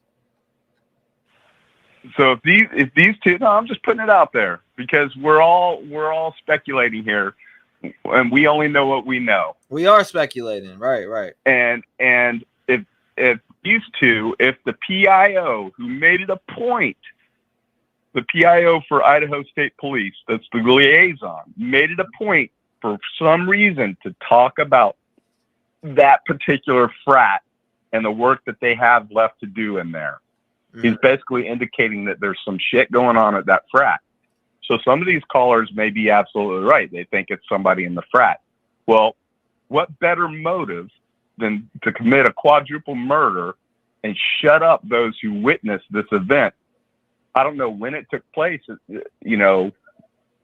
okay, so Adam, who's in that frat, if that's Adam in the back, which it looks like him, I could be wrong. This picture is I think it's 2 years old. But if that's Adam and Maddie told Adam what they saw, I told Adam everything, and Adam's in the frat, and this is all going to get out that those two are homosexual. We're talking some broke back stuff right here. Could destroy their image. So I want to ask you this from a different standpoint. So do you think that? I'm just saying. I'm not thinking anything. I'm just looking for motive. Okay. There's more. There's two more people right there that could have motive, and the one dude is from Atlanta, so he's probably a redneck too. I mean, he don't want people to know he's gay. Again, speculation. I'm not saying they're gay, but that rumor came from somewhere. Why would those two being caught doing the deed by Ethan even be put out there? Why would somebody make that up, dude? If there wasn't some possible validity to it. Think about that for a minute. Makes no sense why it would be out there, right? So you got a frat where a bunch of people are talking, so that might have come out somewhere. This could be out there. So, and then you had that innuendo I heard earlier today that his mom was a paralegal and she's got a white Elantra, and boom, the stuff was wiped off the internet and all this stuff. Hey, if the feds are involved and that is true and it was put out there, they could shut it down in 0.2 seconds. And somebody might have figured this shit out. Fair question. Where did the info come from? I think Detective John is just touching up on the 4chan theory And I mean, that's really where you know what I mean. Somebody pointed that out and put it up on 4chan, and it struck the internet. What, 2 weeks ago? So I mean, I guess Detective John's just going over things. I'm just throwing it out. I'm just throwing it out there because it's all over Twitter right now too. Still, bro, like it's still on Twitter. People are posting about it right now. What brought it back to me was the events that happened today with the alleged. Well, I was going to ask you, did you see this on Twitter? Because I literally went over to I Twitter didn't. before I you messaged me. only heard it on your show. Okay. I haven't seen it. I've been, out and about working all day. I only heard it when I got home. Oh, okay. And I heard somebody on your show mention it. So I was sitting a little bit ago, and I just thought I'm going to go to David Katz's, Facebook page. Right. I went to Loach's first, and then I looked for other Davids. Don't have to be a detective to do this. And I found the other David, and I pulled him up, and it was even more info. And a picture of those two together on the cover of his Facebook page, hugging. And they're frat bros. I get it. But yeah. No. I mean, I just don't. Man, could you really see the two? I don't know, two frat bros pulling that off like this, and it being. I could see one of them losing his mind, thinking that this is going to get out. Now I'm just hitting from a different angle here. I mean, homosexuality is accepted today. I get it. Absolutely. But there's a lot of closet homosexuals too that don't want people to know they're homosexual. And that's true too. So I mean, they may be mad if this dude's like masculine on the sauce, taking roids and stuff. He don't want people to think he's gay, even though he is.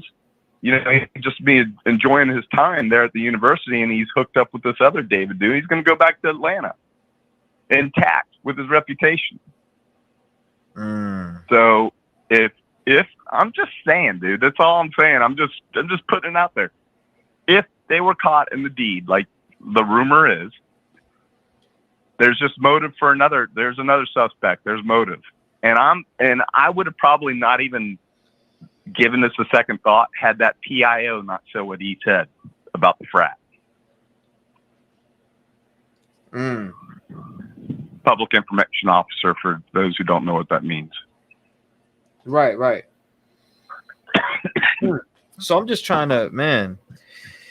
I mean, it's a theory. It's something that was posted on 4chan by some username like Frat Anonymous or something. I forget exactly what the name was, but I read through a bunch of the things that were on some chat, and it was a few people in there talking. What's the chances of that being true, though? You know what I mean? What's the chances that it wasn't some psychopath bastard that went through Ethan's friends list and just grabbed somebody randomly from Sigma Chi and literally just created a story to go viral? Hey, it could be. It could be. I'm not saying it's true. I'm saying what the rumor was. But I always have the theory where there's smoke, there's fire. Where there's smoke, there's fire. Why? Here's another thing. Why would some psychopath make that up? Why would somebody make that up? They may have an axe to grind, so it very well may be made up, but it very well may be true too. Yeah, no, I mean, if they're at a party and I don't know where this allegedly took place, that it take place there. There's multiple rooms, and those two sneak away, and they walk in on them doing the deed, and then he knows it, and this is going to get out, and Maddie now knows, and Kaylee knows, and they told Adam, who's in that frat. I told him everything, but it allegedly had just happened. Yeah. So I'm just putting it out there. There's motive right there. There's motive from someone else. If this rumor is not a rumor and it's true. Yeah, no, I mean, it's brought up this, and if you listen to the show, multiple callers have brought this up to me about the Loach and the Baroche and the, you know what I mean? And allegedly, all speculation on this channel. If you haven't heard it from law enforcement, it is not true. Right. It's all speculation, but exactly. Hey, we take our eye off the ball sometimes because we're focused on something else that's obvious, which would be Jack D. Mm-hmm. But again, here's two more players. And I don't know if it's been laid out the way I'm laying it out, but here's two more players right here that are in the frat, and I believe that's Adam in the back. Again, that picture's a couple years old, but David, the Braves fan, that David Loach, that's a good sized boy right there. Right. He's probably as big as Ethan, if not bigger. Yeah, I mean, I don't know the size of that guy or nothing like that. But the only reason why I started looking this stuff up is because I heard on your show of somebody mentioning what's going on with they found the car that belonged to David's mom and all this alleged stuff, and she's a paralegal and blah blah. How they know all this stuff? How's this coming out? And then bam, it's gone. It's gone. Why is it gone? I mean, they may have established that it's all fake. And was it on TikTok? I don't even know what it was on. What was it on? Our Twitter? What? The actual? Which one? That report that they found the car, was that on Twitter or was it on another media site? Where did that come from? Which car are you talking about? What I heard earlier today was they found the car and it was one of the David's moms and all this. Oh, yeah. I heard. I don't know. I'm hearing that's bullshit. Yeah. Well, that's what I'm saying. That's what sparked me to start looking these guys up. Like, I never even gave it any second thought before, but then I'm like, well, maybe there's some validity to this, and I looked it up. But I'm telling you right now, if it was on social media and the feds are on, somebody's looking into this as very, very plausible, they can shut it down 0.2 seconds. Right. So I just wanted to somebody was telling me a lot of the shit was shut down. Who shut it down? That's what I'm saying. That people were like, somebody's live ended and all types of different shit. Yeah, Twitter could get an order. They could shut it down in 0.2 seconds. They could block them from doing anything. You see, I told you, bro. You're not the only one that gets shit. There's people like, pay attention, dude. Here I am over here checking 50 emails, looking at Instagram, looking at Twitter, looking at YouTube comments, trying to read everything. So people are like, you see how you get shit, Detective John? I get shit too. People. Oh, I get it. I mean, I'm not watching this shit all day. It's like, pay attention, dude. I'm over here running like 20 different things at one time, bro. Come over here. Yeah. I'd like to see you try. Good luck. Yeah. I love what I do. That's the difference. Juggle my thread for a day. That's what I'm come over here, and I actually enjoy it. They would be annoyed with this shit. These people that are on here, Trev, just need to come out and tactfully say, nah, this is what they found out. Blah, blah. I'm revved up right now. Get the fuck out of here! Blah, I mean, tactfully tell us debunk what we're saying. If there's not any validity to it, and I'm wrong, I'm just saying this is what I found in 0.2. In a minute, I looked this stuff up. I'm like, whoa, check out this. Who's in his friends list? Who's not in his friends list? Maddie. None of the girls are on either one of their friends lists. I tell the motherfucker just like this. You come over here and run the show. Come over here and run the show. Come on. Yeah. Let's see. I turn it around for you right now. What's up? Come over here and run the show. Let's get it. You see all these emails? Yeah. Let's go through and check them all, What did somebody say? Nah, just people in the chat like, pay attention. Nah, bro. You want to see some stuff? Come on, let's look at it. We got a lot of requests right here. Tons of requests on Instagram. Come on. I love it. Do you love it? It's the difference. We'll call Do you this. love it? I love man. it. I'm dedicated. I love it. I do it daily. 8, 9, 12 hours, 16 hours. I love this shit. The difference we'll call this you're one. A troll, you're a bitch, and go ahead and get the fuck out of here. There you go. We'll call this one. Follow the drama, the Brokeback Theory. Come on now. I love it. I love trying to fight to get justice for people. You motherfuckers that talk shit in the comments, I love it. Keep fueling the fire, baby. I love it. Let's go. Detective John, let's go. Continue.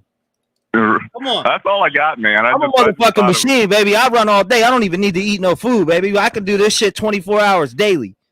I know, man. These trolls can go ahead and go fuck off, bro. I do not care. I'm just gonna let them get a little bit of me right now and get the feel of this fire, baby. Because you're just revving me up a little bit more. We might be 24 hours a day. Like I said, this is somebody that's pissed off. This isn't a serial killer, people. I'm telling you right now, it's not a serial killer. This is somebody pissed off. They be like, They calm are down, T. pissed. Nah, T's wrapped up, man. These trolls don't know what the fuck is up. They just be over here running their fucking mouth. Block them all. Block his ass. Every single one of these motherfuckers that run their mouth, block every single one of them. Anybody talks any dumbass, disrespectful shit, remove them from my chat, period. Only love and light is allowed here. I don't give a fuck. I'd rather be standing tall with 10 real motherfuckers than 5,000 fake motherfuckers. And I know a lot of you show a lot of real love in here, and I know most of you are mostly love in general. But I see a ton of trolls that run their mouth in these comments that couldn't handle one day. Promise you that. And I love this shit. Exactly. I didn't say I wasn't love gay this bashing. shit. That's the difference. The passion Lisa runs through my soul. Lisa doesn't think I was gay bashing, does she? Nah, some people. I seen some people say I that. wasn't gay bashing. I said that. I'm not gay bro. They bashing. love you. The chat loves you. They all love you. I'm just keeping it real. And rednecks. There's gay rednecks out there that don't want people to know they're gay. Telling you, they're closet gays. Tighten it up. Get these motherfuckers out of here. These dumbass little trolls that run their mouth on some stupid ass shit. People that say disrespectful shit. That's something I don't rock with. I don't care. I'd rather rock with 10 real ones than a bunch of fake ass motherfuckers in the comment running their mouth being super disrespectful. That's not what I do. I open these lines up for people to come up on here and speak because they listen to me for hours and hours and hours and hours. That's the whole point. That's the whole point. Do you think some ears just perked up and some heads set up in their chairs that were slumped down listening to you for hours are like, damn. Yeah, I guarantee it. I guarantee it. Let's look at that theory. Brokeback theory. That's what we can call it. He said the Brokeback theory. Hey, I'm keeping it a stack with these people, bro. Like, I don't know. That people, I see little ass comments where people make like, pay attention, dude. It's like, bro, I'm over here going through everybody's emails, reading emails, and I just showed my page. I got tons of more emails to go through, and another 2 other pages. You're way more informed than me, bro. So if it was debunked, then tell me it was debunked. Oh, if they were looking for that, Valerie, if they were looking for a reaction, they got one. I promise you, they just did. They just got a reaction just now. They revved up the transmission.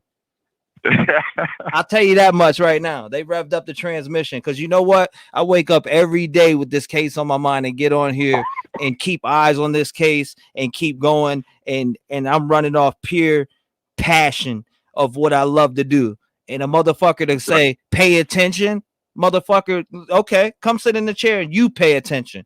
How about you come over here and control the boat? I like to see you do it. Yeah, come over here and run off of pure passion all day long. Devote your time all day long. I want to see you try because I guarantee you won't. Your ass will be on a short bus on the way to the hospital. Yep. Run through the gears that you run through daily. I love downshift as many times and upshift as many times as you do daily. Bouncing stuff off people and people bouncing stuff off of you and maintaining your integrity and keeping it real and with respect without being a condescending prick. Yes, sir.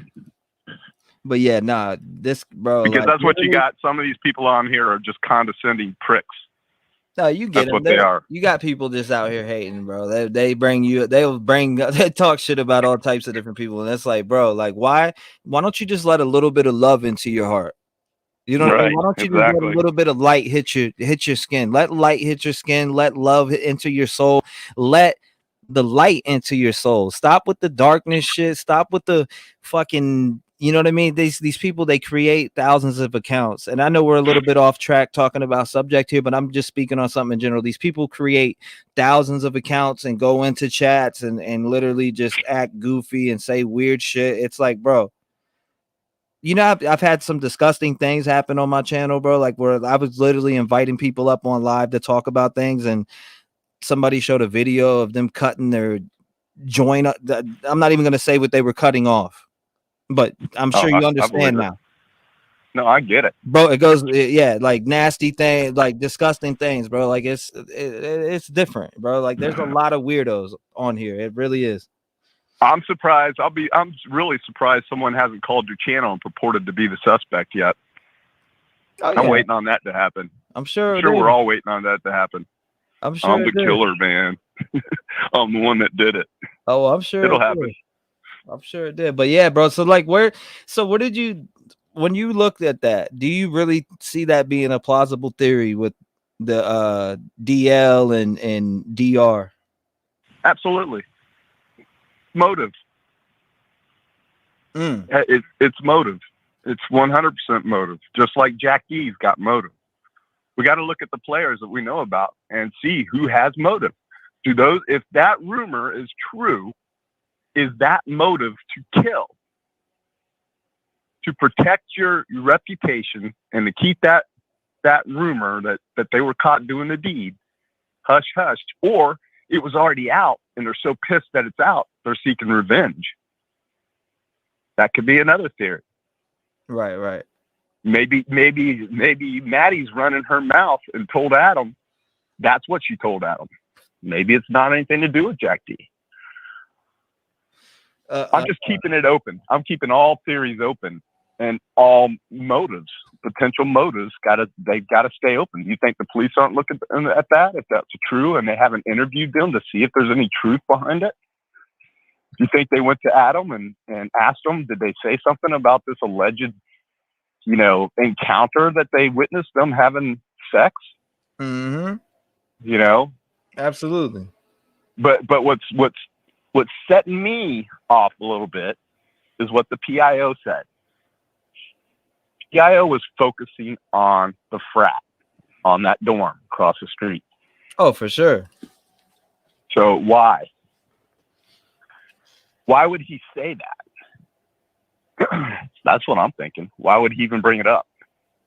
I don't know. That's the thing, man. I don't know. Like, do you think that? Okay, so I keep saying it, but in general, though, it's like these people that came with, or this person that came on to 4chan, right? And they posted that shit up. All right, so Detective John, I'll break it straight to you like this. Would, as a detective, if somebody comes to you or you get a tip that comes across your desk and it says, yo, there's this 4chan theory, Nancy Grace is talking about it, people are talking about it on the internet, it's spreading like a wildfire, what are you guys gonna do as detectives? Are you guys gonna get on this site somehow and find out where the IP address came from who posted this shit? Absolutely. They probably already did that and they already know. See, that's something that I've been waiting. Actually, I'm glad that we're talking about this because that's something that I've been waiting to ask you. That now that you brought that shit up, now that that's the question. Remember when I said I forgot? Right. That's what you wanted to ask me? Dave B says, why is he allowed to break your rules? What rules, Bob? Dave, what are you talking about, Bubby? He said, why is he allowed to break your rules? He's talking about the time, probably your time rule. I don't know. Nah, but I called you. That's a different. Right. But in general, though, like I don't think he's talking about time. I think he's talking about something else. Thank you, Dave. I appreciate you. Let me know what you're talking about, or you can email me, and I'll email you back, brother. Well, I haven't insulted anybody, and I haven't degraded any homosexuality tendencies, or anything. I'm just telling you. I think a lot of people where the mix up is coming is that I think there may be some individuals out there that haven't seen this theory in general and know that we haven't brought this up. It hasn't been us. It's been brought to the table by other people. You saw the movie Brokeback. You saw the movie Brokeback Mountain. Mm-hmm. I'm making reference to that. I mean, were they accepted? Was that an accepted thing for them? No, that's part of the drama of the whole movie. Right. You're in Idaho, dude. You're in Idaho. I guarantee you there's a lot of closet homosexuals in Idaho. They're not as open. They're not as liberal as a lot of states. Right.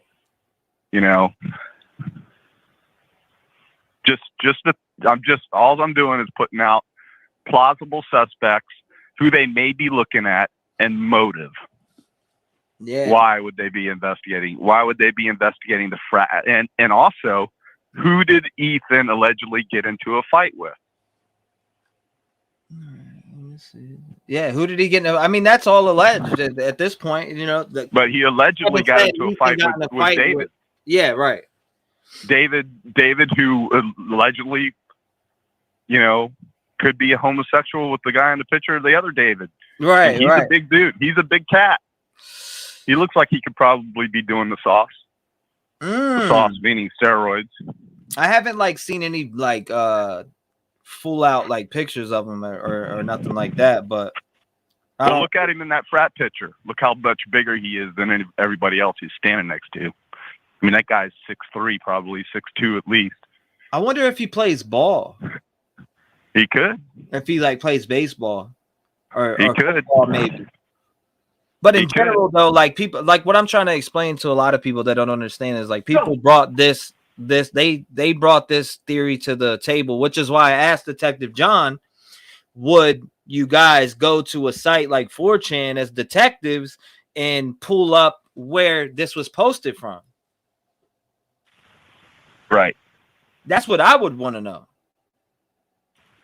Right. And you said, yeah. I've never been on 4chan, so I don't even, to be honest with you. I've only been on yours and fell asleep watching some other YouTube stuff, but I've never gone on any of that stuff. I'm just kind of going by what you divulged. If you've seen, you're kind of like my outlet. You know, I don't have time to sit and watch this stuff all day. Miss Dog Lover says, please, Detective John, please stop referring to Brokeback Mountain, please. They're a fan. They like you. I'm not trying to do that in a disgusting way. That's the plot of the movie. Right, I get. That's what the movie is about. Right. No, I get what you're saying. No, I get it. So it's about deniability and being ashamed of something that you are, which doesn't matter to me, doesn't matter much in America today, but certain parts of the country it does. And I can guarantee you Idaho is one of them. Yeah, man. That's all I wanted to ask about that, because it's that theory, bro. Like I first seen it broke down by Perplexed, and when I went and listened to her read it, then I got the whole thing sent to me, and then I was like, Nancy Grace mentioned it, and she had I'm pretty sure when she mentioned it, she had the interview room on, the guy or Chris from the interview room on there, and it was just. I was like, damn, like Nancy's actually talking about this 4chan theory. So people are like thinking it's out the window, but in reality, you got people like Nancy Grace speaking on this. What was the theory? Was it basically what we're talking about, or? Yeah, dude, Nancy Grace talked about this shit. Right. You know what I'm saying? It's not like it just popped up out of left field. Like Nancy talked about this on her show. Right. And the PIO again today, the PIO in his last interview mentioned it just kind of, nonchalantly. But that's telling me that they're investigating that frat house.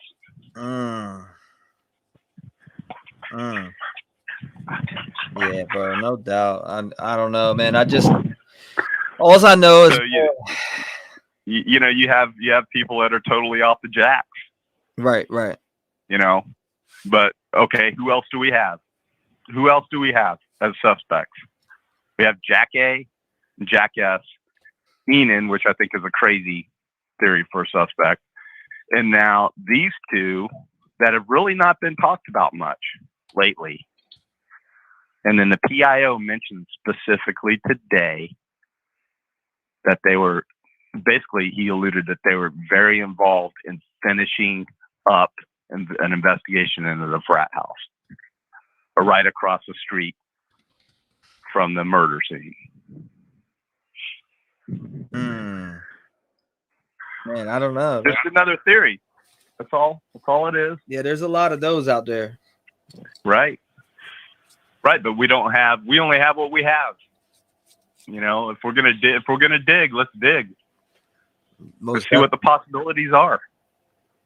Ain't no doubt. We only know about David and David, and Jack and Enan, and Adam. Is there anybody else that's been brought up as a plausible suspect that's been talked about, period? They interviewed 250 people. I was waiting for somebody to ask any questions. Anybody has any questions, drop them. Drop them. Drop them. We're talking about murder. Nothing is off limits. And discussing all possibilities should be off the table, not off limits, because mug bills. FFS. Tammy says. Let's see. She's right. She's absolutely right. Nothing should be. Everybody's a suspect. Yeah. Everyone's a suspect. Here's a question, Detective John. Is it common to bring witnesses to crime scenes? I am referencing the video where detectives go back to the house, squeeze into the van. The theory of the witness in the van was thrown out. No, the reason why that van door did what it did is because that van, I had a van just like that. That van was on a hill. Mm-hmm. And when they went to open it, it caught because it's on a hill. It's designed to go backwards automatically, but it was on a decline and the front end was down. So when we went to open it, it jammed up on him and he had to squeeze in because he couldn't get it back open. That's what happened with that van. People were reading that too much. There was nobody in that van. Other investigators. What are they going to take them back? What are they going to take them back there for? To witness looking out of a van, they didn't take them inside. Those were probably not FBI agents. They were probably state police for Idaho. Probably investigators for the state police. Yeah, I'm looking for some. Hold on, let me see. I just seen another one. What? These questions are disappearing fast. Let's see. Let's see. Hold up. Detective John. Who has silver star badges?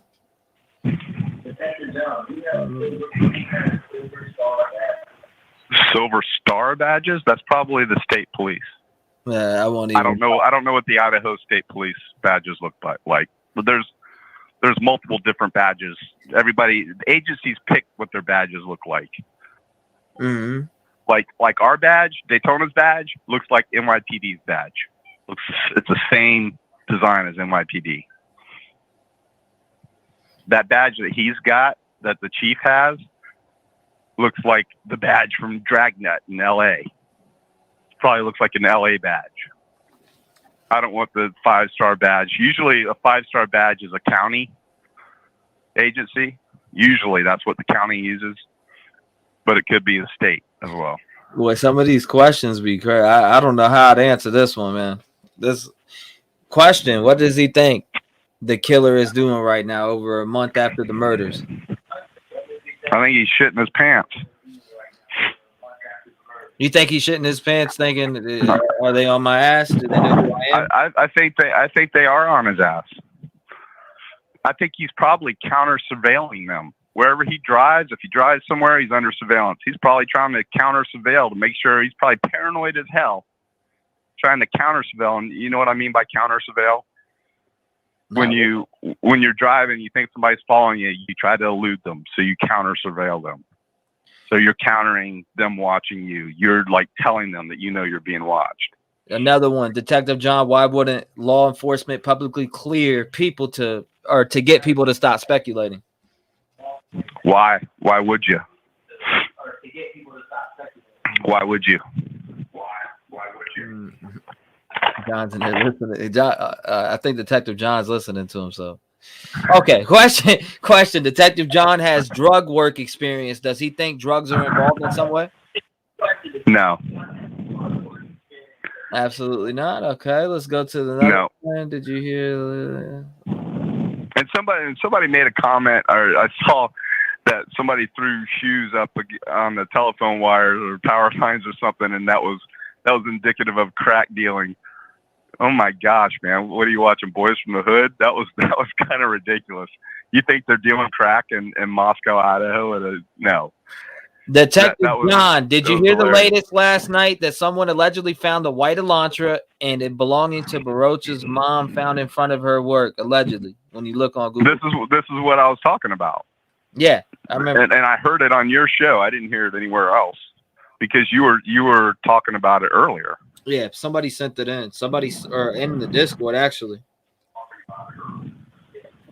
Another one is where and when was John a detective? Thank you. You've already said that, Daytona.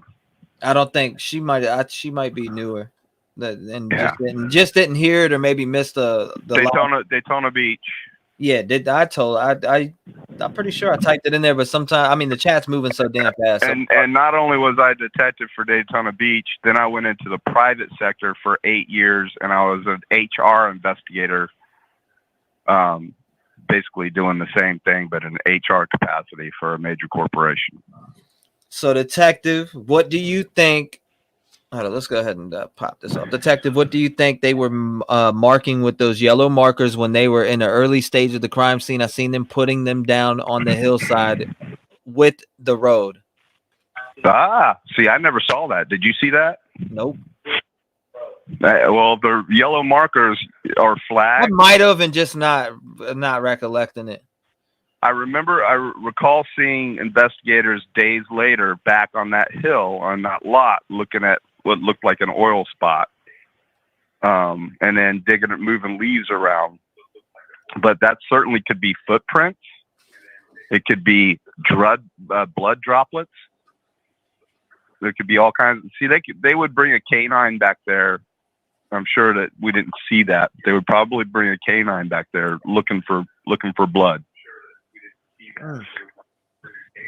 All right, so another one. I want to say McKella Nicole says, question: accidental drowning of Hudson, which was a kid around there. What are his thoughts? Does he think the frat covered it up from hazing gone wrong?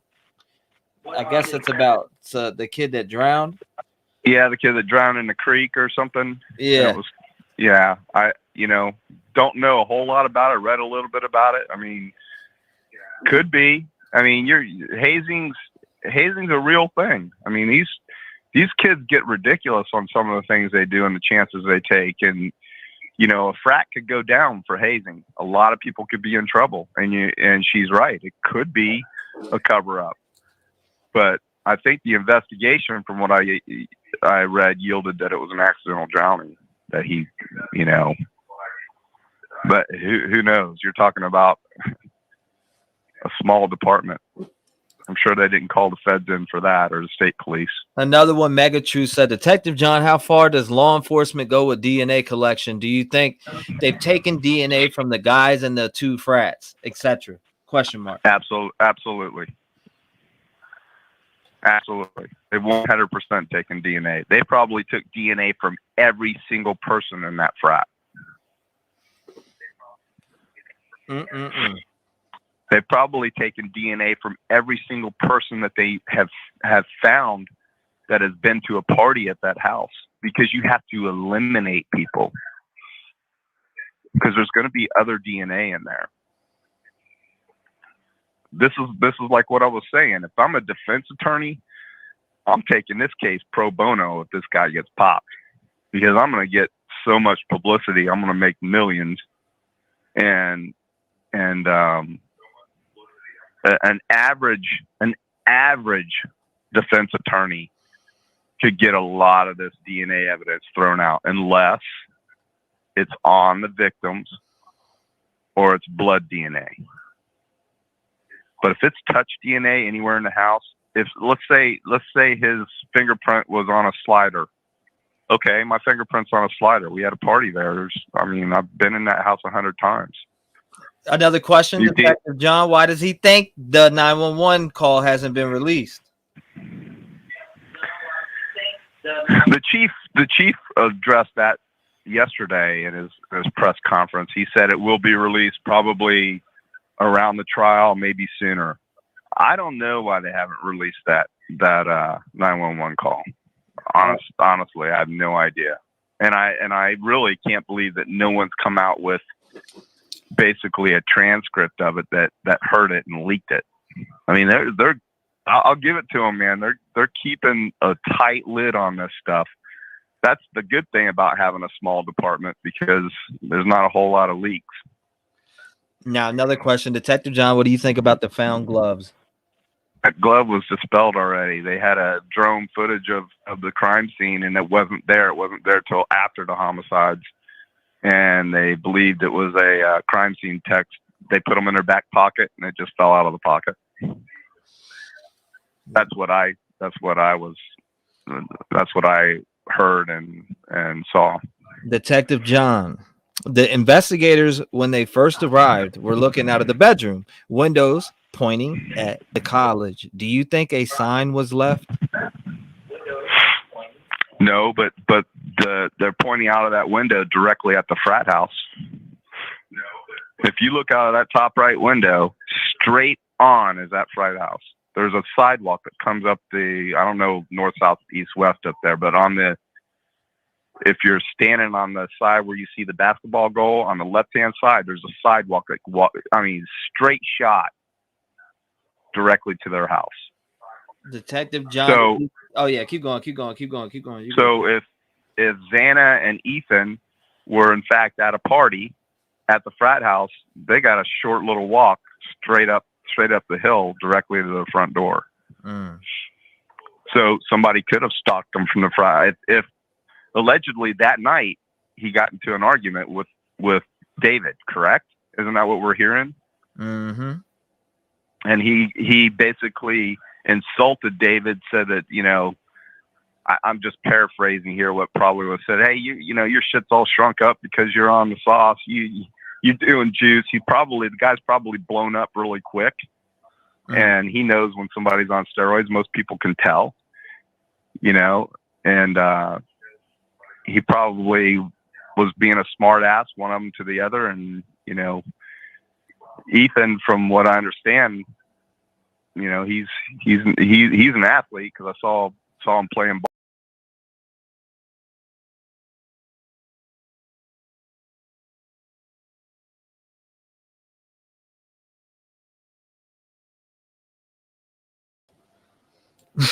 Exited the stream, son. I'm back though. All right, hold on. Let me get you back on. My bad. All right. Nah, I'm back though. All right, here we go. My bad, folks. He said, "Are we back on? Where you guys go?" Yeah, we're back on. So, I hope I'm not boring anybody. This might have brought some excitement, and I don't know. Damn, I lost the question that was on the screen before. There was a question I wanted to ask, but there's one up there now. Yes. Yes, I think they know who's done this. You think? Again, everybody, I know everybody wants them to announce a suspect or a person of interest. Mm-hmm. It's not going to happen. We're not going to hear anything until they hook this person up. You don't want to spook anyone. So it's not uncommon to throw fake leads out there, to throw fake rumor out there. It's not uncommon because it keeps the suspect off guard. He doesn't think they're looking at him. While the whole time they're gathering evidence, waiting on DNA, waiting on witness statements, waiting on everything to put, like the chief said, putting the pieces of the puzzle in and painting a picture. Painting a picture was a big comment for me, because you've got to paint a picture for the grand jury to get an indictment. You can't just walk in there and say, okay, it's Jack D because he's the ex and they've been broke up and he's got motive. I missed the question. Somebody put a question up and I wanted to. It was Miss. Was it Miss? I think it was Miss Doggy Lover put that. What was your question? T-REV actually accidentally erased everything, so somebody didn't have to repost. It did go away. I feel bad because I was about to read her question to you and I accidentally friggin' clicked the back button on my mouse because my Razer mouse has a back button on it. And it made me back out of the whole entire StreamYard. So I was like, oh my gosh. But again, people are probably like why all of a sudden is this theory out there? The only reason that I'm entertaining it is because of what the PIO said today. And I may be reading into what he said, but I've done this for a long time. he mentioned that frat and the investigation at the frat for a reason. So, Detective John, do you think the killer will return to college after the break? It'd be stupid for him not to. You think it'd be stupid for him not to? Let's go to the next question. You don't want to do anything out of the norm. I mean, you can't be a dude and say, "Oh, I'm afraid to go to college because there were murders." I mean, most dudes aren't going to do that. DG dropped a question for you. She says, Detective John, I think it's, hopefully it's not a you. Detective John, can we find out if anyone was flying drones by their house before the murder? Maybe someone was watching them. Well, drones, like I have a drone, and there's a program on my phone. And certain areas, you can't fly drones if there's an airport near or anything like that. People are probably way more versed than me on it, but I know I go to areas all the time, and my phone logs into my drone, and they can determine if somebody was flying a drone because they more than likely had it hooked to their iPhone or whatever phone they were using. Like my phone actually goes into the control pad of my drone. It's a DJ, and it's a badass drone. But I'm looking at it right now. It's on my counter. So yeah, they can. If they've got search warrants for a suspect and that drone was flown over the house, then it's going to be on that phone. Okay, so let's go to another. So somebody was stalking. That's another thing that's kind of crazy to me with drones the way it is. I mean, if I was there, I'd be flying my drone right up to the window and looking in there and snapping pictures and getting them out of there. They haven't even covered the windows up, man. Here's another one. I could take my drone right now and fly it outside and snap a picture of me talking to you on the phone. No problem. Casey asked, Detective John, can police tap text messages of suspects? Which I can pretty much answer that. Yes, they can. But yes, they can clone. The police can actually clone your phone. It's called cloning. We can get another phone and clone it to your phone, and every time your phone rings and every time you get a message, we can get it. It's just like the phone's ringing right here next to me, and it's your phone. And here's another one, Detective John. Do you think this was a crime of passion, anger, or premeditated? Well, passion / anger, premeditated. I don't think it was long. It was premeditated for very long. I think if it was a crime, let's say it was Jack D. Just saying it was Jack D. They've been broke up for 3 weeks. We kind of went over this before. I know everybody's not heard it, but Jack D's got to have answers.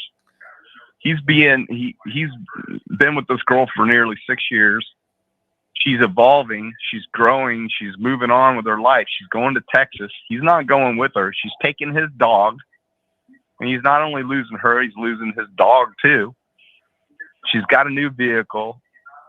She's going to Europe, from what I've heard. I don't know how true that is, but she's going to take a hiatus to Europe before she takes her new job. And she just pops back into town kind of unannounced. I don't know how true that is, but I heard that as well. This wasn't like a planned thing. She came in spur of the moment and didn't tell him.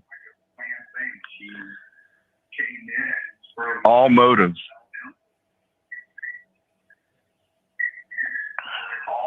Okay, so here we go. Can you please ask Detective John, which Don Hagerman says, can you please ask Detective John how long it takes to get DNA back? Months sometimes, but I'm sure there's a rush on this. But I don't know how much they're saying they've tagged over, they've collected over 200 items of evidence, which I think is not even close. They've got way more than that.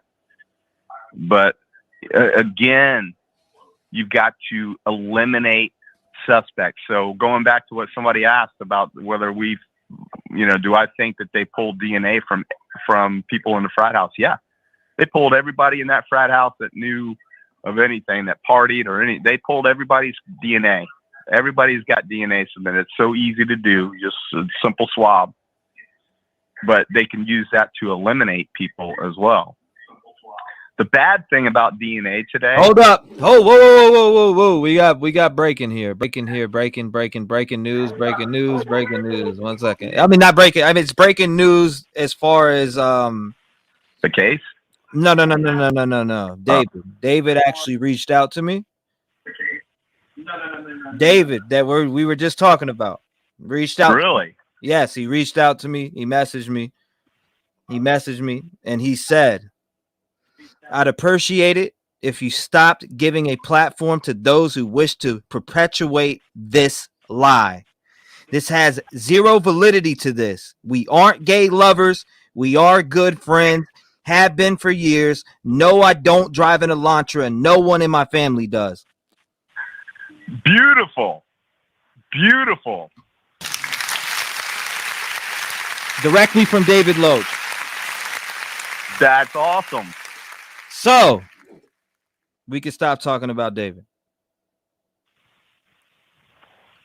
So what is David? I actually reached out to him. I said, I run a YouTube channel, and a lot of people been telling me you're involved in this crime. I'd love for you to come up and let people know they're looking down the wrong path. I truly believe people are making up weird shit, man. Anything I can do to help, let me know. I'll be live this morning. That's what I wrote him.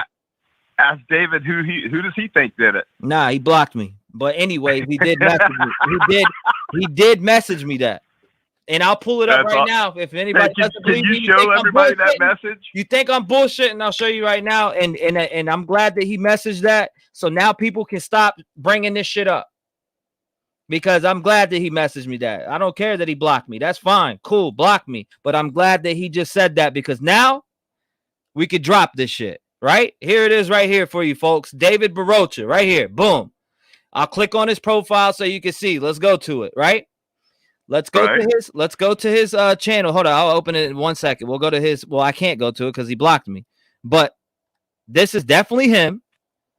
I wrote this. I said, people spewing shit about you. Clear it up. I said, I run a YouTube channel. A lot of people have been telling me you're involved in this crime. I'd love for you to come up and let people know they're looking down the wrong path. I truly believe people make weird shit up, man. Anything I could do to help, let me know. I'll be live this morning.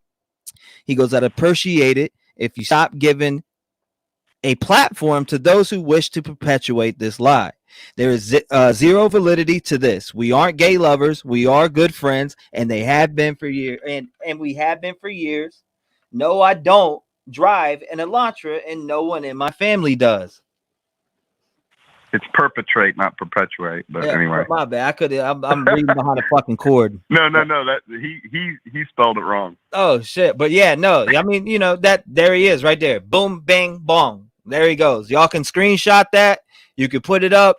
Whatever. There you go. And this is definitely from him. You just made news, dude. You just made news. Nancy Grace should pick that up. Bam. There it is, right there. All right, folks. There you go. For everything, and of course, I wasn't throwing out David Loach. I don't even really believe that theory, but in general, like I said, I don't believe that theory. But that's just, we theory. I'm not saying I do either, dude. I'm not saying I do. I'm just saying these are the only people we know about. Joe Kelly says perpetuate is a word, and perpetuate. Hold up. Perpetuate, yeah, that's right. Perpetrate, perpetuate. That's what I read. Perpetuate, yeah. But there, there he goes right there, and then he said, "Fuck you, T-REV." No, I'm just playing. He didn't say that, but he just said, like, block, leave me alone, motherfucker. But no, at least he came through and he said it. And please, guys, share that he said this shit, man, because people need to stop. Like, he came out and he didn't have to message us back at all whatsoever. Did he just now send this? He just sent this at 5:30. He was listening to you talking. I guarantee it. They're listening right now. Guarantee Dave, guarantee it, bro. I wasn't trying to offend anybody and never said you did.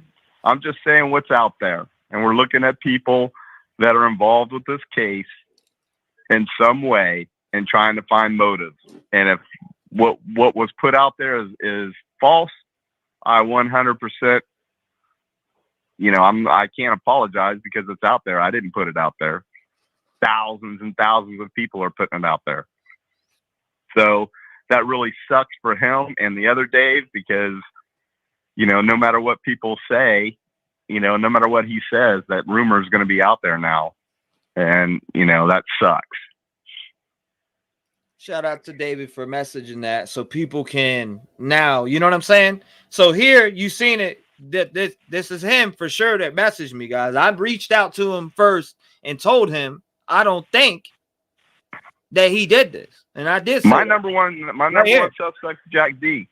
But other people are like, no way, it's not him. It's somebody we don't know of, which could be right. I mean, I said from the jump, bro. I don't, you know what I'm saying? I really don't think. I mean, the fight that's been brought out. It's what fight? Because it's just it's like I said, bro. And what I said at the beginning, if you go back and play, I was like, bro, like somebody, is this some sick fucking bastard that took this shit, posted it up on 4chan, went on Ethan's and took people out of his fraternity to create a fucking story? Right. You know what I'm saying? That's what I said. Hey, go on to Facebook and see if you can still get on his Facebook page. I'll just be curious. I don't know. You'd have to look. He blocked me. Oh, he blocked it. Was that on Facebook? That came from bro, Facebook messaging? That's Facebook. Okay. Yeah. I'm just saying, but hey, at least he messaged back after somehow catching wind of this live. Wow. Yeah, I'm still able to get on. Remember I said I was surprised that he doesn't have it blocked. So I mean, there you go right there. There you go right there. There you are right there. Boom, bang, bong. Now everybody can pass this on to every YouTuber running with the theory that this young man is silent. Let him know. And the gag order is probably not on him. If there's a gag order, he just spoke up. Well, he didn't really say anything about the case, so he's good. I don't think he. I really. Why would he? You know why? I don't. Why would he have a gag order? You know. No, remember we're on a theory that any suspects or witnesses could potentially have a gag order. That's what people were talking about. Detective John, do you think they fled out the front door or back? Can you give detail why you believe the way you do? Thank you so much. The back, because it's more inconspicuous. If you go out the front, you have a lot better chance of being seen. The front of that building is lit up.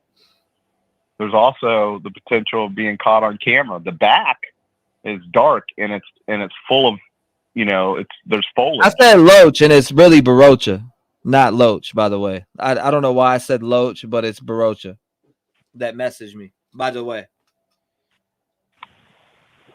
No, you said Berriochoa before. I meant to say, I thought I said Loach, but anyways, but still though. No, you said Berriochoa. No, they say could it be a fake, but in reality, it's not fake. That's the real one right there. Yeah, it came from his Facebook. No, I promise you that's the real one. Look, hold up. How do I go to? All right, so how the frick do I go to? All right, so let's pull it up just like you did, right? Remember you said look up David, what was it? You said type in David Loach. David Loach, you can pull up Berriochoa as one. Now you had me go look, you had me type this in, right? Now he disappeared. Before he popped up.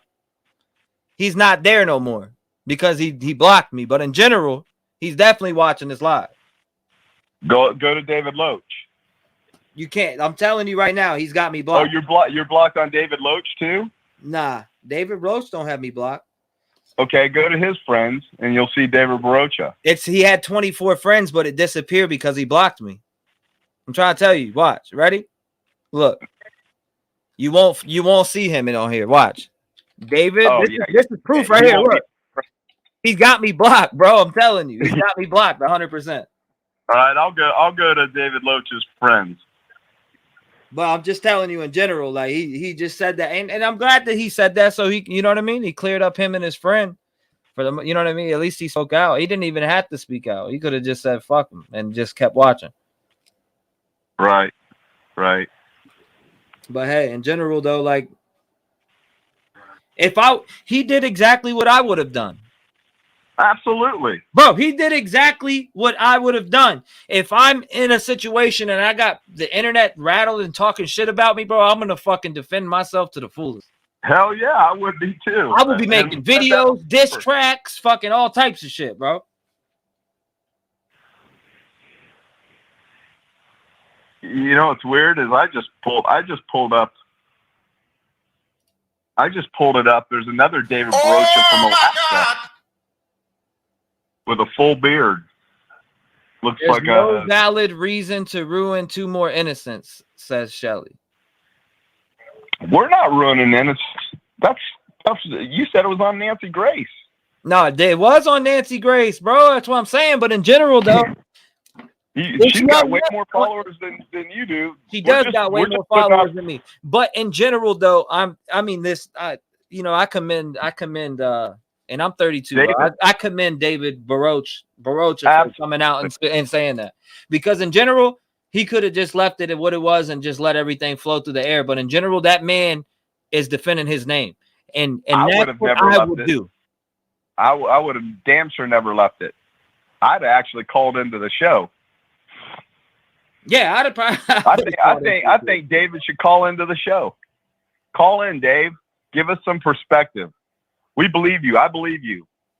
But give us some insight. You're obviously, I mean, are you allowed to talk? Or are you not allowed to talk? Are you a witness? Dave, he was talking about the theory. He wasn't talking about, oh, no.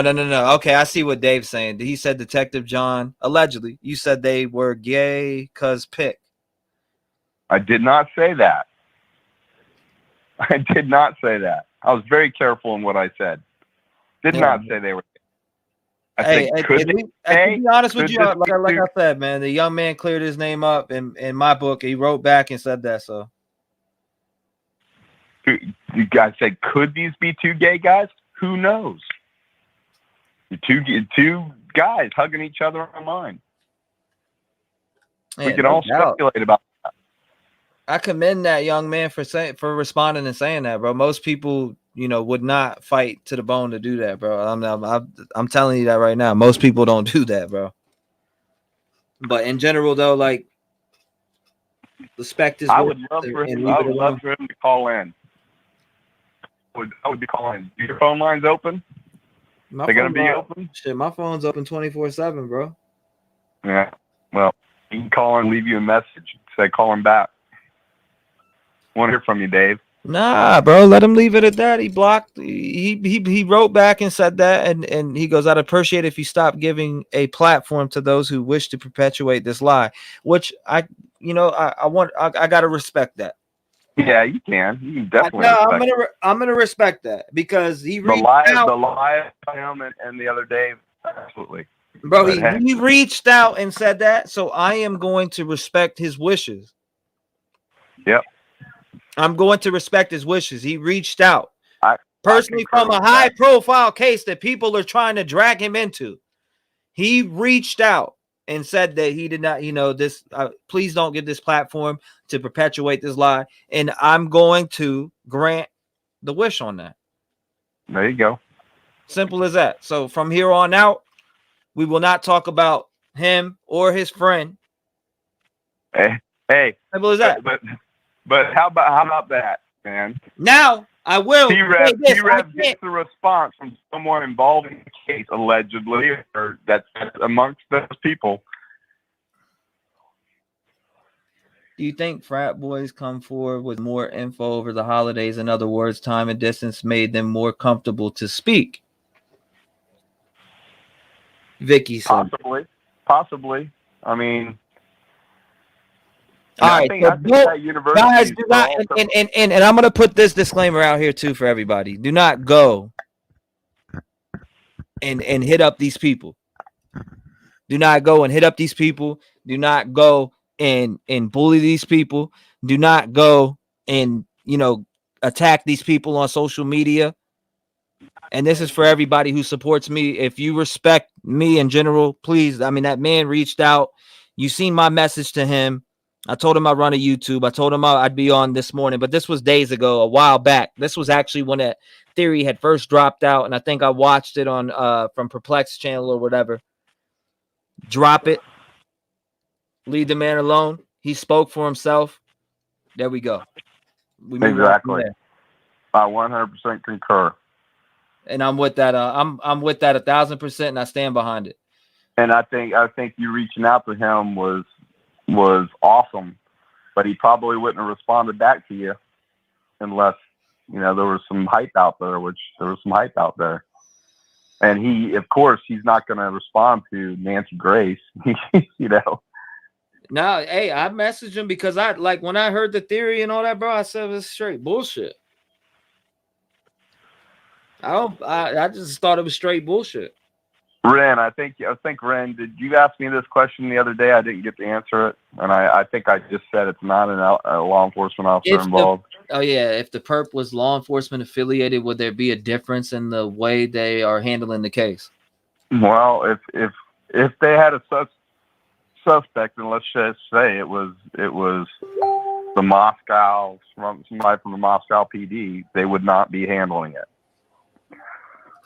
They would call probably the equivalent to FDLE here, which would be the Idaho State Police in. They can't investigate something like that. IAD would be involved, yes, but they would TOT it, turn it over to an outside agency to investigate it because there can't be any bias.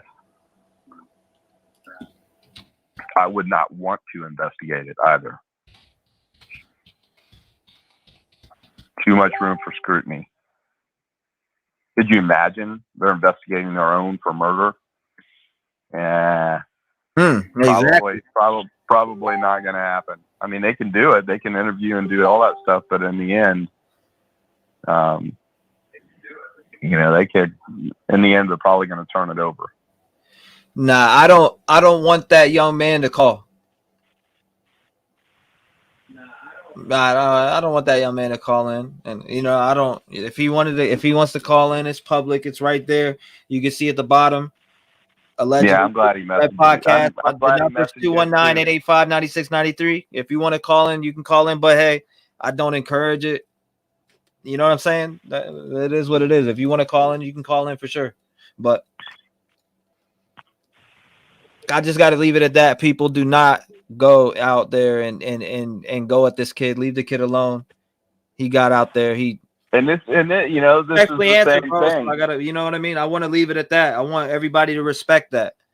This is the same thing. I mean, Jack D could be going through the same thing right now. Jack S could be going through it. You know, they're probably totally innocent.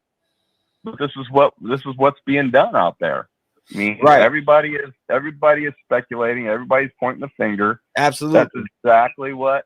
And you know, we live in America. That's, you know, if we had more intel put out by the investigating, you know, agencies, then maybe we could back off. But we don't have anything. So this isn't going to stop.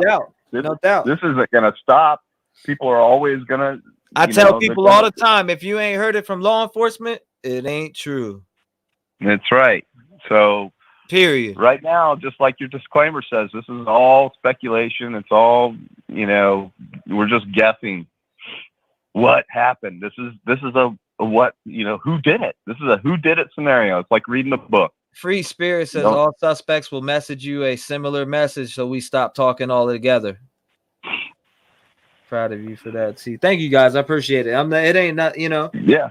I didn't, you know, dude was listening to the podcast, obviously, because he heard Detective John come on here and speak. So shout out to dude for, you know, politely asked. Yeah, most definitely. I'm with you, Shelly.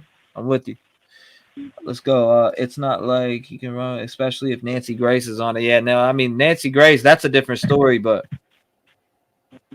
let me go down here. Yeah, I mean it's you know, hey, we may have just helped him big time. We may have helped him. I hope we did, bro, because I mean, like, you know, most people wouldn't speak. I'll just keep it like that. Because all the other people out there that have been on this theory, and there have been many on your show that are on that theory alone and haven't got off of it. I've dispelled it. I didn't even think twice about it until the PIO mentioned it today. So I looked into it a little bit. But we may have just helped the guy, because everybody listening to your show, a lot of people are commenting, hey, he said his piece, leave him alone. Yeah, that's what that's what I say. Leave him alone, man.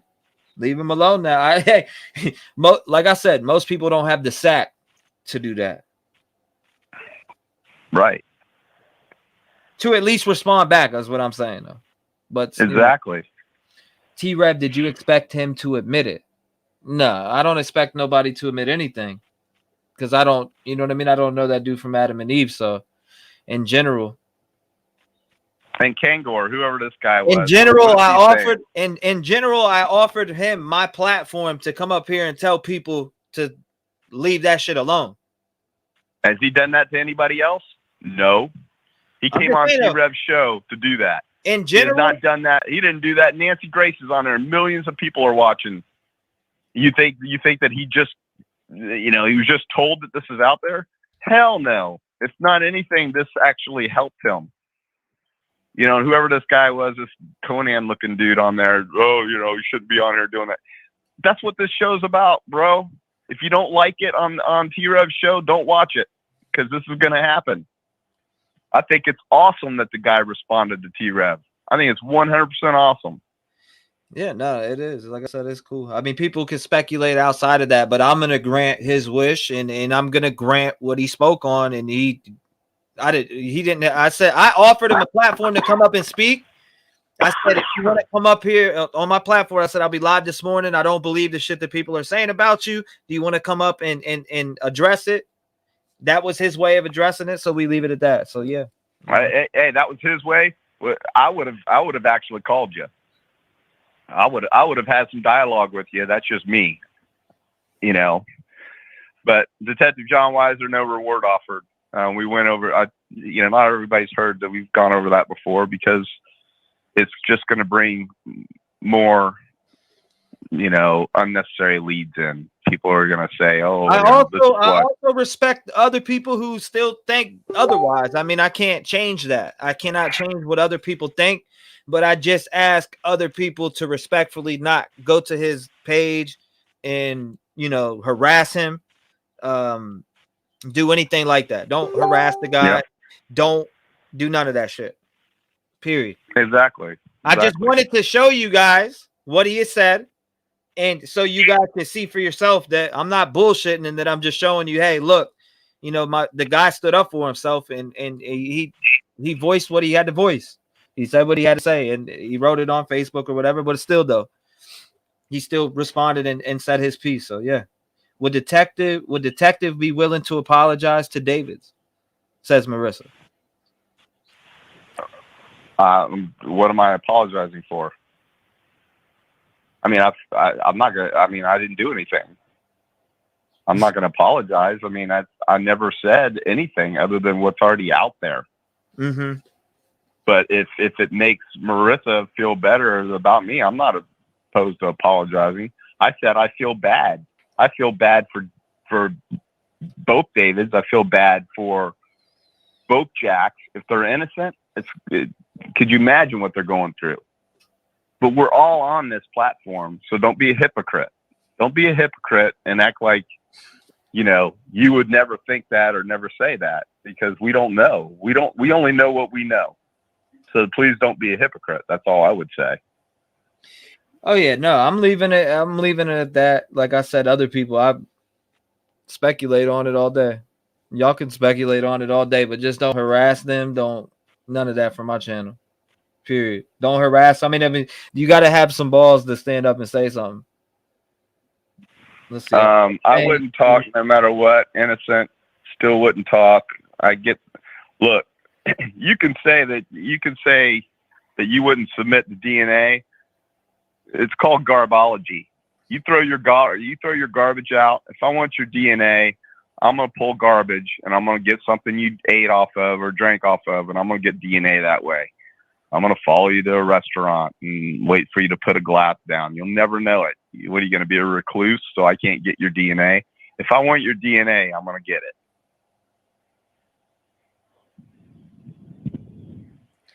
Can you address it? Hold up.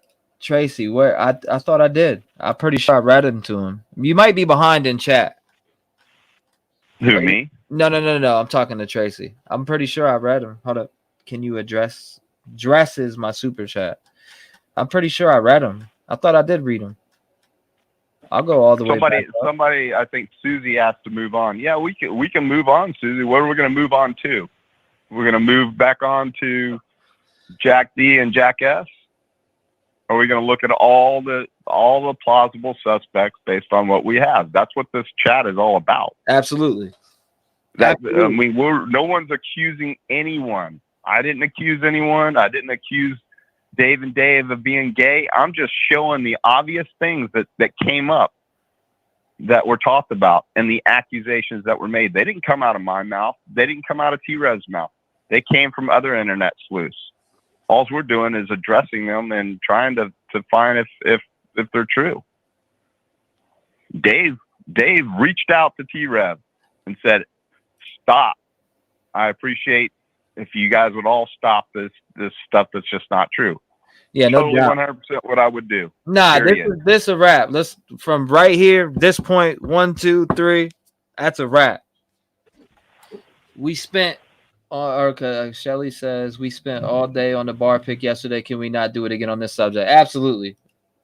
What did she say? Thank you, Obsessed. Thank you, Shelly. Thank you, Donna. I appreciate you guys. And Tracy, I'm pretty sure didn't you ask Detective John a question? I don't know. Chat's been moving very fast. Very, very fast. So it's hard for me to really see. Dave V says, "Detective, you said Ethan." Oh, never mind. I don't even want to read that. But thank you, Dave. I appreciate it. I don't even want to. Ethan busted in on them.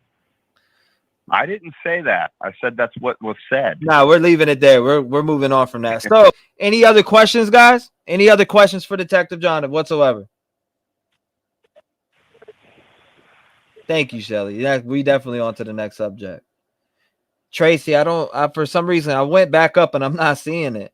Maybe was it before I backed out or beforehand? Allegedly. These comments, bro. There's a lot of. Let's see. We thank you all for being here. What else we got? We are all speculating on rumors that are there already. Let's go into the investigative techniques of the crime scene technicians. Mm-hmm. When you go back and you see through the window, you see the females swabbing with Q-tips and walking around with their tech suits on. They're not exercising correct protocol when it comes to doing that. There's a hood on that Tyvek suit. You can't walk into that crime scene without a hood on if you've got long hair. You don't want to introduce other evidence. See her? Why is she in there without a hairnet or a hoodie on? Hold up. So they should be wearing hairnets in this house? They should be wearing there's a Tyvek suit. See that lady with the Tyvek suit on? There's a hood on that Tyvek suit for a reason. Wow. This to me is wrong. This is not how we were trained. That suit has a hood on for a reason. You pull that hood on, you pull the drawstring, so you're not introducing DNA into the crime scene. Mm-mm. She should not be walking around in there without that hoodie on. None of them should. And that was fresh. That was during the initial crime scene evidence gathering. I'm telling you, anybody that was an instructor would balk at them walking around without that hood on. Gloves, booties, things like that. This is a major crime scene. 4 people were murdered. See that guy walking in right there has booties on, but guess what? He's walking around with booties from the outside, and then he's walking back into the house. Would not do that either.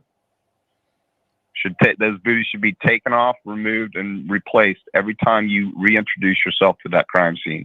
And that those booties should be put in a bio bag and tagged. They should not leave. They shouldn't go in a garbage can. They shouldn't go anywhere. Everything that's in that crime scene, the gloves, everything should be bagged and tagged with the investigator's name, all the identifiers on it. Yeah, ain't no doubt. Those people should not be. Case. It's like botching the case, ain't it? In general. Yeah, because again, I'm a defense attorney. I'm watching this right now. I'm like, that's forensic 101, says Firefly. Right. It is. I said that before. There's all kinds of mistakes being made here. That is forensic 101. She's absolutely right. Plus, there's no way. Damn, bro. I didn't even think. Like, bro, did they not think to look at look at this young man walking in too? He has no hairnet on. Nothing. And every time you walk in and you walk out, you're introducing and leaving. In today's age, you are leaving. That girl's coughing right there. You see her just cough?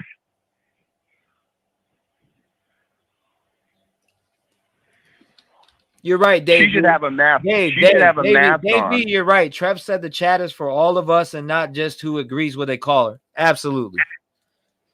Absolutely, Dave. Exactly. As long as it's not disrespectful, I'm cool with it. You can argue anything you want as long as it's not disrespectful and like shit talking. But in general, I mean, if somebody talks shit to you, you can talk shit back. I mean, I was just like, let's not. And I didn't start out, I don't want it to be negative in general. In my defense, I didn't start out disrespecting anyone. I started out with the facts of what we have, and I said, "Look, I don't care if anybody's gay. I don't care, but these are the facts. This is what we heard." And you brought out Nancy Grace even covered this. I didn't watch that show. I don't know anything about it. All I know is the PIO brought up, and we're not going to talk about this anymore. But I just wanted to, people are still hitting on it. Yeah, ain't no doubt. Can we acknowledge the FA's cute short haircut? Forensic analysis is that?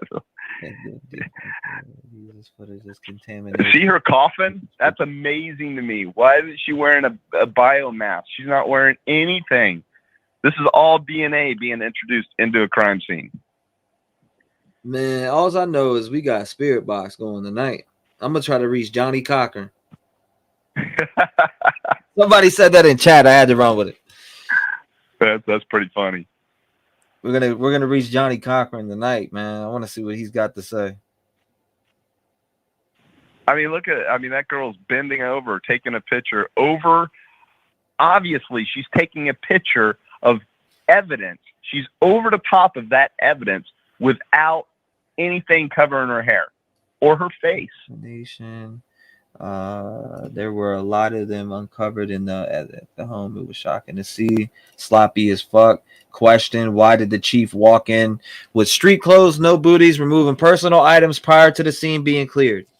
Because he's the chief and he thinks he's oblivious to any protocol.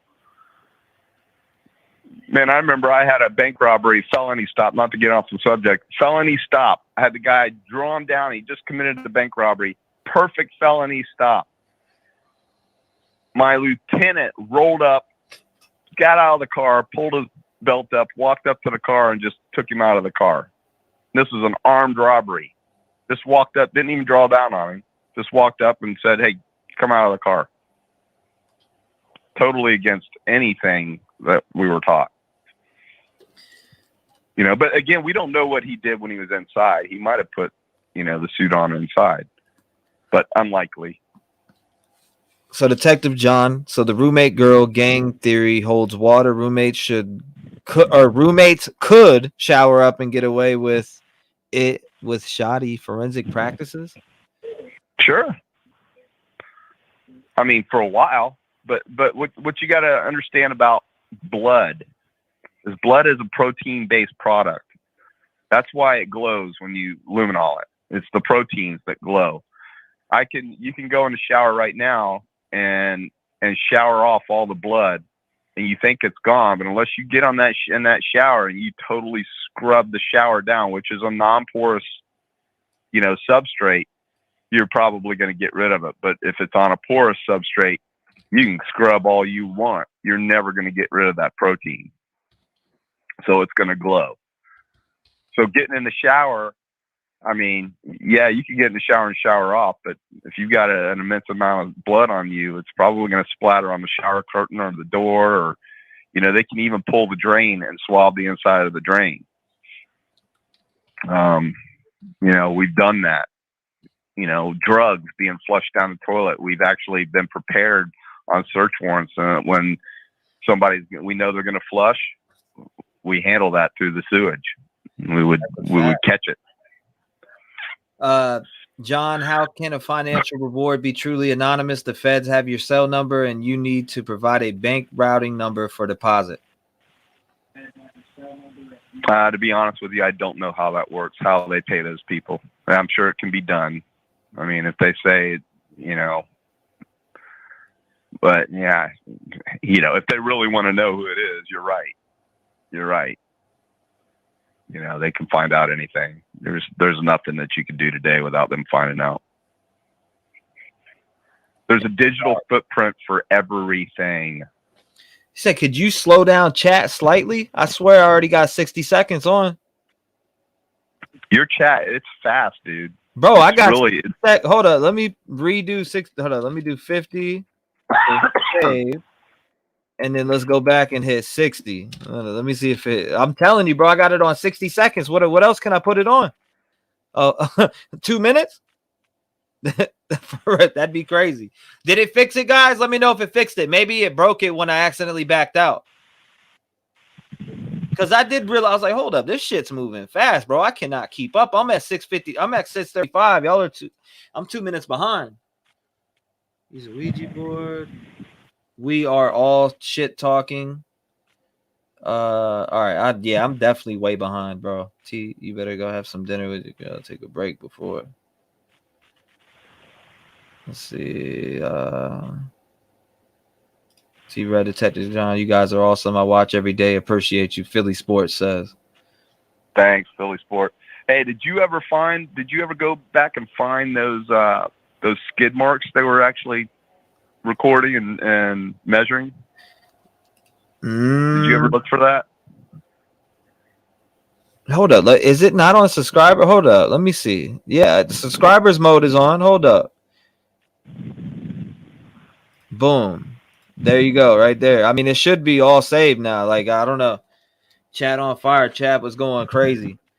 But did I ever find that? No, I never found that skid mark thing. It's on subscriber mode, though. Thank you, everybody, for the super chats. I appreciate you.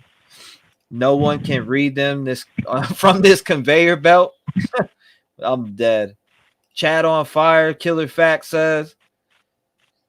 Is Jeff on right now? It fly with the wind so fast. Is Jeff on? I talked to Jeff earlier, though. I'm about to make him part of the video team. You know what I mean? We got the video team. Then let's see. Chat on fire. Killer Fact says that's much better. So I think when I backed out, it fucked it up. Skid marks. That's better. D says. You bring an energy that the world needs in this dark time. Many are suffering silently. Thank you for respecting David B. wishes and not judging others. Thank you for spreading love. God bless you and your viewers. Peace and love. Thank you, S. Dot. I appreciate that. Is there any fresh shots of the front of the house? I'm curious if they put that crime scene tape back after we talked. Loving this live. Hats are off. T-REV and Detective John. Yeah, this is just a little Detective John, we call it the Detective John hour, 30-minute little segment. It's actually been 90 minutes, but damn, I didn't realize it's been that long, when you're chopping it up with your bud, man, it feels like nothing. Brother, but look what happened in 90 minutes. We just had a player. Well, he's not a player, but we had somebody that's friends with all those people send you a message. Yeah, man. Hey, hats off. Debbie says, follow the drama. Follow the drama. Follow the drama, man. That was, yeah, man. What an amazing lie. Bravo. A lot of people. Thank you guys. Thank you. Breaking news, T-REV says. Breaking news. I thought there was going to be like an arrest or something. Bro, it makes me go back to this live I seen where the dude was like, he was joking and shit on some people where they're going breaking news. But I was saying in general, breaking news, it's somebody defending their name in this case finally, man. You know what I'm saying? Breaking fucking news, somebody defends their name. Thank you. You know what I mean? Hey, you know what I'm calling now? Somebody's going to pull this and somebody's going to play it on theirs. No, absolutely. It's going to be played, shown, shot. People took screenshots already, ran over to their other communities. I guarantee it. I'd be willing to put my wallet on the table right now. Plenty of screenshots has been taken from here. Grizzly would probably love it. Bro, I'm telling you right now, it's right here. It's here. I put it up on screen. I don't make shit up. I don't have to make nothing up for no content, for no bullshit. I'm here for the real. I'm here for the long run, baby. I'm not stopping until somebody is behind bars. This young man cleared his name. We left it at that. Yeah, following the crackling hens. I know, right? Freckles says, save the drama for your mama. Miss Stevie Golden. Hey, now I need Jack D to call in or send you a message. Oh my God, my stomach's starting to twist in when T-REV said breaking. Nah, dude, I bet man, that was hilarious. I didn't mean to. We're like, what? What's going on? Again, this might be on News Nation. You never know. Yeah. You never know, man. I don't know. I'm just saying, dude, the dude's been talked about by a lot of people. So I mean, hey, right. People want to see what he said, they can go look. It's on the live. A lot of people have said stuff about that screen laying on the back porch too. That they have Firefly. Thank you so much, Firefly. Thank you. Just Firefly has been dropping gifts in here, dude. Like, oh my goodness. Can we just take can we take a time out and thank Firefly? Thank you, Firefly. Firefly is really in here just dropping her wallet everywhere. I don't know why she's doing that. You don't have to do that, Firefly. I love your support. Thank you so much. God bless you. Because she's being entertained and she's loving it. Yeah, I appreciate that for real. I do appreciate it, but I enjoy people just being here. They don't have to be dropping money and stuff like that. But I do appreciate you guys. I do appreciate that. Thank you. I want Adam to come. JD is in here. Firefly, thank you for getting. Shut the Firefly. Thank you, Firefly. Man, I still can't get over that. Them not wearing masks and covering their hair and coughing in the crime scene. Bro, over that. I didn't even think about that shit. I looked at these people standing in there and I'm like, hold up. You just pointed that out. Now it's all clicking on that. So there's another thing that I didn't even think of. It blows me. Every time I watch this, I catch some. You see the screen back there? I know people picked up on that, but that screen was there when the police were there on the noise complaint as well. So that screen laying on the ground probably has been there way before. They're just too lazy to put it back in.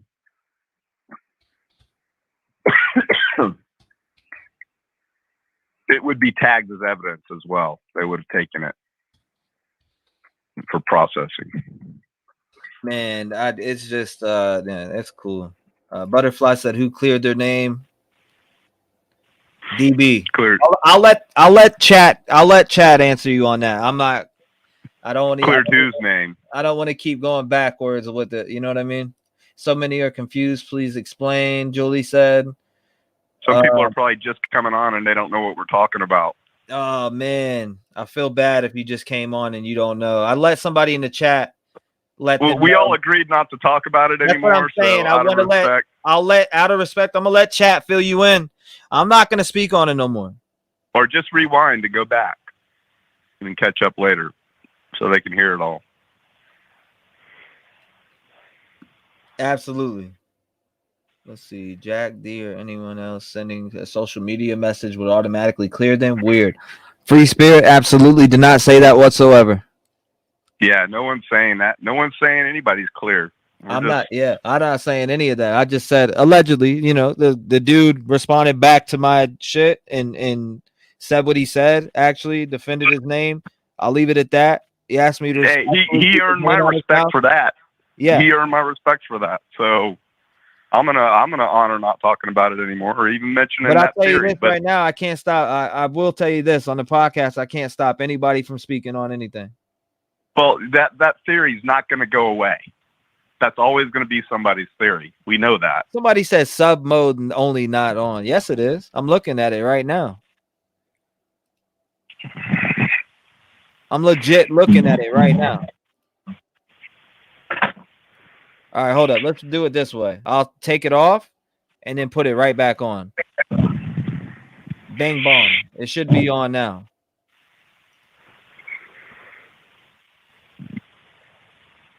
Well, hell yeah, bro. All right, so we got to go here. Let's see. Oh, my God. Thank you so much, Firefly. I love this channel.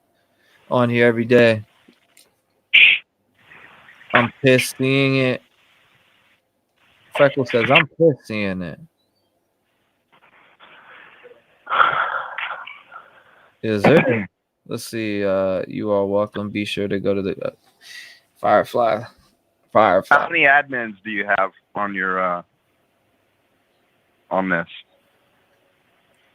Bro, I can't even. I took that off for 1 second, and all of a sudden, a million things flew by. A million things flew by.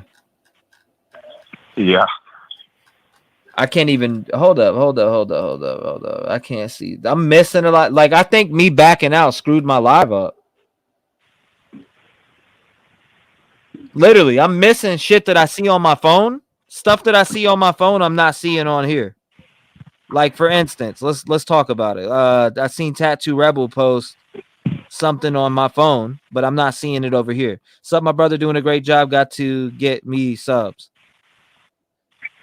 I didn't see that pop up over here at all. Appreciate you, Tattoo Rebel. Vicky. Thank you, Vicky.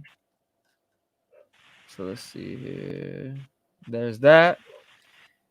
G's chat crazy. Fly is flexing. The fly's slowing some love.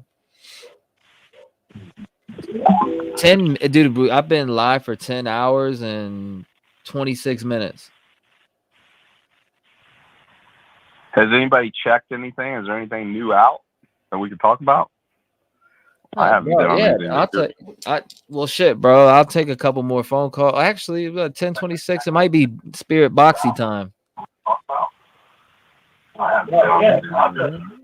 Yeah, you see this girl bending down with a. That's crazy to me. Crazy, man. I keep hitting on it, but it's absolutely crazy. I'm seeing chat now. It's nice and slow. That's perfect speed. Well, no doubt, my boy. I'm gonna hop. I'll talk to you in a little bit. I might have to hit you up when I get off. All right, brother. Everybody take care. That was awesome. Yeah, appreciate you coming by, brother. I love you, my man. I'll talk to you in a little bit. See you guys. Bye. Detective John, shout out to Detective John. We're back though. Let's get back to it. Shout out to everybody in the chat, mods, everybody holding it down. Anybody wants to call in? Call in. Let's go. I'll take a couple more calls before I get off. We got what? Till 12 hours or something like that. So come on, chat. Where you at? Where you at? If you want to call in, it's 219-885-9693.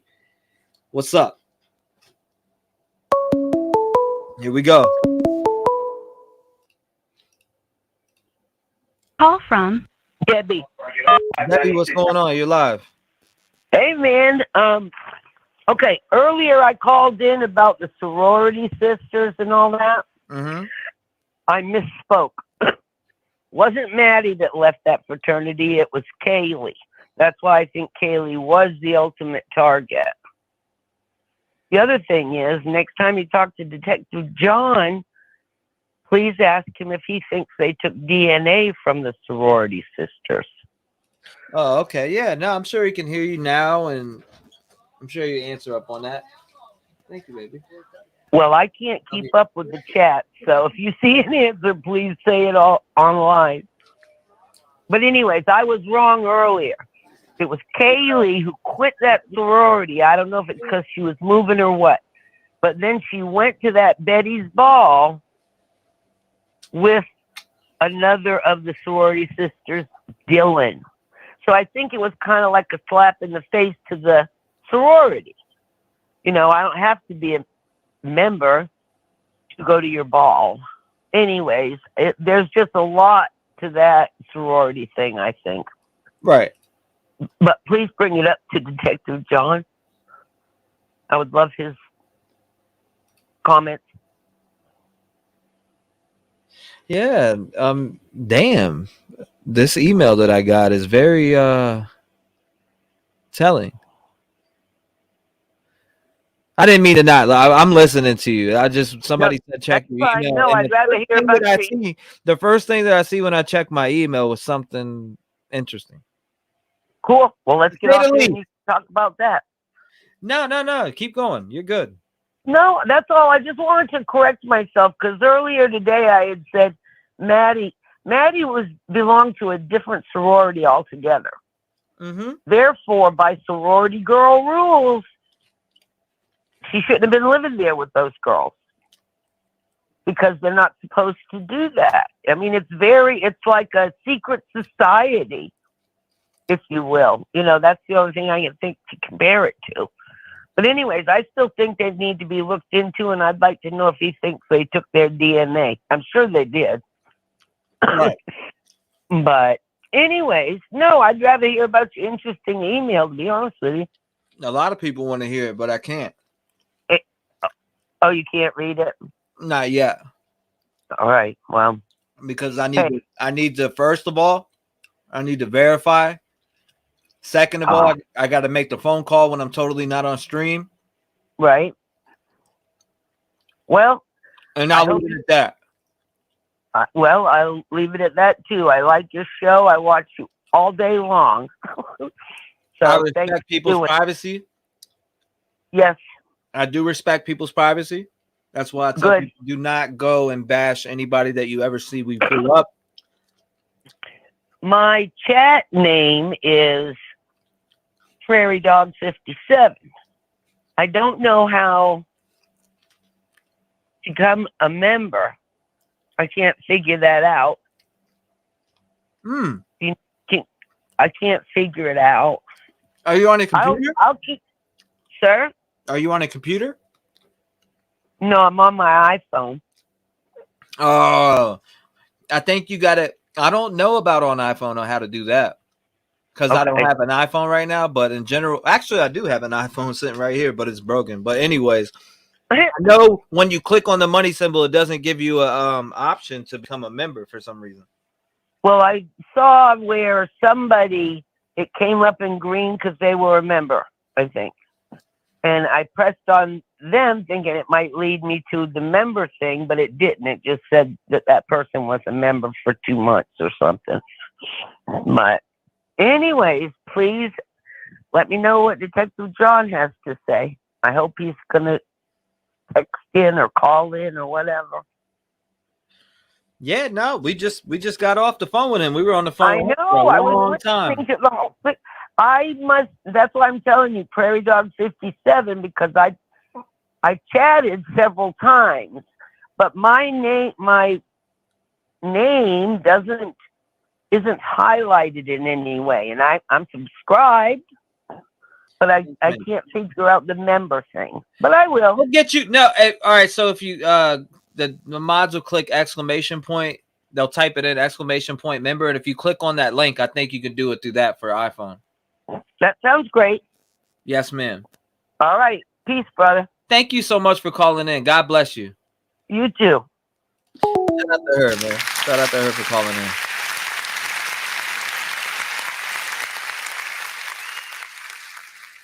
Trev killing it for 10 hours.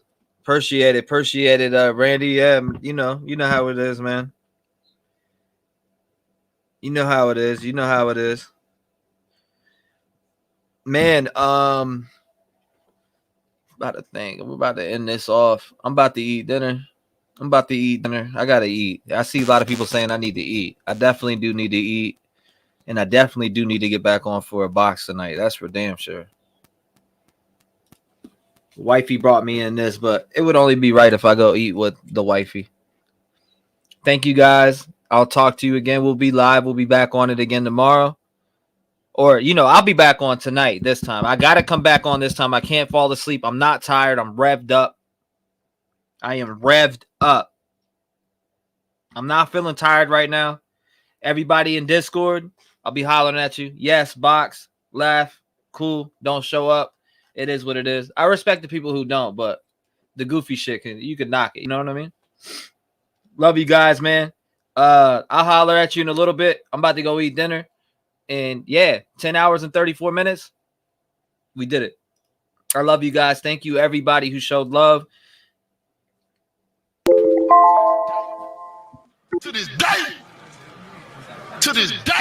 We will be back, and we're going to end it with this, all right?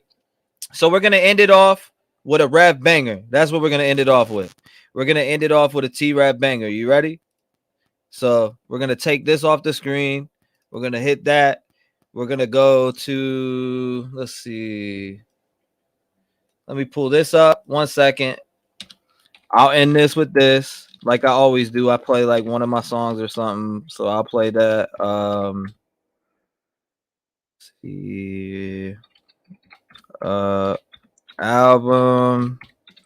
Let's play this. And here we go. I'll end it with a banger. Let's go to T-REV topic. There you go right here.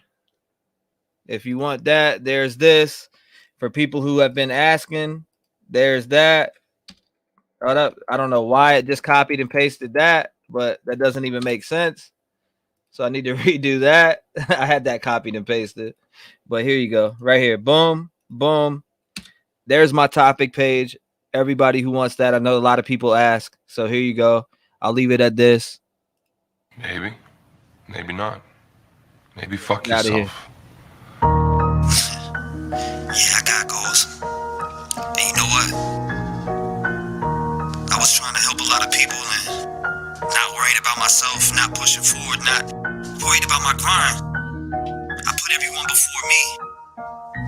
And I promised myself when I woke up on my 32nd birthday that I would make a change. And I'm gonna stick to that. People need to understand that I put my energy and everything that I have in my soul into this music shit. I live, I breathe it. I got this music running through my soul. You may never know. Step away, cause I see the fake. Foot up to his throat. Anybody stepping in my lane, they gon' catch the smoke. Got my goals and I'ma stick to it. I ain't playing hoes. Listen, homie, I ain't playing around and run circles around these fucking clowns. Anytime that they talk shit, they know I'm ready to go walk them down. I do with the best style. Say this shit with my chest style. Fuck with mine, you get stepped on. I run the track with no legs on. Pump the gas up like the Exxon. Pump the brakes before your ass gets flexed on. The mic is my weapon, these words are my bullets. And you be foolish to try to test me, I cock it and pull it. They be hating, let's face it, they try to turn me to Satan. I got a cross on my chest, God's got my back with the fakeness. I spit my shit with conviction, you rap that shit, you ain't living. You try to deal with the devil, I'd rather go to a prison. I'll break them down in the sentence. With this pen I was given, have it quick in the mission. My hands are certified like physicians. I'm not pausing for the wicked, I'm above and I'm winning. They just wanna see me fall, but I stay breaking down the fence. Over the years, people always wanna get at me.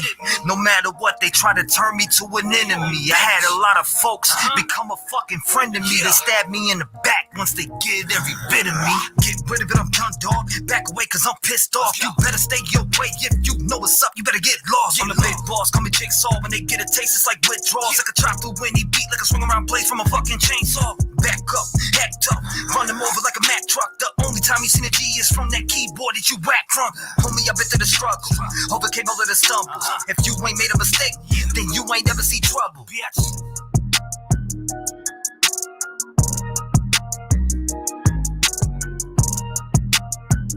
G-Ball, you gotta stop doing this.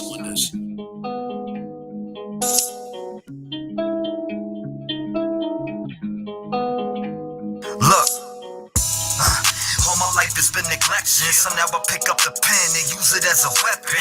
Yeah, you can see that I'm affected. People getting killed for nothing but obsessions.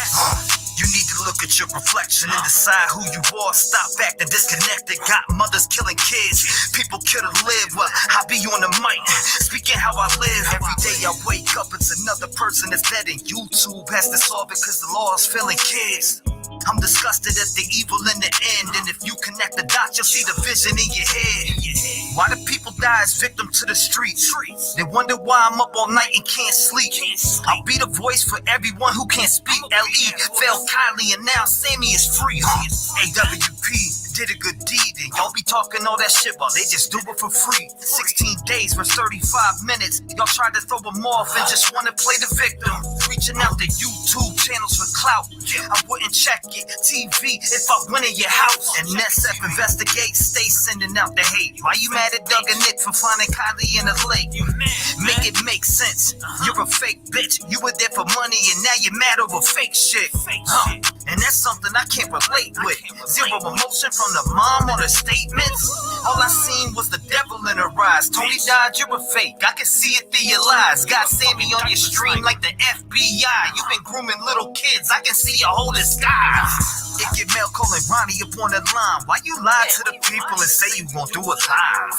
Santa May out here looking extra sus. Got an arrow on the ground pointing towards Kylie's truck. And you want it coming up, church. I think your butt hurt. You tried to blame the man for your dog but couldn't find the dirt. I guess that's what they mean by the trucky way. If you step foot in the town, you might die from foul play. And I don't know what to say, but I can feel it through my soul. She didn't drive in LA. So y'all can try to go convince somebody else, cause I'm not falling for that shit. The autopsy really smells. See, let me explain what I'm talking about, man.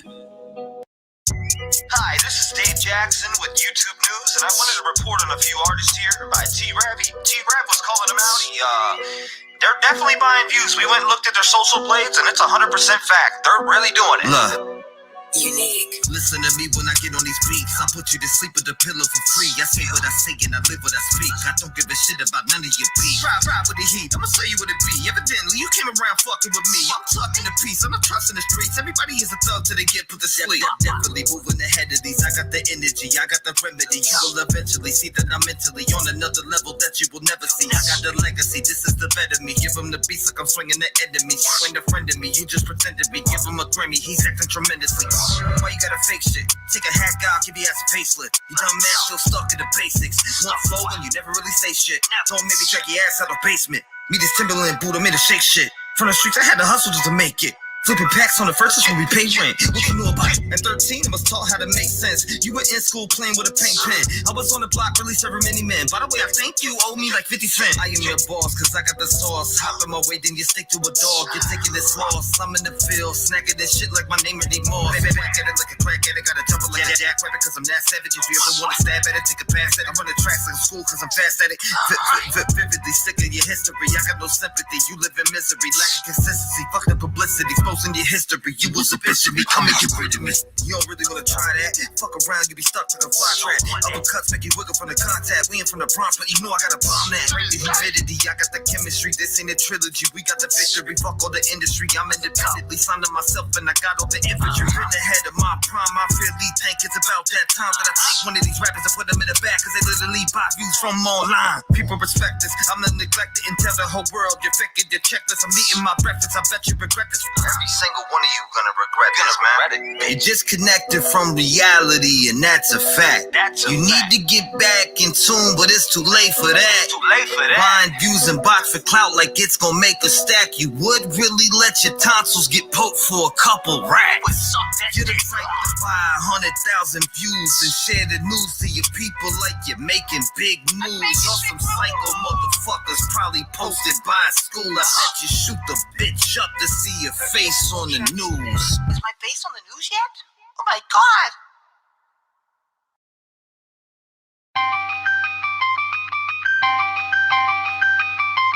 Yeah, I heard when sheep get to hearing the truth, you're a target, especially when it's calling out labels and bigger artists.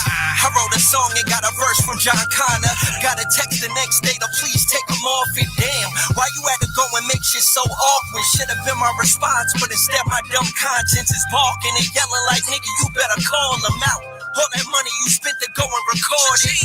And I ain't saying that I'm broke or can't afford it. Wasn't trying to before shit, but now I'm just exhausted. Feeling like Cardi B, I hope I don't offset. It's the same shit, only difference is the toilet. Plus these niggas out still beefing when I know all this. Knowing that the risk ain't worth being rewarded. The war with frauds like Royce, and if the role switching them got tight with your enemies and made friends, I wonder what these fickle fans will be saying then. Tired of being overlooked, getting shot off in the corner. We don't need a little push, man. I had to break your heart like a fish on a hook. Steady working on a crack, but no one wants to look. We've been pushing so heavy, it's time to make a change. Like a wheel on a Chevy. We know that we are ready, gotta keep the grind steady. Every day we wake up and holding hands like a dead sea. Boy, I'm back and I'm keeping the grind heavy. Look at my reflection, I pray to God and I'm ready. Got the pen in my hand like a Glock, I hold it steady. Painting out these pictures with rhymes, my palms sweaty. First impression, I'm here to teach you a lesson. You gotta lead by example, if not, it's an exception. I can look you in your eyes and tell you you're not progressing. Cause you're looking for acceptance, fuck a person's direction. Fuck them. I run tracks like a train station. I used to be lazy, but now I just stay patient. Building up my catalog, aiming for domination. All it takes is some practice, a craft, you gotta embrace it. In these streets, there's really a lot of hatred. People dying over race in our country, I really hate it. There's no debating, our nations divided like combinations. We should all come together and hustle with hopes to break. Let's go. Tired of being overlooked, getting shot off in the corner. We don't need a little push, man. I had to break your heart like a fish on a hook. Steady working on a crack, but no one wants to look. We've been pushing so heavy, it's time to make a change. Like a wheel on a Chevy. We know that we are ready, gotta keep the grind steady. Every day we wake up and holding hands like a dead sea.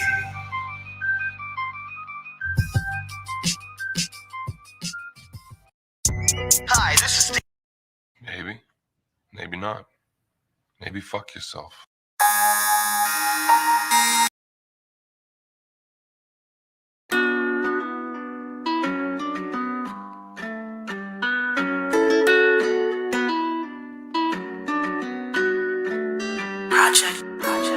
A lot of people try to come and put a stop to me, but I've been running through these beats kinda like a Rocky scene. When I take over, they'll probably say it's a robbery. I'm sick of all these actors that lacking, living in mockery. I came up out the jungle, in and out of the poverty, training like Miyagi to make it out this economy. And my whole life, I've been trying to change. It's been a long time coming, cause I'm sick of the pain. Waking up with no food and no water to bathe. I had to shower at the neighbors for a whole year straight.